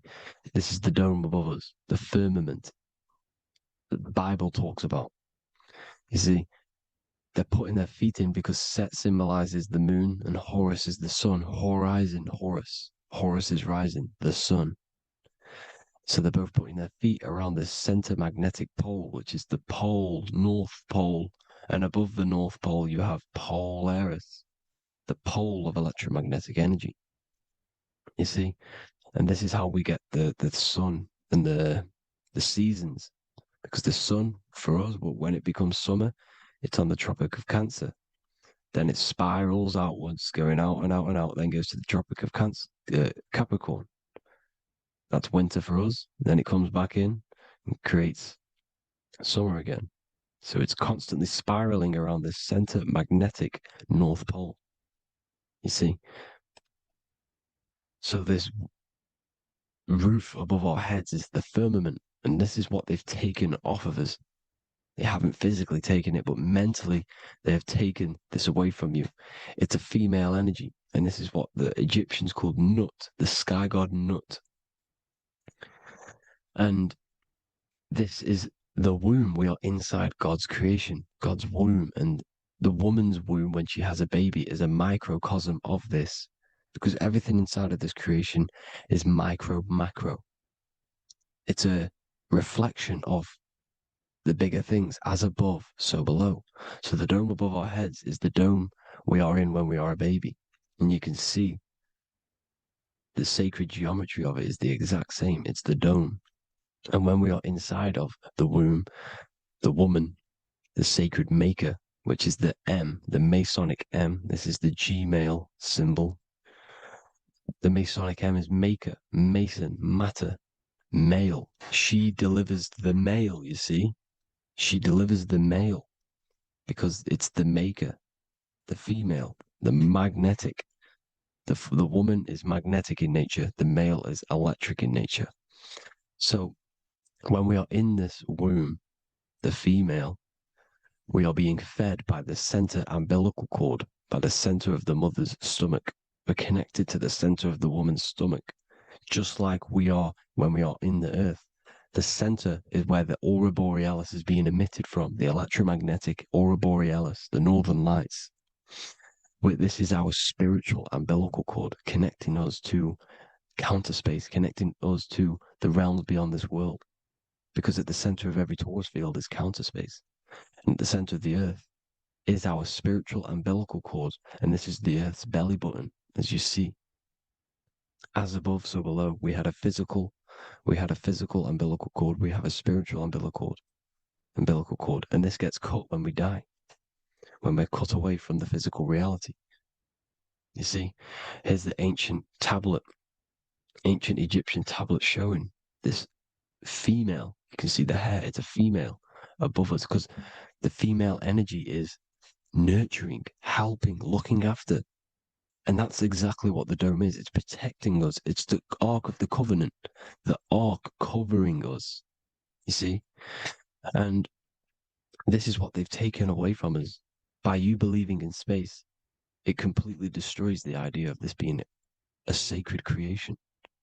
They've taken the roof off your head, whether if you believe in space, you believe that there's chaos, there's planets, there's asteroids that could kill us at any moment. But this isn't true. They've made you fear your own creation that you're inside of. They've made you fear what's above you. You see, and it's to hide the power of astrology, the power of the lights in the firmament, which are constantly flowing through the ether. These powers which are above us are sending rays down to the earth, which are influencing our psychology and how we behave. And this is what astrology is. It affects human consciousness. It interacts with our consciousness. And there's a different energy every day because the planets are in different houses, different alignments. And this is, we'll go into this a bit deeper later on. So the world tree, this magnetic North Pole, the pole of electromagnetic energy, was symbolized as a tree, the great tree at the center of the earth. You see? And this tree is symbolized everywhere. You can see here how the center person, this Egyptian person, is holding up the sky. This is the North Pole, the hyperboloid, at the center of every torus field. And this tree was in the Mayan cosmology. This is an ancient depiction. This is the torus field. There's the plane of inertia. Here's the center tree. Here's the tree in the center, the magnetic North Pole, the woman. holding the stars. Is the Hindu with the two birds symbolizing the sun and the moon revolving around this center tree. The Mayan tree, his Horus and Set around the North Pole. They all knew this flat earth cosmology. They knew these secrets. It's so sacred you understand the creation that you're inside of. Because if you don't, you'll be led astray. You don't know where you are. You're lost. You see? And here's the Masonic art with the rays of the stars coming down with the tree in the center. So it was personified as a tree. And we are in Asgard, Midgard, the middle garden, where there's good and evil. So the 7 layers of heaven, which is talked about in the Quran. Each planet has a different layer of the firmament, and this is the 7 layers of heaven, and these are our 7 layers of the energy centers in our body. So we start in the stars, so we are stars in a physical body.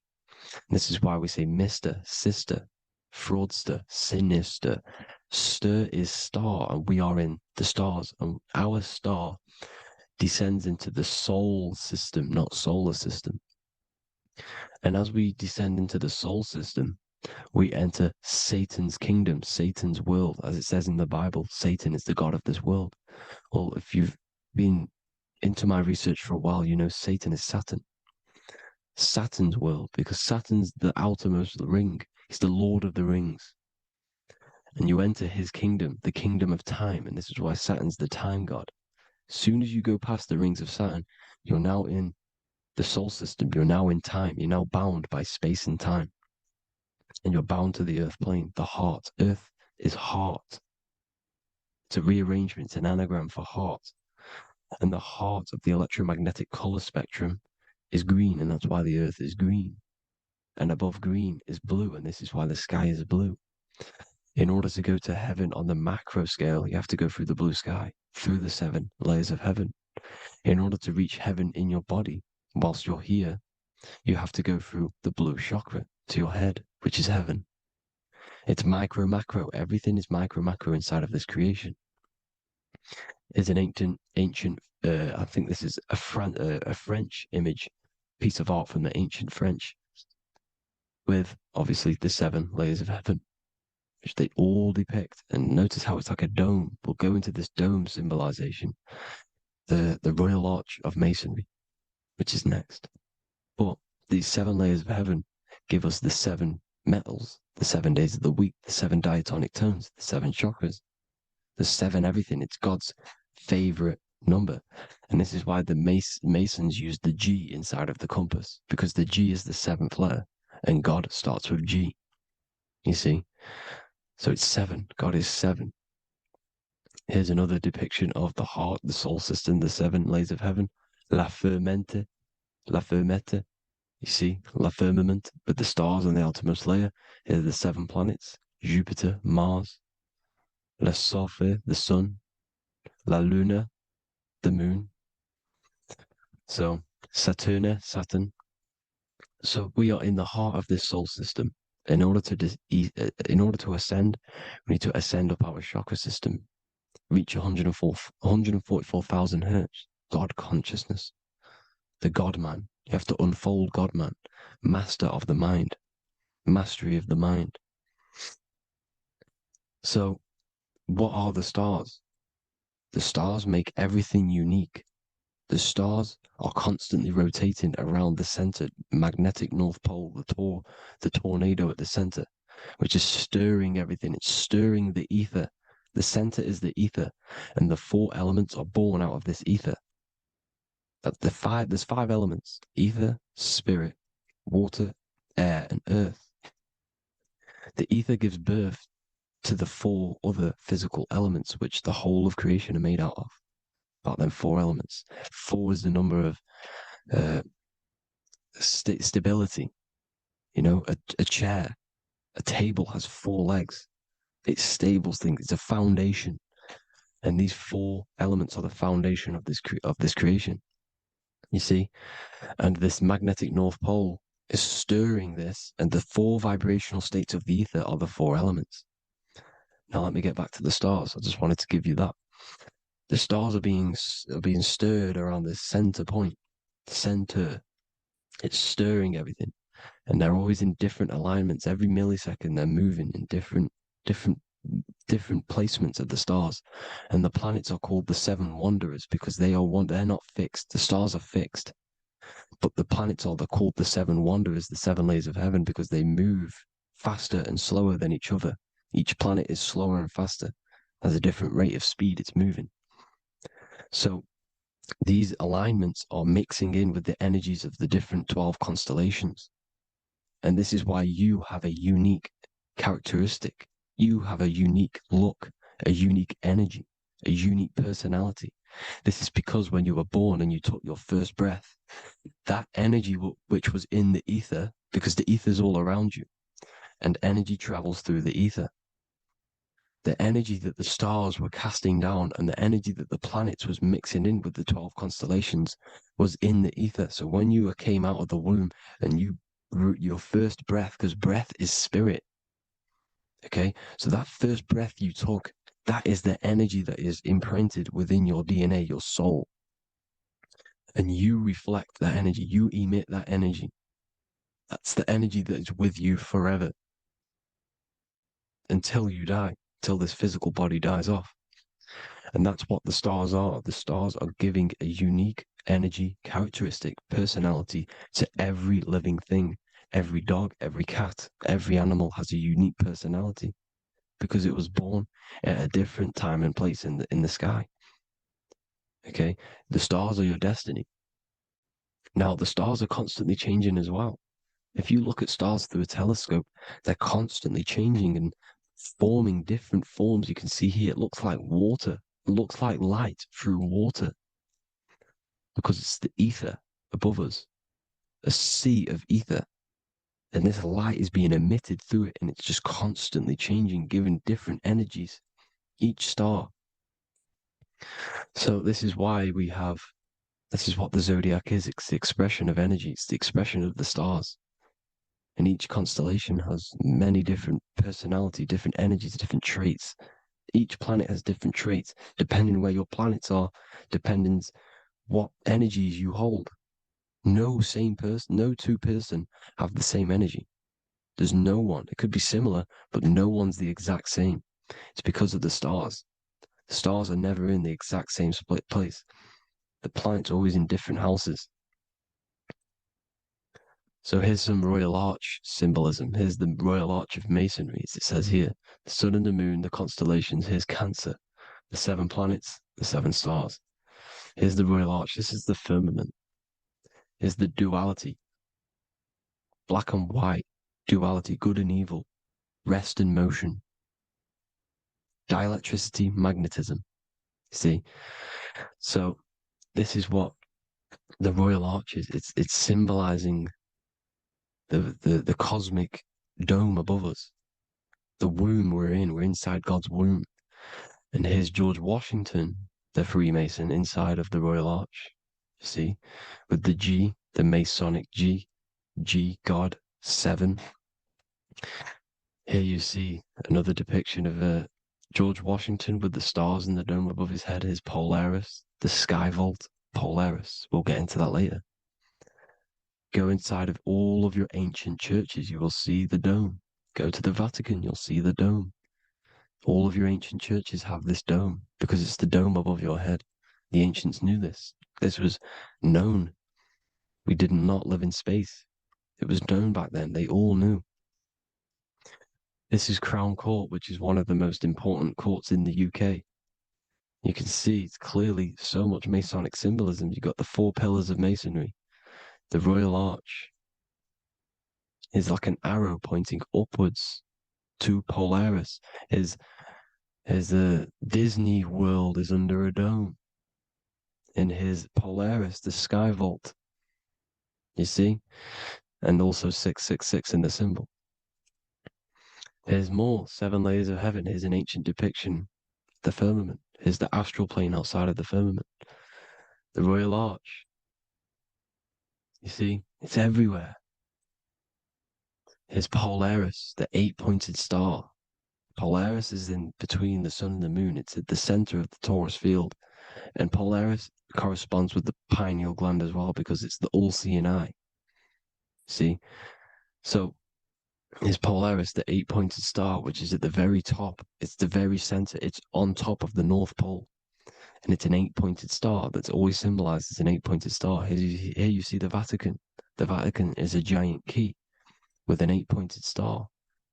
See, it's a key. Here's the dome. Here's the space delta, the USA space delta logos. Here you see the Egyptian god looking from the center of the North Pole, looking upward to an 8-pointed star, Polaris. An arrow pointing up to Polaris. Here's another, the bear holding a key with an arrow up to Polaris. 7 holds the key to Polaris. Here's an eagle holding a key above the North Pole to Polaris.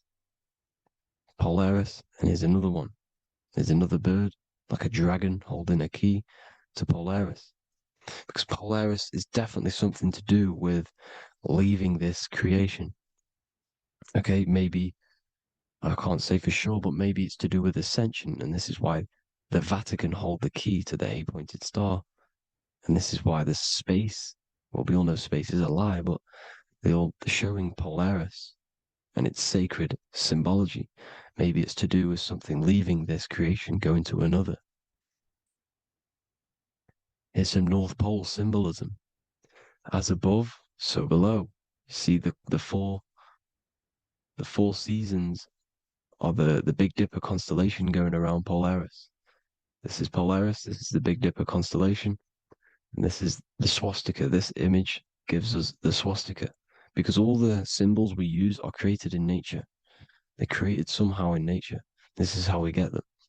As above, so below. This is the map of the North Pole with the 4 rivers, looking like the Big Dipper constellation.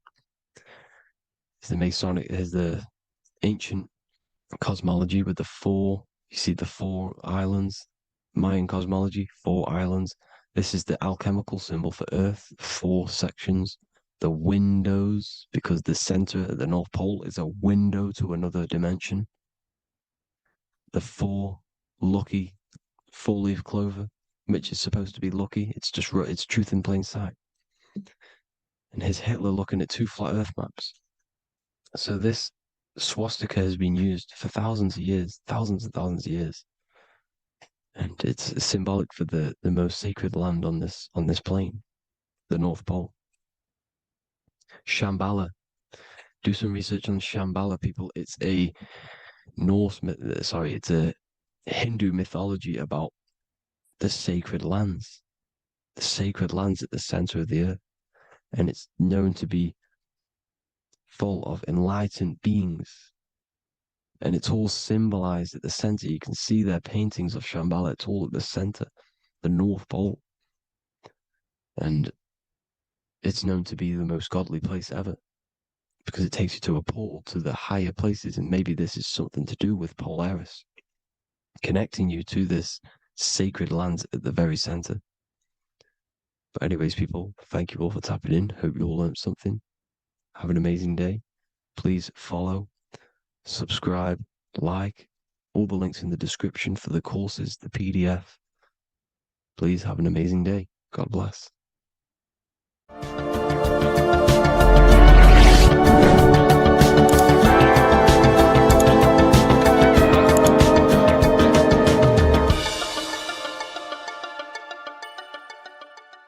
Hello, Seeker.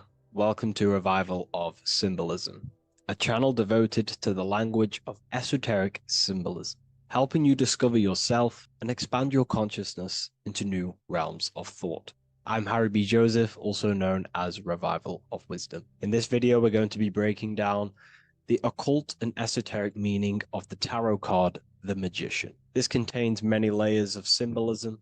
Let's get straight into this. So if we look at the card of the Magician, the first thing we notice is this gesture, his hands. We have one hand up, one hand down. This corresponds to the teaching and the principle of the universe called the law of correspondence, also known as above, so below. As above, so below pretty much corresponds with everything in the whole world and life. Everything functions underneath this law. It teaches that Everything below in the material plane does not exist on its own. Physical life does not create itself. It is not independent. It cannot sustain itself. Everything below in the material plane has its spiritual counterpart within the heavenly realms of higher consciousness dimensions. Everything above manifests that which is below. It's simply representing how reality is dual and you are dual. You have a self outside the mind, which is the physical body, and a self inside the mind, the spiritual self. While most people are fixated on the external self, the physical body, they never give attention to their internal self, the self inside the mind. The self inside the mind is limitless, has infinite potential, and is not bound to any true form or identity. The internal self is the immortal self, the higher self. It is the self that can turn anything, any thought, into a form within the realm of imagination. This is what we call the astral plane. The astral plane being a plane or a dimension that sits just above the physical plane, and it's the realm of imagination, emotion, and desire. Because in order for us to imagine something, we have some sort of emotion or desire to create it. Therefore, it is the astral energy, the desire and the imagination of something above in the higher realms and dimensions of consciousness that make it possible and physically created within the material realm. It is the astral forces of desire manifesting the actions of the physical body, because the physical body only moves to what we care about or we have a passion or desire. These forces, what we call passion and desire, are not just chemical reactions in your body. They are astral forces directly coming from your astral body. We think with thought. This is the beginning of all creation. We think, we imagine, we desire, then we act. It is the higher realms first, then the external realm, the material. Higher dimensions over the lower dimensions. This fits in perfect with the magician, because a magician is not someone, like Harry Potter shows you with wands casting spells.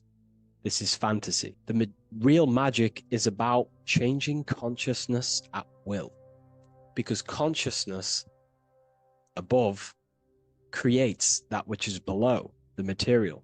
As within, so without. Reality is created from the inside out. So the magician understands that by changing consciousness, we change our external circumstances. You see this reflected in your life, and I've seen this reflected in my life. When you change your consciousness, for example, you start to spiritually awaken. You start to think differently, see the world differently. What happens to your external reality? Notice your friends start to say you've changed. You may not fit in with your current friendship circle. Your friends will change and you will outgrow them, and you will have to seek to find new friends that fit with your new internal state of consciousness. This is teaching that the internal world rearranges the external world. While most people stay in a cycle of trying to change the external world, not realizing that they must first change the internal. This is what magic is about. Magic is about changing consciousness at will. Because when a magician holds the ability to direct all forces of their consciousness to a specific reality within them, to create that form and reality within the internal self, they can actually start to produce change in the external reality. We have masculine forces of consciousness, feminine forces of consciousness. The feminine forces of consciousness are imagination, intuition, emotion. The active masculine forces of consciousness are willpower, actions, and intellect, thinking. When we combine the imagination, seeing the reality within our mind, forming the reality within our spiritual vision, the internal vision of the soul, because imagination is the expression of the soul. It is creating with astral light, astral vision. Freemasons, occultists call imagination spirit vision. When we see that reality with our spiritual vision, this is why we have to increase our ability to vividly see within our imagination or the astral plane. If we do not develop these faculties of consciousness, we will struggle. This is what the esoteric is about. We have to increase and develop every part of our consciousness to develop spiritually, to try and reconnect with the internal world, while our whole past life we've been focusing on the external. When we combine the soul's vision of imagination with a feeling and a desire of creating that reality, that's then the internal world pretty much sorted. Then we have to combine that with willpower and actions. The masculine and feminine come together to give birth to a child. The masculine and feminine come together in your consciousness to give birth to a reality. It's about changing what's inside the self to produce change below. This is what true magic is. Look at the word magic, magi, and the word imagination, imagination. Imagination is about working with the forces of the soul and the forces of consciousness, producing change in consciousness at will to produce change in the external. This is what this represents. Changing above so we can change below. No point trying to change the external world because the external world is already formed. It is a form, it is an effect. So to produce true change in the external world that lasts long term, we must first gain control over ourselves. We produce change internally. This is why the magician is called to gain mastery in every element of their being. They have to gain control over every aspect of consciousness and develop every faculty of the soul. This includes developing strong imagination, developing a very strong willpower. We can do this through exercises such as imagination exercises, holding one specific vision for a long period of time, meditation, thinking on one specific thing for a very long period of time.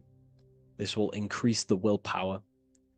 It's also about gaining control over the subconscious impulses, the subconscious thinking patterns that seek to control us. It's about gaining control over every aspect of our consciousness. This is what a true magician is.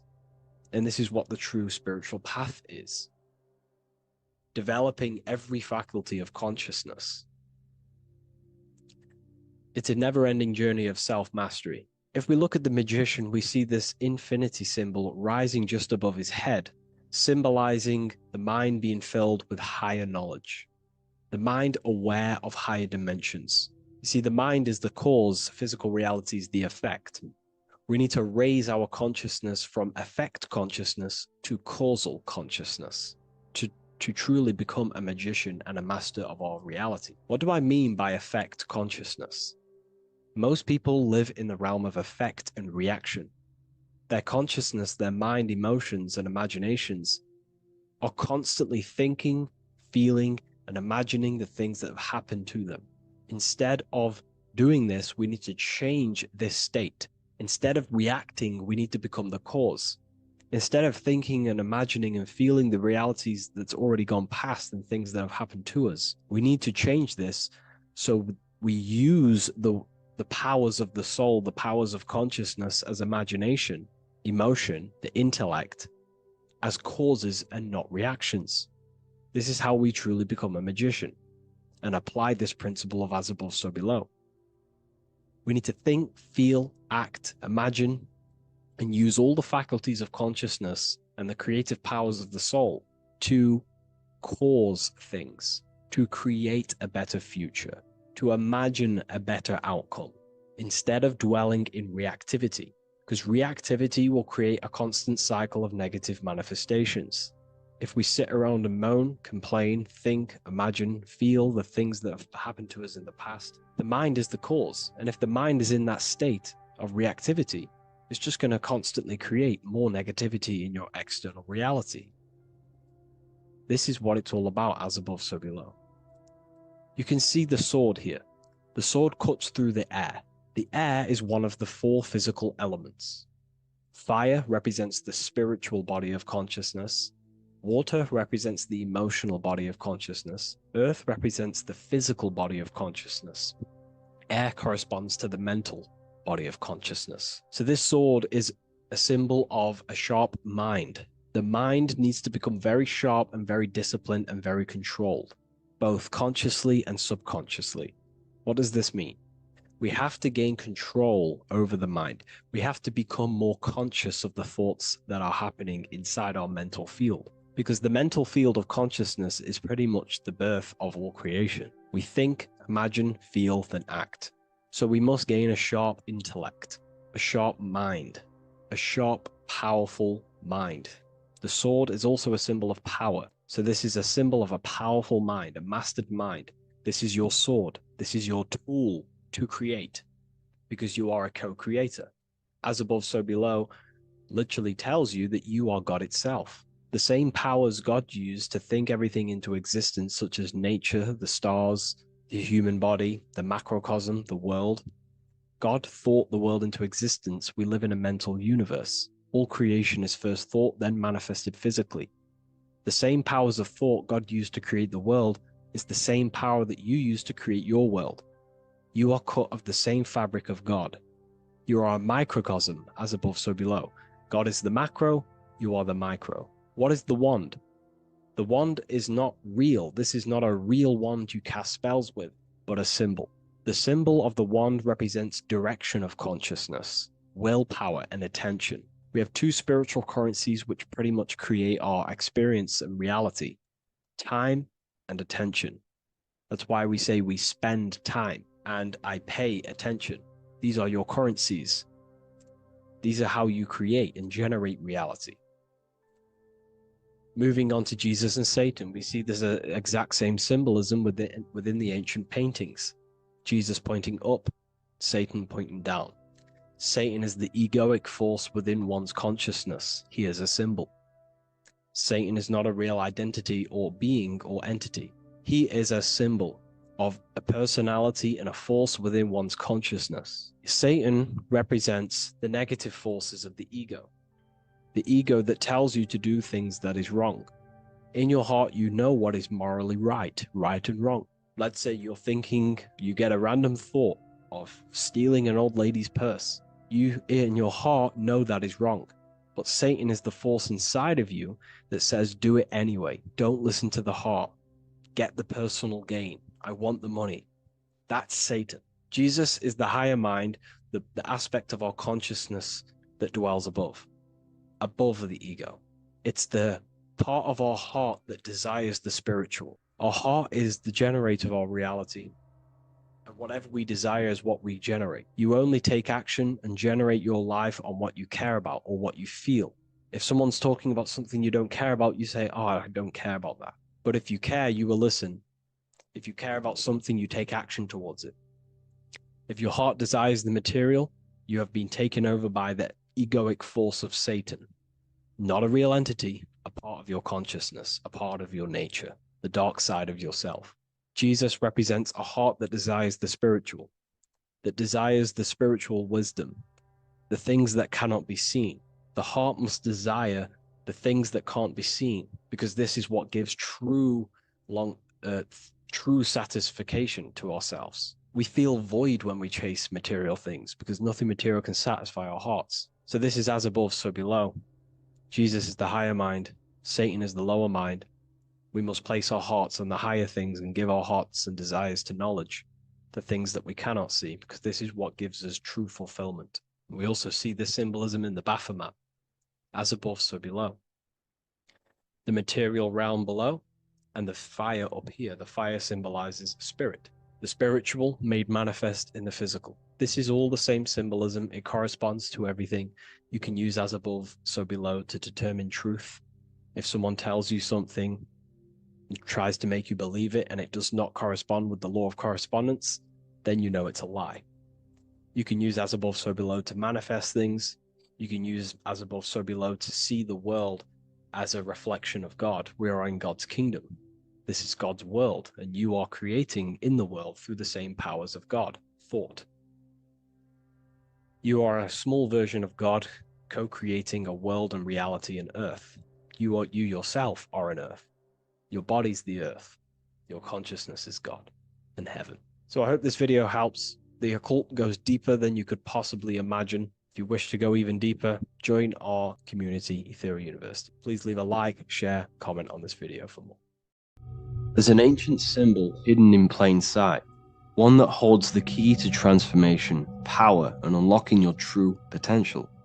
It's been used for centuries by mystics, rulers, and even modern science, but almost no one understands its true meaning.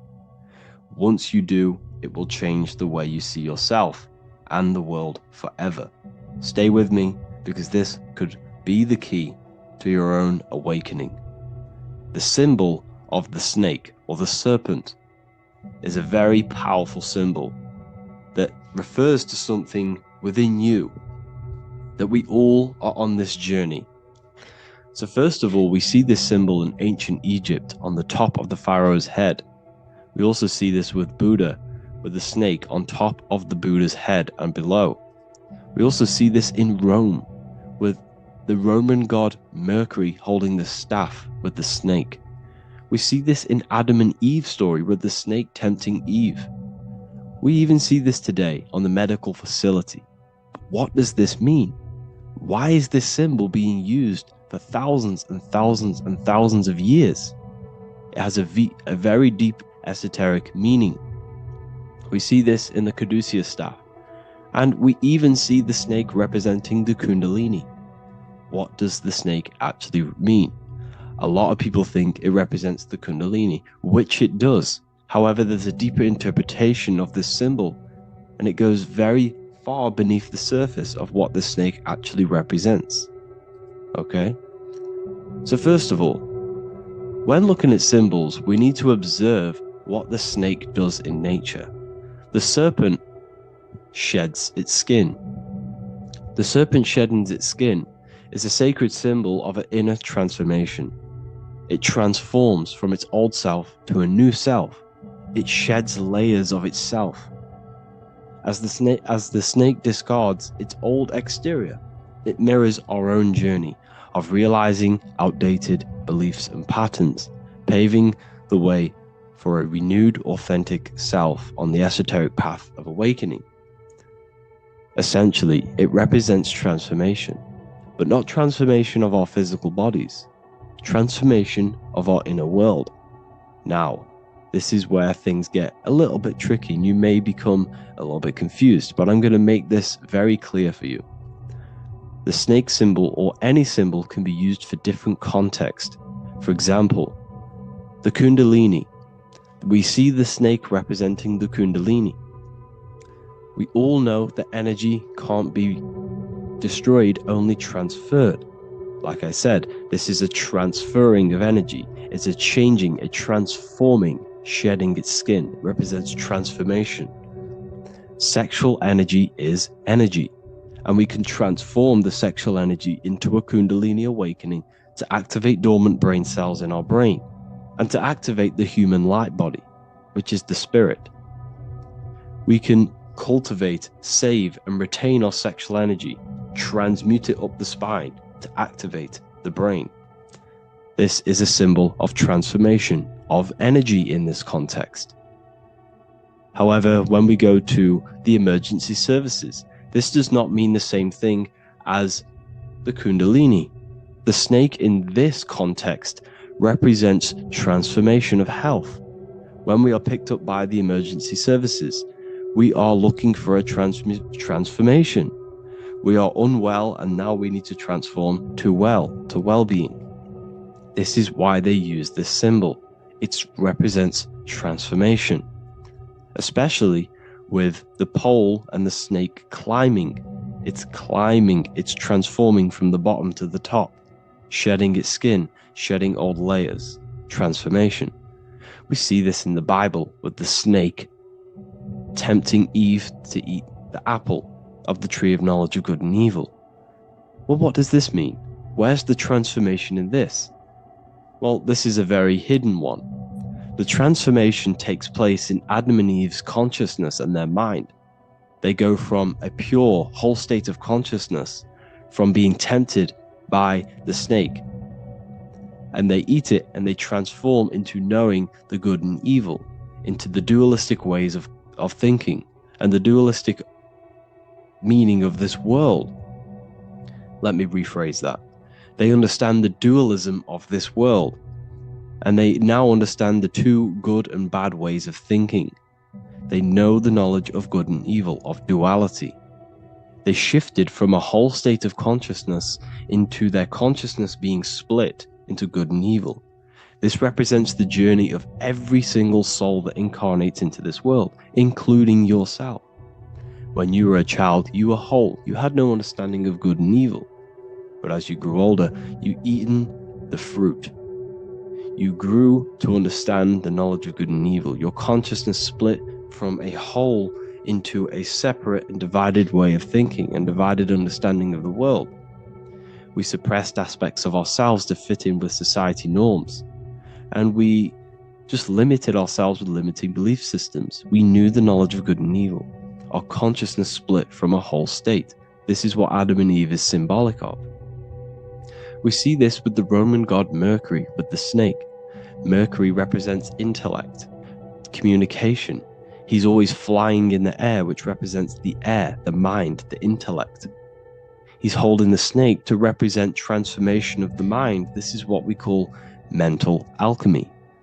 Turning base metals into gold, turning the unenlightened aspects of our mind into enlightened ones, turning our negativity into power and control. We see this with Buddha, and Buddha is all to do with transformation of the inner world, transformation of the mind and the soul and the emotions. And it also represents the Kundalini. We see this in ancient Egypt. We always see the snake on the head, representing the place where the third eye is, representing the intellect or the mind, the mind's eye, the third eye, whatever you want to call it. This is the place of the invisible intelligence within us. This is our mind, or intellect. And this is the transmutation of the mind. This is why the snake is on the head, representing the transformation of the mind, going from the unenlightened into the enlightened, going from the uncontrolled to the controlled mind, so that we can control the very fabric of reality. I've kind of just given that away. Why is this important? Humans are creators. We're the architects of creation, endowed with the divine power to channel the fourth dimension, which is the imagination, into reality. Each thought and intention is a seed. When nurtured with focus and clarity, transforms the unseen into the tangible experience. This creative process bridges the gap between the ethereal and the material. Humans are creators. It's impossible for you not to create.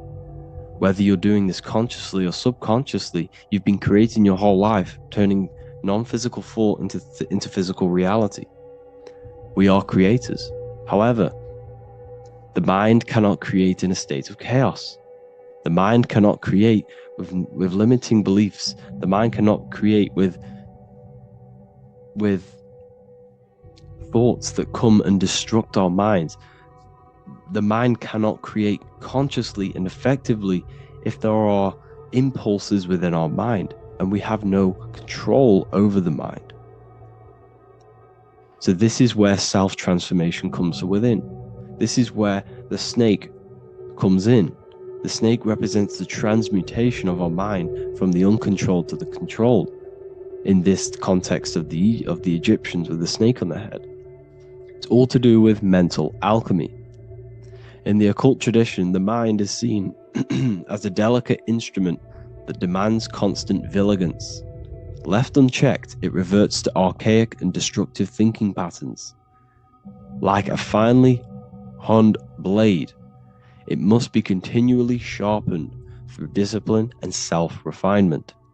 In this unending process of unveiling and mastery, we learn to shape reality, harnessing the power of our thoughts to manifest the highest potential. It's all to do with mental alchemy, and this is how the snake is connected to you.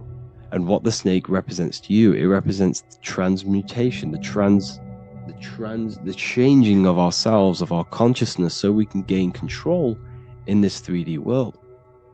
If we lack control, then we'll constantly be manifesting chaos. Now, there are 3 ways that we can transform our world. and we can slowly transform our mind. Now, this is not an overnight process. It takes periods of time of purification. And number one is affirmation. Let's say we have this dirty cup of water and we have a tap of water. And in this tap, it's pouring in more water, clear water. Over time, if I keep pouring clear water into this cup, it's going to slowly purify this cup. And then in the end, it will look like the cup on the right. It's the same with your mind. The cup represents the limiting beliefs, the negative thoughts, the negative mind, the uncontrolled mind. But if we keep repeating affirmations over and over and over again, such as I am disciplined, I am powerful, I am limitless, over time this can purify our subconscious and we can gain control over the mind, and we will become conscious of the thoughts that we are giving attention to. The second way is meditation. Meditation allows one to develop an off switch for the mind, providing a sense of control over it. Over time, we gain the ability to filter our thoughts and become more conscious of the ones we choose to engage with. Meditation, over a period of time, will give you this button that allows you to filter out negative thoughts. If you have a negative thought in your mind, you'll be able to become conscious of this and redirect your mind's attention. This is all about self-control, because remember, we become what we think about. The snake represents the transmutation of the self. And another way is visualization. Visualization allows your subconscious mind to experience the reality you desire, accepting it as truth. As the subconscious becomes more immersed in this imagined reality, it works to manifest it into your conscious experience. Your visual eye, visual eye. You're using the mind's eye to see and mold your future. That's what imagination is for, to create in your future. You can become your future now in your imagination. And this can slowly purify your consciousness, slowly purify your mind, which will then, if you do all three of these over periods of time, you will see great transformation from the inside out. And your outer world will start to mirror your inner transformation, because it's as within, so without. You change your inner world of consciousness, of thought and emotion, you'll change your external reality and your circumstances. So I hope this lesson has gave you a great understanding of what the snake actually represents. And now that you see it, you will see this everywhere. Every time you see a snake, you know it represents the transformation. So please, if you can, leave a like, comment, and subscribe, and turn on the alerts to make sure you never miss a video. And if you have any video suggestions, feel free to make a comment and I can make a lecture on it. I appreciate you all watching this video today, and I'll see you all inside my university if you're inside, and I'll see you all in my Telegram if you join, and I'll see you in the next video, of course. Thank you and take care. This isn't just spiritual fluff. Your words are vibrational commands that teach your subconscious what to believe and what to create in your reality. Now, I'm not going to sit here and tell you how words are these vibrational things that create reality. In fact, they are. However, the power of words does not hold in the vibration of the word. Yes, it has a little effect on plants. Yes, every word is a vibration that speaks to every cell in your body. However, this is not the main power of words. The main power of words is restructuring your consciousness and invoking energy inside of your own consciousness. I'm going to go over these two in detail for you. Your life is an externalization of your consciousness. Your belief system, your internal world, are building blocks to create your external world. What you believe in is how you see reality. It is the filter that you see to see reality. If you want to change reality, you have to change your consciousness first. There's no point trying to create a change, a manipulation in the external world, because it won't last very long. You have to restructure your inner temple, your inside world of thought and emotion. For example, your external reality is an externalization of every thought you thought in the past. Your life circumstances are just a result of every thought you thought in the past. You become what you think about. So if we can control what we think about, we will control who we become. Words are a powerful way to restructure your subconscious mind, which will then restructure what you think about. For example, if I said the word chicken all day long, I'm going to be thinking about chicken all day long. The words we repeat enter our subconscious mind, and our subconscious mind molds our conscious mind of what we are consciously giving attention to and thinking about.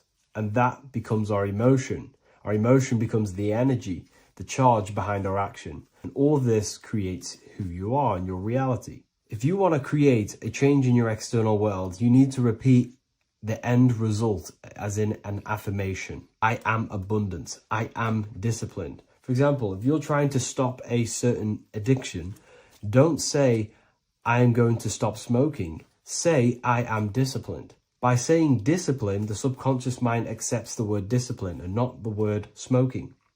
If you repeat smoking, I am not smoking, your subconscious mind will just pick up smoking and then do more smoking. So if you are trying to create discipline in your life and trying to stop something, say, I am disciplined. The reason for this is powerful because you're conditioning your consciousness. You're conditioning your subconscious mind and filling it with the word discipline. And I'm not going to say do this a certain amount of times a day or do this in the mornings. I want you to do this as much as possible. I did this as much as possible. Whenever I had free time, whenever I had a free minute, I would say these words either physically or mentally, just to condition your consciousness. Words are the most powerful way to restructure your belief system and restructure your inner world, which will then mirror in your outer world. Words are also a powerful way to invoke energy. This is why when you see these magic occult rituals, you see people chanting and doing these things. It's because if you slowly chant a word, you can actually invoke the emotion. There are three aspects of creation: thought, emotion, action. Emotion is energy in motion. By repeating a word over and over again, you can actually begin to invoke that energy, that emotion inside your heart. And you can start to feel the reality as if you are already living it. And this is just another powerful way to condition your consciousness to become a certain thing before you have it. This is what magic is. Magic is all to do with reprogramming the subconscious mind, aligning the subconscious with a certain belief or reality, which will then produce an effect in our thoughts, our emotions, and our actions, which will then create that reality. So if you want to create something in your life, literally just repeat, I am something. I am is referring to your consciousness. I am is the highest aspect of you.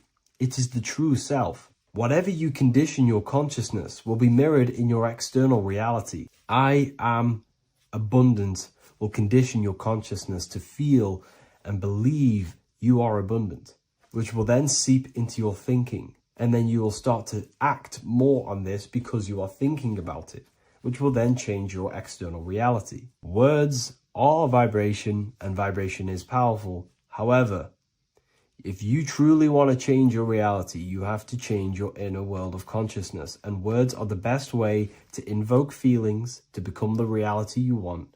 And words are the best way to condition your consciousness to a certain belief or a thought. And by doing this, you're actually creating a root cause. The cause is your consciousness, your mind, and you have to restructure the mind to create that reality.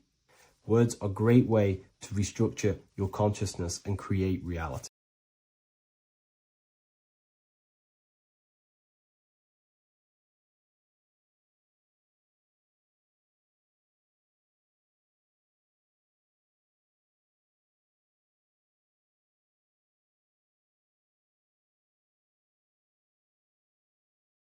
Orderly universe, that nothing happens accidentally, everything happens on purpose and intentionally, right? Then you can guide the manifestation power to what you want, right? Versus just accepting whatever life is giving you, if that makes sense. Okay. Now let's get into it. If you are new here, like I said, this is the Great School of Life. I want you guys to understand the basics of how life works. Okay. You are not a human being.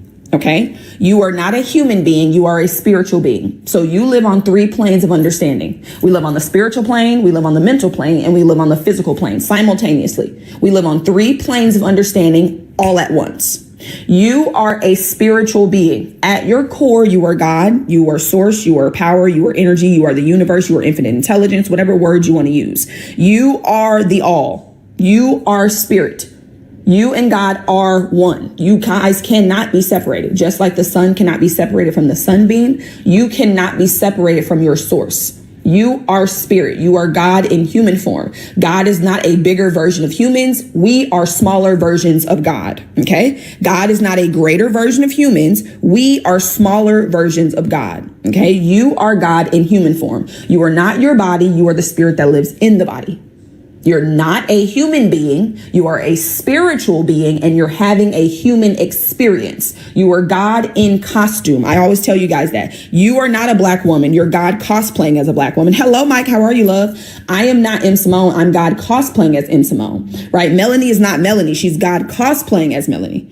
You are God in costume. Whatever your outer appearance is a costume. It's not who you are, right? So I want you guys to understand that the world has given us these labels: black, white, woman, man, mom, father, entrepreneur, business owner, worker, whatever it is. They've given us these labels to group or distinguish us. Walking the trail and watching. Yes, walking the trail. I need to be outside too. Let me pin this. Hold on. Right. So I want you guys to understand that, I don't remember what I was about to say. What was I saying before I read Mike's comment? What was I talking about? Oh, yes. Cosplaying. Yes. So the world gives us these labels to group or distinguish us, right? To make us feel like we're less than, or make us feel like we're in some group, or we're more better than others, or we're less than others, right? You are all the same. We are all one. If I took you out of your human meat suit, you would be a walking mass of energy. You would be a walking mass of power. That's what we all are. We are all energy. Everything is energy. Everything at its base is energy. If I took you out of your human form, you would be a walking mass of energy, right? Everything is energy. This pen is energy. This glass is energy. The water that was in this glass was energy. This is energy. Everything is energy. Everything is energy vibrating at different frequencies, right? So I want you guys to understand how everything works. Everything is energy. This is what Albert Einstein said. Okay. Everything is energy, and that is all there is to it. Match the frequency of the reality you want, and you cannot help but get that reality. It can be no other way. This is not philosophy. This is physics. Everything is energy. Everything is energy. Everything is energy, the same energy vibrating at different speeds, right? Water and ice are the same energy vibrating at different speeds. The rate at which it vibrates gives it its name. So we call it ice because of the speed that the energy is vibrating at. We call it water because of the speed that the energy is vibrating at. We call ourselves humans because of the speed we vibrate at. We look like we're still, but if you took your skin cells and you put them under a microscope, they would be dancing. They would be moving. Everything is energy and everything moves. So I'm going to give you guys, before we get back into this, I'm going to give you guys a couple laws real quick, right? I love these teaching sessions. I wish they were recorded and uploaded so I can share with others. You know what? I need to find somebody to actually get these on YouTube, because I tried to do it and I gave up. I just didn't want to do it. But yes, that is the goal, to get these on YouTube. The other thing is, though, I have these communities and I have these courses where I teach and it is recorded, right? So I'm getting into the point now where I'm going to start adding more courses or adding more visuals to my teachings so you guys can see it. But you can watch it over and over again. You can stop it. You can play it back later. Like, all of that is inside the community. But when it comes to energy, right, I want you guys to understand there's 2 laws that you want to understand when it comes to energy. OK, there's the law of vibration, and then there's the law of attraction. Absolutely, love. I appreciate you. Right. We typically hear about the law of attraction, right? And you hear about it online, and they tell you that, attraction is about what you want. You attract what you want. That's not true. That's actually a false statement. Okay, now let's back up a little bit and let's talk about how this actually works. Everything is energy, and all energy vibrates at different frequencies, right? All energy vibrates at different frequencies. The law of attraction is a secondary law. The primary law is the law of vibration. The law of vibration states everything vibrates, everything moves, nothing rests. We literally live in an ocean of motion. Everything moves. This pen is moving so fast that it appears to be still, just like this whiteboard, just like my skin, right? Everything vibrates, nothing rests, everything is moving, okay? The law of attraction then states that you are going to attract what you vibrate in harmony with. So it's not about what you want. It's about what you are. It's about who you believe you are. It's about the frequency of your beliefs. It's about the frequency of your thoughts. It's about the frequency of your emotions. Your emotions are energy in motion. Energy in motion. The dominant feeling that you are in, is what is manifesting. That is what's going out. And that is what's being sent back to you. Okay. What are your thoughts about anxiety and panic attacks? What are my thoughts about anxiety and panic attacks? We talk about anxiety on here, to be honest. I don't think I'm going to talk about it today too much as far as a visual. But I can give you a little bit of an example, right? As far as panic attacks, what do you mean? Like, what are my thoughts on it? Like, do I believe in them? Do I think what do you mean by that part? But as far as my thoughts on anxiety, I'll answer this briefly, right? Anxiety they call it mental health for a reason. And honestly, let me just actually real quick. Hold on, y'all. Hold on. 1 second, love. Let me just,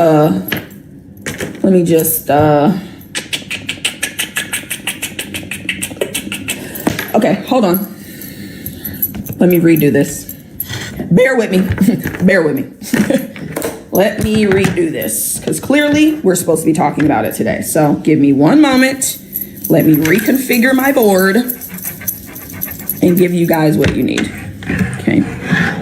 And yes, we'll talk about anxiety. We'll talk about depression. We'll talk about that so that you guys can get what you need to heal yourself from these so-called things that you have. Because there's nothing that's incurable.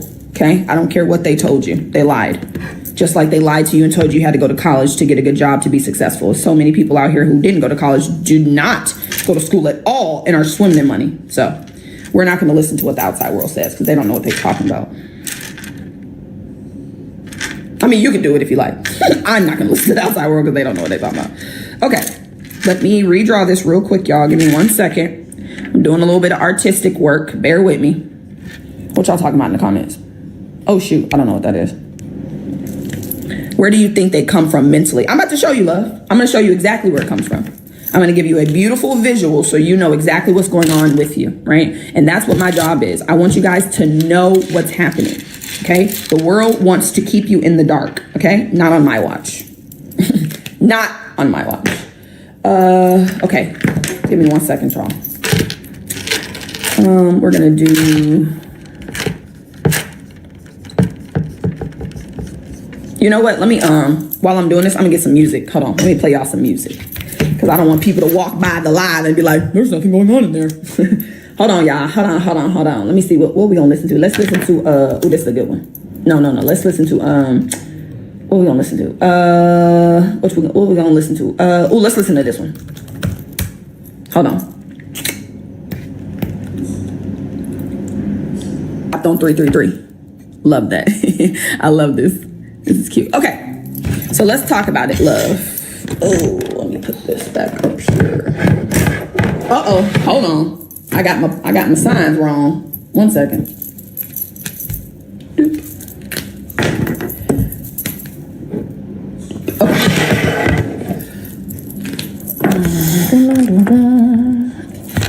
Alrighty, so we're back on the board. Let me clean this off a little bit. It's kind of crazy. Alrighty, perfect. So let's talk about it. I'm going to give you, before we get into the drawing, before we get into the anxiety, let's go back through the beginning piece, okay? Now, you are not a human being, okay? Hear me clearly. You are not a human being. You are a spiritual being, and you're having a human experience. You are not your body. You are the spirit that lives in the body, okay? You are spirit, you are God, you are source, you are energy, you are infinite intelligence, you are the all, whatever word you want to use, you are the divine. That's who you are at your core, okay? You're a spiritual being. God gave us the mind. God gave us an intellectual mind, the conscious mind, and an emotional mind, the subconscious mind. Okay. So you are a spiritual being. You have an intellectual and an emotional mind, and you live in a physical body. Okay. You are not your body. You are the spirit in the body. You are the presence in the body. Okay. You're not your body. You live in the body. You are a spiritual being. You have an intellectual and an emotional mind, and you live in a physical body. Okay. So what I want you guys to understand when it comes to anxiety, right, and when it comes to depression, they call these mental health issues for a reason, because everything starts mentally. Everything starts in the mind. There is nothing in your physical world right now that is not in harmony with an idea that's in your mind. Everything that you're experiencing in your physical reality is in harmony with an idea that is in the mind. So when it comes to anxiety, what I want you guys to understand about how this works, and I'm going to bring it a little bit closer. What's the difference between spirit and soul? So this is how I see it. And it's, of course, if this doesn't serve you, then you can believe, something different. But I see spirit as the whole. And then I see the soul as a piece of the spirit, the individualized piece of spirit, right? So we're all spirit, right? But our individual souls, come from come from the big spirit, if that makes sense. That's how I look at it. Now, if that doesn't serve you, then I would encourage you to, do some research and see what works for you. But that's how I look at it. Spirit and soul are the same. Spirit is just the whole. And then soul is a individualized piece of spirit, right? Because if you think about it like this, right, spirit is God, right? And then we are individualized versions of God. We're all individual. We have like an individual personality, quote unquote, but we're all God. We're all spirit. And then our soul is the individualized piece of it. That's how I see it. Like I said, if that doesn't serve you, then I would encourage you to do some research and see what makes you feel good. And then with saying that, right, I'm not here to tell you guys what to believe. I'm just here to inspire you to create new beliefs. I'm here to tell you how your life is created right now and to give you the tools to be able to create beliefs that will actually get you where you want to go, right? If what I believe does not serve you, you do not have to believe it. I'm not here to push my beliefs down your throat. I'm not here to tell you that you don't know what you're talking about and this is the way and the only way. I'm just here to give you a higher perspective so that you can create beliefs that actually serve you to get you to the reality you want to create. Okay. So these are the three pillars for permanent manifestation. God created you with everything you need to be successful. A lot of you guys have trouble with your experiences, with your life, with your reality, because you believe you're missing something. You believe you have to go get something to be successful. You believe you need more education. You need more skills. You need to know more. You have everything right now you need to create the life of your dreams. You are spirit. That is the all. There is nothing outside of spirit. There is nothing outside of God. Everything you need, you are right now. You have the mind. The mind actually directs spirit. So spirit is formless. God is formless. God has no form. I want you guys to think about water. Water is formless. Water has no form until you put it in a vessel. If I put water in this cup, it will take the shape of this cup. Same thing with spirit. Spirit is infinite, unlimited. And then by the limitations that are in your mind, you are going to put a limit on this unlimited power. By your mind, by the thoughts, feelings, and beliefs that you are predominantly holding and in. So spirit is unlimited. There is no limit to God. We can all agree to that. There's no limit to God. But somehow in our reality, we're experiencing limitation. That's not because God is limited. That is because we have limited thinking and feeling that translates into limited actions, which creates a reality that appears to be limited. Okay? All right. Now let's talk about this drawing right here. If you guys are new, right, this is let me ask you first. So a couple of you guys in the comments, I want you to tell me what your mind looks like, right? So if I say, hey, what does your mind look like? What comes up? When I say the word mind, what picture comes up for you? I want somebody to put something in the chat. We'll see. We'll see how many answers we get. We got a lot of different answers yesterday. I liked it. It was very fun. A mountain peak. Okay. Brain. Yep. That's what most people think. Most people think about the brain. I'm going to let some more of y'all come through. The brain. Okay. Yeah. Most people think about the brain.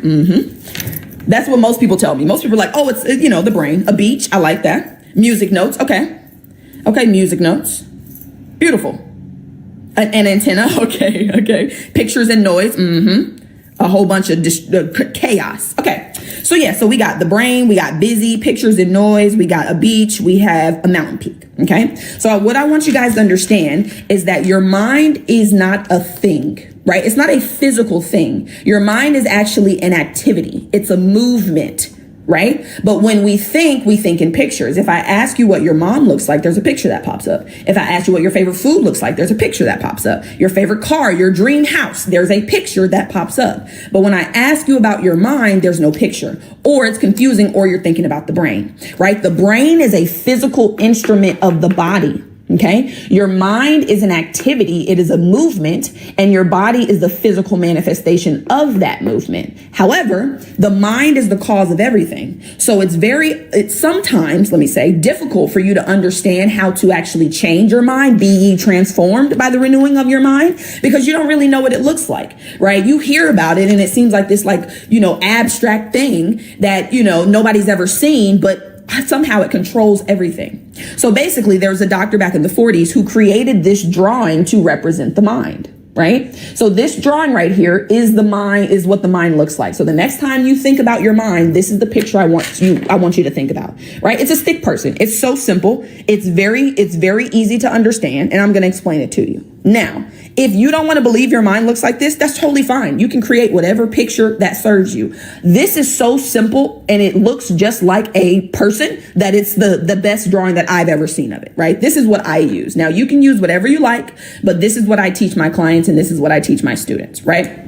So this whole picture is the mind, right? And then the top circle is the mind part of the mind. And then the smaller circle is the body part of the mind. As I told you guys earlier, the body is an instrument of the mind. The body does what the mind tells it. If the mind tells it to do nothing, the body does nothing. People who are brain dead, right? When they say brain dead, the mind is no longer functioning the way that it's supposed to. So the body does nothing. The body's not going to move without the movement. Okay.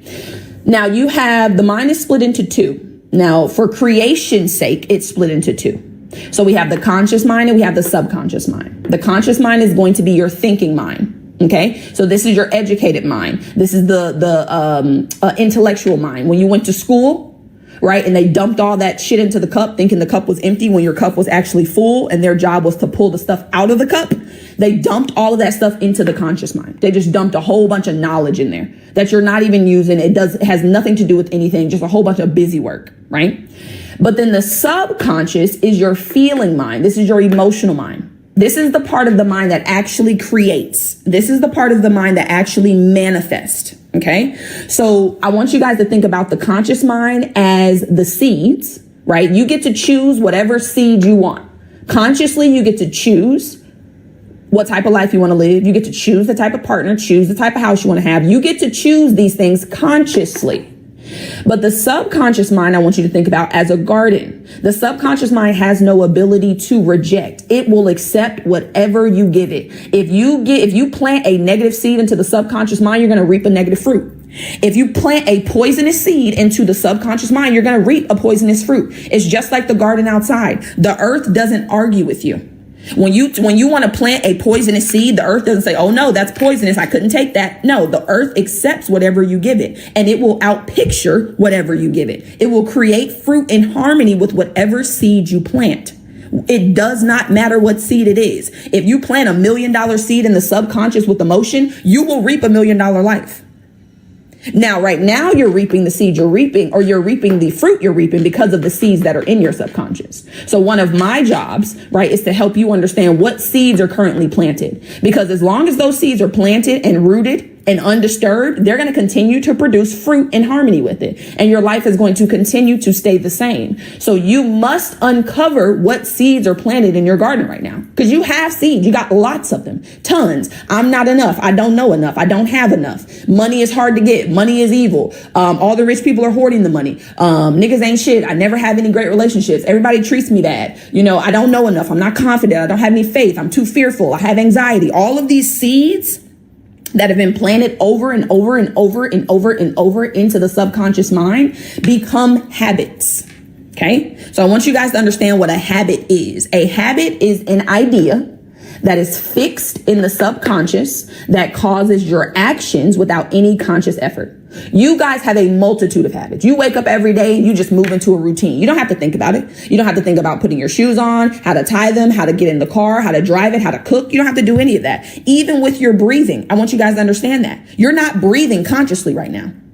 You're not thinking about, okay, let me take a breath. Let me let it go of breath. Let me take a breath. Let me let go of a breath. It's an automatic pattern. It's a habitual way of operating. You don't have to think about breathing. Do you know how difficult life would be if we had to think about breathing and all the things that actually happen within us? Oh my gosh, we would be overwhelmed. And that's why a lot of you are overwhelmed, because you think that you make things happen. You think you're the one that's going to manifest it. You have to know how. You have to do the work. God is doing the work, baby. Your job is to pick the seed, plant the seed, and tend to it. That's your job. You're not going to actually make that seed grow, though. You guys understand? When you plant a seed into the ground, you don't make it grow. The farmer doesn't make the seed grow, right? The farmer plants the seed, tends to it, waters it, weeds, pulls the weeds. And then the earth, the God, the actual power makes that seed grow, right? The farmer has an assumption that they've planted the right seed. They've done what they need to do. And God, the earth, is doing the rest. That is the same way that your life operates. But if you're trying to do the work of God, if you're trying to step into the big God's role, that's why you're struggling. That's why you're confused, you're overwhelmed, you're frustrated, and you're discouraged, because you're not supposed to be trying to make the seed grow. It's going to grow automatically. Your job is to pick the seed, plant it, and to tend to it. Now, somebody asked me if I studied psychology. I didn't. I actually wanted to, though. So I actually wanted to way back when. I wanted to be a forensic psychologist. Way back in the day. I took a psychology class in high school, though. It was pretty dope. But then no, I went to school and got a math degree. I got a math degree because I'm just good at numbers. But yes, psychology is like one of my favorite things. That's like one of the things that I would have done had I went down a traditional path. But this is what I study. Actually, yes, I do study psychology 100%, because that's exactly what this is. Now, do I study it in a traditional sense? No. But based off what I teach, absolutely, I study psychology, and I teach people about the psychology of the mind, right? And the psychology of the Bible, right? Somebody said that yesterday. It's like you're teaching the psychology of it. Yes, I teach you how to actually use it, right? These scriptures that we hear in the Bible, seek the kingdom first and his righteousness, and all these things shall be added. And then be ye transformed by the renewing of your mind. That is psychology. That's exactly what it is, right? So what I want you guys to understand, though, is that the conscious mind is selective. Where are you going? Oh, okay. The conscious mind is selective. Okay. Your conscious mind chooses. You get to choose what type of life you want to live. You get to choose the money, the partner, the relationship, the physical health, the mental health, the spirituality, how much faith you're going to have, how much love you're going to have, how much travel you're going to do. You get to choose it. Nobody else chooses it. I love the energy of numbers too. Like, I'm actually starting to get into numbers and things like that, like deeply. Love it. Right. But you get to choose. You have the choice to create the life of your dreams. Whatever you want, you can choose to have. However, I want you guys to see that your choice is only 2%. Okay. When you choose the seed that you want to plant, that's only 2% of your results. 97% of your results, the reality, is going to come from those seeds being planted into the subconscious. This is an automatic process. Hold on. Let me draw one more thing on here. And I am going to go over the actual anxiety and things like that. Just give me 1 second, y'all. Let's just color this in. Okay. I want you to understand that there's a quote in the Bible, it's a scripture. There's also a book too. It's called As a Man Thinketh. The Bible says, as a man thinketh in his heart, so is he. What I want you to understand is the Bible is not talking about the physical pump in your body when it says, as a man thinketh in his heart. They're talking about the subconscious mind, because the subconscious mind is the heart of your life. That's where everything comes from. The subconscious mind is the womb of creation. Okay. I want you to think about the conscious mind as the male and the subconscious as the female. The conscious mind gives the woman a seed, sperm. She takes that seed with an egg and plants it into her womb. And then automatically that baby is created.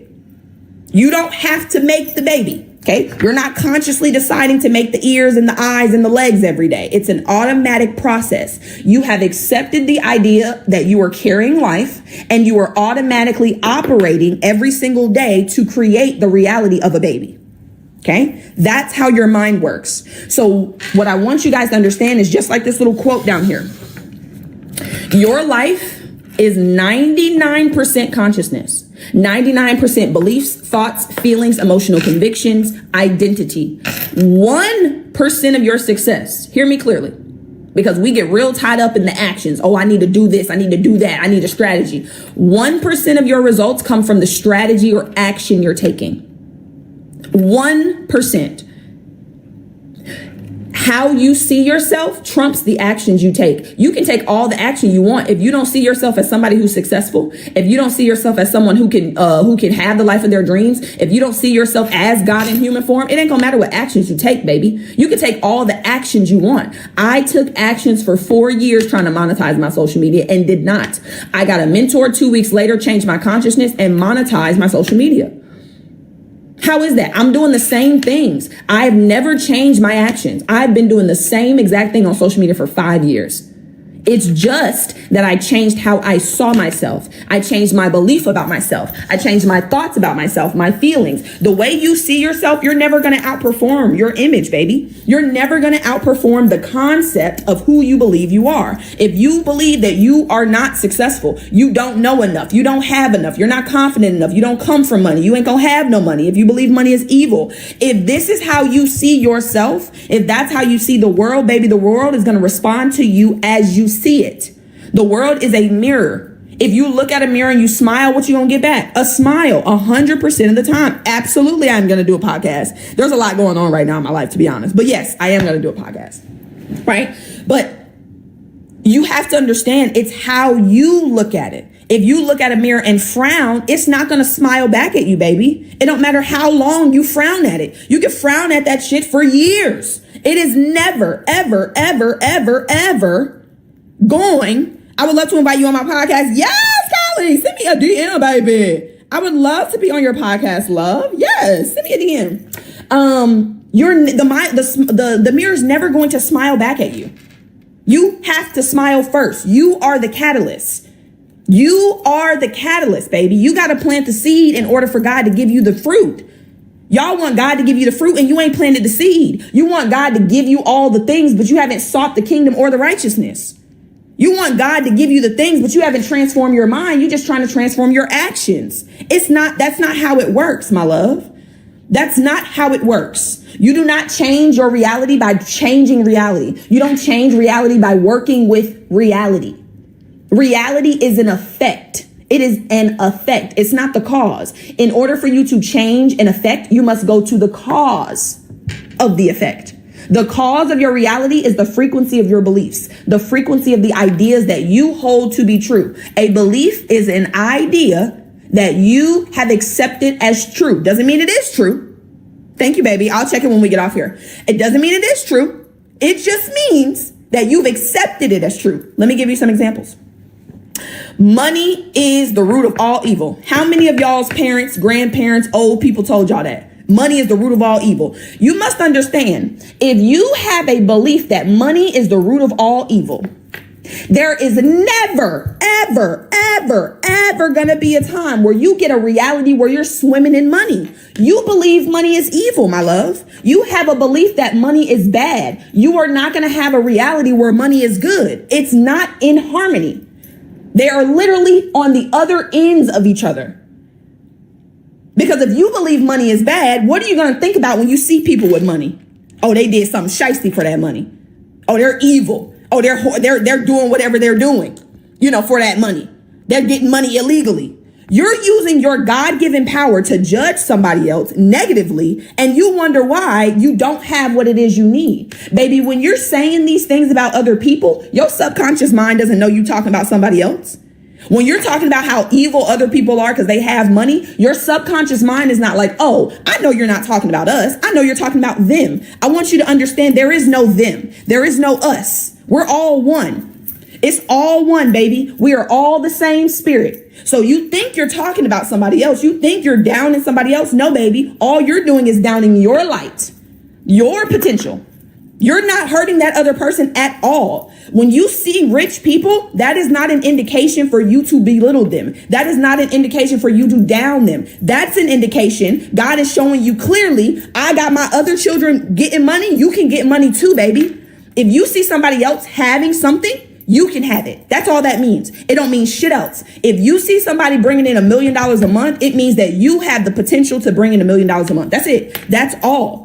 Stop looking at rich people or people of great wealth and looking and feeling, being judgmental or envious or jealous. Because those energies, that energy that you're putting in motion, it's going to come back to you tenfold. Because God doesn't just give you what you give him back. No, God multiplies everything you give and then sends it back to you. Whatever you give God, if you give God fear, if you're in the emotion of fear, what's God going to do? Press it down, shake it together, run it over, and send it back to you, love. You cannot get anything that you don't already have. If you are in the vibration of fear, baby, God is going to send more of that to you. God is a reactor. God is the reaction to your action. You have to do first and then God does. You send out emotion or energy in motion and God sends it back to you. I say that's for me. That's the way to do it. And it may take some time. Believe me, I used to be envious and jealous of wealthy people as well. Because that's how we're programmed. We're programmed to believe that the wealthy are hoarding all the money, and that's why we don't have none. Let me ask you this. Not let me ask you this. Let me tell you this. Okay, I'm going to give you 2 examples. I want you to understand that when people win the lottery, right, more often than not, when they win the lottery, a year later, they are worse off than before they won the lottery. Why is that? Why is it that they just got a windfall of money? Because this is what a lot of you want. A lot of you want God to give you what you want, but you don't want to change. So let me explain this to you. God gives you $1 million today, but you're the same person, same beliefs, still believe money is evil, still believe it's hard to get, still believe you don't know how to use it, still believe you can't save, still believe you don't know how to invest. What's going to happen? You're going to use that money the same way you've been using money. Just because your reality changed, you got a windfall of money. If you don't change how you see money or see yourself, you're going to lose it immediately. Automatically. Everybody talks about, well, what we should do is we should take all of the money that's in the world and we should split it up evenly between everybody. I'm going to let you guys know. We could do that. We could do that today. And in a year, all of that money will be right back in the hands that it started in. Because if you don't change the consciousness, if you don't change your beliefs, thoughts, and feelings about money, about your relationship with it, about yourself, about success, about life, baby, you're going to run it up. You're going to have the same actions you've always had. God's going to react to you the same way, and your reality is going to go back to the way that it was. It's not about taking the money that somebody else has. It's about understanding that God gave you everything you needed to be successful, but you can't see it because you're looking at others. You're too busy looking at the people that got so much. Oh, I don't have any money because they have it. No, you don't have any money because you believe that your power is outside of you. That's why you don't have any money. It's not because anybody else is hoarding it. This is an infinite universe. And I know some people lose me on this. This is an infinite universe we live in. All of it's within. This isn't, she said, I got an inheritance and well, here I am. And it be like that. And that's what we want. We want God to give us this life, but we ain't the person to actually sustain it. God could give you your dream life right the fuck now, today, immediately. Drop it in your lap. But you are not the person that can sustain it. You want God to work these miracles for you, and you ain't the person to sustain the miracles. Like, you aren't that person yet.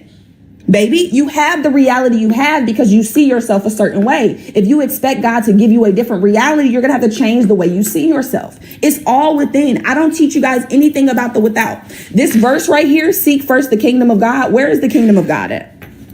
Within. Number 1, God gave us the first thing he said was seek the within. What are you doing? You seeking the without. You seeking some actions. You're seeking another course. You're seeking another degree because you feel like if you get more knowledge, then you'll be more successful. Baby, it's not about the knowledge. You can know everything under the sun. If you do not apply it, if you do not implement it, if you do not accept it, if you do not reprogram how you see the world, how you see yourself, that knowledge is not going to do anything for you, love. Knowledge is cool, yeah. That's what they tell you. Knowledge is power. That's what they say. That's not true. That's a lie. You can have all the knowledge in the world and have nothing to show for it. When you apply that knowledge, when you apply it, that's when it becomes powerful. It's the application. Knowledge by itself will do nothing for you. You must apply the knowledge. You must get it into the part of your mind that actually controls the reality. Now, let's talk about this drawing here, because that's what we, thank you, love. That's what we was here for. And I don't know if, was it Kit Kat that said it? I don't think it was Kit Kat. It was, who was it?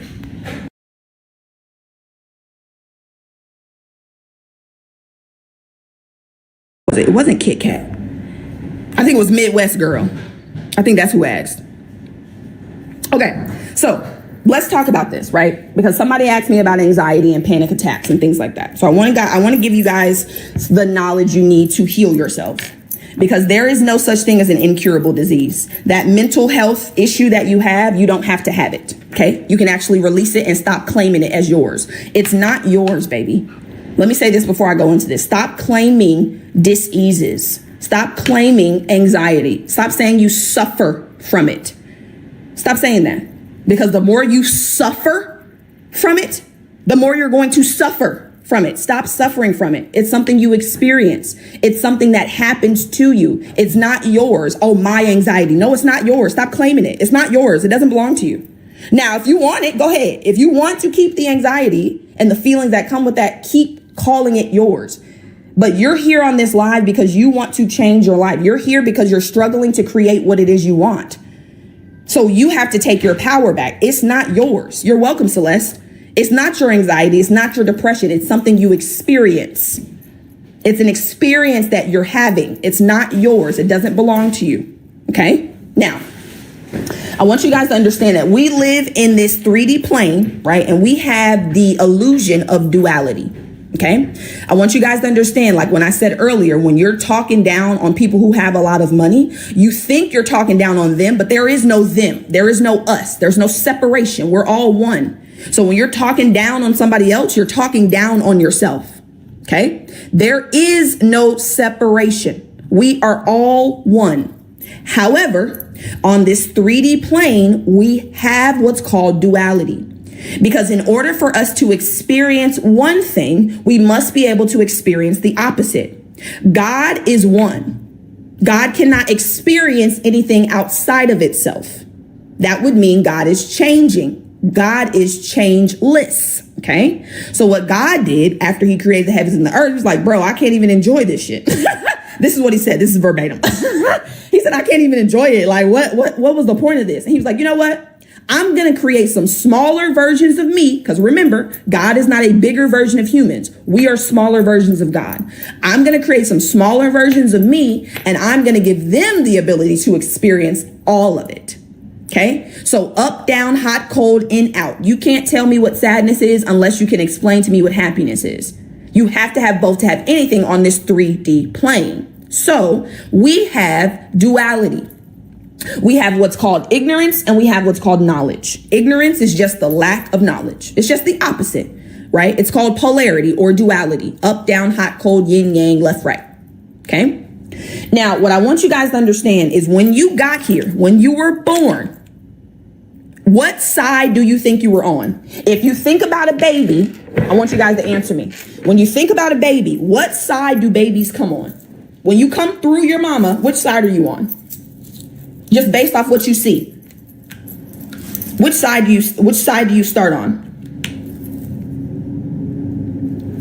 Okay, so yeah, so true, but knowledge or ignorance, which side?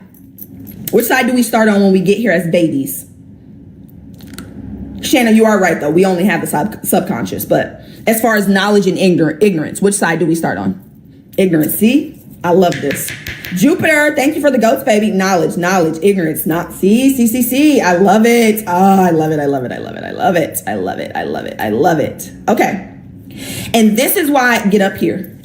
This is why I teach. This is why I do this. Okay. This is why I do this. I want you to understand When you get here as a baby, fresh from God, this is the side you start on. Do they call us bundles of fear, bundles of anger? No, we're bundles of joy. Babies are faithful. Babies actually have no fear when they get here. None. They will jump off of anything. They will walk off of, they do not have any knowledge of fear when they first get here. None. They're happy, joyful, loving. Just wake up. They know mom is going to be there with food. They don't worry. They don't doubt none of that. They know when they wake up, there's going to be food. They know that. They're called bundles of joy for a reason. They just love, joy, faith, and gratitude. But then what happens, right? They then become conditioned on this side. You start to hear your parents talk about all the worries they have, how much money they don't have. It's 111, right? How the economy is going down, how we don't have McDonald's money. Don't go when you go in the store, don't ask for nothing, don't touch nothing because you ain't getting nothing. I can't afford that. We don't have that. We're black. Nobody in our family's ever done that. You can't do that. I don't know about y'all, but parents get so twisted when it comes to these 4-letter words, these curse words that they don't want babies to say and kids to say. But can't, C-A-N-T.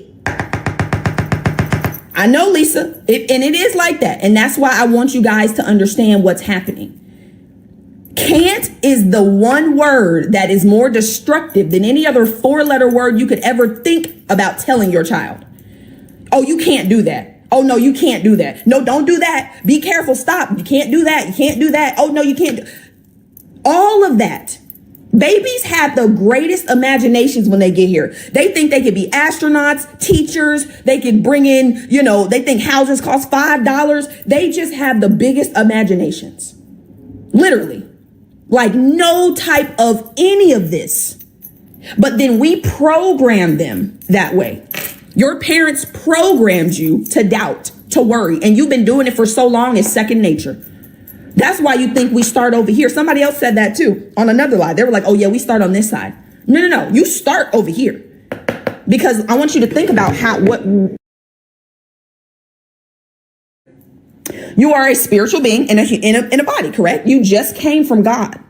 I mean, perfect. You just came from the divine. Ain't no fear up there. Anger, envy, jealousy. No. It's faith, joy, love, gratitude, and bliss. But then we come into this physical world, and because the outside world conditions us to fear, to have doubt, to worry, to feel like we're not enough, we don't know enough, we don't have enough.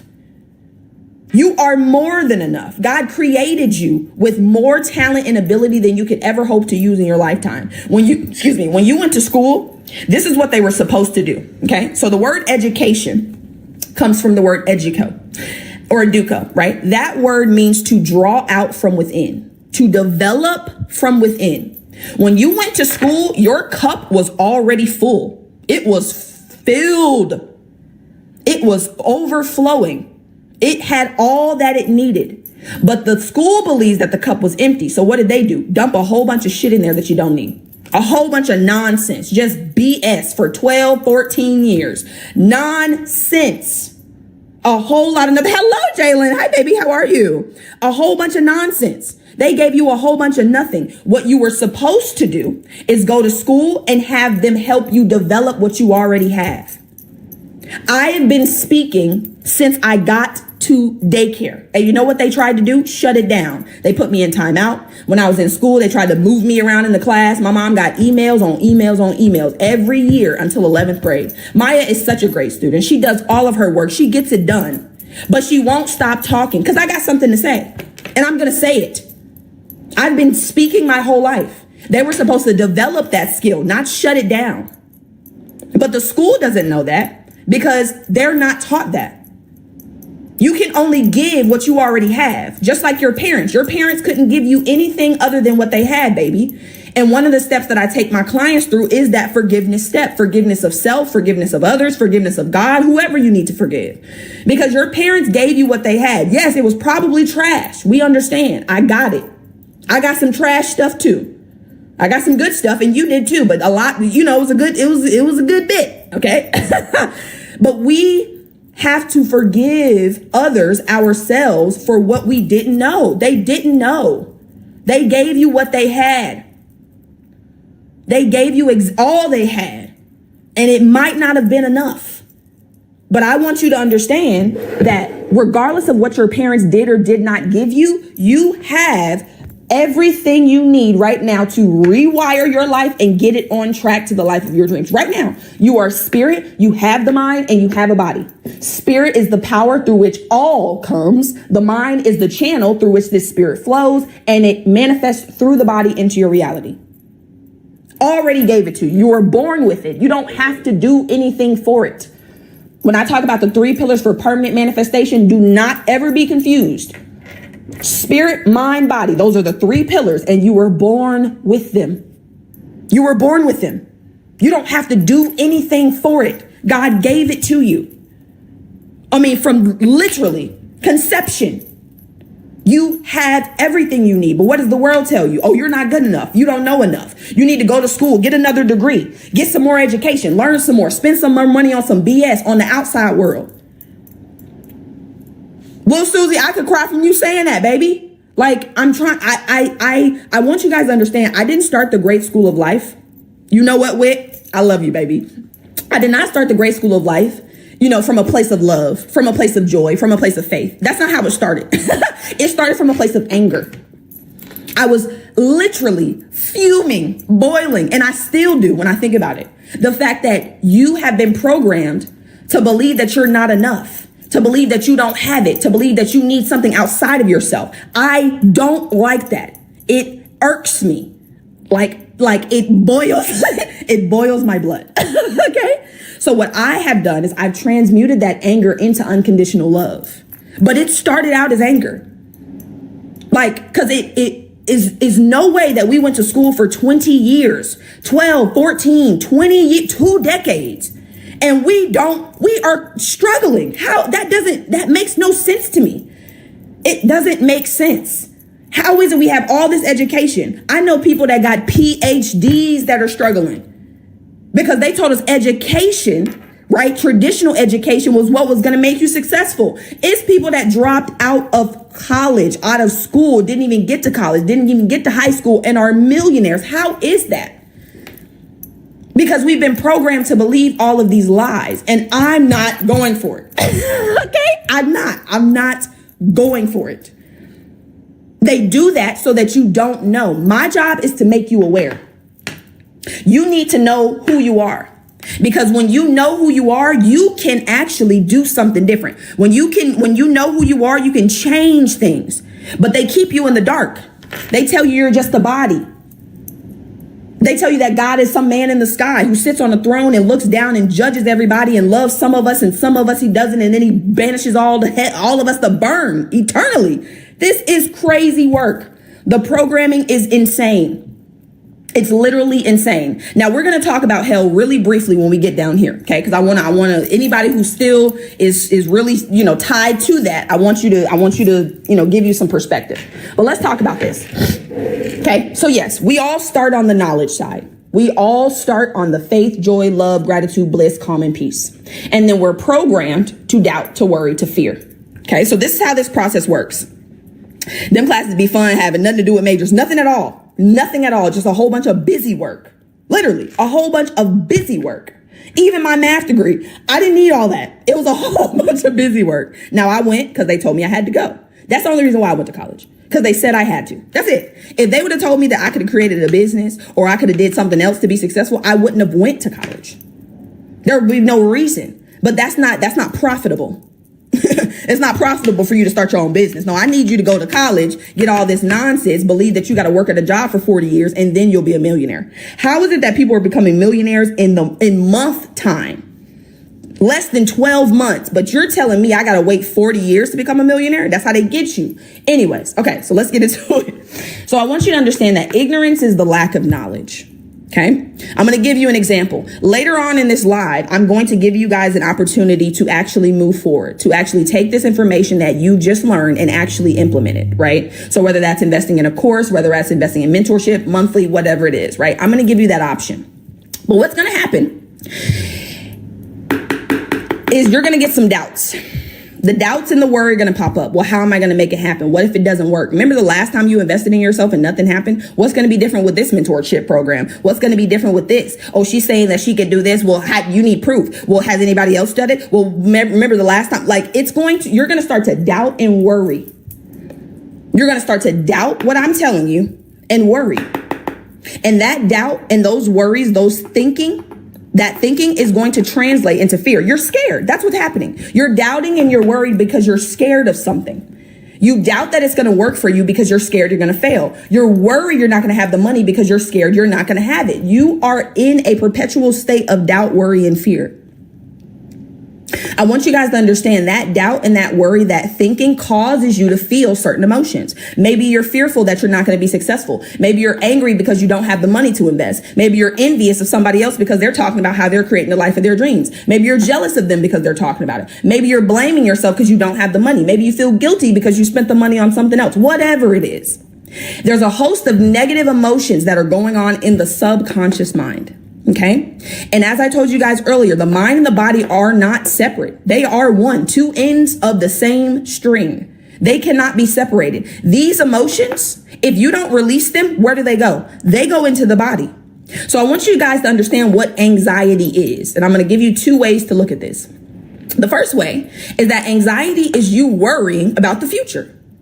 When you're anxious, it's because you're worrying about something you think may or may not happen in the future. Some shit that hasn't even occurred yet, you're worrying about. You're using your God-given ability. You're using your God-given power to create whatever you want to worry. Worrying is like praying for what you don't want. Worrying is like praying for what you do not want. It's like you're asking God to bring you what you don't want. Please, Lord, bring me this thing that I fear. I fear that I'm not going to have enough. Please bring that to me. That's what happens when you're worrying. You're using your power for what you do not want. And God doesn't argue with you. God doesn't reason with you. He's not like, oh, well, I know you're in fear, but I know you really want faith. So let me no. If you're in fear, that's what you are going to get back. Of course. If I ask you right now, I already know what your answer is going to be. But if I ask you guys which one is more powerful, fear or love, 90% of you, 99 maybe, will tell me fear. Because that's how they programmed you. They programmed you to believe that it's easier to control people with fear than it is love. That's not true. It is so much easier to control people with love. And that's what I do. You can get so many more people on the road to where they want to go with love. But fear, what do they say? What are all the things that they talk about? Right? When it comes to religion, right? They always talk about the scared piece of it. You know, that God is someone to fear, that if you don't do X, Y, and Z, this is what's going to happen to you, that he's judgmental, that he's what's the other word? That he loves you conditionally. They program you from the jump to believe in fear. Love cast out fear more than anything else. Self-love is the cure for everything you want. Everything. But what happens is these emotions, they cause you to be anxious. I want you guys to think about, absolutely, I'm gonna have you on the team with me. Thank you for the roses, baby. I want you guys to see this visual too. A lot of people like this visual when I show it. So when you're anxious, right? A lot of people who experience anxiety, they tap. Right? Or they have some type of shaking, right? Like they tap, either their foot or they tap. Okay. So this is what you're doing. This is how your cells, this is what your body is in. Hold on. Let me take this bracelet off because that's a little loud. This is the vibration that your body is in. Hold on 1 second, y'all. 1 second. Bear with me. Hold on. Let me take these bracelets off. So I don't want to hear it. Hold on. Okay. Right? This is how it is. This is what your body is physically doing when you're anxious. Now, you may not be shaking physically, but some people actually do. But this is exactly the vibration that you're in. I want you to see this. Okay, so this is you, anxious, worried, doubtful, scared. This is God. This is God trying to give you the life of your dreams. This is God actually trying to give you the things that you're worried about. But you see how you cannot receive like that? You see how you cannot, you can't, because you're going to drop it. Whatever God is trying to give to you, you're going to drop it. So this right here, this anxiety actually repels what it is you want. Because God knows if I give it to you, baby, it's going to hit the ground. Okay? Now, anxiety is not something people like come out and just express. They're not like, you know what? I'm anxious today. I'm waking up. I'm anxious. I'm anxiety. This is going to be no. People suppress their anxiety. It's suppressed. They don't express it. They suppress it. Now let's back up. Anxiety, again, is these negative emotions about the future. So you're suppressing these negative emotions. You're going to get to this point of depression. Okay. Now there's two ways I want you guys to think about depression. Depression is like a hole. It's like a dip. That's what it is. It's like a dip. It's like a whoop, right? So in your body, there is a hole. And those negative emotions that you have not felt, understood, and released are suppressed into that hole. And it creates like a literal ball inside of your body. On the other side, though, depression is you worrying about the past. Now you're stuck in the past because what happened was you used your God-given power for the now to worry about the future. The future then became the reality that you were worrying about. And now you're so focused on the fact that your life used to be so great because of the process of you using your God-given power to doubt and worry, be anxious about the future. Now the future has become the present where it's actually manifested. And now you're depressed. Because of what you believe you should be living right now. Now you're focused on how the past was so much better. Now you're outside. Again, you're either in the future or you're in the past. I need you guys in the now. There is no past. There is no future. Everything is happening right now. We live in an eternal now. You can go in your mind right now and you can see the best birthday party you ever had, the best experience, the best party you went to. You can go in your mind right now and experience it. It's not happening in the past. It's happening right now. Same with the future. You can go into the future and see your highest version living the life of their dreams. Is it happening in the future? No, it's happening right now. You are using the God-given power of the now to worry about the future or worry about the past. Now, that depression, those negative emotions that are in your body stored, they cause dis-ease. Y'all have seen that word before, right? Disease. It's a body that's not at ease. You are dis-ease. Now, I want you guys to understand this. Every dis-ease that you believe runs in your family doesn't run in your family. What runs in your family is the belief in sickness. That's what runs in your family. The disease doesn't run in your family. The belief in sickness is what runs in your family. Oh, you know, Grandma Charlene had it. You know, Auntie Kay had it. You know, your sister got it. Shit, I know I'm gonna get it. What? No. This disease, the physical, doesn't run in your family. The belief in the sickness is what runs in your family. The way that you cook your food is what runs in your family. The way that you speak about yourself is what runs in your family. I don't know about y'all, but I need us, especially as African American people, I need us to relinquish ourselves from eating these foods that our ancestors had to eat because they had nothing better. Because they were given the lowest of the low. Why are we still eating these things? Why are we still cooking our food in these same ways? I'm not saying there's anything wrong with soul food. What I am saying is a lot of the things that our ancestors ate, they ate because they had no choice. And they had to doctor it up the way they had to make it taste like something. We have, I know you do, Steph, and I'm not coming for you. All I'm saying is, okay, you ain't got to do it. Right? But what I want you guys to take from this is that it's not the disease that runs in your family, baby. Right? It's the belief in the sickness that runs in your family. Hold on, Kendra. Hold on. Let me pin Kendra comment. We are still living in survival mode because that's how we're programmed. You must understand that everything your ancestors gave your parents their beliefs, your parents gave you their beliefs, and you're going to pass those beliefs down to your children automatically. It's not something you consciously think about. It's an automatic pattern. You want to know why you look just like your parents? Genetic paradigms. And then you come out and they environmentally program you, and you have environmental programs. Girl, no, I love me a seafood boil. Nah. No, and that's the thing. I'm not judging the foods that you're eating. I'm not telling you not to eat what you want to eat. I'm just saying you ain't got to. Okay, we got better options. Right? But that's how they operated. Out of survival. And not just African Americans, Latinas.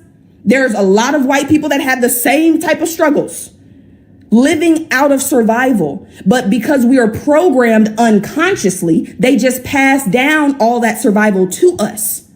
Your job, though, because you're hearing me now, is to chill out with that. Understand that if you don't do something, if you don't change what you believe, you're going to give it to your kids. Your kids are a direct image and reflection of you. Those things that your kids do that you don't like, where do they come from? They're a direct reflection of you, baby. They are a direct reflection of you. Right? So everything that you are passing down right now, you're passing down unconsciously. And I love that Wit said should. Because just because, like I told you guys earlier, knowledge alone ain't gonna do nothing. Just because you know better don't mean you're going to do better. I knew how to stop talking in school. I didn't do it. It wasn't because I was being spiteful. It wasn't because I didn't want to. I didn't know that I had a program in the background that was causing me to operate the way that I was. So you can know better all you want. You're going to have to actually make a choice to do better. Just knowing better is not going to have you get better. Knowing better is not going to create better. It's the actual application of the knowledge. Okay. Now that dis-ease that's in your body causes your body to disintegrate. It starts to literally break down. Your physical vessel starts to break down. Okay. And then there's a point that you come to where we call death. Okay. Now I put death in quotation marks because I want you to understand that there's no true death, right? It's just a transition. Now I want you guys to hear me. And this again, if you don't want to believe this, that's totally fine. But I feel like you will because it makes sense. Now the Bible tells us, and the religious people tell us, because, and let me say this before I say that. The Bible that we're reading has been altered. I want you guys to understand that. It has not been altered to give us power. It has been altered to keep us in fear and to keep us away from our power. Okay. When King James got that Bible way back when, and he went through it and he said, oh no, take this out, reword this, flip this around. Now send this out. Okay. So I always tell you guys, when you're reading the Bible, when you're reading these books, to take what feels good and leave the rest. Take what feels good and leave the rest. Okay? You do not have to believe everything that is in the Bible.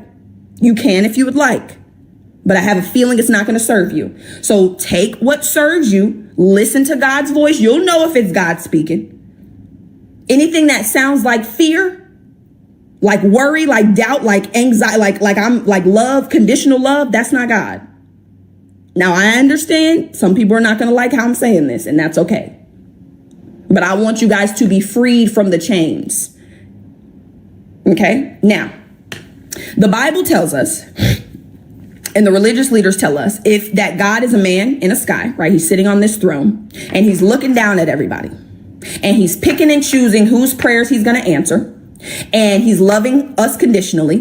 And if we don't follow a certain set of rules, then we are going to be banished to burn in hell. Oh, also, it then tells us before that, right? The leaders tell us that we were born in sin. It also says that, right? That we were born in sin. How is it that we were God in human form, but we're born in sin? Again, none of my business. Now, this is the part that I want you to understand. If you believe that you are a human being or you believe that you are your body, then somebody telling you that you can burn in eternity or burn in hell for eternity, it makes sense. It definitely does. It makes sense. If you believe you're a body, then yes, you can burn in hell for eternity. However, you're not a body. You're the spirit that lives in the body. Let me ask you a question. And I will answer your question. Do you believe hell is real? I'll answer it in a second. Let me ask you a question. Can you burn a spirit? Can you burn a ghost? Can you burn steam? Can you burn the air? No, you actually can't. It's actually impossible to do that. It's not how it works. Absolutely. And that's what I was about to say. Let me pin this comment. Thank you, love. I appreciate you. Your mindset is amazing too. You got the same potential. Everything y'all see me say and do and have, you can have too. Right? So I'll go over this pin comment, but yes, right? So listen to that. Can you burn spirit? Can you burn energy? Can you burn a ghost? You can't. You cannot burn a ghost. You cannot. It will decompose. Your body is going to stay on this physical plane, and your spirit is going to go back to its heavenly resting place. It's going to go back to where it came from, the all, one with God. Now, answer the question. As far as hell and heaven, I believe hell and heaven are states of mind. Because a lot of us are living in hell right now. You ain't got to go burn in eternity to live in hell. You could be living in hell right now. So what is hell? What consciousness is hell in? Doubt, worry, fear, anger, grief, sorrow, what other, envy, jealousy, blame, shame. When you're living in a perpetual state of these emotions on this side, that is absolutely hell. 100%. You ain't got to die to do that, baby. You can do that right here on earth. Now, on the flip side, heaven, same exact thing. Heaven is a state of mind. Faith, joy, bliss, ease, love, freedom, contentment, confidence, self-love, self-esteem, worth, opulence, luxury. That is heaven. And that is a mindset you can appropriate right now. You don't have to die to go to heaven either. You can experience heaven on earth. That's what I am here to teach you how to do, because that's what God created us to do. When God created the heavens and the earth, he then created us to experience the heaven on earth, because he wouldn't be able to do it. Because again, in order for God to experience something, it would have to experience the opposite of that something. God is one. So yes, your job is to appropriate, listen to what God said. And this is not what M. Simone said. This is what God said. Okay.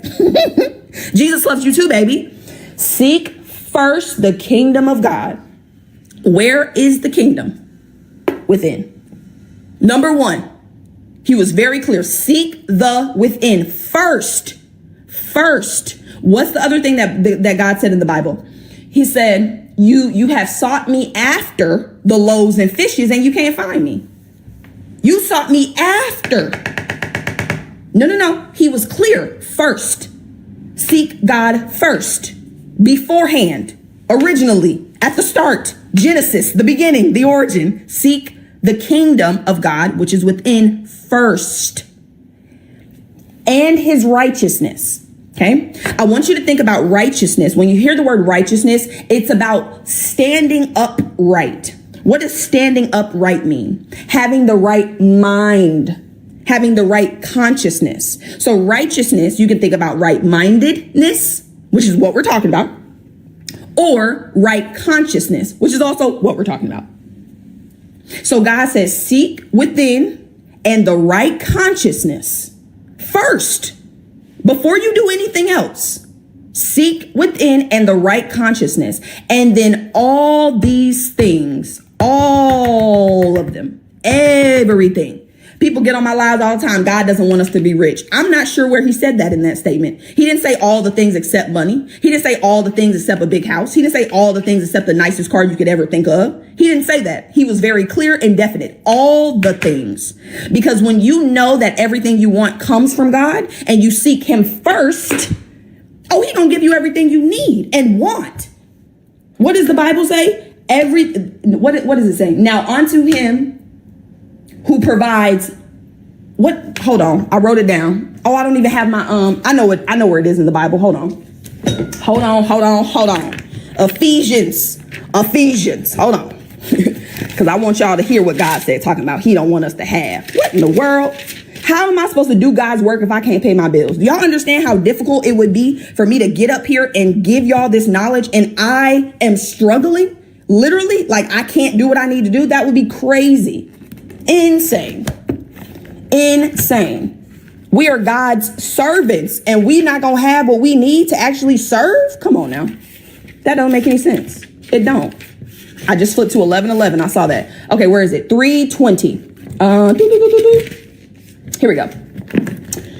Now, I don't like how they wrote it. I don't like how they wrote it. Well, this is what it says. I don't like this version though, but it says, now all glory to God who is able through his mighty power at work within us to accomplish infinitely more than we might ask or think. Right. So that's what it says in this version. But the other version is like, now unto him who is able to provide, who gives us more.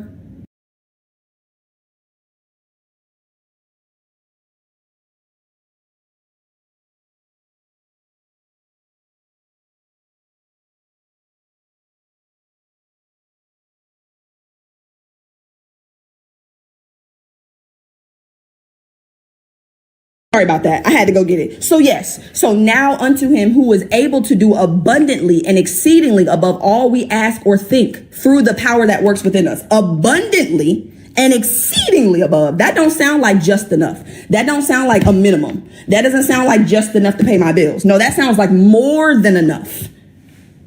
More than enough. Insanity. Doing the same thing over and over and over and over again and expecting a different result. Guys, we're going to have to do something different. You're going to have to do something different, love. You have to do something different. In order for you to have something different, you got to do something different. And in order for you to do something different, you must be something different. You must have different beliefs, thoughts, and feelings. It's not optional. What was the other thing God said? Be transformed by the renewing of what? I haven't actually seen the movie and I don't know too much about it, so I really can't speak on it. But I have heard good things, so maybe I'll go see it and then I'll be able to talk to you guys about it. Your mind. He was clear. I mean, crystal. It says, be not conformed to this world, but be transformed by the renewing of your mind. It's very clear. There's no room for interpretation.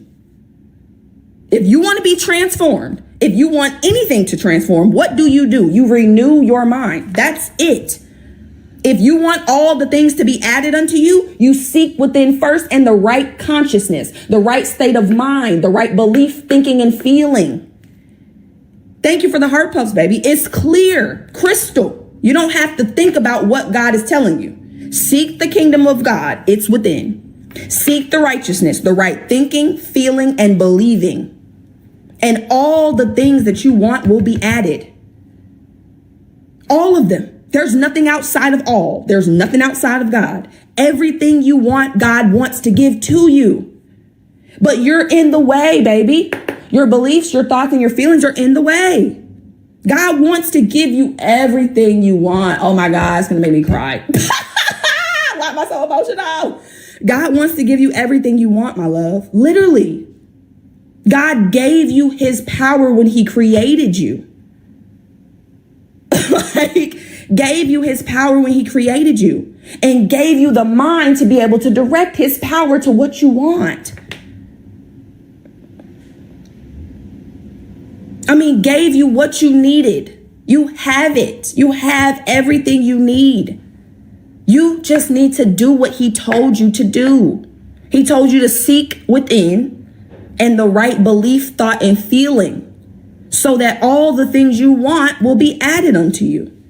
Because just like I have right here, guys, 99% God gave, he told us what it was. 99% comes from your beliefs, your thinking, and your feeling. 99% of your life. Absolutely. I may have released it. You got to reprogram it. Now it's time to reprogram it, right? But let me explain this side to you guys, because this is the side I want to get you back on. Okay. So this is where we are right now.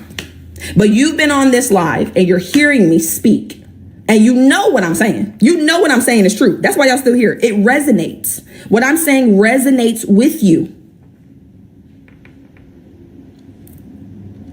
Because you know at your core, you know that you're God in human form. You can never actually not know that.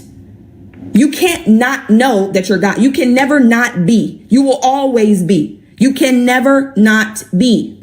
And what are you? You are a spiritual being, not a spiritual doing, a spiritual being. You can never not be. You will always be. Always. So what you want to do is you want to get on this side of knowledge. How are you going to get on his side? Understanding. Understanding comes from study. You must study. And I ain't talking about the study they had us do in school, because I ain't never did that type of study. Honestly, I excelled in school doing the bare minimum. And that's actually how life works. But it's another conversation, right? You want to develop the understanding. You want to understand who you are. Now, I've told you, and you know, but you're still going to operate as if you're just the body. You're still going to operate as if the world's in control. No, I got to get you to the point where you have faith based on understanding. A lot of us have faith based or blind faith. You have faith when things are going well. Thank you for raising Christ conscious. You are welcome, my baby. You have faith when things are going well. When you can see things going well, oh, you got all the faith in the world. Oh, I believe in God. Yeah, absolutely. As soon as there's a bump in the road, as soon as something goes left, the faith is gone. That's not true faith. Everybody that follows me, everybody that follows what I teach and is mentored by me, we have faith based on understanding.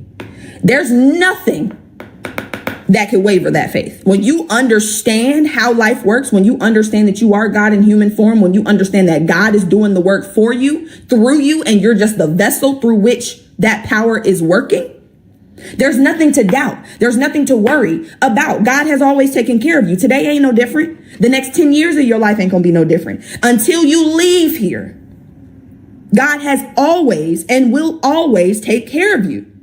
Always. There is never a time where God is going to leave you or forsake you. Ever. Ever. It doesn't matter what you do. I know what they told you. They told you if you don't do X, Y, and Z that God may or may not love you. That's not true. God loves you unconditionally. There's nothing you could do to deny his love. You are one with him. You are always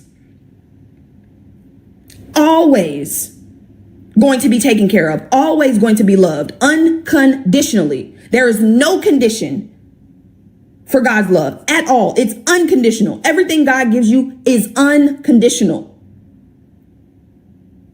The love is unconditional. He does not care how many times you have strayed from your path. He is still here waiting for you to tap him in.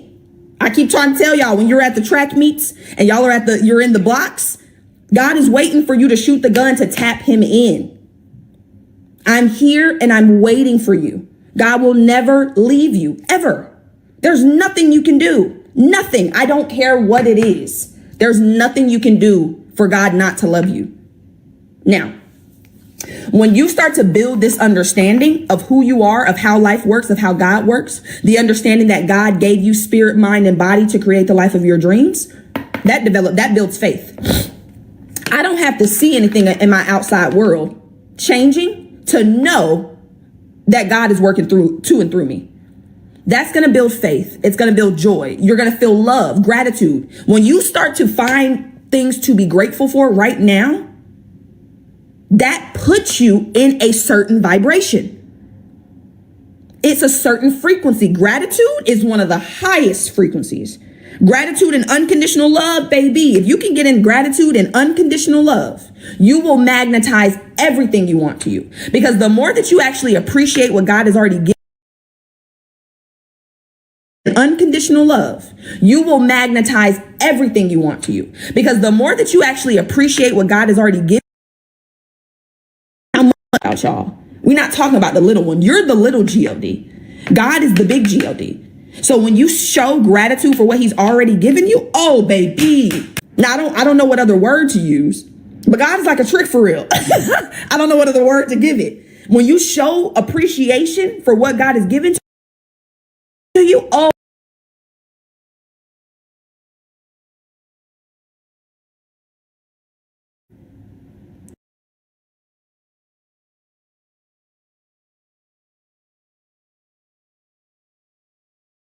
it just gives more. I I'll find another word. I'll find another word. But I want you guys to understand, the more that you show appreciation and love for what you already have, it opens it takes out all of this and opens a clear channel for him to give you more. Because again, listen to me. All day, every day, right now, as we're speaking, all day, every day, that spirit is on. That power is on. It's never speaking. All day, every day. That spirit is on. That power is on. It's never omniscient. It is always on. Always. It never turns off. Never. With love, faith, and joy, the channel that you're giving God to work through expands. There's no obstruction. This right here is the obstruction in your path. You think it's something outside of you. You think it's something in the world. You think it's because you don't know enough. No, the obstruction in your path is this right here. This is the obstruction. Because what's happening is God's infinite power has to go through doubt, worry, fear, anger, envy, jealousy, blame, all of this before it gets to the body, into the reality. So when it gets to you, it's so minuscule, so small. How is it changeless?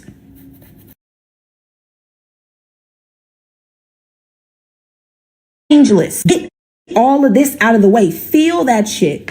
Why are you feeling these emotions? Where are they coming from? What ideas are you holding that cause you to feel this way? Because it's the ideas that are causing the emotions. If you don't think that you're good enough because your parents told you you weren't,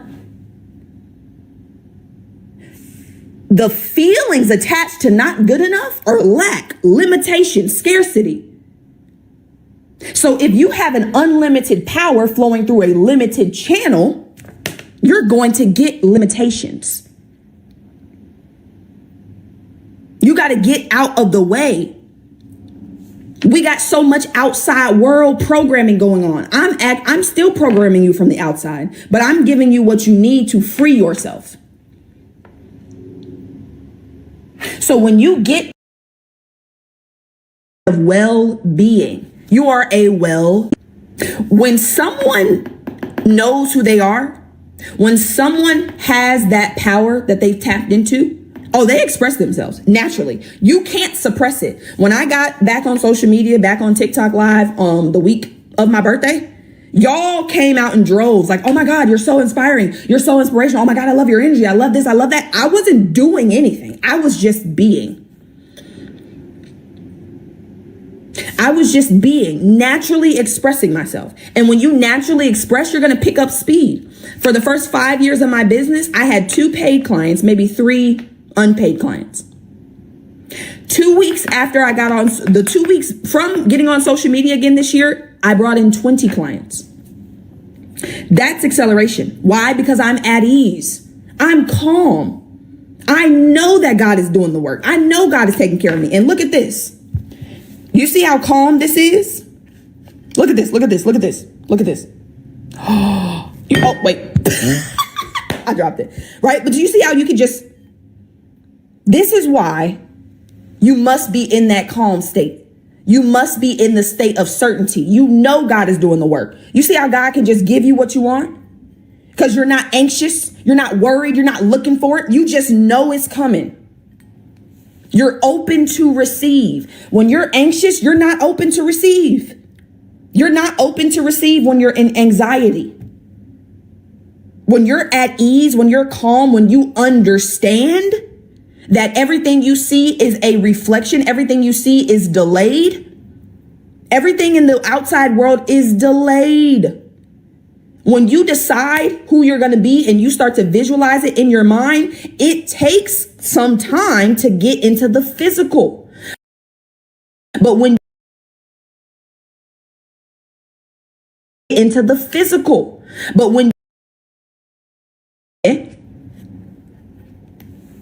you're open to receive.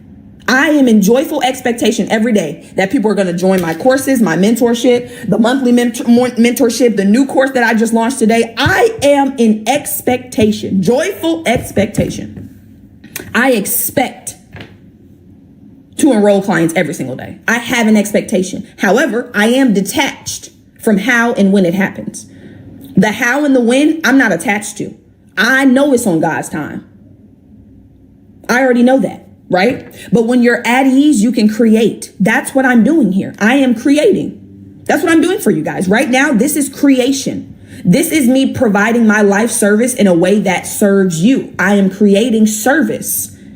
And that is what life is about. Life is about moving forward. It's about growth. It's about progression. Where there is no life, there's no forward movement. There's no growth. Where there's no growth, there's no life. If you're not growing, baby, that stagnancy, that standing still,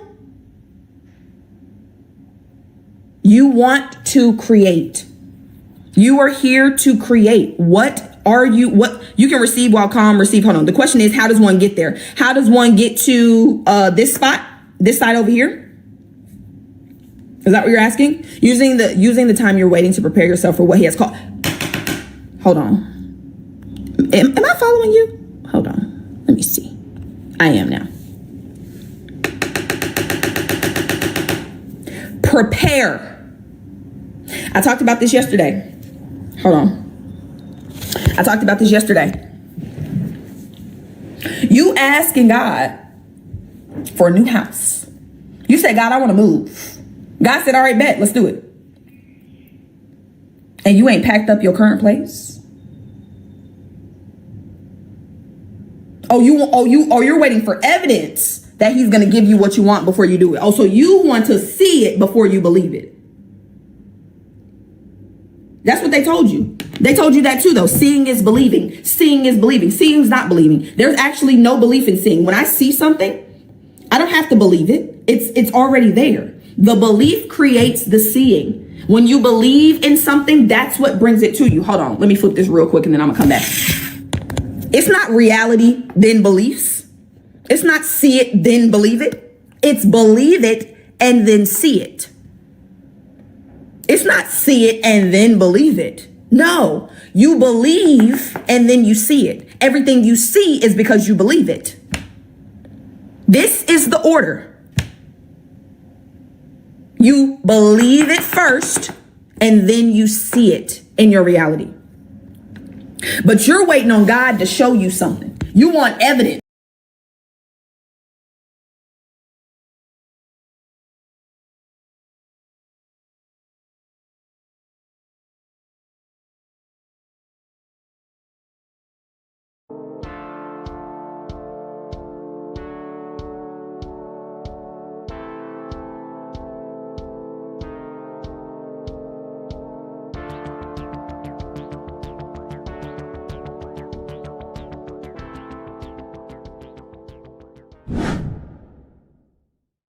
What is good, people? It's Revival Wisdom. Today we're going to be talking about Saturn.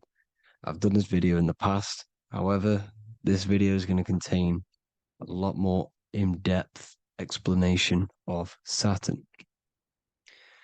So the 33rd degree Mason, Manly P. Hall, said, Saturn is the key to crystallization, physical matter. Light is matter, matter is light. They are interchangeable. Low vibrating light turns into matter, high vibrating matter turns into light. And Saturn is the god of this world, this physical world. He crystallizes light into matter. This is symbolized as the Masonic checkered board, matter and spirit, matter and light, light and matter. He's also the god of time, destruction, justice. He creates and destroys, because all things in time die. He creates and destroys you. So, because we live in this physical world, which is the electric world, this is why we say electricity, because it comes from the root word of El, Saturn. They used to call Saturn El, E-L. This is why we used to say Elohim is God. The real God of this world is Saturn, but it's being hid. This is being hid. Jesus is Saturn. All of this is Saturn. It's all Saturn worship. It's the real God of this world, So physical matter is a result of two opposing forces equalized on the plane of inertia, because everything is created out of electromagnetic toroidal fields. And these two poles equalize on the plane of inertia, which gives you planet Earth, plane of inertia. The plane of inertia is what Saturn is. It's the ring around the center of the plane of inertia. Thank you to Walter Russell saying, physical matter is a result of two opposing forces on the plane of inertia. This is what Walter Russell says, so please check out his work. He's got many books, many books on light and electromagnetism and stuff like that. So I advise you to check him out. So the torus field gives you the binary code 0 and 1, the female vagina and the male phallus. This is the code for this world. Saturn crystallizes physical matter. Now Saturn is the most outermost layer of the 7 layers of heaven, where it says in the Quran, it says, Allah, it is He who created the 7 layers of heaven. Saturn is the outermost layer. He's the top. He's the most high. So when we say the most high, we're referring to Saturn. He's the most high before the firmament, before the stars. So Saturn is the god of this world. He's the Lord of the Rings. He wears the crown. The crown is the rings. Crown, Kronos. So the planets are luminaries. They are lights. They are beings. They are energy, conscious energy. And we're in the heart of the solar system. Saturn is the outermost layer. He is the one of this world. He's the god of this world. Now, on the North Pole of Saturn, you have the hexagon. Add up all the sides. It creates the 6-pointed star. Or it can be created as a cube. The cube is very important. The 6-pointed star is very important.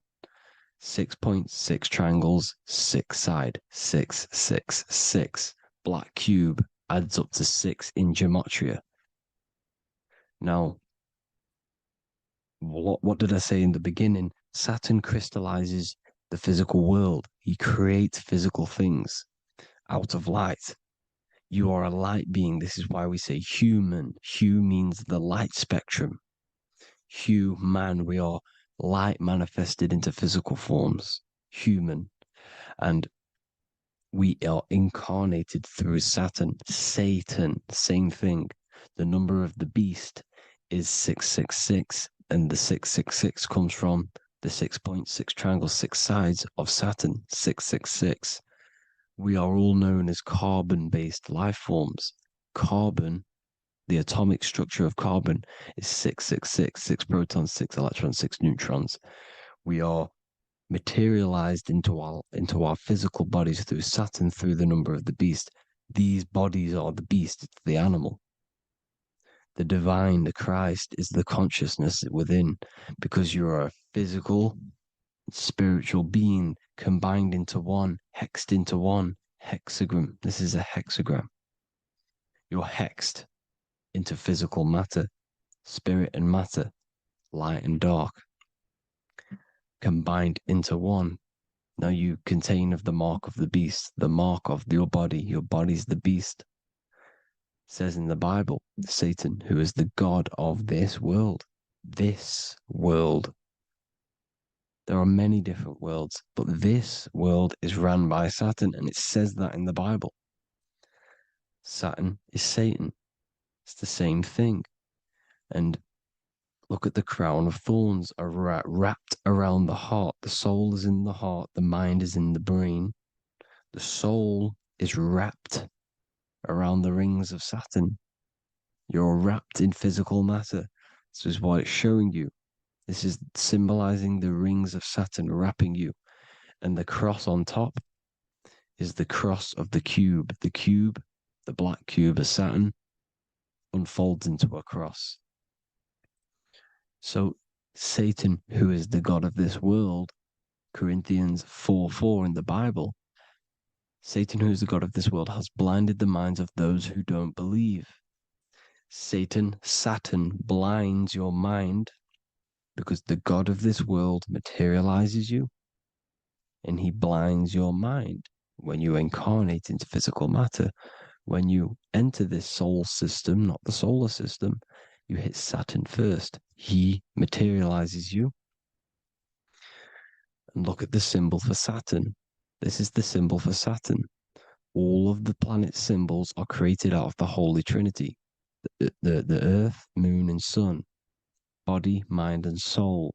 The Sun is your soul, the Moon is your mind, the Earth is your body. Your body's made out of the 5 elements. The Sun is your soul because the Sun is life force. Gives life to everything. Your Sun is a soul. Your soul is the sun of your body. The Moon is the mind. The Moon is the moon of your body, the mind of your body. Intelligence. So all of the symbol of the planets are created out of these. The Saturn symbol is created out of the Earth cross, matter, and the Moon crescent, moon, mind, matter over mind. This is why Satan, who is the god of this world, has blinded the minds of those who don't believe. He blinds your mind. Look at the symbol, it's showing you. The Saturn symbol is matter over mind when it should be mind over matter. So we descend into a soul system, into our 666 Saturn carbon suit bodies, and we are matter over mind. Then we have to move up the spine to go back up to spirit, to mind over matter, where you manipulate your own reality. Now look at this. It creates the number 5. 5 is the number of change. You're moving from this side of the number sequence over to the right side. You're moving from the spiritual into the physical world. You're incarnating into the 5 elements, the 5 senses. So the cube, the black cube of Saturn, is another major symbol. Very important symbol. Here you see the cube, and the color black is associated with Saturn because Saturn's associated with death. He creates and destroys. Light and dark. Death is associated with black, spirit, because you can't see spirit, which is blackness. So the black cube is black because Saturn rules the nighttime, which is dark, blackness, and he rules the winter, which is death, blackness. So Saturn is the black cube. Cubes have 6 sides. Up, down, right, left, back, and forward. Cubes are 6-sided.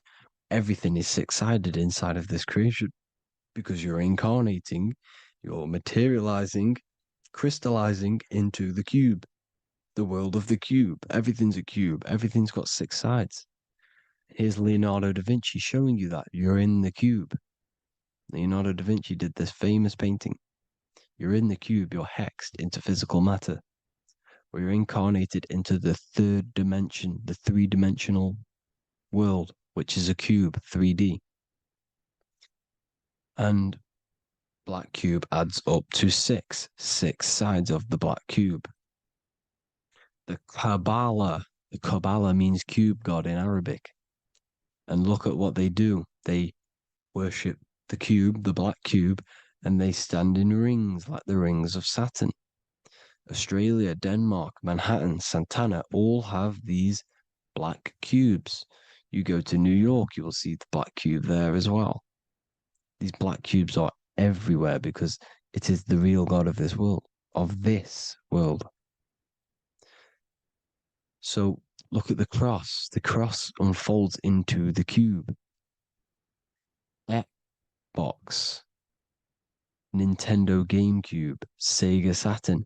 Anything to do with a simulated gaming reality, they put Saturn in it because we're in the simulation of Saturn. This is a simulation. And this is why they reflect this through the Xbox, GameCube, Sega Saturn. Anything to do with gaming, simulations is all Saturn. because we're in the cube of Saturn, the black cube. We're in the GameCube, the Xbox, the Sega Saturn. As above, so below. So they reflect it through the simulations that they create inside of this simulation. Cubes have 8 points for the 8 points of time and space. 8 is the number of time. Everything's cycling, infinity. So look at the cube. The cube is symbolized as in Judaism. The Judays have the black cube. They wrap themselves in a black band and they cover their eyes into blackness. The black cube, for the black cube of Saturn, they use the star of Saturn and they worship their god on Saturn Day because it's all Saturn worship. And look how the Saturn god is wrapped around with these thorns or leaves, just like Jesus is wrapped around his heart. And Jesus on the cross is us on the cross. We are in the cross. We are in the cube. The cross is the cube. And the cross is even in the Saturn symbol. This is another symbol for Saturn. There's two symbols. You got this one, the one I've just broke down. And there's this one. This is the cross of Saturn, the cube god, the simulation, the game cube. Now, Chronos is another word for Saturn. Chronos means time. When you clock into work, you go to the Chronos machine. Well, I did anyway. And I'd tap my card on the Chronos because Chronos is time. Anything to do with time is Saturn. He creates and destroys. Look at the artwork of Saturn with the sand, the time. Look at this, how he's cutting off the baby's wings. He's crystallizing the spirit into matter. He's cutting off your wings. Satan, in the Bible, he falls from heaven into earth and he loses his wings. He becomes a serpent. You see, it's all symbolic for us. We are the fallen angels, fallen angles of light. We're fallen angles of light. We are light beings. Now we're fallen into physical matter. Saturn's chopped off our wings. He's chopped off our spirit wings because when you astral project, you can fly.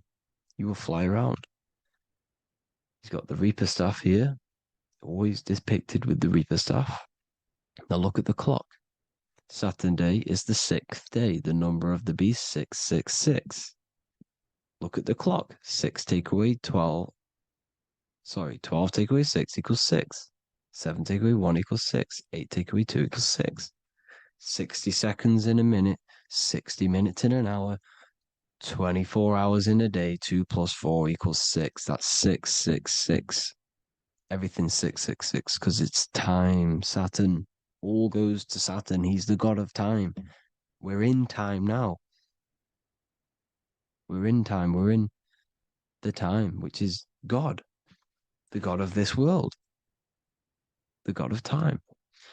Now look at this. The Reaper is also depicted as the Reaper with the staff, the black cloak, black symbolizing death, spirit. Judges wear black because Saturn is the law. He's the god of this world. He's the law. This is why they wear black cloaks. When you graduate from university, you wear a black cloak and a black cube on your head. You've been hexed. Funerals, you wear black because it's all to do with Saturn, Father Time, Father Crystallization. Now, Saturn, here's another one of him cutting off the wings of a child. Because he cuts off the wings. He creates and destroys your body. We're in the electrical world.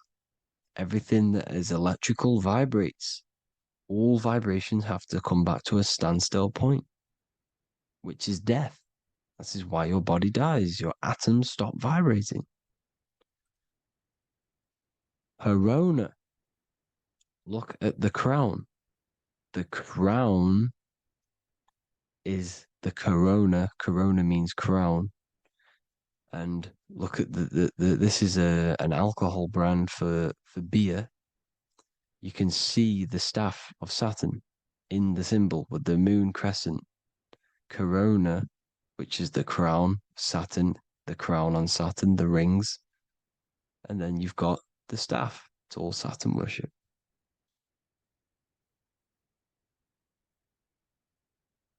Is the black cubes of 9/11. 2 black cubes. This was a ritual for Saturn. It's all ritualistic. And look at the Star of David, the Star of Saturn. It's not the Star of David. Creates IXXI, the sigil of Saturn. IXXI means 9/11 in Roman numerals. 9/11. It's all a ritual for Saturn, and they have the 2 black cubes of Saturn. Now look, XX, there's more symbolism of Saturn now. We're going deeper. XX is more symbolism for Saturn. The sigil of Saturn is XX, as above, so below. Same with the Star of David. You split it in the middle, as above, so below, as above, so below. XX, this is a Knights Templar Cross of Lorraine. XX, Knights Templar, High Order of Masonry. They all worship Saturn. Well, Saturn's the real god of this world. X Eon with the XX, XXL magazines, which is all to do with famous rappers and stuff like that. When you die, you put XX on the eyes because it's Saturn. He's the Reaper. Is Jesus with the XX crown with the thorns around his heart, around his soul, with the cube on the top, the cross cube. Lucifer with the XX Cross of Lorraine. Jay-Z with his alcohol brand, XX Cross of Lorraine. The X Factor with the rings of Saturn. All Saturn worship. The seal of Melchizedek is also Saturn. This is the cube. This symbolizes the cube with the 8 points for the 8 points of space and time.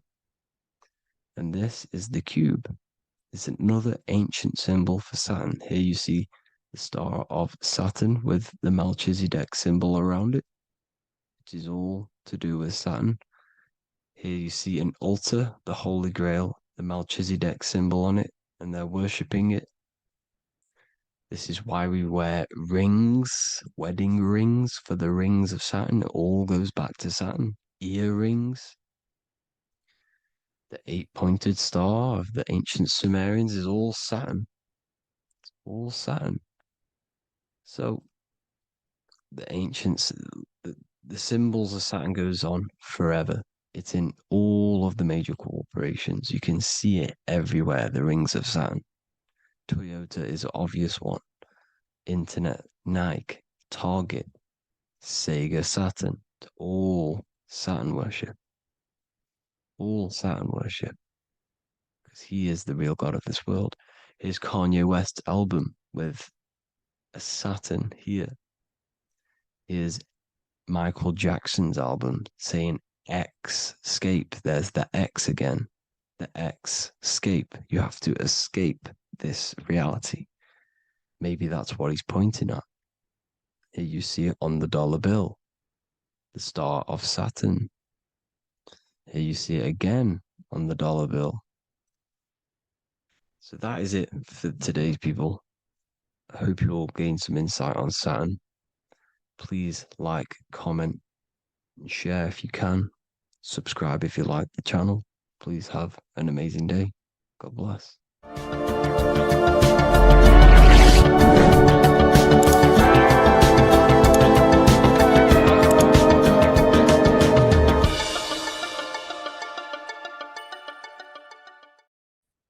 You are not breathing correctly. 98% of people only use a third of their lungs capacity, which is shallow breathing, which ages you, lowers your brain capacity, and also lowers your state of consciousness. So it's essential that you breathe consciously on a day-to-day basis, because this is what truly elevates your consciousness. I am going to give you the key for you to raise your consciousness just through breathing alone. Such a simple thing, but yet the most effective way for raising your state of consciousness and becoming more spiritually and mentally advanced. So tune in for this video and I'm going to show you exactly how to do it and the symbolism behind breathing. Air is more than just air. It carries electromagnetic energy. So now I'm going to give you the science behind this spiritual truth. This invisible force is what sustains all physical life, providing the life force energy essential for existence. Electromagnetism. Everything is fed off electromagnetism. Your body is an electromagnetic battery. Now, we can prove that air carries electromagnetism just by doing a simple test, a simple scientific experiment, by getting liquid oxygen and pouring it between a north and south magnetic pole, two polar opposite magnets. We see that the liquid does not fall straight through it. It is sucked, it is magnetically attracted to these two opposing forces, opposing magnets. This is proof that air, liquid oxygen carries electromagnetism. When you are breathing electromagnetism, the essential life force behind all living beings. This is known as energy or prana, chi, ether, or spirit. This is all the same thing. Air is not just empty space. It is energy. It is prana. It is life force. It is spirit. It is ether, chi, prana. You are an electromagnetic being. Your consciousness is in direct correlation with your electromagnetic aura or biofield around your body. Your state of consciousness is mirrored within this field around your body. Now, your breath, when you breathe in, you're breathing electromagnetism or life force. Breath is the vital link between the physical and the spiritual, bridging the body with the soul. Through breath, we connect with both tangible world and deeper, the unseen realms of energy and consciousness. Breathing deeply and properly elevates our consciousness, enhancing the brain's functions, heightening the sensitivity of our five senses. It also brings a profound calmness to the mind, creating a state of clarity and inner peace. Like I said earlier, breathing properly is the fastest way to elevate your consciousness. It is the fastest way because breathing, when you stop breathing, what happens? You lose physical consciousness. Your body will shut down if you do not breathe in this vital electromagnetic energy in the oxygen.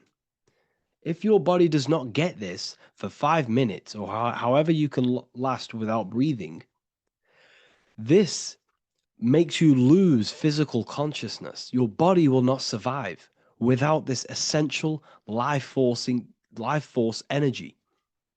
Therefore, air is one of the most overlooked things. This is why we see the symbolism of Buddha having a big belly. Why does he have a big belly? Because it's symbolizing breath work, proper spiritual breath work, the certain teachings of breath work, of when you breathe in through the nose, you have to breathe in through the nose. You don't want to breathe in through the mouth because the nose acts as a filter which catches dust particles and filters out the air before it enters the lungs. The mouth does not do that. The nose is for breathing inward. We breathe in through the nose, and when we breathe in, we breathe into our belly, not our lungs. When we breathe into our belly and our belly expands outwards, we are then moving this energy down from the nose down the spinal column. And when we breathe back out, the belly goes in, which is raising the energy up the spinal column, back out through the mouth.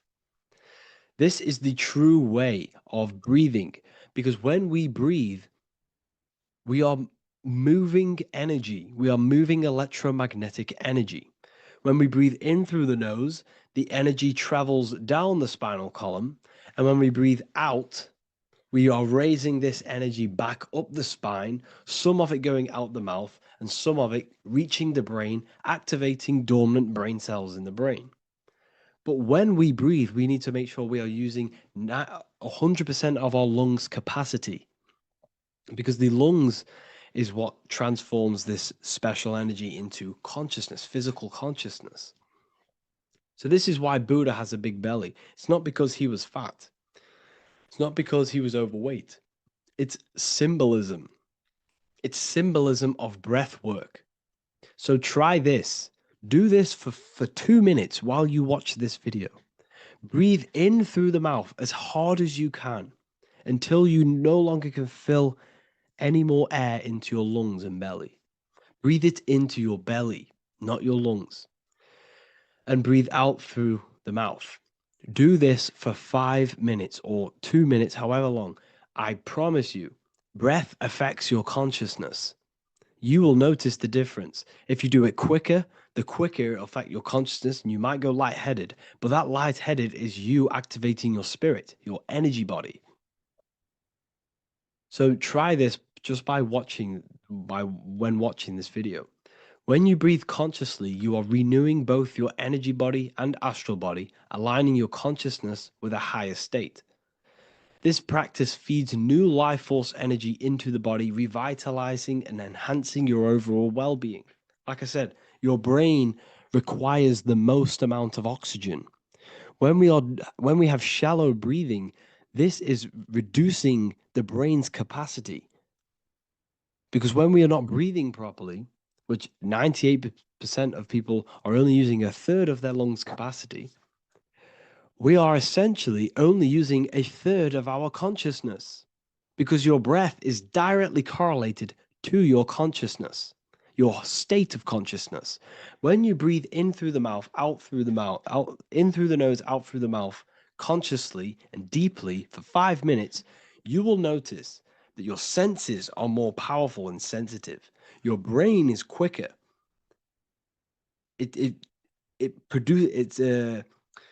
What's the word? It processes information quicker. You become quicker. You become a superhuman, and you feel more spiritual because it activates your spirit, your astral and energy body. So when we meditate, it's definitely important to breathe in through the nose and out through the mouth as deeply as possible to align with a higher state of consciousness. And this is the easiest way to separate your consciousness from the body. When you breathe in deeply for long periods of time, while meditating, while taking no thought, when no thought is present and you gain a rhythm of deep breathing, this is the gateway. This is the gateway to opening your consciousness. Because when you stop thinking, other aspects of your consciousness can open up. All of our lives we've been thinking, which is blocked off the higher states of consciousness. So breathing is very, very important. It affects our overall well-being. And this is Yahweh, the in and the out of breathing. When we breathe in, this is Yah. You can hear it. It sounds like Yah. And when we breathe out, that is Way. This is the name of God, apparently. But God is within you. You can connect with God. You can connect with source consciousness within you by breathing, by raising your state of consciousness through breathing and meditation. This is why the Bible tells you the Spirit of God has made me, and the breath of the Almighty gives me life. You are consciousness. You are God. You're an extension of God's consciousness. Job 27:3. As long as my breath is in me and the Spirit of God is in my nostrils. The Spirit of God is through breath. John 20:22. And when he said this, he breathed on them and said to them, receive the Holy Spirit. The word spirit means breath. In Greek, Hebrew, Latin, it all means breath or wind or air. The Holy Spirit is a certain way of breathing, a breathing technique that elevates your consciousness, that syncs you up to a holy consciousness, an elevated state. That is the Holy Spirit. That's why it tells you in the Bible, when he said this, he breathed onto them. He breathed onto them and said, receive the Holy Spirit. You must breathe to receive the Holy Spirit. When you breathe, you are renewing the body's energy. You're taking in new life force, which is regenerating your cells, regenerating your brain, nervous system, and also connecting with consciousness, pure consciousness. This is not something that we should be doing during meditation. Yes, it is. We should be doing it during meditation, but this is something that we need to apply all of the time. This is the fastest way you can raise your consciousness. I just want to say, all of this knowledge is inside of the Book of Wisdom, Volume 2. Make sure to give a like and a comment on this video to help the algorithm. And let me know what you think about the last book or this book if you have read them, to let the new people know what they're looking at with this book. This is truly life-changing, the Volume 2 and Volume 1 is truly life-changing. You can get them in a bundle also.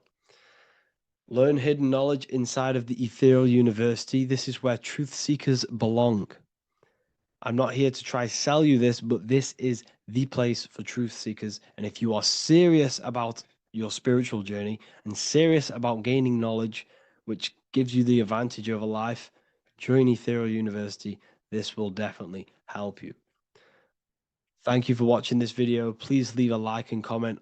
Make sure to give me any suggestions on videos you want me to make in the future. Thank you all. Religions were made to hide the truth about yourself, God, and the universe. You see, religion teaches there is a God separate from you. He created the universe separate from himself. They did this to truly disconnect you from consciousness, from God, and from yourself. Now let me explain. It's going to be very difficult to understand this from a left hemisphere dominated perception. The left hemisphere sees everything individual.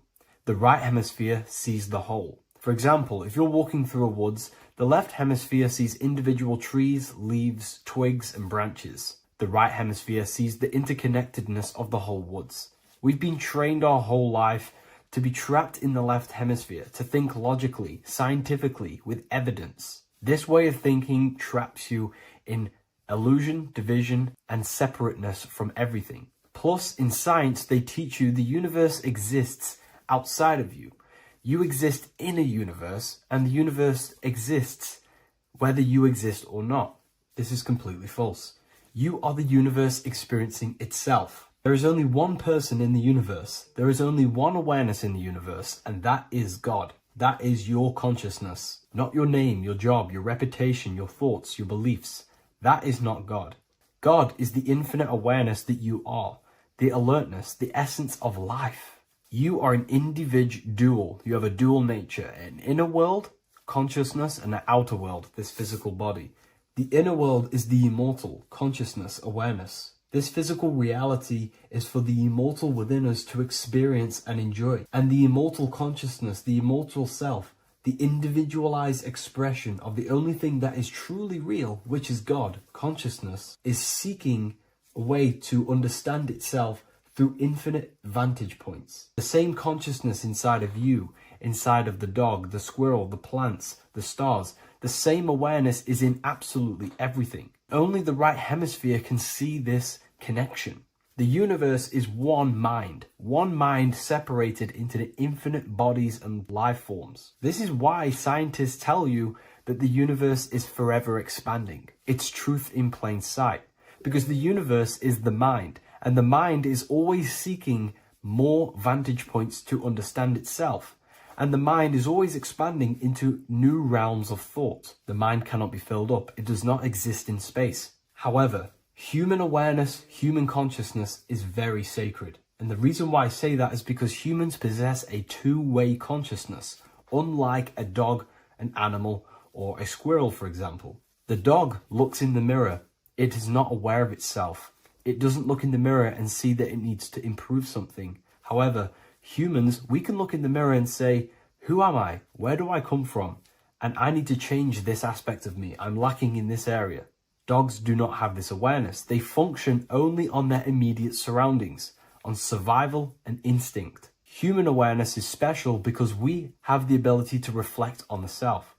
We can question our consciousness. We can question, who am I? Where do I come from? And where am I going after this? The human mind has no limitation.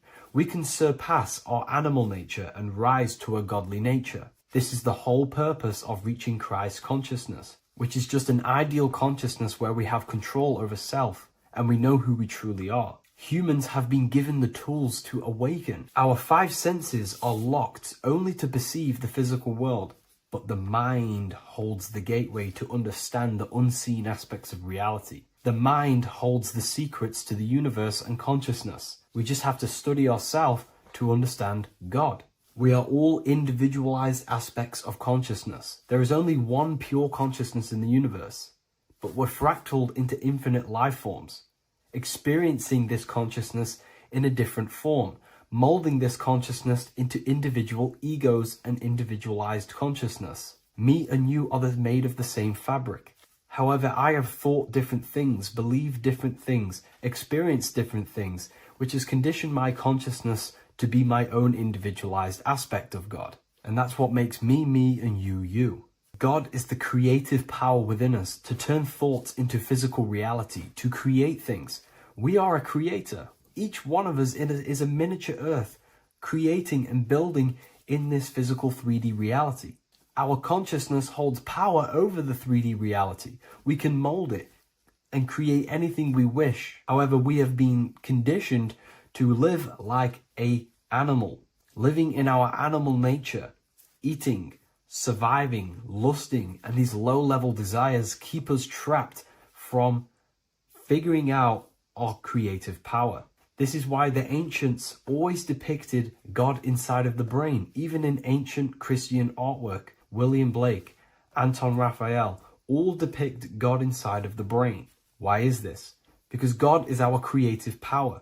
The spinal column acts as a type of ladder of consciousness. If you just think about sex and act on sex, eating, consuming, and living in a survival animalistic state, then your consciousness is functioning on the lower end of the spinal column, where your reproductive organs are and your gut organs are to consume food. In order to activate the God within us and to us to truly know God, we have to be aligned with the God consciousness. We have to unlock the God within us so we can truly actually experience God and understand it. However, God exists beyond our personal consciousness, beyond our human identity. In secret societies, satanic rituals and satanic societies, they are seeking a way to escape the human identity through ritual work, meditation, and trance-like states. A trance-like state is like the state that you enter just before you fall asleep, where there is no thought present in your mind, because you are not the mind, you are the observer, you experience the thoughts. And when we escape the human identity through rituals, meditation, or trance-like states, we can actually experience beyond the veil of this material world. However, satanic rituals do this in a negative way. Satanic rituals include ways to make the human mind tap out by pushing the human minds to the limit through pain, suffering, and even torture, to allow the mind to pass out so you can temporarily pass on the veil of the physical world and escape the limitations of the human identity and the human thinking mind. Now, you do not have to do it this way. You can experience the divine and beyond your human identity through many different ways, such as deep, deep meditation, rising above your thoughts, and setting 3 alarms, one for 6 a.m., one for 6:30, and one for 7:30. And when you wake up at these times, what you need to do each time you wake up is allow your mind to stay awake but your body to fall asleep. And you will enter this trance-like state. And you can gain ideas, experience lucid dreams, and maybe even astral project. All of these rituals in secret societies and satanic societies is all about escaping the human identity and experiencing the divine planes beyond the physical. To wrap all of this up, this is all about consciousness. Consciousness is the infinite awareness of the universe, just fractaled into separate bodies. And this consciousness is seeking a way to understand itself in infinite angles and vantage points.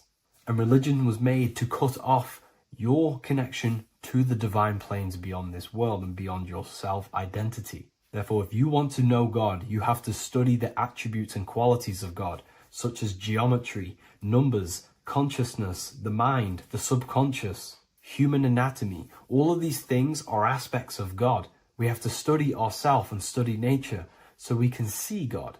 God is the infinite awareness of the universe. If you love this video, please leave a like and share it with a friend. I'll leave a link in the description for the Book of Wisdom, Volume 2. What if the word Yahweh is proof that God is embedded in our very own being? Stay with me, because what I'm about to show you might change the way you see yourself forever. Today's topic is decoding the mystery name of Yahweh, the sacred name of God from the Hebrews. By the end of this video, you'll uncover the true meaning of the word Yahweh and how your connection to it unlocks your own personal power. When we look at the word Yahweh in Hebrew, we flip it on its side. We're actually looking at the human body. These are the legs, this is the torso, here are the arms, and here's the head. So if we actually switch this on its side, we see the human body. The Hebrew name Yahweh often translates to I am. The I am. Now, what is the I am? The I am, when you say I, you're referring to your highest self. Everything with the letter I in the beginning, most of them words are referring to our inner self, inside, intelligence, internal, in. The I represents the inside self, the invisible self. You cannot see the I am because this is the spirit, this is our consciousness. It's the intelligence controlling the human body. When you say I, you're not referring to your name, your job, your reputation, your ego, or your thoughts. You're referring to the observer who is beyond the thoughts, the one who's observing the thoughts. That's the soul. Look at the word Yahweh, Yahweh, the sacred name of God. Yahweh can be observed in the natural rhythm of the human breath. When inhaling, we subtly hear Yah. When exhaling, we hear Wei. Do this yourself. Breathe in through your nose, you'll hear Yah. Breathe out, you'll hear Wei. And in fact, the letter H, H, when it's pronounced, it carries the soft sound of wind or breath, a gentle exhale that mirrors the very essence of life, giving air. Breath is the spirit of life. It's what connects us with consciousness. If we stop breathing, we lose consciousness. The body shuts down. We're breathing the spirit of breath. We're breathing in the spirit of life. It's the very essence that gives us physical existence, and we're constantly staying connected to this breath at all times. Now let's look at Yahweh.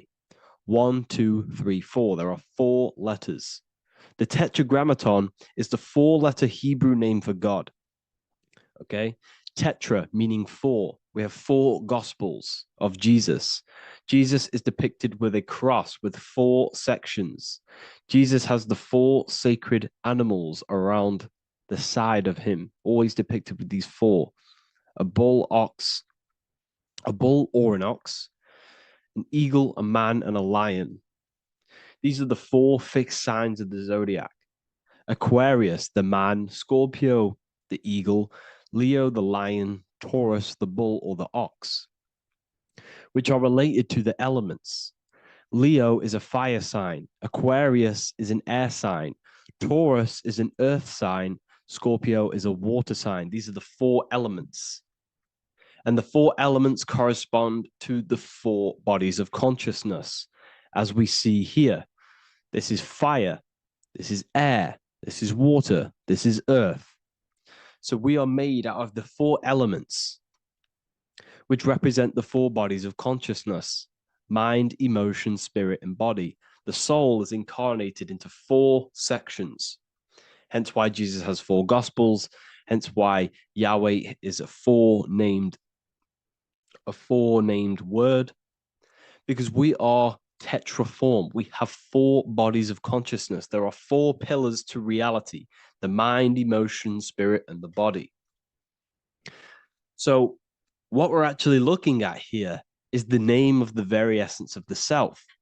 Yahweh represents the universal consciousness that we're all tapped into, because the body is like a radio. The body is basically a radio antenna, which is picking up the stream of consciousness, and we're all the same consciousness, just experiencing it in a different body. And Yahweh is the name for this intelligence that we're all acting out, that we're all manifestations of. So now let's look at the word Yahweh, where we read it this way in Hebrew, which is 10,565. 10,565 in the Hebrew letters and the numerical values. And the DNA is made up of 4 bases. These 4 things which create the DNA. This basis is the genetic code for all living things. Each DNA strand is held together by sulfur bridges that appear in a repeating pattern of 10,565. This pattern matches the numerical value of the Hebrew letters of Yahweh, Yod, He, Va, He, which are 10,565. This means the structure of DNA, the code of life, follows the same number sequence as the sacred name of God, Yahweh. This is a factual observation. So we're looking at 10,565. So let's look over this one more time. Yahweh represents the breath, Yahweh, inhale, exhale. It translates to I am. It's written in our DNA. The word Yahweh on its side looks like the human body. Now, this is where things get a little bit deeper. 10,565 adds up to 26. The number God, well, the word God adds up to 26. Allah adds up to 26. There are 206 bones in the human body, 26. 26 adds up to 8. 8 is the number of infinity. We are all the infinite consciousness. Consciousness will never die. It's immortal. It's infinite. We are all infinite. We are not these skeletal structures. We are Yahweh, the universal consciousness. The creator of all things is our essence. We're all God with individual identities, but the highest versions of ourselves is God. The ego is our own personal experience of God. Does this make sense? So in conclusion, Yahweh is not the name of a separate God from us, but rather the reflection of the divine consciousness manifesting through the human form. The human body is like a receiver acting as an antenna that tunes into the infinite intelligence and life force we call consciousness or God. This means that rather than being external, the divine presence is within us, expressed through our very existence. It's very interesting when we look into this, and what religion has done has flipped all of this knowledge. All of this sacred knowledge has been externalized. They've externalized God so that we worship God and we view God as something separate from the human experience. They do this so that we don't find the God within us, so that we don't find that we have the power of creation. The mind is the creative force of God.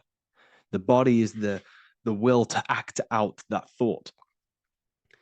They don't want us to figure out that we are creators and we're all creating our own earthly experience. We're all projecting this reality. And they don't want us connecting with the divine intelligence within us because they want to be the creators. They want to keep this knowledge. They don't want the masses to wake up to this powerful knowledge. So what they've done is that they've taken the scriptures, they've externalized it so that we start worshiping and giving away our power to these external things.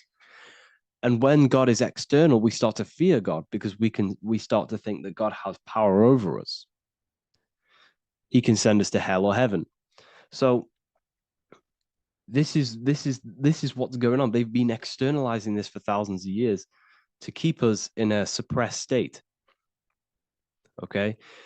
Humans are very advanced because we possess self-awareness. We possess the ability to move our awareness and our thoughts outside of the instinctual nature. For example, a cat or a dog. These things can only live in their instinct. They live based on instinct. They smell, they eat. That's pretty much what they do. But humans, we have the ability to rise above that nature and turn to our infinite selves, our higher selves. We can move beyond our instinctual nature and create very advanced things. That's why humans are made in the image of Yahweh. We are literally God in human form. So this is what we all need to realize. And I hope this video has helped. Please leave a like, a comment on inside of the description. I'll have some links to my books and my university. The people who have read them have just absolutely changed their lives. You could probably see that in the comment sections if someone leaves a review of the book. We also have Trustpilot. But yeah, I thank you all, and I'll see you in the next one.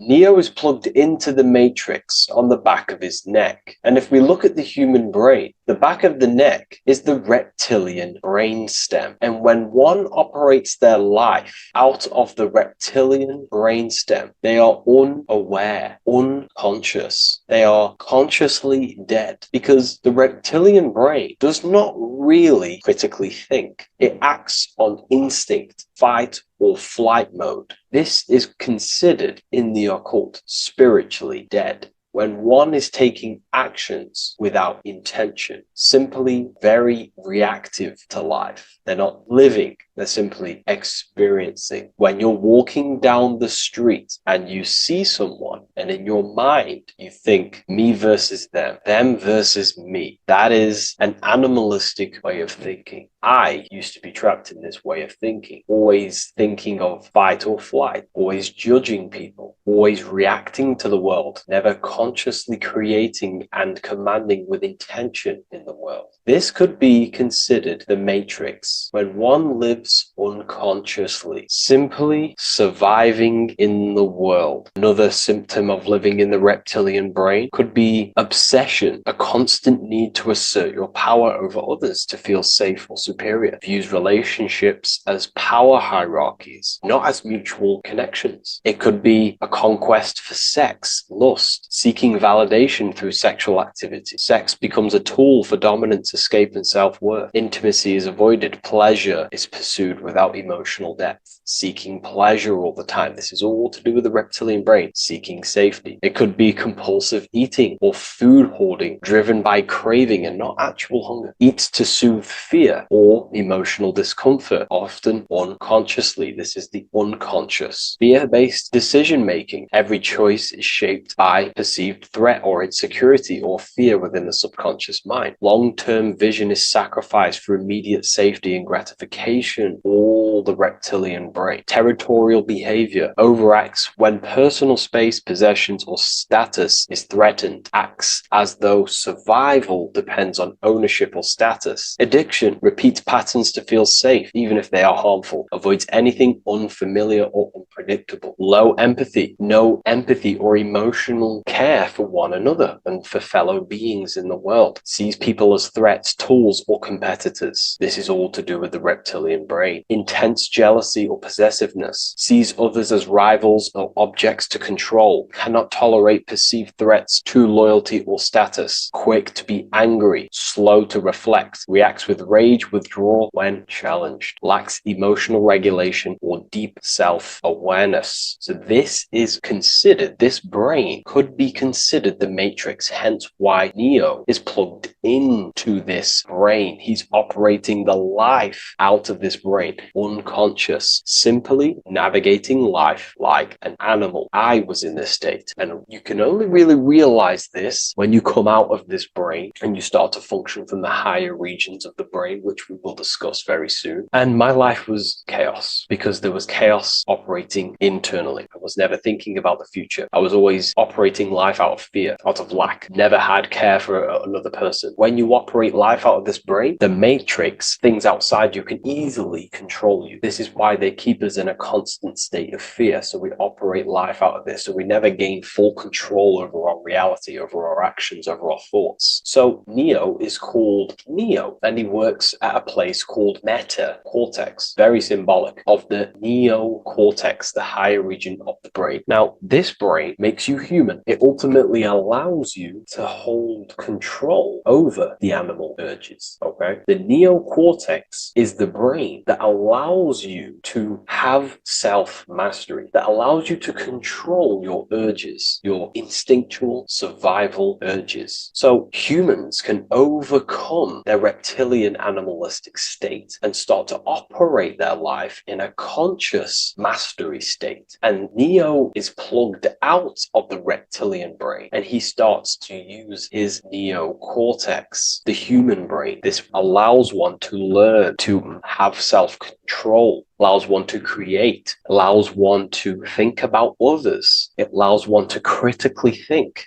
deeply. It allows one to be self-aware. Who am I? Where did I come from? And where am I going? This is ultimately the brain that has shaped the world. We look at humans. We built technology. We built all of these amazing things. They all come from the neocortex. This is the higher region of the brain that allows consciousness to function on a higher degree. It allows you to truly become a creator and have self-control instead of living in a reactive animal state. You see, animals are only aware of their five senses. They're only aware of surviving. If you notice, look at animals, they're always looking around. Even in their home, they're always looking around, sniffing around. That's because they operate in an animalistic brain. Humans have the neocortex. This is a higher region of the brain, which well, if you wish to master yourself, this is the brain that you will be using. This allows you to operate life on a higher degree. We see this reptilian brain symbolized everywhere. See it as reptiles. Reptiles are symbols of this brain. We see the Egyptian god Osiris with the green skin representing a reptile, a crocodile. Sometimes we see Osiris depicted in Egyptian artwork with crocodiles or reptiles, if you do a little bit of research on that. And also, if we look at the overall symbolism of Osiris and his story, we notice that he is the god of the dead or the underworld. This is not literal, but the dead or the god of the death,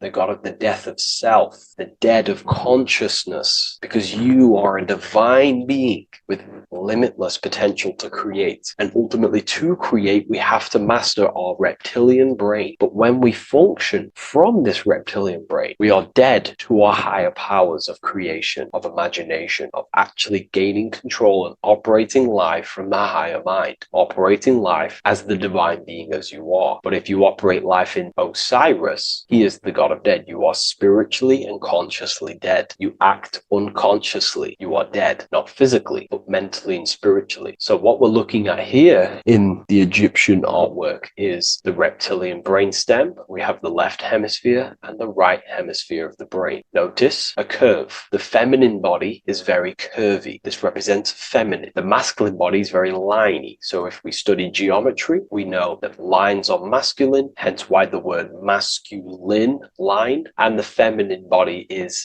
in geometry, feminine is represented as curves. So this is the left masculine brain on the left side, and this is the right feminine brain on the right side, with Osiris, the reptilian brainstem, in the middle. So we're going to go deeper into some Mesopotamian artwork now. Now let's have a look at this. We're looking at the reptile on the very bottom. We see the left brain and the right brain, the Eye of Ra and the Eye of Horus on the left and right. In Freemasonry, we still see the symbolism of the two pillars. Yakin and Boaz in Freemasonry, with the two pillars symbolizing masculine, feminine forces of consciousness, also representing the masculine left brain and the feminine right brain, with the reptile down here. But if we have a little look here, right, we have a little look at these reptiles. This person is standing on top of the reptiles. When you are on top of something, you have power over the below. You are standing atop of something. You have mastery over it. You have control over it, symbolizing gaining control over the reptilian brain, the reactive actions, the sexual urges, the addictions, the territorial behavior, the fear-based decisions, constant internal tension, never being able to focus. It's symbolizing gaining control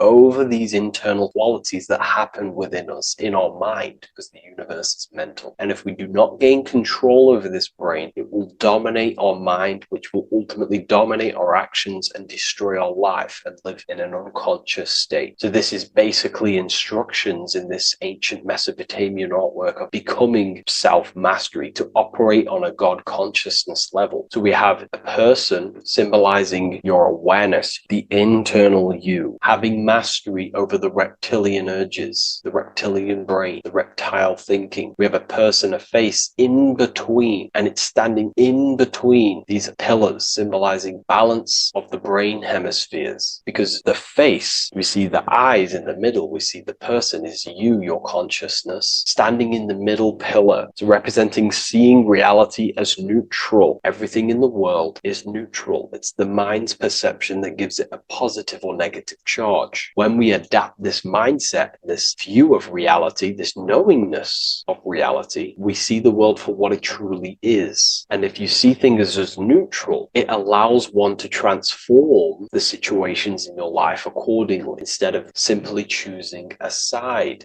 This is a major problem in society, and this was a problem within myself also. We like to choose sides, and choosing sides can keep your consciousness locked in a certain mindset, in a certain belief. And belief is what is ultimately destroying humanity. It's about knowingness, and knowingness is in the middle. We want to seek to know things. Knowing things allows you to go out there, directly experience it, and know it for yourself. For example, I know I'm not on a spinning global ball flying through space. Why? Because my senses tell me I'm not doing that. My senses tell me I'm not going 1,000 miles per hour and 360,000 miles per hour through space while spinning around the sun. I know that because I know myself. I know I'm not my body because I've had direct mystical experiences beyond the physical body. So we should seek to know things, and that's what we call gnosis, direct knowledge obtained through direct experience, knowingness. And that is a middle pillar quality. So in Freemasonry, we see the middle pillar. The matrix is designed to give you two wings all the time. Democrats, Republicans, feminism, and then there's another side. There's always two sides that they're giving you because they want you locked in either way. We should seek the middle pillar, seeing things as neutral, seeing things as the middle pillar, seeking direct experience, gnosis. And this aligns with the brain because the brain gives us these two perceptions also. The right brain sees the woods, the whole woods, but the left brain sees the individual trees and branches and leaves. If we're too left hemisphered, we're going to see everything as divided. If you're too left hemisphered, you're only going to see yourself. You're only going to think about me, myself, my ego, my consciousness, my life. And I'm only going to operate in the world, take actions only towards me without considering the collective, which is the right hemisphere quality. The right hemisphere allows you to see the bigger picture, how we're all connected. We're all one family of consciousness. We're all one being separated in different bodies, one consciousness operating in different bodies. So it's about aligning these perceptions of the brain and standing in the middle, and also conquering the reptilian brain. This allows us to operate in the world and see the world for what it truly is and operate from a place of balance. We also see some more symbolism in Egypt of the Ram Sphinx in Egypt. Ram Sphinx. Please leave a comment and please leave a like and a subscribe onto the YouTube if you like my content. Smash that like button and we'll get straight to this. So this is the Ram Sphinx in Egypt, also symbolizing the brain. This is my research. These are my conclusions. You can take this with a pinch of salt and go out and do your own research. This is what makes sense to me based off my information I've gained, my symbolism that I can read. So take what you can from it. I'm not here to obstruct anything. I'm not here to place anything in your mind. I'm simply here expressing my research. Never take anything off anyone as solid truth. I've never have said everything I say is solid truth. This is my research. If the research aligns with you, that's great. Maybe it doesn't with some people, that's fine. Simply take things with a pinch of salt, go out and collect as much research and information from many different sources and place together your own understanding of symbolism and your own perspective on reality. But like I say, seek to know and not believe.